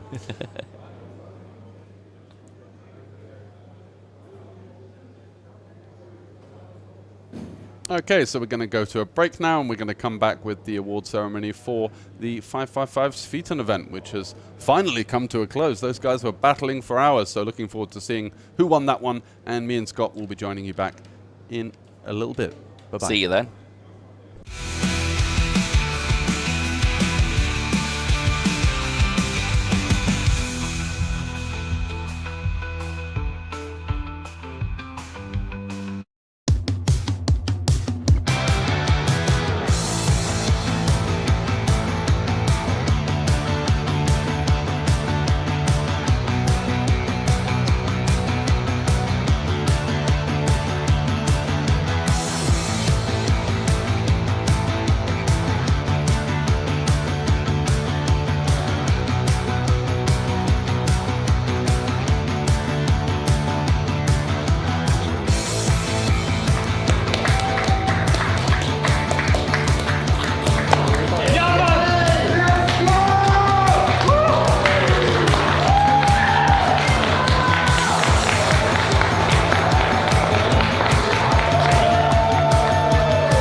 Welcome back to the World Series of Poker Circuit events in Tallinn 2025.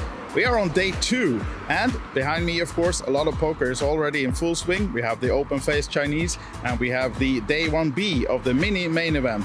But I thought I would show you a little bit what else you can do besides play poker. Let's see what's offered in the Hilton Hotel. Right to the left of the entrance, when you come out, you have the Olibet food truck with burgers, tacos, and fries, whatnot. And you know, hardest part of this work, sometimes you just have to try things as well. So, okay guys, let's see. Could we have some tacos, please? Yeah. Oh, it's really quick too. Can't promise you that they will be this quick all the time, but surely you can get a nice food, a meal out here in your breaks. So make sure to check out the Olibet food wagon outside. Now then, once eaten, when you enter the Hilton, to your left you find the merchandise stand. Here you can find some nice t-shirts, caps, hats, sunglasses even, might be needed in this weather. We have one of the nice caps here, and we'll show you a bit more about what could be found here. And as you're heading upstairs to go to the big tournament ballroom, of course, you'll be using the stairs, not the elevators. And in these stairs, you'll find the ring winners from 2023 and 2024. All their names are on these steps. And once you've done those steps, you'll be upstairs in the lobby outside the ballrooms where the tournaments are played. And the first thing you will see is the cashier. Here you can register for all of the tournaments for the week. Now then, in the big ballroom, this is the main tournament area, and this room can fit over 300 players. This is where you'll be playing most of your tournaments before you might end up at the final table, might even be at the live TV table. So here we are now with that TV table in the background. This is where you want to end up, of course, and there will be live streams coming to you from Tuesday. So stay tuned to our socials, do not miss out on that, and of course watch all our streams, all our updates. Thank you for watching this walk-around video, and I hope to see you soon. Joined now by Jason Glatzer, as you all know by now, the CEO of Poker.pro. And Jason, tell us, what is Poker.pro doing during these events?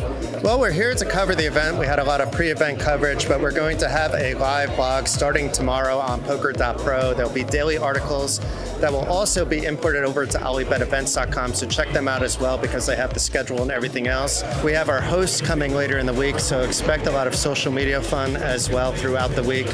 And maybe you'll see me at the table. I mean, it is the first ever Sweden Special Ring event later in the week. That is my main event. I have to be free, I have to try to play, and I have to try to win my first gold ring as well. But you have some scores recently, haven't you? Some results. The rumor has it I've won a trophy or two, maybe 3, 4, 5, but you know, it's not about me, it's about all these amazing players. I'll take the microphone away from him and we just stop it there. Poker.pro, there's where you find all the action. Christopher will be writing, Jason will be in the background, and I'm sure you can trust Glenn Brown when he arrives in a few days to give you some real nice content too. Jason? Yes, and we have 810 and Maureen coming as well, playing the ladies ring event, so that should be quite interesting as well. But yeah, we have a group of 5 coming in total. Perfect. Stay tuned. Hi guys, coming back to the WSOP Circuit events in Tallinn, now joined by Norwegian, always happy superstar Drea Karlsson. Welcome to Tallinn, first of all. Thank you so much. And I was just standing by your table minutes ago to ask if you're okay to have the interview with us. Yeah. But I had to stand there for a few minutes because you're having such a nice chatter on the table and you're smiling, being happy. Do you always have fun on the tables? Yeah, that's a big part of poker for me, being social, taking a drink, just be happy, meet new people and new friends, play a lot of hands as well. So okay, that's part of your strategy. It is. Okay, don't tell anyone. Kill them with kindness. Yeah. So the series has just started. Do you have a plan what you're gonna play during this event? Well, I'm staying till next Friday, so I'm gonna play the mini main today. I first 1B. Hopefully tomorrow as well, day 2. I think so. I really believe I'm going to go through to day 2. Of course, the ladies events. Yes. I love the ladies events everywhere, so I'm here for that as well. And I just take everything else as it comes. Yeah. So that's my 2 tournaments right now. And a lady always love a ring, right? Yeah, of course. I need a ring on that finger. Yes, so hopefully we can make that happen during this series. And I know, actually, you talking about the ladies event, you won a ladies event just a couple of months ago, right? Yeah, I won in Vilnius, So that's why I also going to Queens of Tallinn in August. Yeah. Because I won a ticket in that tournament, so yeah. Yeah. So yeah, it's actually just a couple of weeks away for the ladies, the Queens tournament here in Tallinn. I'm so looking forward to that event as well. A lot of ladies playing, and those events are so important to just bring up the women in poker, and we're so few compared to the guys. So we need more women in poker. These events helps so much, and I'm here to be happy and to meet other women, to greet them, to take them in with warm, good arms. So please join. Yeah, exactly. Here you see what you can expect if you come here, either now during this series or the Queens of Tallinn. Then yeah, in a lot of August. smiles and a lot of fun. Yeah. Yeah, it is fun by the tables. Best of luck, Drea. We're gonna send you back, and hope to see you soon again. Thank you so much. Thank you. Hi guys, welcome. We're in the middle of the action on the World Series of Poker circuit events here in Tallinn, and now joined by one of the real legends already in Estonian poker, Ranno Sootla. Remind me, where are you on the money list right now? Do you keep track of that yourself? I look sometimes what's going on, but like not so consistently. But I guess I'm somewhere in between the 7 or 5, 6 or something. I don't know. But you somewhere there. You do care a little bit about that. I mean, little bit. Yeah. You know, it's always the thing with these money lists is always these are just winnings. You know, they don't show. Sure. So it's the one who's played more, the one who's played higher, bigger buy-ins. You know, the one who's been longer in the game will always be up there. You know, so it's a fun thing to like be in tune with, but I'm not like obsessing about it. No, okay. Yeah. But now you're just coming back from, was it a full month in Vegas? Yeah, I was 1 month in Vegas, and next time I will do max 2 weeks. It's a little bit too long to be in Vegas for me. I just don't like the weather and the place too much, but the games are good, you know. Yeah. Did you most do tournaments or cash I games? mostly, mainly play cash, because the taxes, but I did play the main and some other small events, but yeah. Yeah, okay. No good in tournaments, but decent in cash. Yeah, all right. And now back home, you don't have to worry about the taxes. You're going for the rings here now then? Yeah, exactly. Yeah, it's I always enjoy playing here. You know, we have so many familiar faces, so many friends, and just always a good atmosphere in these Olibet events here. You just really enjoy yourself. You know, I have my longer here, and I'm just chilling today, playing this 350 mini main. So yeah, taking it easy and enjoying. Do you have a plan for the series already? I mean, do you look at the schedule, decide, or do you just play it by ear during? You know, I will see. Like if cash games are good, I will try to play more cash games. But I will definitely play like the main and the 3K, and I will see then. Yeah. The main tournaments, all them tournaments, I will play. Might jump into a few PLO and here and there, and I will see. You know, go with the flow and just So the extra little package added to the ring events, does Bahamas ring a bell? Oh, there is. Yeah. Really? Oh, I didn't know about that. That's cool. You know, that's what I'm saying. Like, Olibet always does these things, you know, to give value to people and make it more exciting to play. So it's nice. Happy to hear that's the case. You know. Yeah. So you've been in the business already. You're not that old for many years. I mean, you're not that old, but you see yourself continuing with this for many years. With poker? Yeah. You know, I can see myself a few more years, you know, but like it's definitely like getting thoughts of like doing something else, you know. But it's hard to make the transition, you know. For me at least, it's hard to get into something else like so with such passion that I've done poker with, you know. So it's we'll see, you know. We'll see what life brings, you know. But you have many poker players doing things within the business, start doing their own startups that has to do with poker. Do you have anything in mind that part as well? I played with many ideas of starting to create maybe content, maybe doing Twitch, you know. Yeah. And I still haven't gotten into doing it because it's, you know, poker itself takes so much time and mental capacity.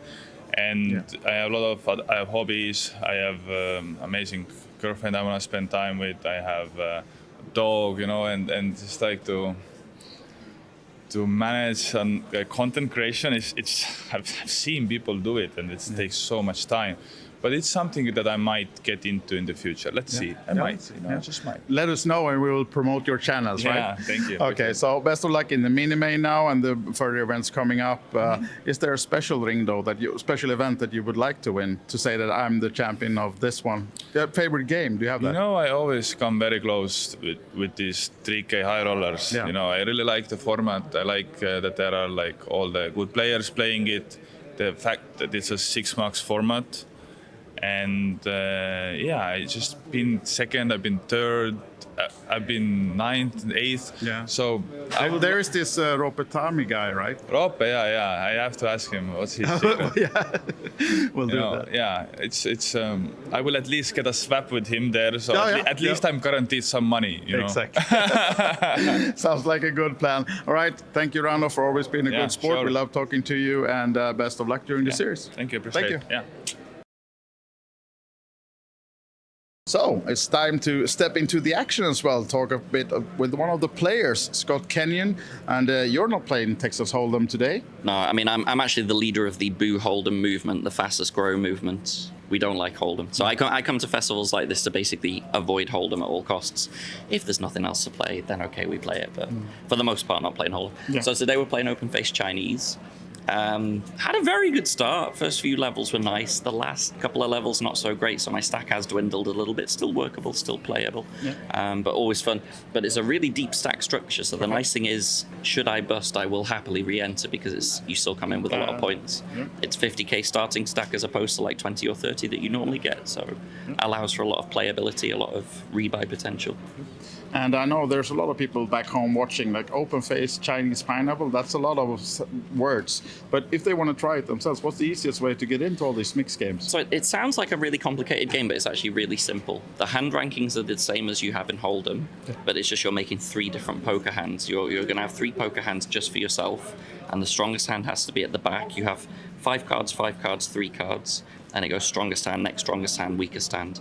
But the hand rankings are exactly the same as Hold'em, so you're making literal normal boards that you would make just with personal cards. Yeah. And also, now we have a cameraman in front of us, but you have your own camera on the side here. You're live streaming the table. Streaming at the moment. I'm trying to convince the lovely Teresa to maybe let me stream more days. I get that it's one of those very touchy issues these days with electronics, game integrity and such. For Chinese, that's why it's so great as well, because like all the information is open face anyway, so there is no game integrity issue. But yeah, it's tricky. There've been things happening, obviously, in the poker world, non-good things. So it makes it more tricky for people like me trying to just spread the game and spread the word of the mixed games. But if they want to jump into your live streams, you know, you always do this from back home as well. You stream poker, so where do they find you? So I stream full-time on twitch.tv/pokerbras. If you're looking for the spelling of pokerbras, it is on my cap right there. Now this guy's a professional, right? All right. I mean, that's my full-time job. People ask me, am I a pro player? I'm honest, absolutely not. That is not my full-time living. My living is from streaming. I get sponsored by a site, so I get like some steady money from them as well. But yeah, that's my full-time job. I play poker online and stream it on Twitch. You enjoy life? Yeah, basically. I mean, I live in Gibraltar. The weather's beautiful there all the way through the year. Play some five-a-side football there as well. Have some fun. There you go. Could be this could be you as well, maybe. Yeah. Just start. But the open face, is that your favorite mixed game, or? It's one of my favorite for sure. It's fast becoming more my favorite because I had a couple of festivals recently where I won a high roller, 1K buy-in, won some nice money there. So it's fast becoming and a fan favorite, to be honest. People love to come watch it. I've had people who've come into the chat at the start and they have no idea what the game is. I give them a little command which shows sort of the rules and everything, and everyone's like, oh wow, this game's so much fun. It looks, really good. And then you ask them to come play heads up and why not? Yeah. All right, Scott, thanks for talking to us, and I'll let you get back to the open face tournament then. Thank you so much. Thank you.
So welcome back, me and Scott Kenyon once again in the booth giving you the closing stages now of the Mystery Bounty. 5 players remain. We do still have the 10,000 mystery out there. We saw a couple of pulls just before the break. Fabian once again adding to his rather impressive resume of 27,500. That's a big chunk of the prize pool here.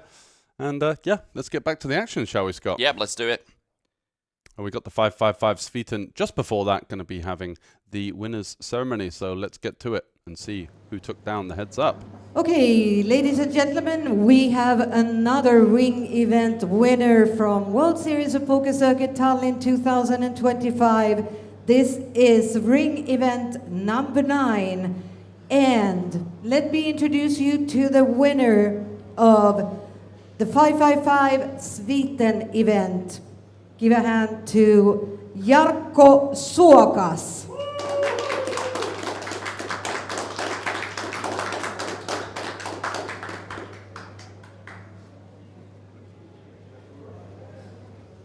Jarkko taking down the Sviten there for 14,000 euros plus 5,000 in the WSOP Bahamas package. Nice little pull there. It's a lot of added equity there, yeah. Any hard feelings? Because I know that you were really fancying that one, weren't you? Yeah, I mean, it was a bit tough. Got close to the money. I ended up busting 3 short of the money. Never really had a massive stack towards that stage. So, I mean, it is what it is. I would have liked to do well. I final tabled the last 555 that we had here in February in the Kings of Tallinn. There you go. So I would have liked to keep that going. Not exactly been hard done by from, no. your poker exploits in Tallinn. And with that, let's get back to the final table action of the Mystery Bounty. Here we have Nilo in the, well, you say driving seat. He's still got Risto, Fabian, also kind of close-ish just behind him. Luka and Tadas making up the lineup, and yeah, we haven't seen too much from the Lithuanian. He was the chip leader at one stage, kind of dribbled down a little bit, and 14 big blinds, still plenty of play, but up to 30-60 with the 60 big blind ante, and you know, things have got to move for these short stacks. Yeah, and just to let you guys know, we are not going to be showing the main event today. We will be showing the whole of the final table tomorrow, but we will keep you updated on it. Equally, we're not going to be streaming the 3K, but again, we will be keeping you updated on those periodically as it goes by. Our main focus is on this final table, this Mystery Bounty event, and we are going to be going down to a close on this one.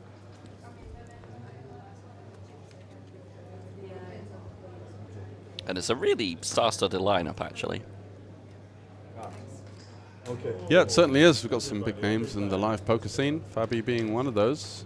Yeah, Fabi, a real up-and-comer. For those of you that are not familiar with him, he is traveling all across Europe, playing tournaments, crushing tournaments. I think he's been grinding pretty much every year post-COVID, hasn't he? I still think he's only 25 years old, so he's got a pretty fantastic resume.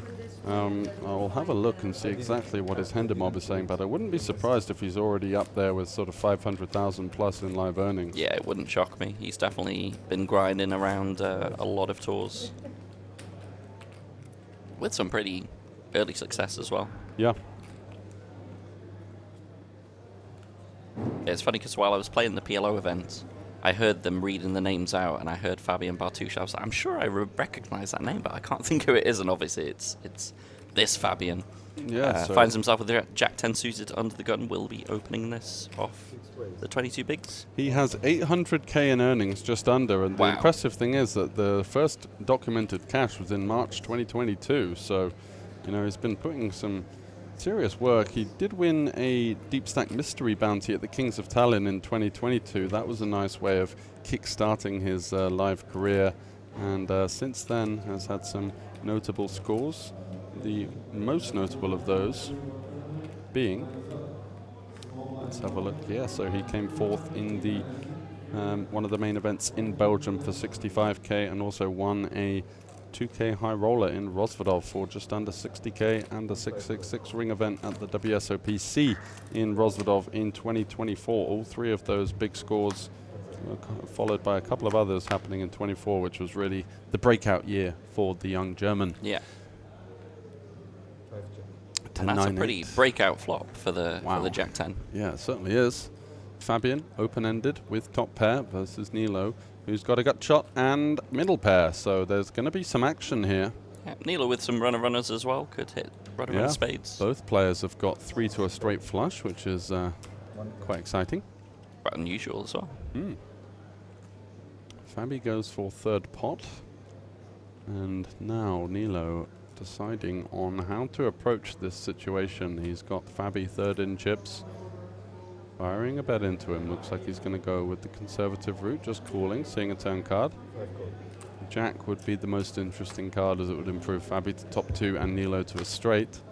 Let's see if we get any fireworks on the turn. It is the queen. Oh, that is also a spicy 1-2 pair for Nilo and the straight for Fabian. Yeah, things just get better and better for the young German pro.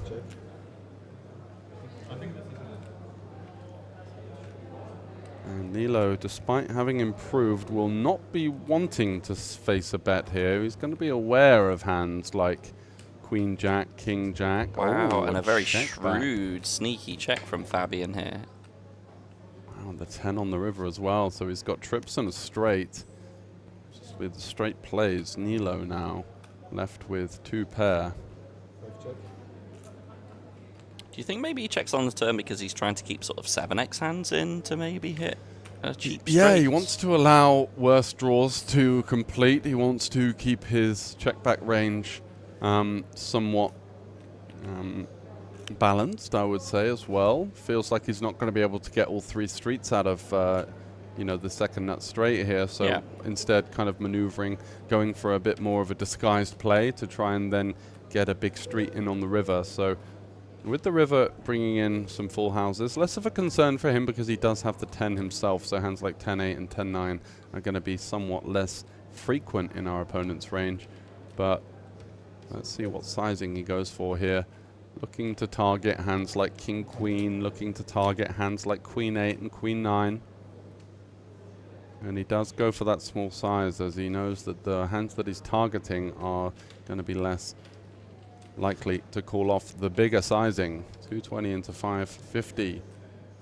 Maybe a bit of a scary card for Nilo, though, because Fabian can certainly have some of the 10x, but he does go for the call, and he's going to be very disappointed to see the Jack 10 there for Fabian. A nice value bet for Fabian on the end there. And the young German pro finding the chip lead with that value bet. Yep, navigating nicely and well, now seizes the chip lead. Yeah, extracting very effectively on the end there. Exactly, but also employing a little bit of pot control as well. Yeah.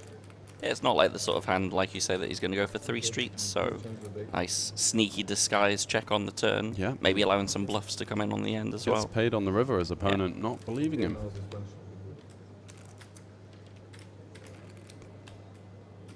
And that's the first sort of chink in the armor that we've seen in a while for Nilo. Nilo really was rising up the ranks, but Fabian with that pot is going to take the chip lead. Yeah, and that 220k's paid off there is essentially a 440k swing between the two guys, so it's very significant. Yeah. You know, it means that there's now big daylight between the two players. If he had have found the fold, it would have been a different story. In early stages, Tadas once was the very large chip leader. Yeah. Had, I think, about 1 million, 1.1 million at that stage. Has about the same now, but it's just 14 bigs worth of... yeah, he didn't quite run away with it or give himself the opportunity to. He'd been a little bit on the conservative side. He missed a 10-9 off defend for versus the min raise, which seemed quite natural. There was a couple of other fringy opens that he didn't seem to find. So now finds himself with around about 14 bigs in Queen Jack and just hits the muck on that one. Ace Queen though for Luka, so good timing for the Lithuanian getting out of the way as he would have seen some bad news from the Finn. Is he going to just open jam this one? Is covered by all 3 of the remaining players that he's jamming into, so I think jam is definitely on the table here. Do you feel this could be maybe a bit more of an inducer, though? A little bit less awkward from the sort of King Jack before, where obviously once you raise with the King Jack, you don't want to face the jam, whereas here we can certainly raise call off. I think that's what quite he's comfortably deciding, with ace queen. Yeah, it's possible for sure because he does want to play for the top-heavy kind of end of things and maybe give himself a chance. But I think offsuit usually is preferred by the solver as just an open jam, and It maybe seems like Luka agrees with you on that one. Maybe we use the suited version as the induce there, and he's just going to take that one down. And even if he min raises there, Fabi will certainly defend a hand like 9-5 suited. So you know that kind of works for him and against him. Yeah. There's going to be a bit of a collision effect post flop. You know, if it came Queen high with 3 hearts, for example, he's out of the tournament. Instead, he just picks up the 2.5 bigs and moves on to the next one. Yeah, and these are valuable pickups at this stage. Yeah. 2.5 bigs doesn't sound like much, but when the average is like 20 bigs, these are significant pickups along the way. And he's also going to get called by plenty of worse hands as well with the open jam. So lots of good things happening for the Finn, and he takes it down. Yeah, Luka's been on a bit of a nice upward trend since he found that double up with the 10-9 blind v blind against Parsi. Gets there with the straight and rising up the ranks himself. It's a very tightly packed 5-handed situation here. And with that added bounty equity.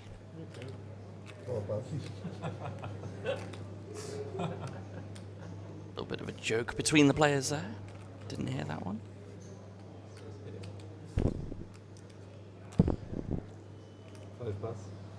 Yeah, all smiles. Good. After many hours of streamed tournament action. For those of you guys on Facebook, we are going to be rebooting the 8-hour stream. It's gone above that limit, so I just wanted to remind you of that if you're wondering what's going on over there. Already rebooted, so should be good to go. 6 goal.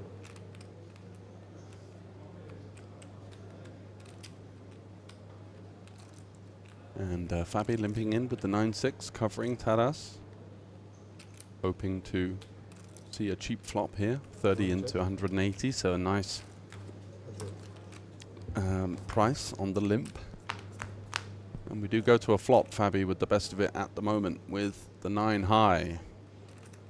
Got a couple of decent turn cards here, an 8, a 5, a 10, a king. Give him reasons to barrel, but looks like he's going to start with the check. And the check also valid, as it does open up the door for, you know, getting a more definition as to what's going on with that big blind range as he hit the flop or not. Now not really turning any equity. Taras with a pair of his own, and a 3 is a nice card for the Lithuanian on the river. Facing the third check. Wondering if he does go for the 1 big blind. Cheeky little bet, trying to get called by hands like ace high, maybe even a 3 that arrives at the river. And he is going to go for that small sizing. Sadly for him, Fabian with 0 interest here. Yeah, just not going to be able to find any kind of play. A check raise would have been pretty spicy, but what exactly we're repping I wouldn't be too sure, so just waving the white flag and a small pickup there for the Lithuanian, so not too far away at the bottom. If he doubles through basically anyone at the table, he becomes the chip leader, so that's just kind of adding to the gravitas of the situation. You know, these guys are so tightly packed. 12 big blinds separates first and fifth. Very much all to play for in the deep stages of the penultimate day of the WSOP Circuit series here in Tallinn, Estonia. Thanks for joining us once again.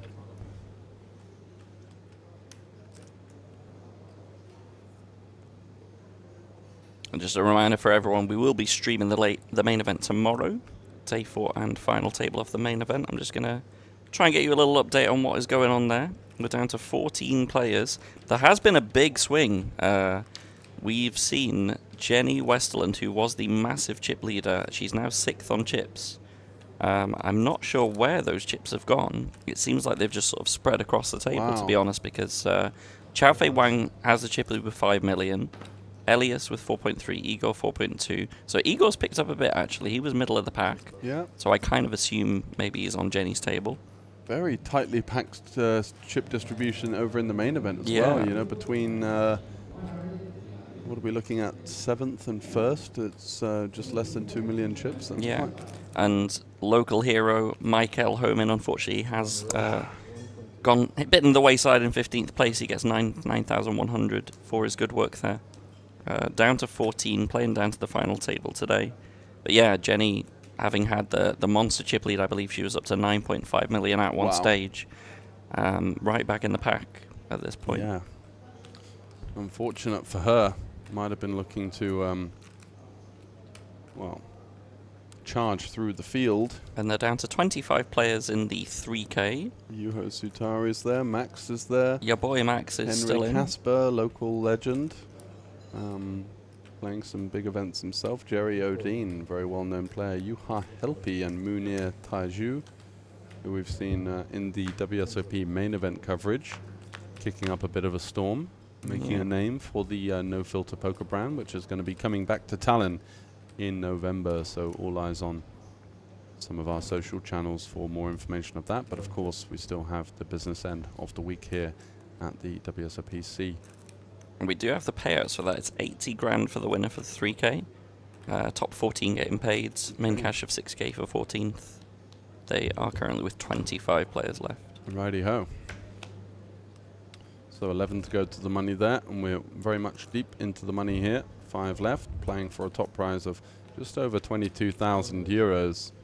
Luca with the flush draw is now facing some aggression from Tadas. Ooh, and we've got our friend of the booth, Jason Glatzer, occasional commentator who's deep in the 200 deep stack with 11 left. Yeah, go Jason. There is the heart, the flush completing river that will be music to the eyes and ears of Luca Sorinen in the big blind. Is Tadas going to have another swing at it? Elects not to, so now the green light for Luca to carve out a bet. Just a matter of sizing. What exactly are we going to be targeting here? And that's going to be the main decision for him as to what he feels as though his opponent and how he ranges his opponent in this situation. Doesn't feel like Tadas is so strong here. You're probably trying to get some crying calls. So maybe like a third pot, something like that.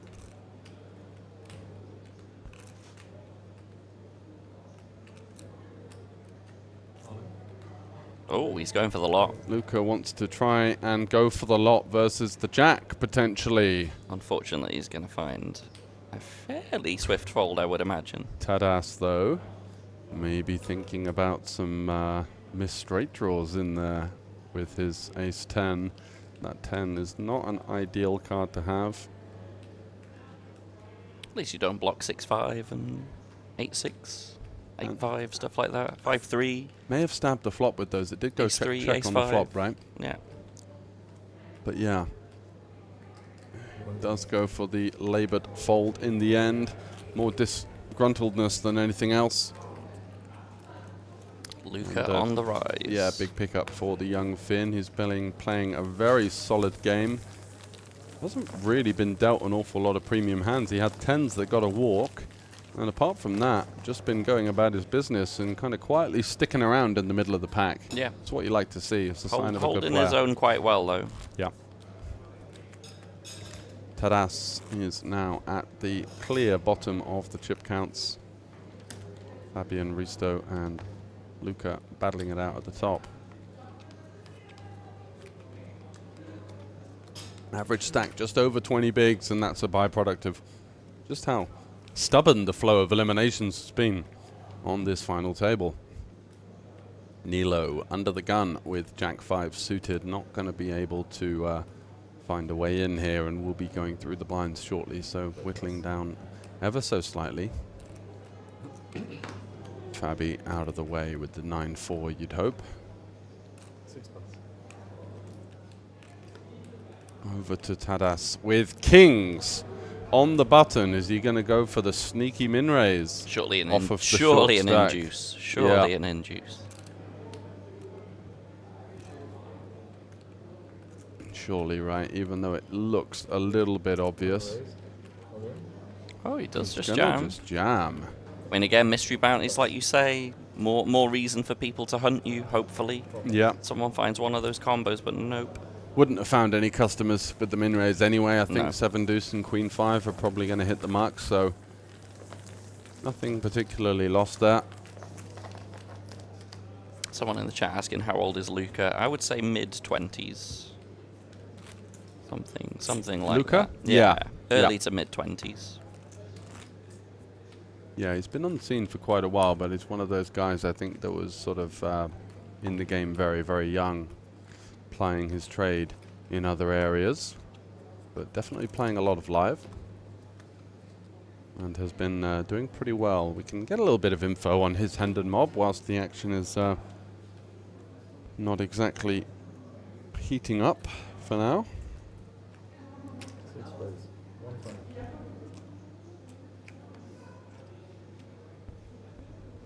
1 5. Even though with a bit of a spicy under the gun open with 5-4 suited.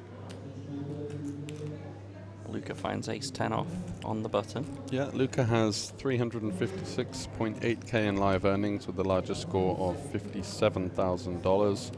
And he got third in the 3K, the Kings of Tallinn, in March. Also had a deep run, getting third in the 555 in February. and min cashed the main, so that was quite a nice trip for him. Yeah. Had a deep run in the EPT main event, won a side event at the MCOP in Amsterdam in 2024, and yeah, lots of decent cashes in the Kings of Tallinn events. Yeah, so I've seen him a lot on final tables here. He just seems to be also another one of those that's just incredibly consistent. Yep. WSOP, this event last year, got 5th in the 3K, so yeah, just always knocking on the door, isn't he? Yeah. Luca finding himself a nice 3-bet here. Fabian with a bit of a spicy under the gun open with 5-4 suited. Probably doesn't expect to face too much resistance, but... Yeah, surprised to see that. I think these combos go quite down in value when you're playing a bit shorter stacked, and we want to maybe prefer to have an ace blocker or some kind of Broadway holding in our hand, and maybe this kind of hand is... The issue is the qualities and the components, which kind of blocking the hands we want to fold. Yeah. And yeah, it's just very important for us to try and get the steal through in the first place. So the more blockers we have to strong hands, the better. And I guess it's just because it's 5-handed and maybe perceives table playing a bit tight on the tighter side, some ICM implications. Not much fight back. You're right about that. There's not been too much 3-betting generally. But Luca pouncing on that and getting the job done with his ace-10 offsuit. Yeah.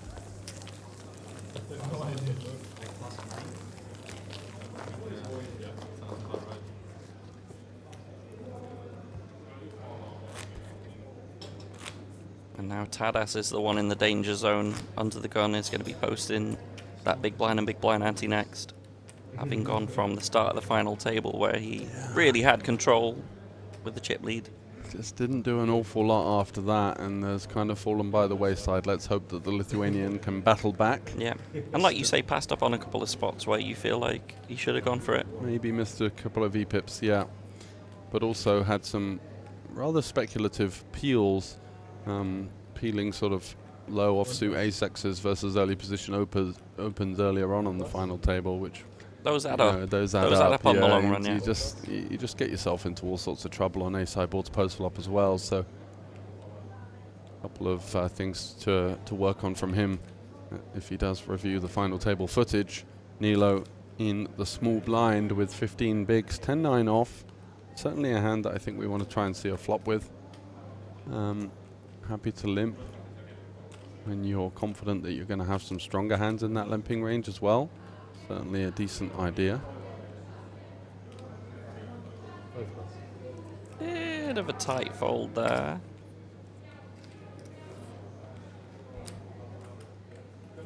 Not horrible, of course, but... No. Obviously, if he has 10 big blinds, nice comfortable jam spot there, as we've seen from Luca and Parsi having done it. Yeah, very, very tightly packed situation here. Tadas with 14 bigs, Nilo with 16, Risto 24, Luca 25, and Fabian at 26. There is very, very little in this game with 5 left. And as those blinds creep up, we're at 30-60 now. Yeah, something's got to give. I don't think we'll be here till 6 in the morning, George. No. I mean, the chances are that we won't, but the trajectory of the bust-outs, if it were to continue in this form, would leave us close to 6 a.m. Surely not. We're getting faster. Faster bust-outs. Yeah, just about, but it was a long and arduous sweat for these guys to even get the first elimination, and then with 7 left, hours and hours of play. Yeah. Luca, though, has done a good job of just kind of staying under the radar, chipping up whenever he can, finding a couple of nice spots. He did receive some resistance earlier in that kind of period where he had to raise fold a couple of ace-X blockers and found a bit of resistance. But over to Nilo now with an ace of his own, the ace-10 offsuit on the button for 16 big blinds. Should we just jam this? Yes, I think so, yeah. He does cover the big blind. So Fabi is going to be the effective stack. Or should I say the only player that covers him. Yeah, I think he has his chips stacked a bit weird as well, because those are not 20s. Yeah. Yeah, it's a bit sort of like, what, 17, 18 kind of thing? Yeah. I trust the graphics. I think he has 960. Yeah.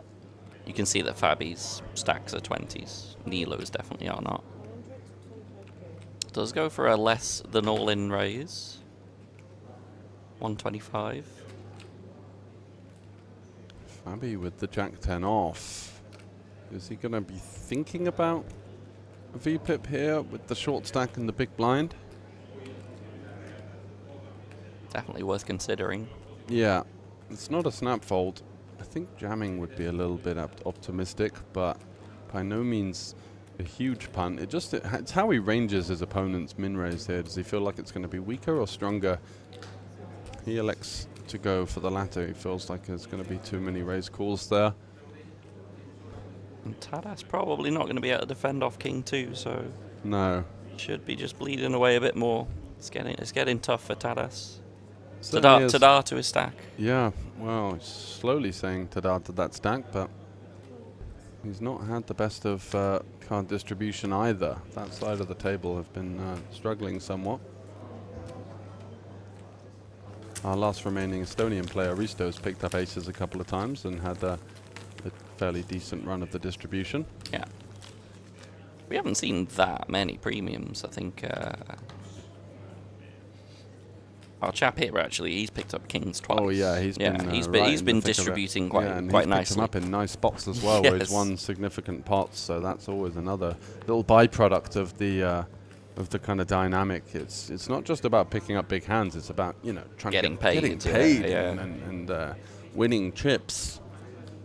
Quite frustrating when you do get those opportunities and everybody's snap folding. It's like a Mexican wave of folds as soon as you enter the pot with a premium. Risto with the king jack suited under the gun will be opening. Once again, boys and girls, we have 5-handed action here, so a very comfortable open from under the gun. Whether this is a 9-handed table, probably just folding.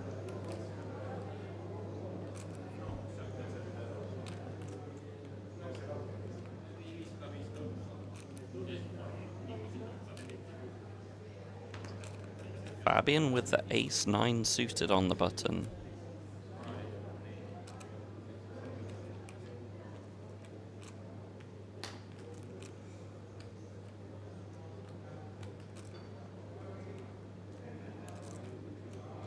I definitely expect him to VPIP this. It's just a case of whether he goes for a 3-bet or a call.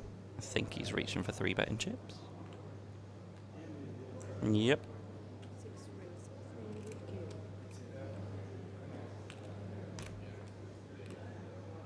That's just not finding any hands whatsoever, unfortunately. No, it's tough at this stage, but other players have managed to surmount a challenge from these positions, so there's no reason that he can't. You do feel like the momentum is against him, but it ain't over till it's over. Exactly. Risto is going to get the business from Fabi here. Yeah, and Fabi just continues to chip up a little bit, keeps himself nicely above that sort of middle line. Exactly. Got that chip lead as well, which is quite important. Does cover everyone on the table, which has got some nice mystery bounty equity. I believe, if I were to guess, I think we've got a 10k. I think we've got either a 5k or a 4k left. And then a couple of mins. They're not, unfortunately, listed on the Poker Atlas. Oh, it's not. I was about to check. Yeah. On Poker Lens, I should say. Pesky. Yeah. I might just pop out and have a little look, actually, so we can get that. Yeah. We're going to try and get that bounty information for you, boys and girls. I'm curious if it shows on the app, but...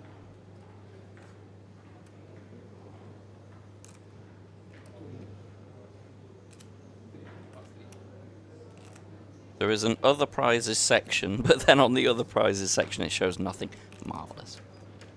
Marvelous.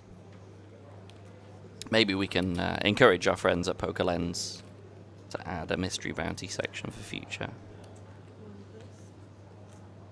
I mean, I kind of assume that's what the other prizes section is meant for, but... Yeah, we'll try and get that sorted for you. George has gone on the hunt for the information. And it looks like our friend of the booth, Jason Glasser, is on the final table of the 200 deep stack. Massive GLs to Jason there.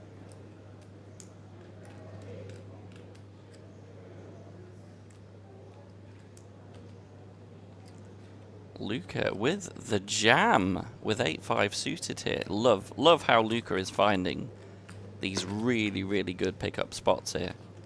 I think this is a spot where not everyone on the final table is taking for sure.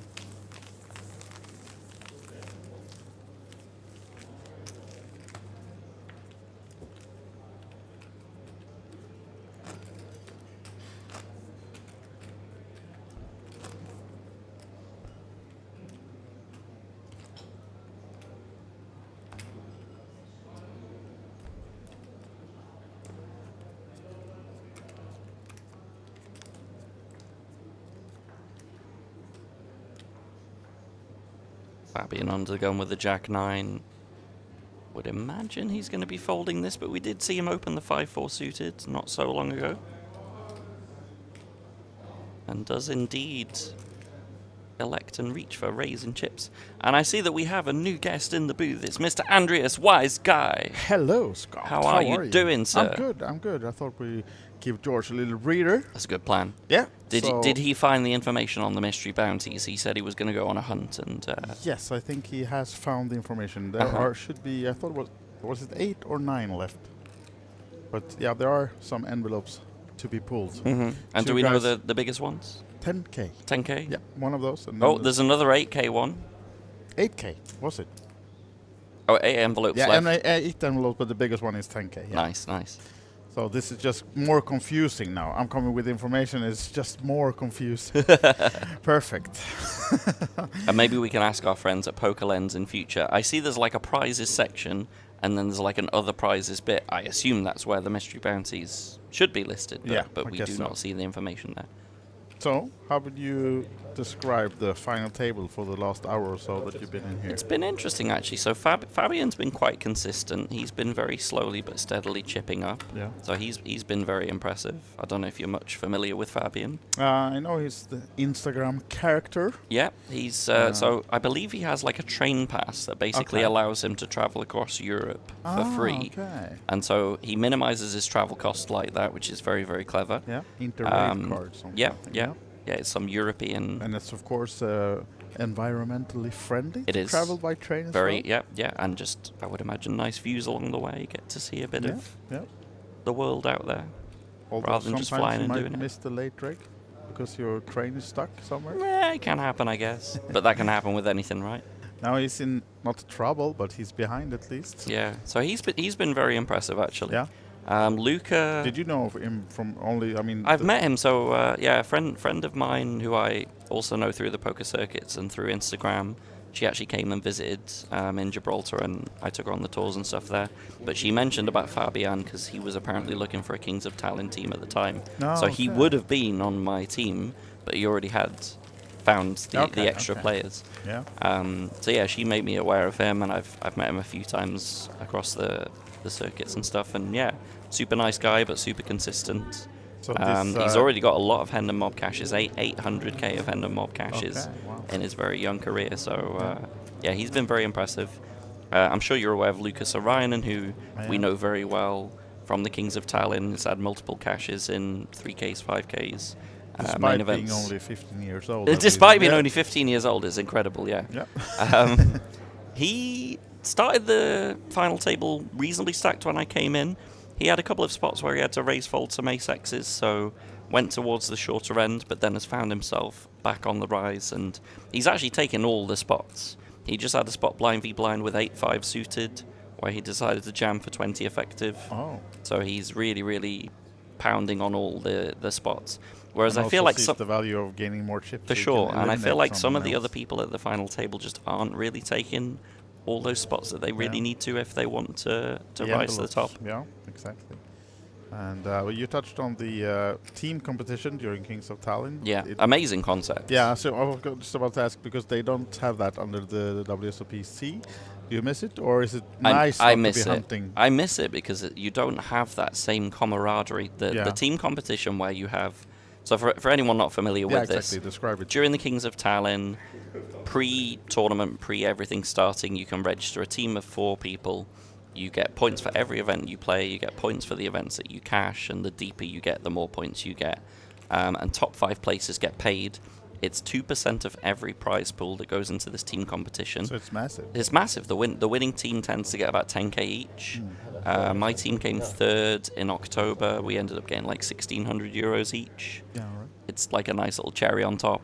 But just the spirit that it provides, where you have this real camaraderie, you know, the team supporting each other.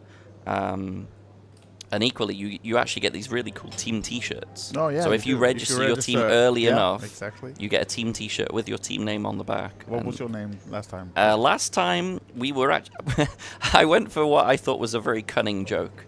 It was the letter V and the number 2. Can you say that for me as a word? No. Yeah, you can. V2. Say it again. V2. Yeah, and all the Finnish know what I'm saying here, yeah. It's a very... Oh, okay, now. All right. It's late. We've been up for... All right, okay. Yes. He made me say it. Now, and the funny thing the is... the channel is now down, so you cannot see this anymore because we are saying bad words on air. But the funny thing is... the CEO is calling me, Scott. Oh, yeah. Okay. You're in trouble, yeah. But I claim that it stood for version 2. Which it was my second team in the Kings of Tallinn, but it was a cunning joke. Cunning joke. And all the Finnish appreciated it. Let's get back to the table. Look at this for a flop. For Tadas. Oh, wow. That's quite a nice flop. Yeah. And Nilu thinking over. I missed the action though. My first question I have to ask is, why was this not all in pre? Yeah, why wasn't it? I think it's because Tadas raised from under the gun, but I think we should just be rejamming 8s pre, probably. Oh dear. Well, the good news for Nilo is he doesn't have a queen. Yeah. The bad news is he may still feel like his 8s are good. Check, and now then.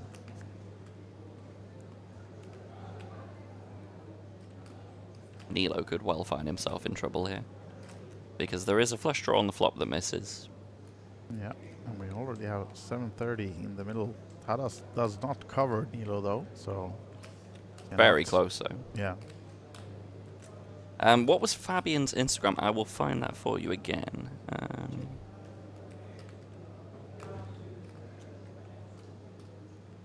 You posted it in the chat earlier, I saw it. But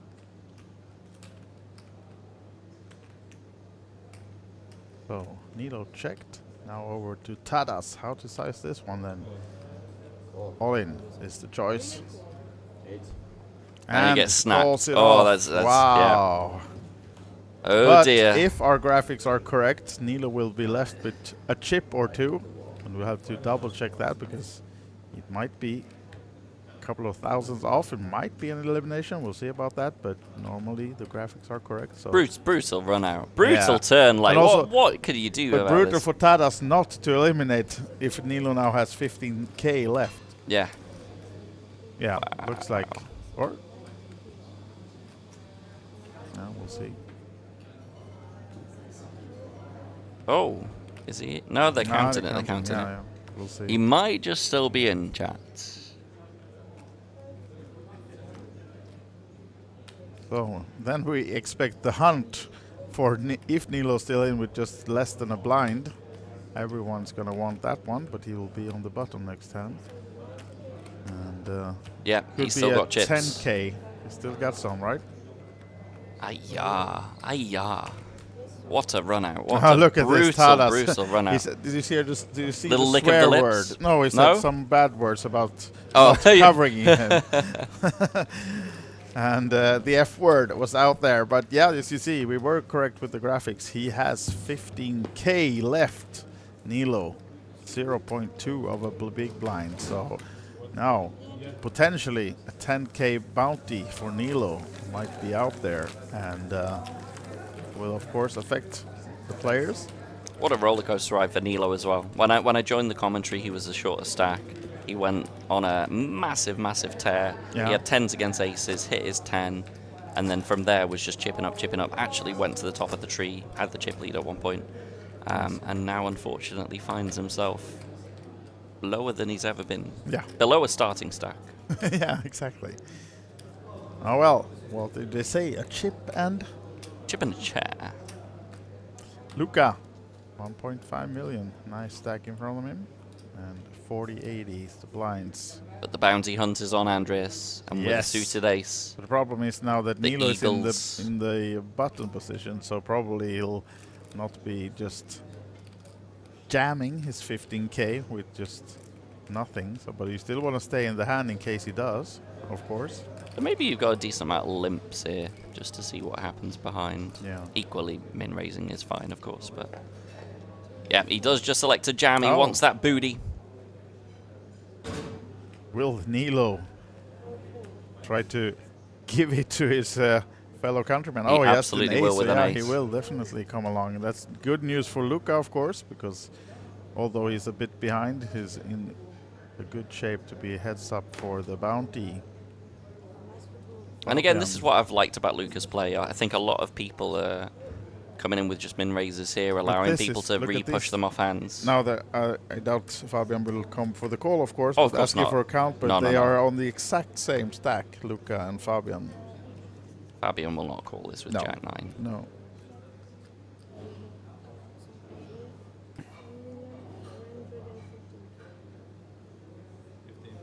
There's certainly a lot of value if you're covering two people to get two bounties, but Yeah. this just feels a bit too gambly. Who covers who then? Is there any small amount differencing the two? It doesn't matter. He's not calling. He's not calling. No. It's always good to ask the Big blind question. then, not gonna come along, so So we see one of Lucas' fours has been folded there. yeah. So might be a quadruple up or something for Nilo, more than that. The cool thing with this format is even though he has 15,000 Yeah, chips so only, there's that the, full big blind ante. ante, Yeah. that is all his if he gets it. Yeah. So He it's would- more than a multiple, quadruple up. yeah, Yeah, exactly. Yeah. Oops, some more outs for Luca. Picks up a gut shot on the flop. Not on the turn, so 3 or a 4. Not to be. Nope. So there we go, Nilo back with some chips at least. If Nilo finds a spin up He has from more this than a stack blind. again, yeah, this would be incredible. And almost a full round to decide when Yeah, to go exactly. again. He can actually fold a couple of The, hands the now. key thing for him now, though, is he has to shove again before the blinds come around to Yeah, him, because what yeah. you cannot do here is post 80k dead Yeah, exactly. and You then have be in for to- the rest. You have to find... Because the format with the Yeah. big blind ante. Absolutely. So he actually has two hands to choose from. It will either be the next hand or the hand after. And the bounty hunt continues. So far, so good, though. 1 out of 1 for Nelius, trying to spin it up. Yeah. And from 15k to, was that 140 I saw on the graphic? 125. 125. That's already pretty significant. Yeah. A couple more of them, he'll be right back in the game. Yep.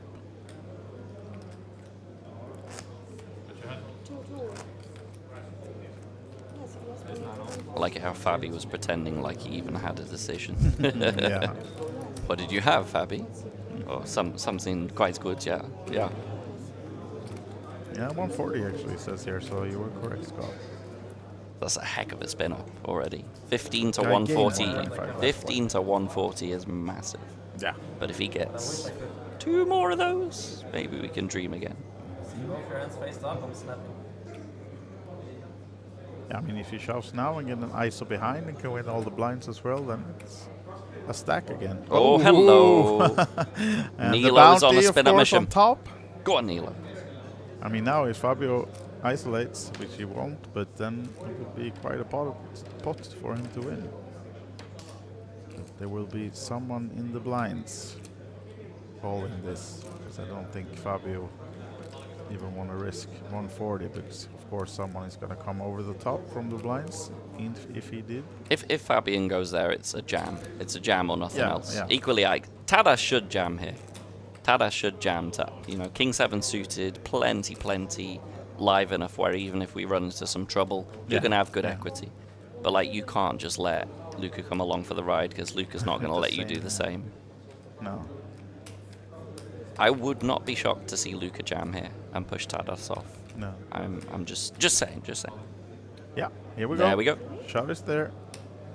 And that's the problem with just calling. And yeah, and Tadas will see now, oh, that's how I should have played my yes, king 7. and this is the point, is Luca is playing these hands correctly, finding the correct spots to isolate, where just Tadas is taking the more passive approach. But now then, with kings for both of these, we know that 9s are in good shape. So Nilo could potentially be back somewhat contention. I mean, this is 500,000. Yeah. In 2 hands, he could be from 15k to 500,000 again. That's just sick. Yeah. All right, let's see. Any kings left? Or will Nilo's 9s hold up? Nothing there. So far, so good. Yeah.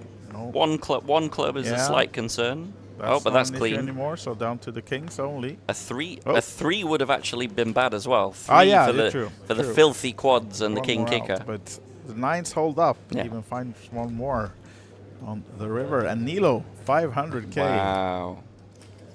Sick. He actually has fold equity now. Yeah. 40-80. If he jams this under the gun for 500,000, it's not like a snap call for these guys. No, not anymore. Yeah, I agree with you, Wusham. I'm not a fan of the flat with king 7 suited, but that's the difference. You know, you have one player there who's taking the very passive approach, and Luca there who's taking the very aggressive approach, and you see that, you know, one prevails very heavily over the other there. Yeah. Yeah, if Nilo gets one more double up, he's back over 10 bigs and back in the game. He is. All right. Gonna let George come back soon, but let's see one more hand first. See if we get another double up for Nilo. He's has the momentum. Can he find another hand now here? No. It's not going to be Nilo. And this is a bit sad because now next hand he knows he's going to have to post 160 back. Exactly. But you obviously can't jam with 8-3 off. I mean, you can. It just wouldn't be very good. No. Wouldn't recommend it. The short sun run might be coming to an end, but we'll see. He's still in with 500, of course. Fabian will be racing, though, with the king, queen off. I feel like Luca would just jam with this, actually. For 20 bigs, if that's Luca, Yeah. he just rips. Whereas Fabian, again, taking a more controlled approach.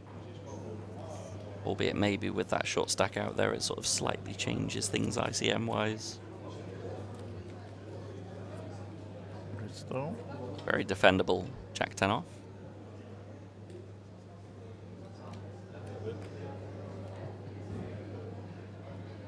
Yep, coming along.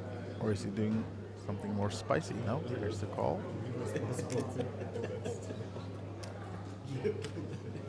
You love in life when you're down to less than the big blind and you're back in the game. That smile right there tells you what it feels like to feel like you're just free rolling the tournament at this point, to still be alive. Nothing for these guys. No diamonds. He should have just jammed his 8-3. Look, he's there again. Yeah. He should have just known that he's on a run. Just trust the run. Yeah, trust the momentum, Nilo. Yeah.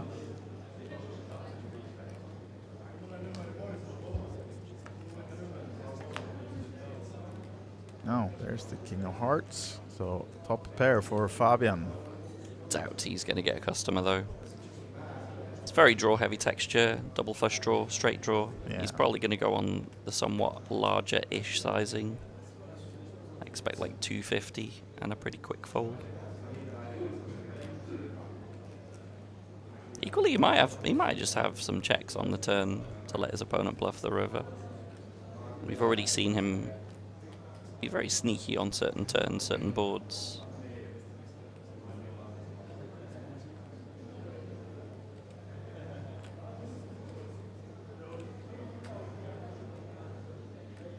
But now he's going to line up a bet on the chunkier side of things. 310 looks like. Yeah, 3-5, 3-10. And yeah, Risto has no business on this board. No, does not. All right, Scott, I'm going to leave you to it with Pleasure, George, sir. but see you soon and enjoy the rest of the show here in the Mystery Bound. Thank you. George is on the way back, boys and girls. Fully refreshed. Hello, sir. Hello. So, still 5 remaining. I just caught a little glimpse of that, kind of loitering around in the back of the media room. Yeah, a bit of damage taken for Nilo, but actually not out of it yet. He was down to 15,000 chips. Our Lithuanian in seat 1 might have let out a little expletive that he didn't cover him by 15k. Was a little bit miffed at that. But what a spin up again from Niels. Wow. It's been a tough job getting rid of these short stacks on the mystery bounties. Final table coverage so far, but still going to be some fireworks now as Tadas not sure what he's contemplating with the 5 deuce. Is it because... Has he fallen asleep? Yeah. Someone have it... Oh, surely not. Calls. Oh, it's because Nilo's in the big blind. Yeah. But still. Yeah, Risto's going to have a clear jam here with the ace-5 versus what would purport to be a pretty weak limp, you'd imagine. Adventurous limp, some might say. Yes. And even though he can't see that limp, usually when people limp in these, especially from slightly later position, it tends to be because they just want to try and have a chance at the mystery bounty, and the strength of the hand is not usually the best. Wow, Nilo with king to 10 suited here. Potential. Yeah, certainly. I think we do have to just stack it off. Because the great thing is this jam, and he's going to go with it, and it's a good reason, because I think the jam has a lot of fold equity versus the limp anyway. Yeah, so you know you're going to be plenty live a lot of the time. Plus, hopefully, you've just got this dead money in there from the very weird limp off 5 deuce. Yeah, let's see what Tadas is cooking up here with the 5 deuce off. Surely he's not going to call here. Yeah, you'd hope not. It would be a spectacular punt for the ages. I mean, the limp in the first place is just bizarre. Like, you're limping to have the intention to call off already for too many big blinds for what you should be putting in. Yeah. With 5 deuce. I would recommend 0 big blinds, by the way. Luca in the background, I think, is very much aware of what's going on here and is just kind of having a little polite chuckle to himself. There's a Rasmus in the chat. There surely isn't this Rasmus. Look at this Rasmus in the YouTube chat. Different letter. Different Rasmus, yeah. Drea Carlson in there as well. World Series Circuit Ladies Champion royalty. And on her way to Bratislava. Hello, Drea. Lovely Already on the way here. to Bratislava. Not Bratislava, sorry. Bahamas. Bahamas, yeah. She won a Bahamas pack. Yeah. Yeah, Bratislava's next week, the WSOPC. Oh, and that is going to be GG's, unfortunately, for Nilo. Clean as a whistle for the Estonian phenom, Risto, who's been showing us what he's made of and has brought plenty of game to the final table of the Mystery Bounty, rewarded with an elimination. We saw him pull, I believe it was the 5K, wasn't it? Yeah, he got a 5K. Yeah. Fabi got a 6K. Fabi's been pulling the bounties Fabi's got 27.5 Baggingtons of pure euros. More than first place. Oh, yeah. In bounties. So first place, guys, is 22,250, or maybe some slightly different change, but regardless, just over 22k for the win. And it's going to be these 4 players now, rather close in chips, battling it out as Luca is short stack, but still 17 bigs, plenty of play just with that encroaching big blind level of 5,100. Could see some fireworks.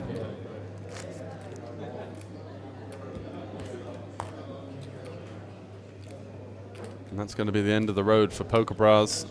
Mr. Scott Kenyon joining us in the booth. Thank you very much for your dulcet tones and insight into some of the action. Pleasure. But next time, please get me here for not No Limit Hold'em. Boo Hold'em. Boo Hold'em. Get out of here. Come on, mate. We've had enough of that.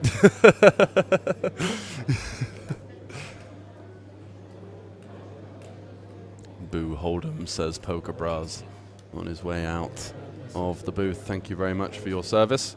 Boo Poker Bras, I say. Hold'em is the holy game. The Cadillac of poker. Exactly. No Limit Hold'em.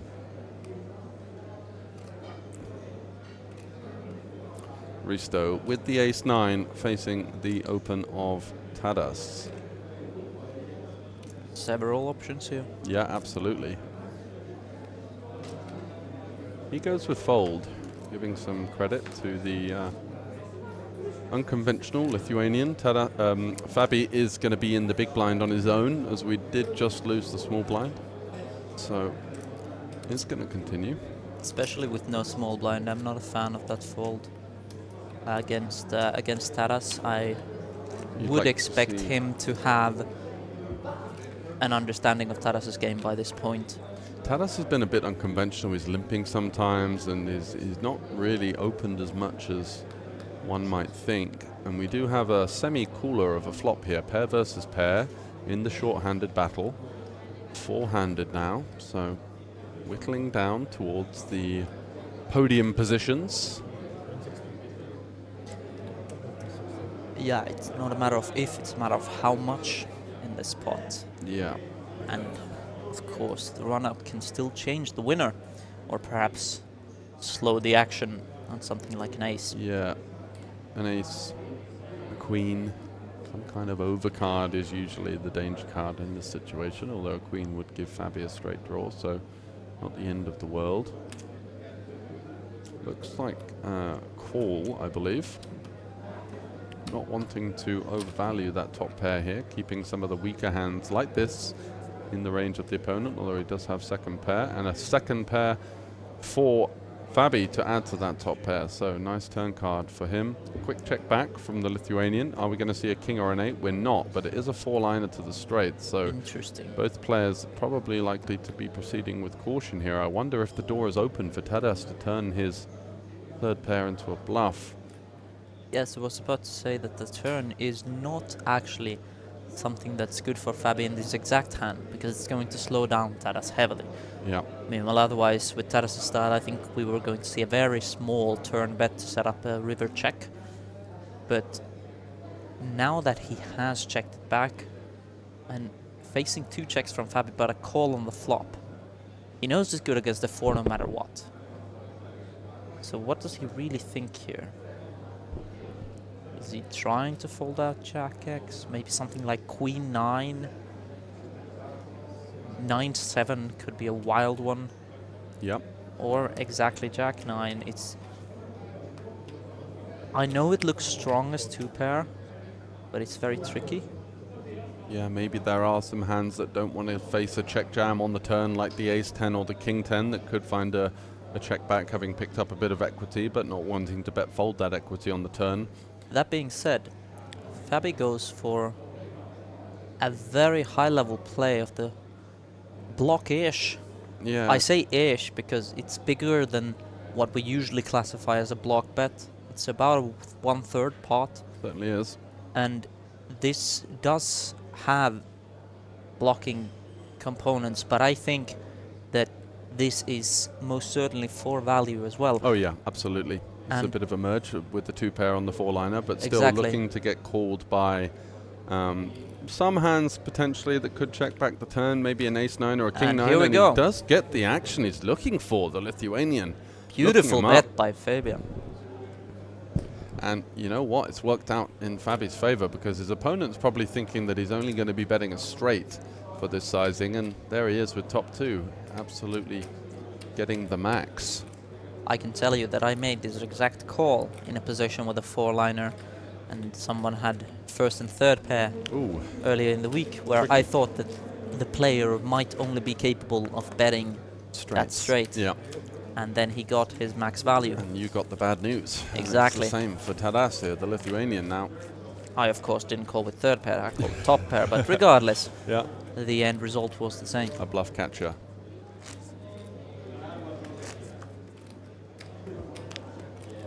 So Taras now at the bottom of the chip counts with 15 bigs, but still tightly packed as we do get down to 4 runners in the mystery bounty.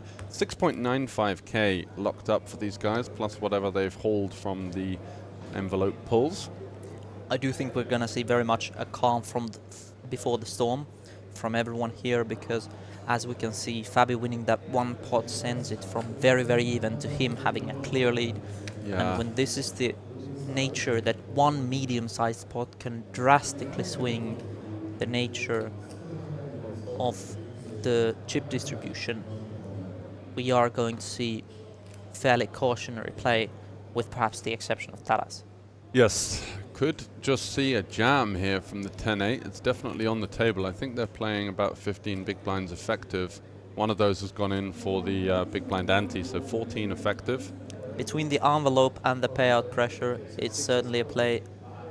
One I think is going to take a high frequency, including this time. Yep, exactly. This hand is going to hit the muck. A better hand. Yep. Snap folds.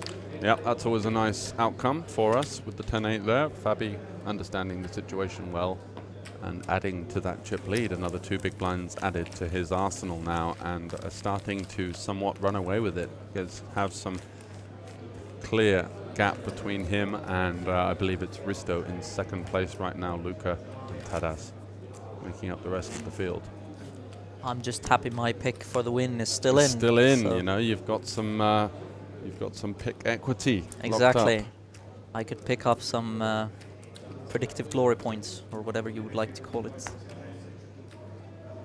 Absolutely, the bragging rights.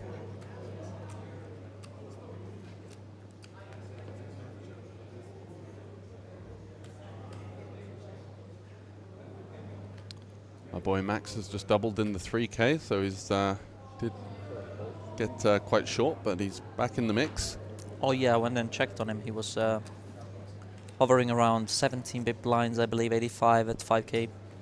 Yep, up to a bit more than that now, so happy days. What are we expecting here? Ace in the small. Yep, likely just to go for the open jam here. Don't really see too many other options for Tadas. The hand is not really strong enough to consider trapping. And, you know, going for the small raise with this type of hand that doesn't have great playability post-flop.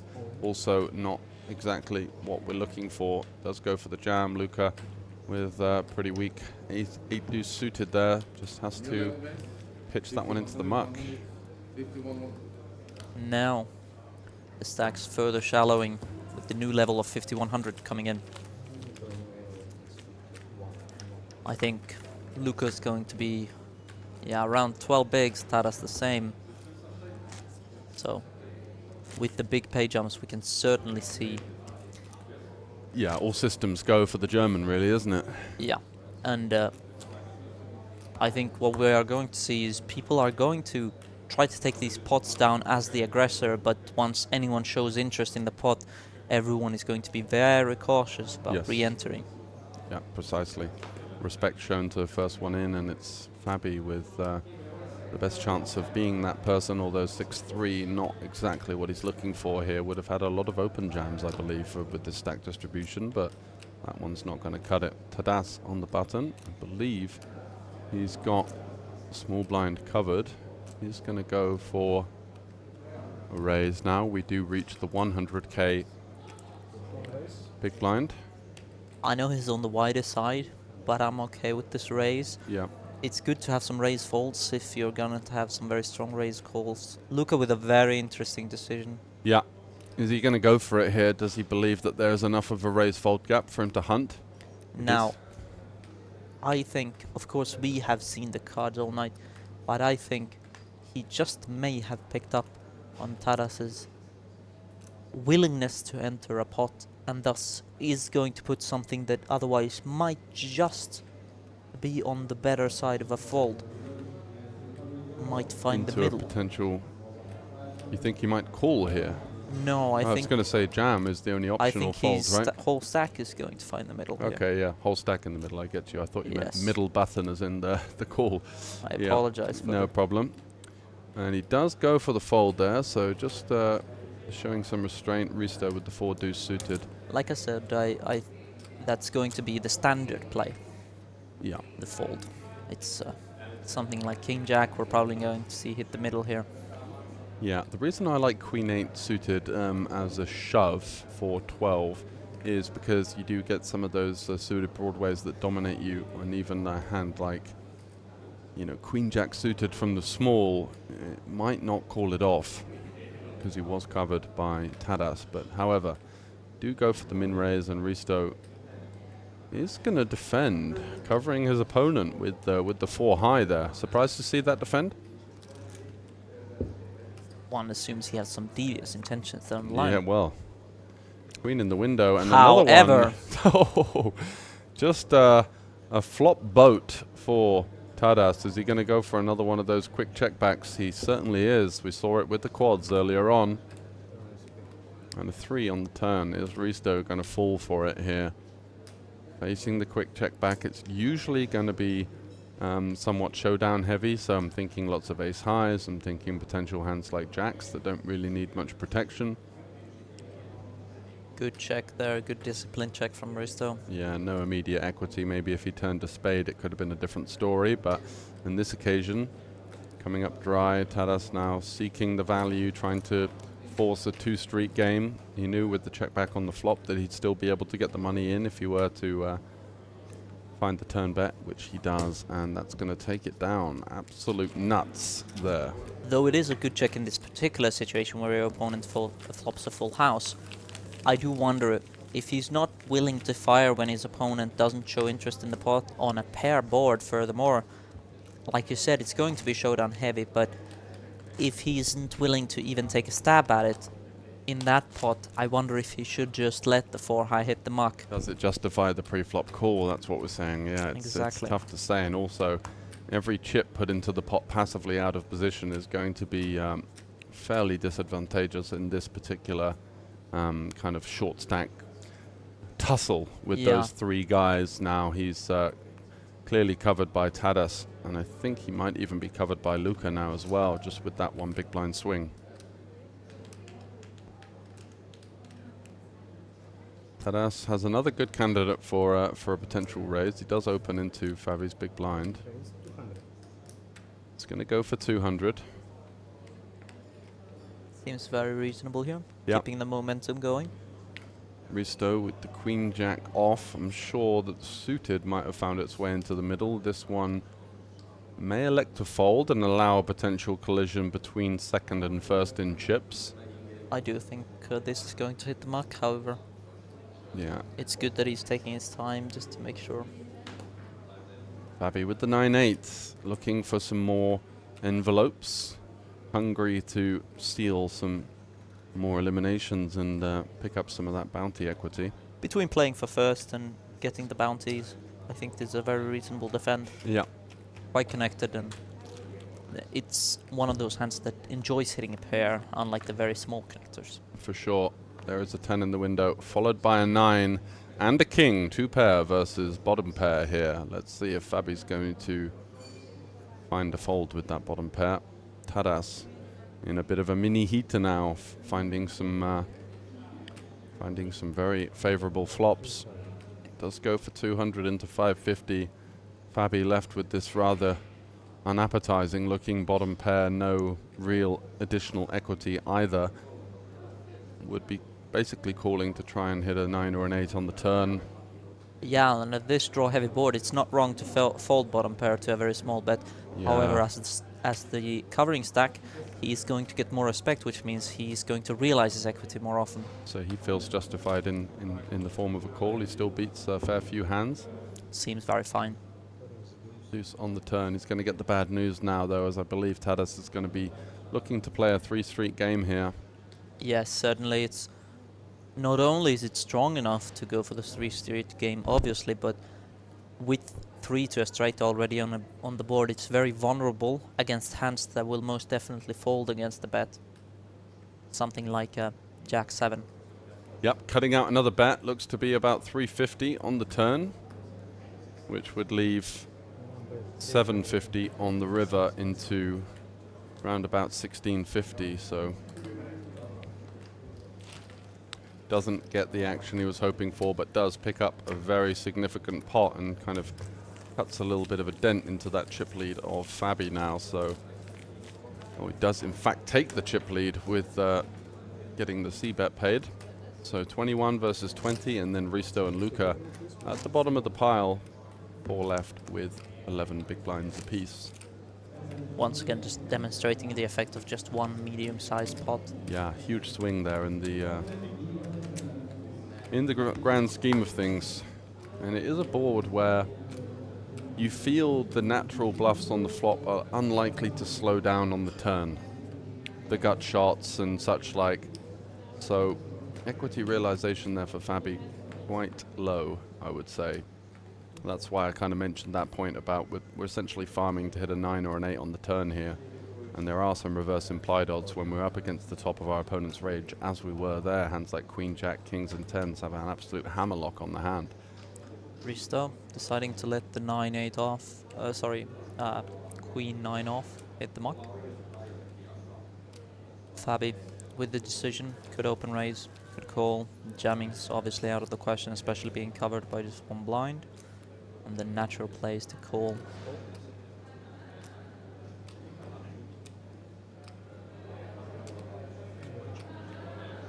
Taras does like to see a flop, and we see another slight tussle between these two individuals who are getting to know each other very well. And wow, look at this. Looks like we are going to have some further action. Top pair against middle pair in a limp blind versus blind pot.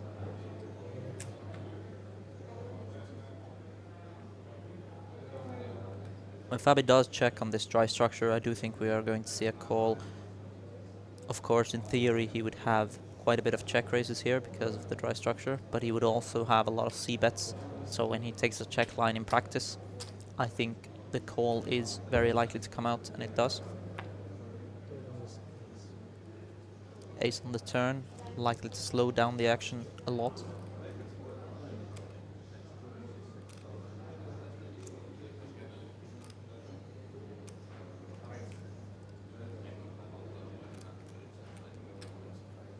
Taras seemingly instead counting out one of those medium to small sized turn bets that would allow an easy check back on the river. It's yet another one of those mergy plays that we talked about earlier, where you'll get called by some worse hands. You might fold out to better hand, but also it's going to avoid any serious issues. Fabi with his 10 not going anywhere, of course. Does find the call. Big river incoming for the fortunes of these two players in the grand scheme of things here, with 4 left in the mystery bounty. Is it going to be a king or a 5 for some fireworks? It is another 10. And the German live phenom continues to go from strength to strength. Snap check back from Tadas, as expertly predicted by Rasmus there. And Fabi's going to get this one done. I wonder if we do actually have some leads on this 10. It's so good for us, I think, but hey-ho, not to be.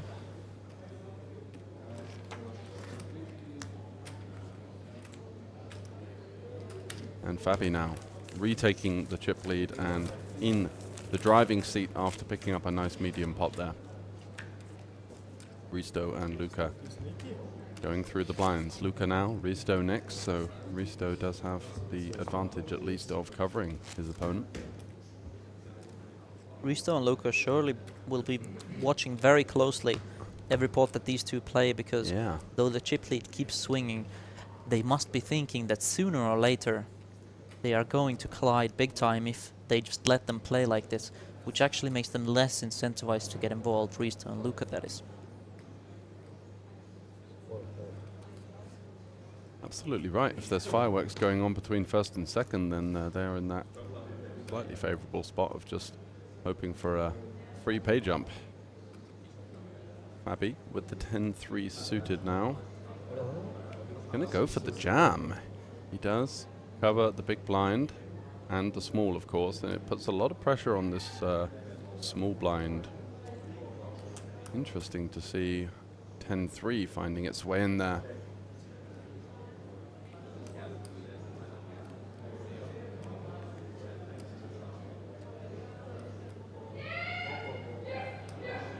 Someone's excited on one of the outer tables. Might be some information as to the winner of the ladies event, one of the sides here, which is going on in the main room.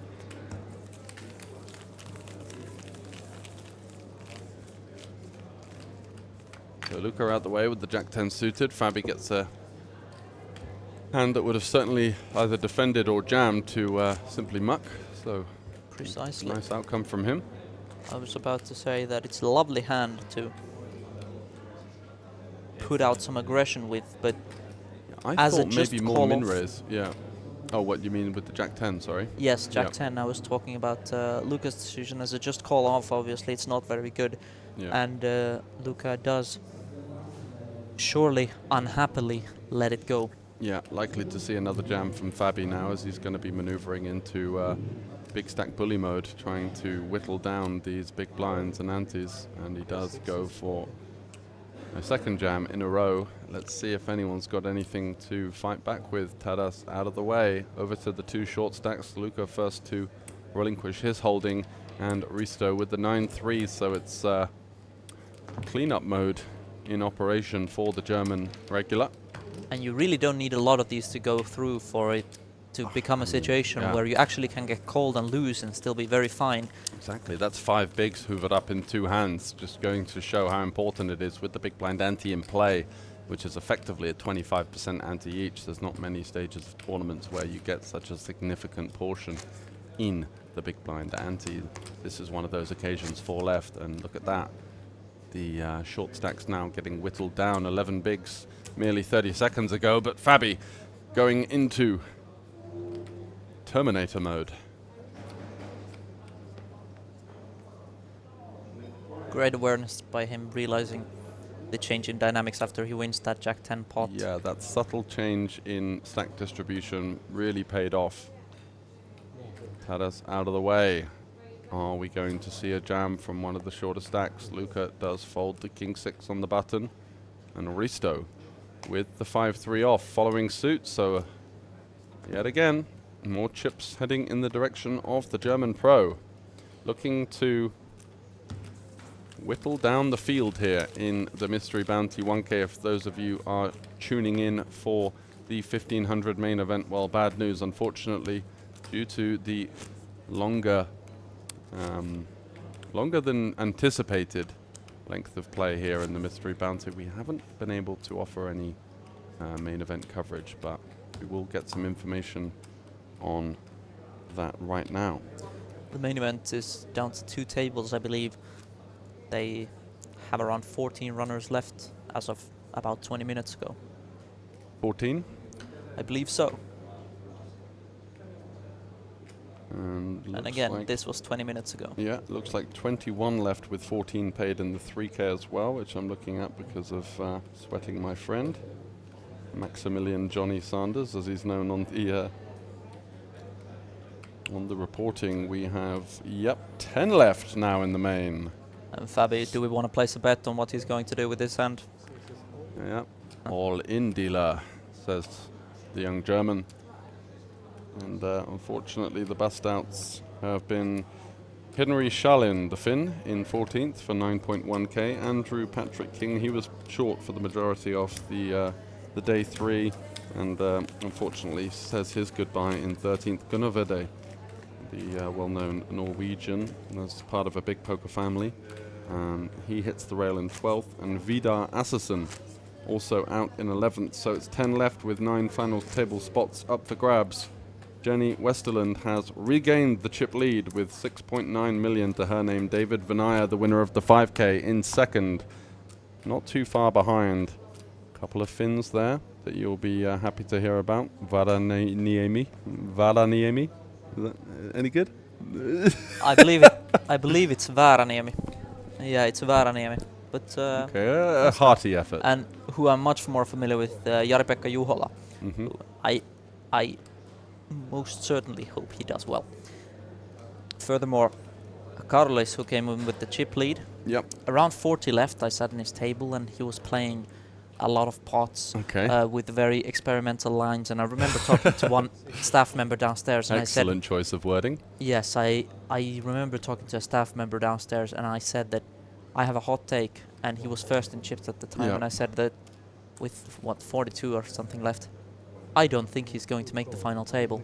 And now there's only 1 bust left, but he is second to last in chips. So you never we'll know. See if that prediction hits. Now, your other prediction is pretty good. Luca with the ace-king.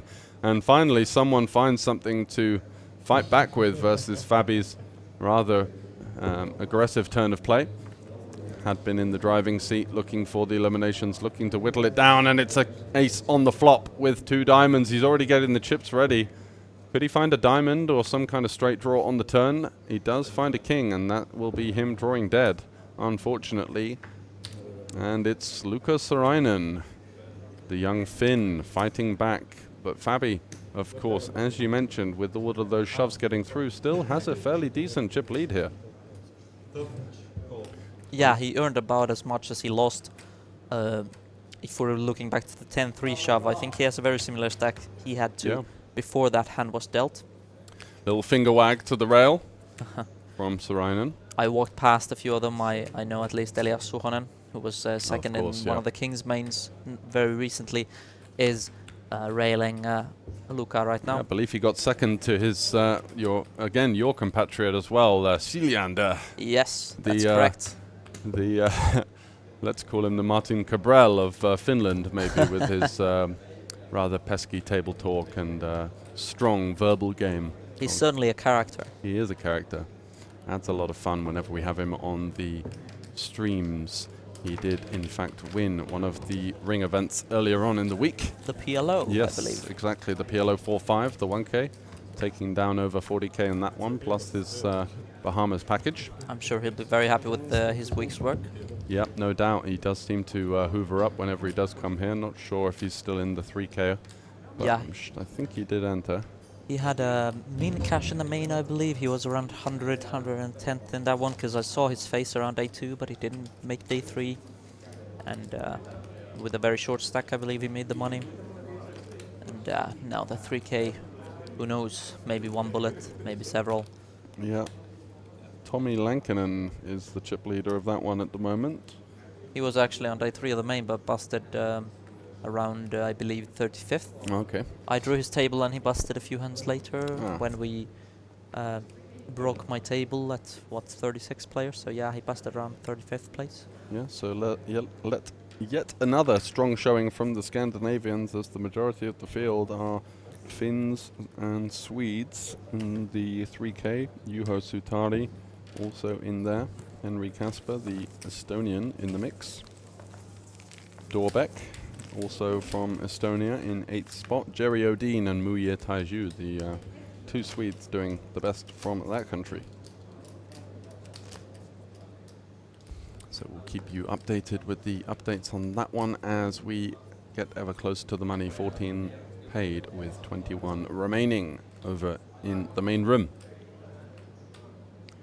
Tadas with the 9-5 offsuit is going to hit the muck. Bear in mind that we do have the big stack and the big blind for this hand, and they have all seen that he's very willing to put on the pressure with the aggression. These guys are just waiting to try and find the elimination of Risto, and could it be now? He does have a clear jam here with the King 7 suited from the small blind, and the chips do go over the line. Fabi 10-4 off, not to be on this occasion.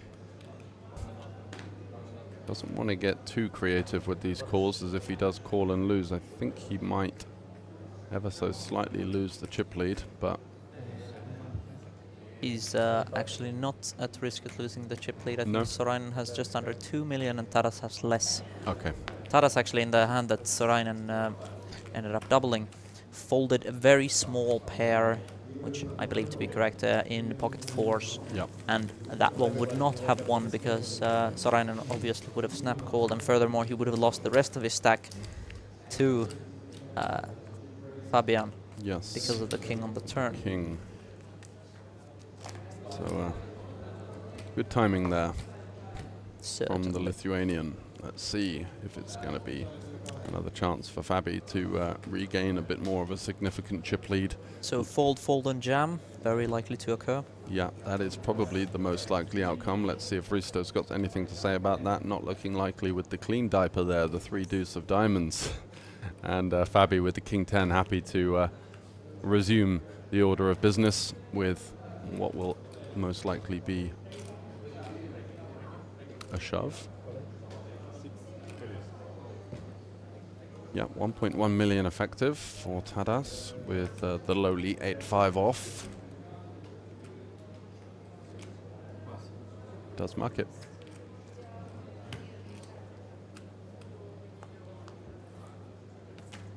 So many events and nothing to And now again a very bold prediction for next hand. It's very likely to go fold and jam. Yes. And this has been the nature of the game for the past 10 minutes or so. Probably your least bold prediction of the day, I would say. I would agree. I would agree with that one, and I've made quite a few, so that does tell you the likelihood of this occurring. Yeah, it is rather high, that's but for sure. All credit to Fabi, who not only made the nice bet with the Jack 9, yeah, which allowed him to get the stack, but also the moment he got substantial enough. Oh, hello. This could even be a min raise, actually. I believe it's possible, yes. Yeah, I think with him a little bit deeper versus Luca, we want the hands like pocket fives to jam on us rather than fold with the ICM pressure. So I think the strategy for him at this point is to raise the top and the bottom, jam most of the middling hands, and nines very much at the top. Does he go for any extra? Nope, just the min raise. And Luca with Queen 10 suited. Hello. This could be interesting. There's a couple of ways to go here. I think he will go for the call. Yeah, I agree, because I think that hands like Queen Jack offsuit and King Queen are probably just going to open jam themselves, right? So in terms of the hands that we're up against in this rather polarized open, I know that sounds a bit weird because it's just opening the button, but it is going to be a rather good hand. Or he does go for the jam, and he's going to get the bad news here. I'm surprised to see it as well. Fabi beats him in there with the pocket nines, and we are flip off to the races. And my bet for the win is at risk here. Yep. Is he going to find a queen or a 10? It's a 10 in the window. Any nines about for the German pro, seeking the elimination, and Rasmus raises his hands in the air as Luca gets the job done there. That's interesting, because both of us thought maybe he would just peel there, second out of fourth.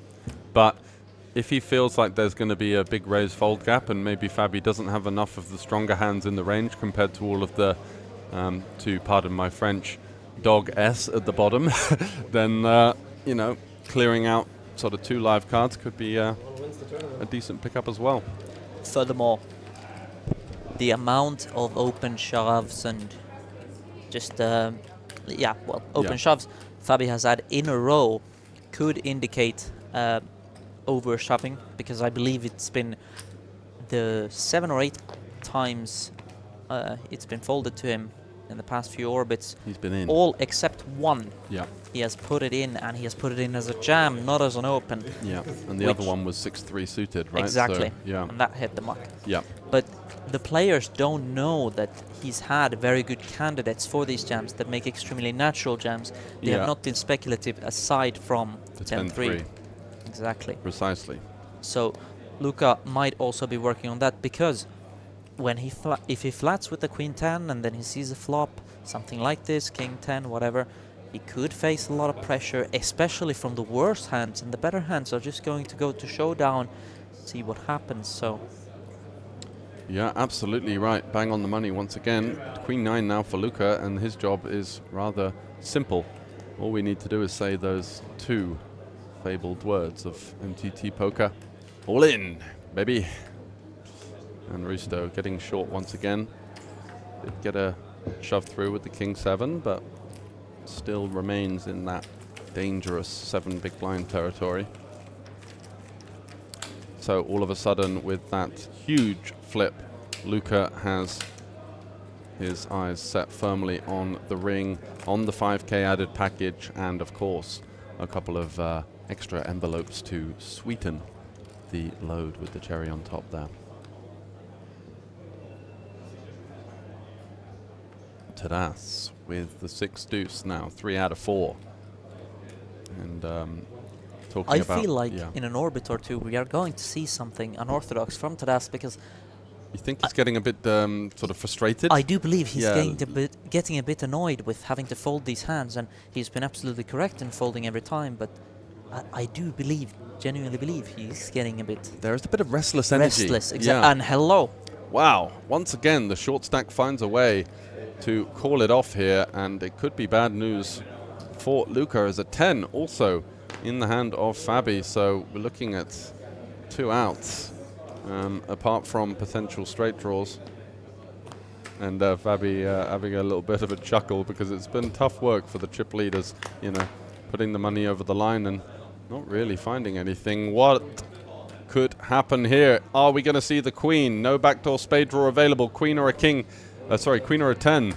And it's not to be. Aristo with a little bit of a sweat there. Could have been some really dicey turn cards there with a potential spade looming. Didn't find it. 3 of hearts was a lovely turn for him. 8 could have also been additional outs to yes. the 7. Fade's disaster. You're pretty sharp for a man that's been in the main event for most of the day.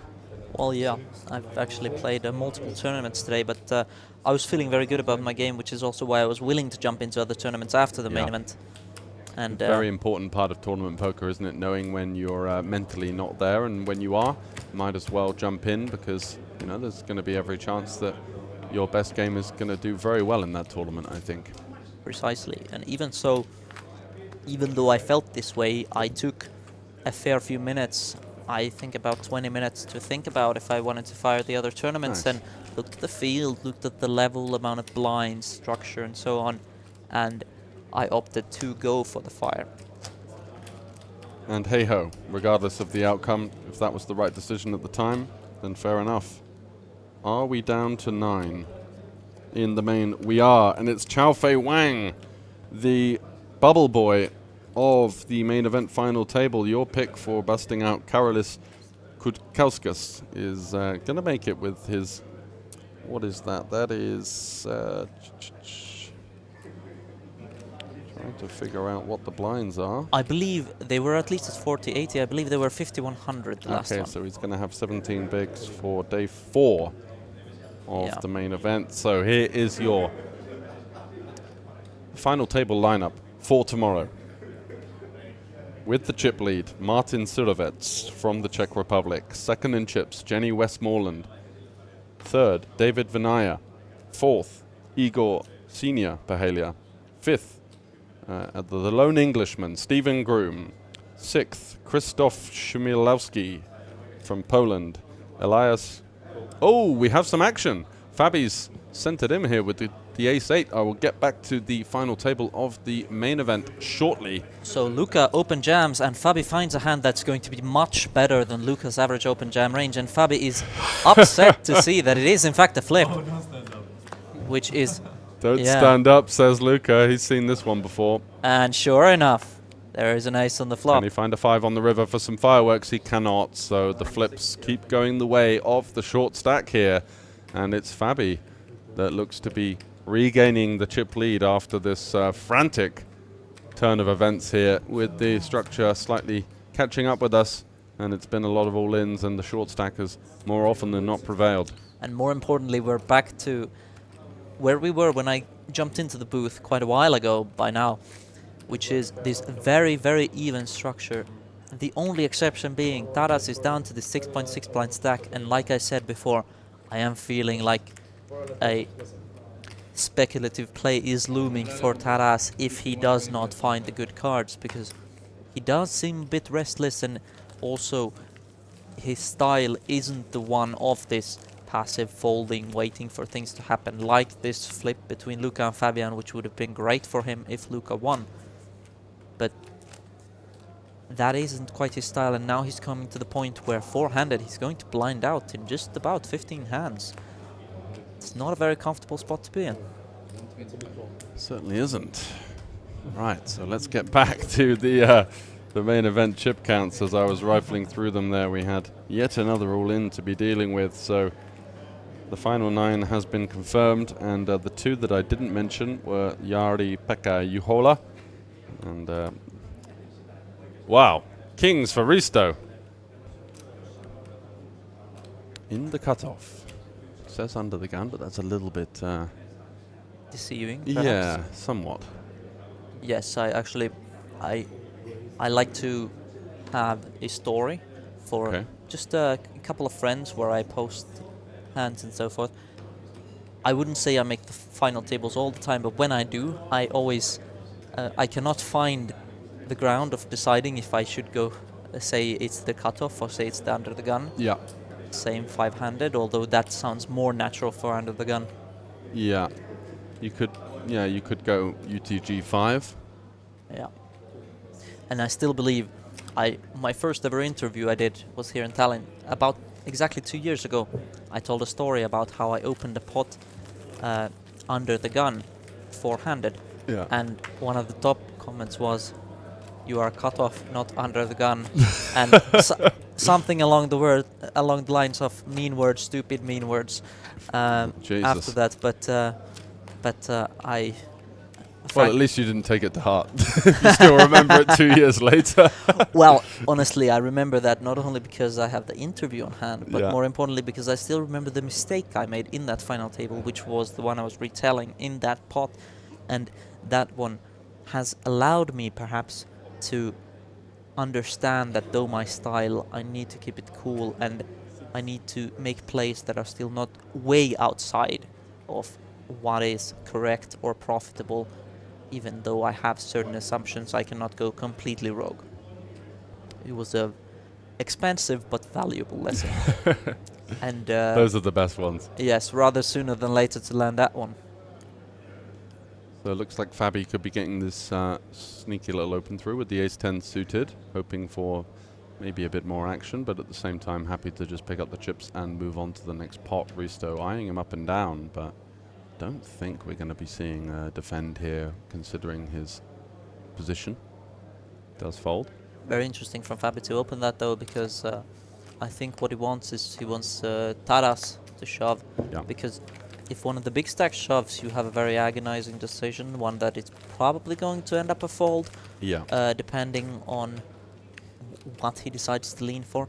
But not just that, the other benefit of open folding is that you play some flops with a hand that flops very beautifully.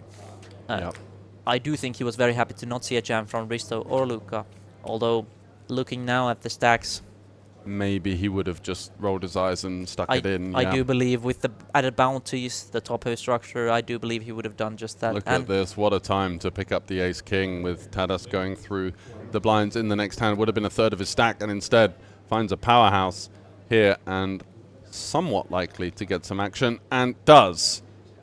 Nines for Risto in the small blind. We had a lot of Estonian players and fans tuning in, supporting Risto. Lots of people saying that he's a genius, and we've certainly seen a strong final table performance from him so and far. Now we are going to see yet another massive flip, the third one in not too long. So Risto ahead and covering. 58-42, although we do call them flips when they are our pair against 2 overs. Now let's see. And oh, look at that. Oh my word, the backdoor wheel! Oh. I almost spoke too soon there, as I was about to say that that is as horrible as it can get, and it really was, but yeah, unfortunately, sliver of hope was the best he could do. Exactly, had the wheel draw on the turn, and yeah, a rather dismayed bump towards his former table mate in Luca now, and we are down to 3 as Risto picking up a extremely important flip. So 2 players between Luca and the ring. Wait, did he think that he won with the ace on the river there? No. No, because he had to get Risto to explain to him that I flopped a 9. And I think that there was a little bit of confusion there, and I know that that can happen sometimes when you... Oh, there goes the mystery bounty chip. Kind of somewhat passively aggressively being launched at him after the incident. But hey-ho, Risto won't care. Of course it's possible, but it did look like he was pushing his stack into the middle to forfeit it, not get the doubled value back plus. Particularly since he got up pretty quickly before this conversation about the ace and the flop 9 started. Risto now with the chip lead, natural jam, but at the same time 3-handed. We do also see a lot of opens, and I'm perfectly okay with both as it's short. Not going to like that play though, as he folds the king 9 off 3-handed as the chip leader. on the button. Slap of the wrist for that one. Yeah, and if he continues to make these kinds of plays, of course he wants the two stacks to clash, but if he continues to make these kinds of plays, he is going to be whittling down in the blinds quite quickly. Yeah, with a 33% ante out there as well, you did feel like this King 9 is more than enough for at least a min raise, and could even find its way into a jam a lot of the time as well. So maybe slightly overjoyed, or a little bit of adrenaline coursing through the veins after the last pickup, but yeah, let's keep a keen eye on the development in that regard. Yes, because we've seen both Fabi and Luca take these jams with the big stack, and now it's Risto's turn. Fabi now with, what's he working with here? Just under 20 bigs? Yes, he's working with 20 bigs, being the second in chips, but the third in chips is in the small blind, not the big blind. Yeah. And I think open folding is, yeah, we do have to open the ace blocker surely on the button, even though we are maybe somewhat concerned of the prominence of a rejam here from Risto. King 8 suited. He of course doesn't know what Risto folded last hand, but I don't think we will see a rejam here if he does fold the King 9 off. I think we will see a call from a hand that flops very well, because he must be thinking that though he covers, they are very even in stacks. And he also saw Fabian, the one time he opened before was when he had a hand. Oh, he's going to go for it. He gets back in the good books here with a nice aggressive take. And Fabian there thought he might have had a chance of getting the open through with a rather wry look of dismay. So did I, to be honest. After the previous hand, I thought that he could opt for the passive route. Nope, finds it, a fearless play. And a very good one at that. Yep. While he does cover, like I was about to say, he did cover very narrowly, so for a player that is going to give in to some of that fear, it's going to be in the back of their head that they are virtually out, though they do cover, they are virtually out when they lose that one. Yeah. Also some raise folds like King 9 and King 10 in there that just get absolutely snap-munked. You can't really raise call those, so Risto now, is he going to be going through the gears here? He's just taken two bigs off of Fabi and looks like he's eyeing up the rest of that stack. 10-9, believe that they are 17 effective, something around that? Very close, yes. So do we employ the open here? You can employ the open. Mystery bounties are fickle, and I'm not exactly aware. I think they are slightly under the average one, the ones that are left. Gonna just go for the jam. So we are mostly playing for pay jumps, but the bounties do have an effect. Fabi disappointed, I think, to see a hand that would have been nice to see a flop with, but can absolutely never call the jam.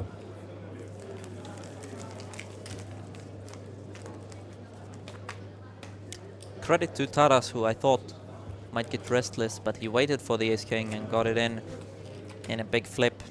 Just not to be for him. Yeah, I didn't want to say anything too harsh, but it felt like he was ever so slightly outmatched in terms of ability in this final four, and he tried his best, but unfortunately wasn't to be, and that's the way it goes in tournament poker sometimes. It did seem like that, and by no means did he seem like one of the weaker players at this festival here today, but I think it's more that this final table is actually one of the better ones I've seen in a long time. Yeah.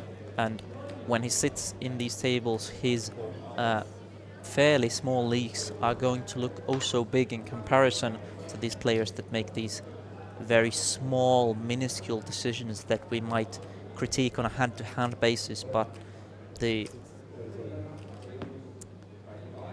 entire interesting spots.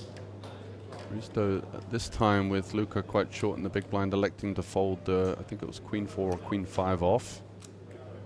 Which again, you know, you've got a decent blocker, you have the chip lead, going to get it through a decent amount of the time.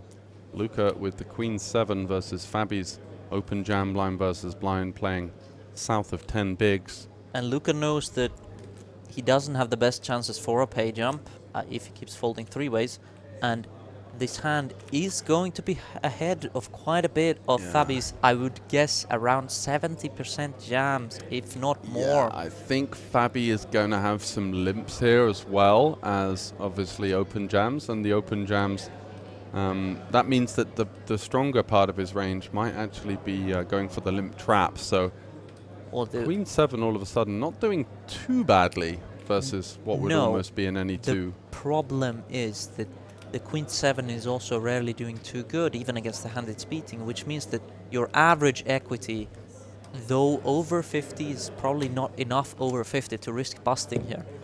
And he does fold. In this case, of course, excellent timing, but rightfully takes his time to think about that one, because it is much closer than some viewers may expect. Others may have already called by now. Exactly. A couple of comments saying that the spot was close and borderline. I think we're very much in agreement with that. Fabi now with those pocket nines once again. And we did see him open these earlier. Yeah. I think we are going to see the same again, of course, significantly stronger now that we are three-handed, and from the button where he can be very wide, we just saw him open fold the button. I think regardless of the action here, the money's going in with the nines. Even if it goes jam, jam, I think nines is just going to be getting in there. So especially three-handed. Luca has got and king, we queen. Are going to see a jam Here and a call of some form. Yep. Is Risto going to join the party here in the big blind? Ace-9 suited! No! Holy moly! Could it be a three-way all-in? I think Risto is going to jam, and Fabi is going to have a very tough decision, because I think he's going to call it off with the nines. I think he thinks that Risto is going to rejam some worse pairs here. Maybe some hands like this, some king-9, some ace-9 suiteds. What a hand is developing here. And Risto does does go jam. For the jam. We could have a three-way all-in here. We're on our feet in the booth. Fabi with the nines. Doesn't snap it off. He is thinking. And this money is probably going to find the middle. Surely. But the question he must be asking here is, what is Risto's bottom? What is Risto's bottom? A great question. I think it's probably going to be fives, maybe sixes in terms of the pairs. Maybe even wider. Maybe he takes the fours. Maybe he takes the ace-5, the ace-4 suited. And that is there enough. It is! Here we go. Three-way all-in action. And someone's got to win. Ace for Risto. Luca with the 2 overs to the pair. And if we do see the Barry here, it could even be the last hand, 30% to be all over after this one. Luca with a grin on his face, realizing the ridiculous situation they are in after this tight-fought battle. Can he Flop find comes. it? There's a heart. And another heart. So backdoor hearts for Luca. Best hand Backdoor holding for spades. now. Wow, what a turn card for Fabi here. Looking to fade an ace, king, or queen, and does. The German pro wins a huge pot there to eliminate Luca, to get Risto absolutely crippled now, down below 10 bigs. And what a turnaround and a good effort there from Luca.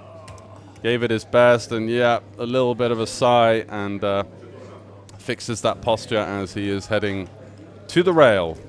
Crazily enough, Luca did have the best equity here in that spot with 36% against 31 and 30. The rest of the equity, of course, going to a very unlikely three-way chop. Yeah, and a little storyline for Luca there. He's come third in so many. We just been through his Hendon mob. He's had so many third-place finishes. So even though it's going to be a nice score and a decent pickup for him, it's certainly going to be something that's on his mind in that kind of third-place narrative. But it's a nice problem to have. It certainly is. Yeah, third out of 210 here in the mystery bounty, and that is the end of the road. Do we know if he pulled any decent mystery bounties, I'm something like 3 or over? Just going to check that one, yeah. No mysteries. Wow. Just he actually came, in terms of payouts, Andrius, the Lithuanian chip leader for so long, had 27.2k, who came 8th. Taras got more than him, 13.4. And even Pasi and Dimitri, 6th and 7th. Yes. Yeah, 6th and 7th. They got more than him as well. So in terms of payouts, even though he's come 3rd, he's actually cashed in about 6th place. Yes. Wow. I do recall this because last year, even though I won the tournament, I was actually 4th in total cashes. Yeah. I, of course, had it much easier letting that go with the ring in my hand. Of course, yeah, you're not too worried about that, right? But Luca doesn't have that privilege, unfortunately. No. Unfortunately, he's going to have to wait another day. And that's maybe there's, I don't think there's any more rings left to play for, as it's too late for him to jump into the 3K. So Risto now has ace-king, goes for the shove. Fabi with the jack-5, not going to be the hill that he dies on. Now that we are only playing Chippy V, there's obviously not the incentive to call for the bounty, because if you win the tournament, you are going to get it anyways. So therefore, the Jack-5 rightfully hits the muck. Risto not going to be happy with seeing that, but content picking up the blinds for now. I wonder if the King-9 off fold is going to mean that he's going to fold too many of these marginal hands in this heads-up battle, whether from the big blind or from the button, particularly from the button, which with this full big blind ante that we do find ourselves talking about often in the booth, I feel like we might see just a few too many folds from him. Fabiana, on the hand that can limp, can jam, jam being better as it is towards the bottom of a potential limp call, and therefore jam with the fold equity is just nicer, takes it down.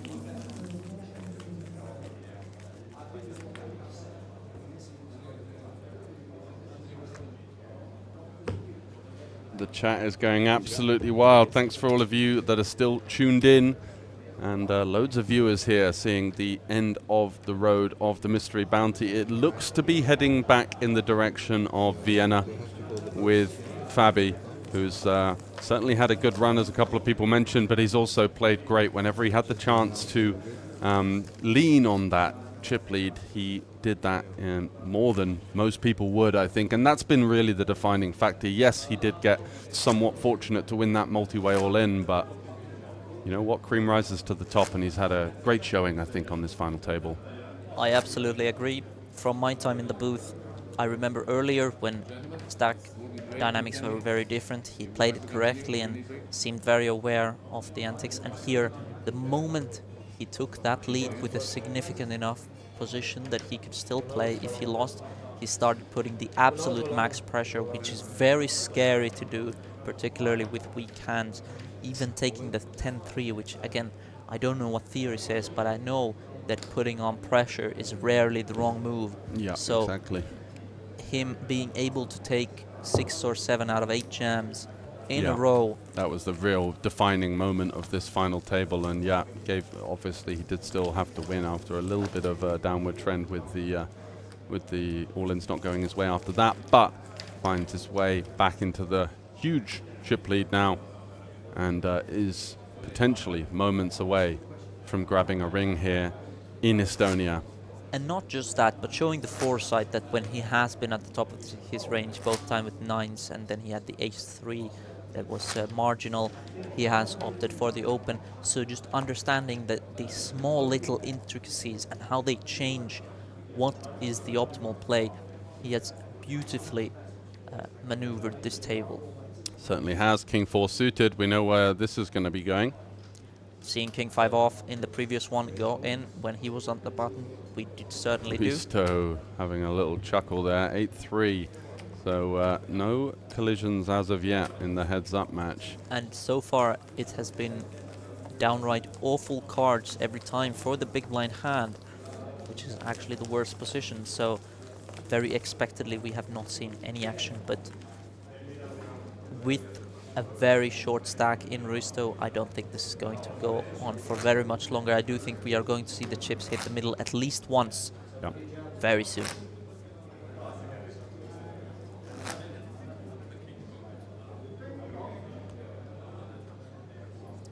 So if you do have a fan back at home you are rooting for, now is the perfect time to say your prayers or get your chants out, whatever you do that gives you the impression of a better showing, because we are going to see the chips hit the middle very soon, and this could be it. And if Fabian calls, is going to be a big favorite as well. Wow, and he does find the call.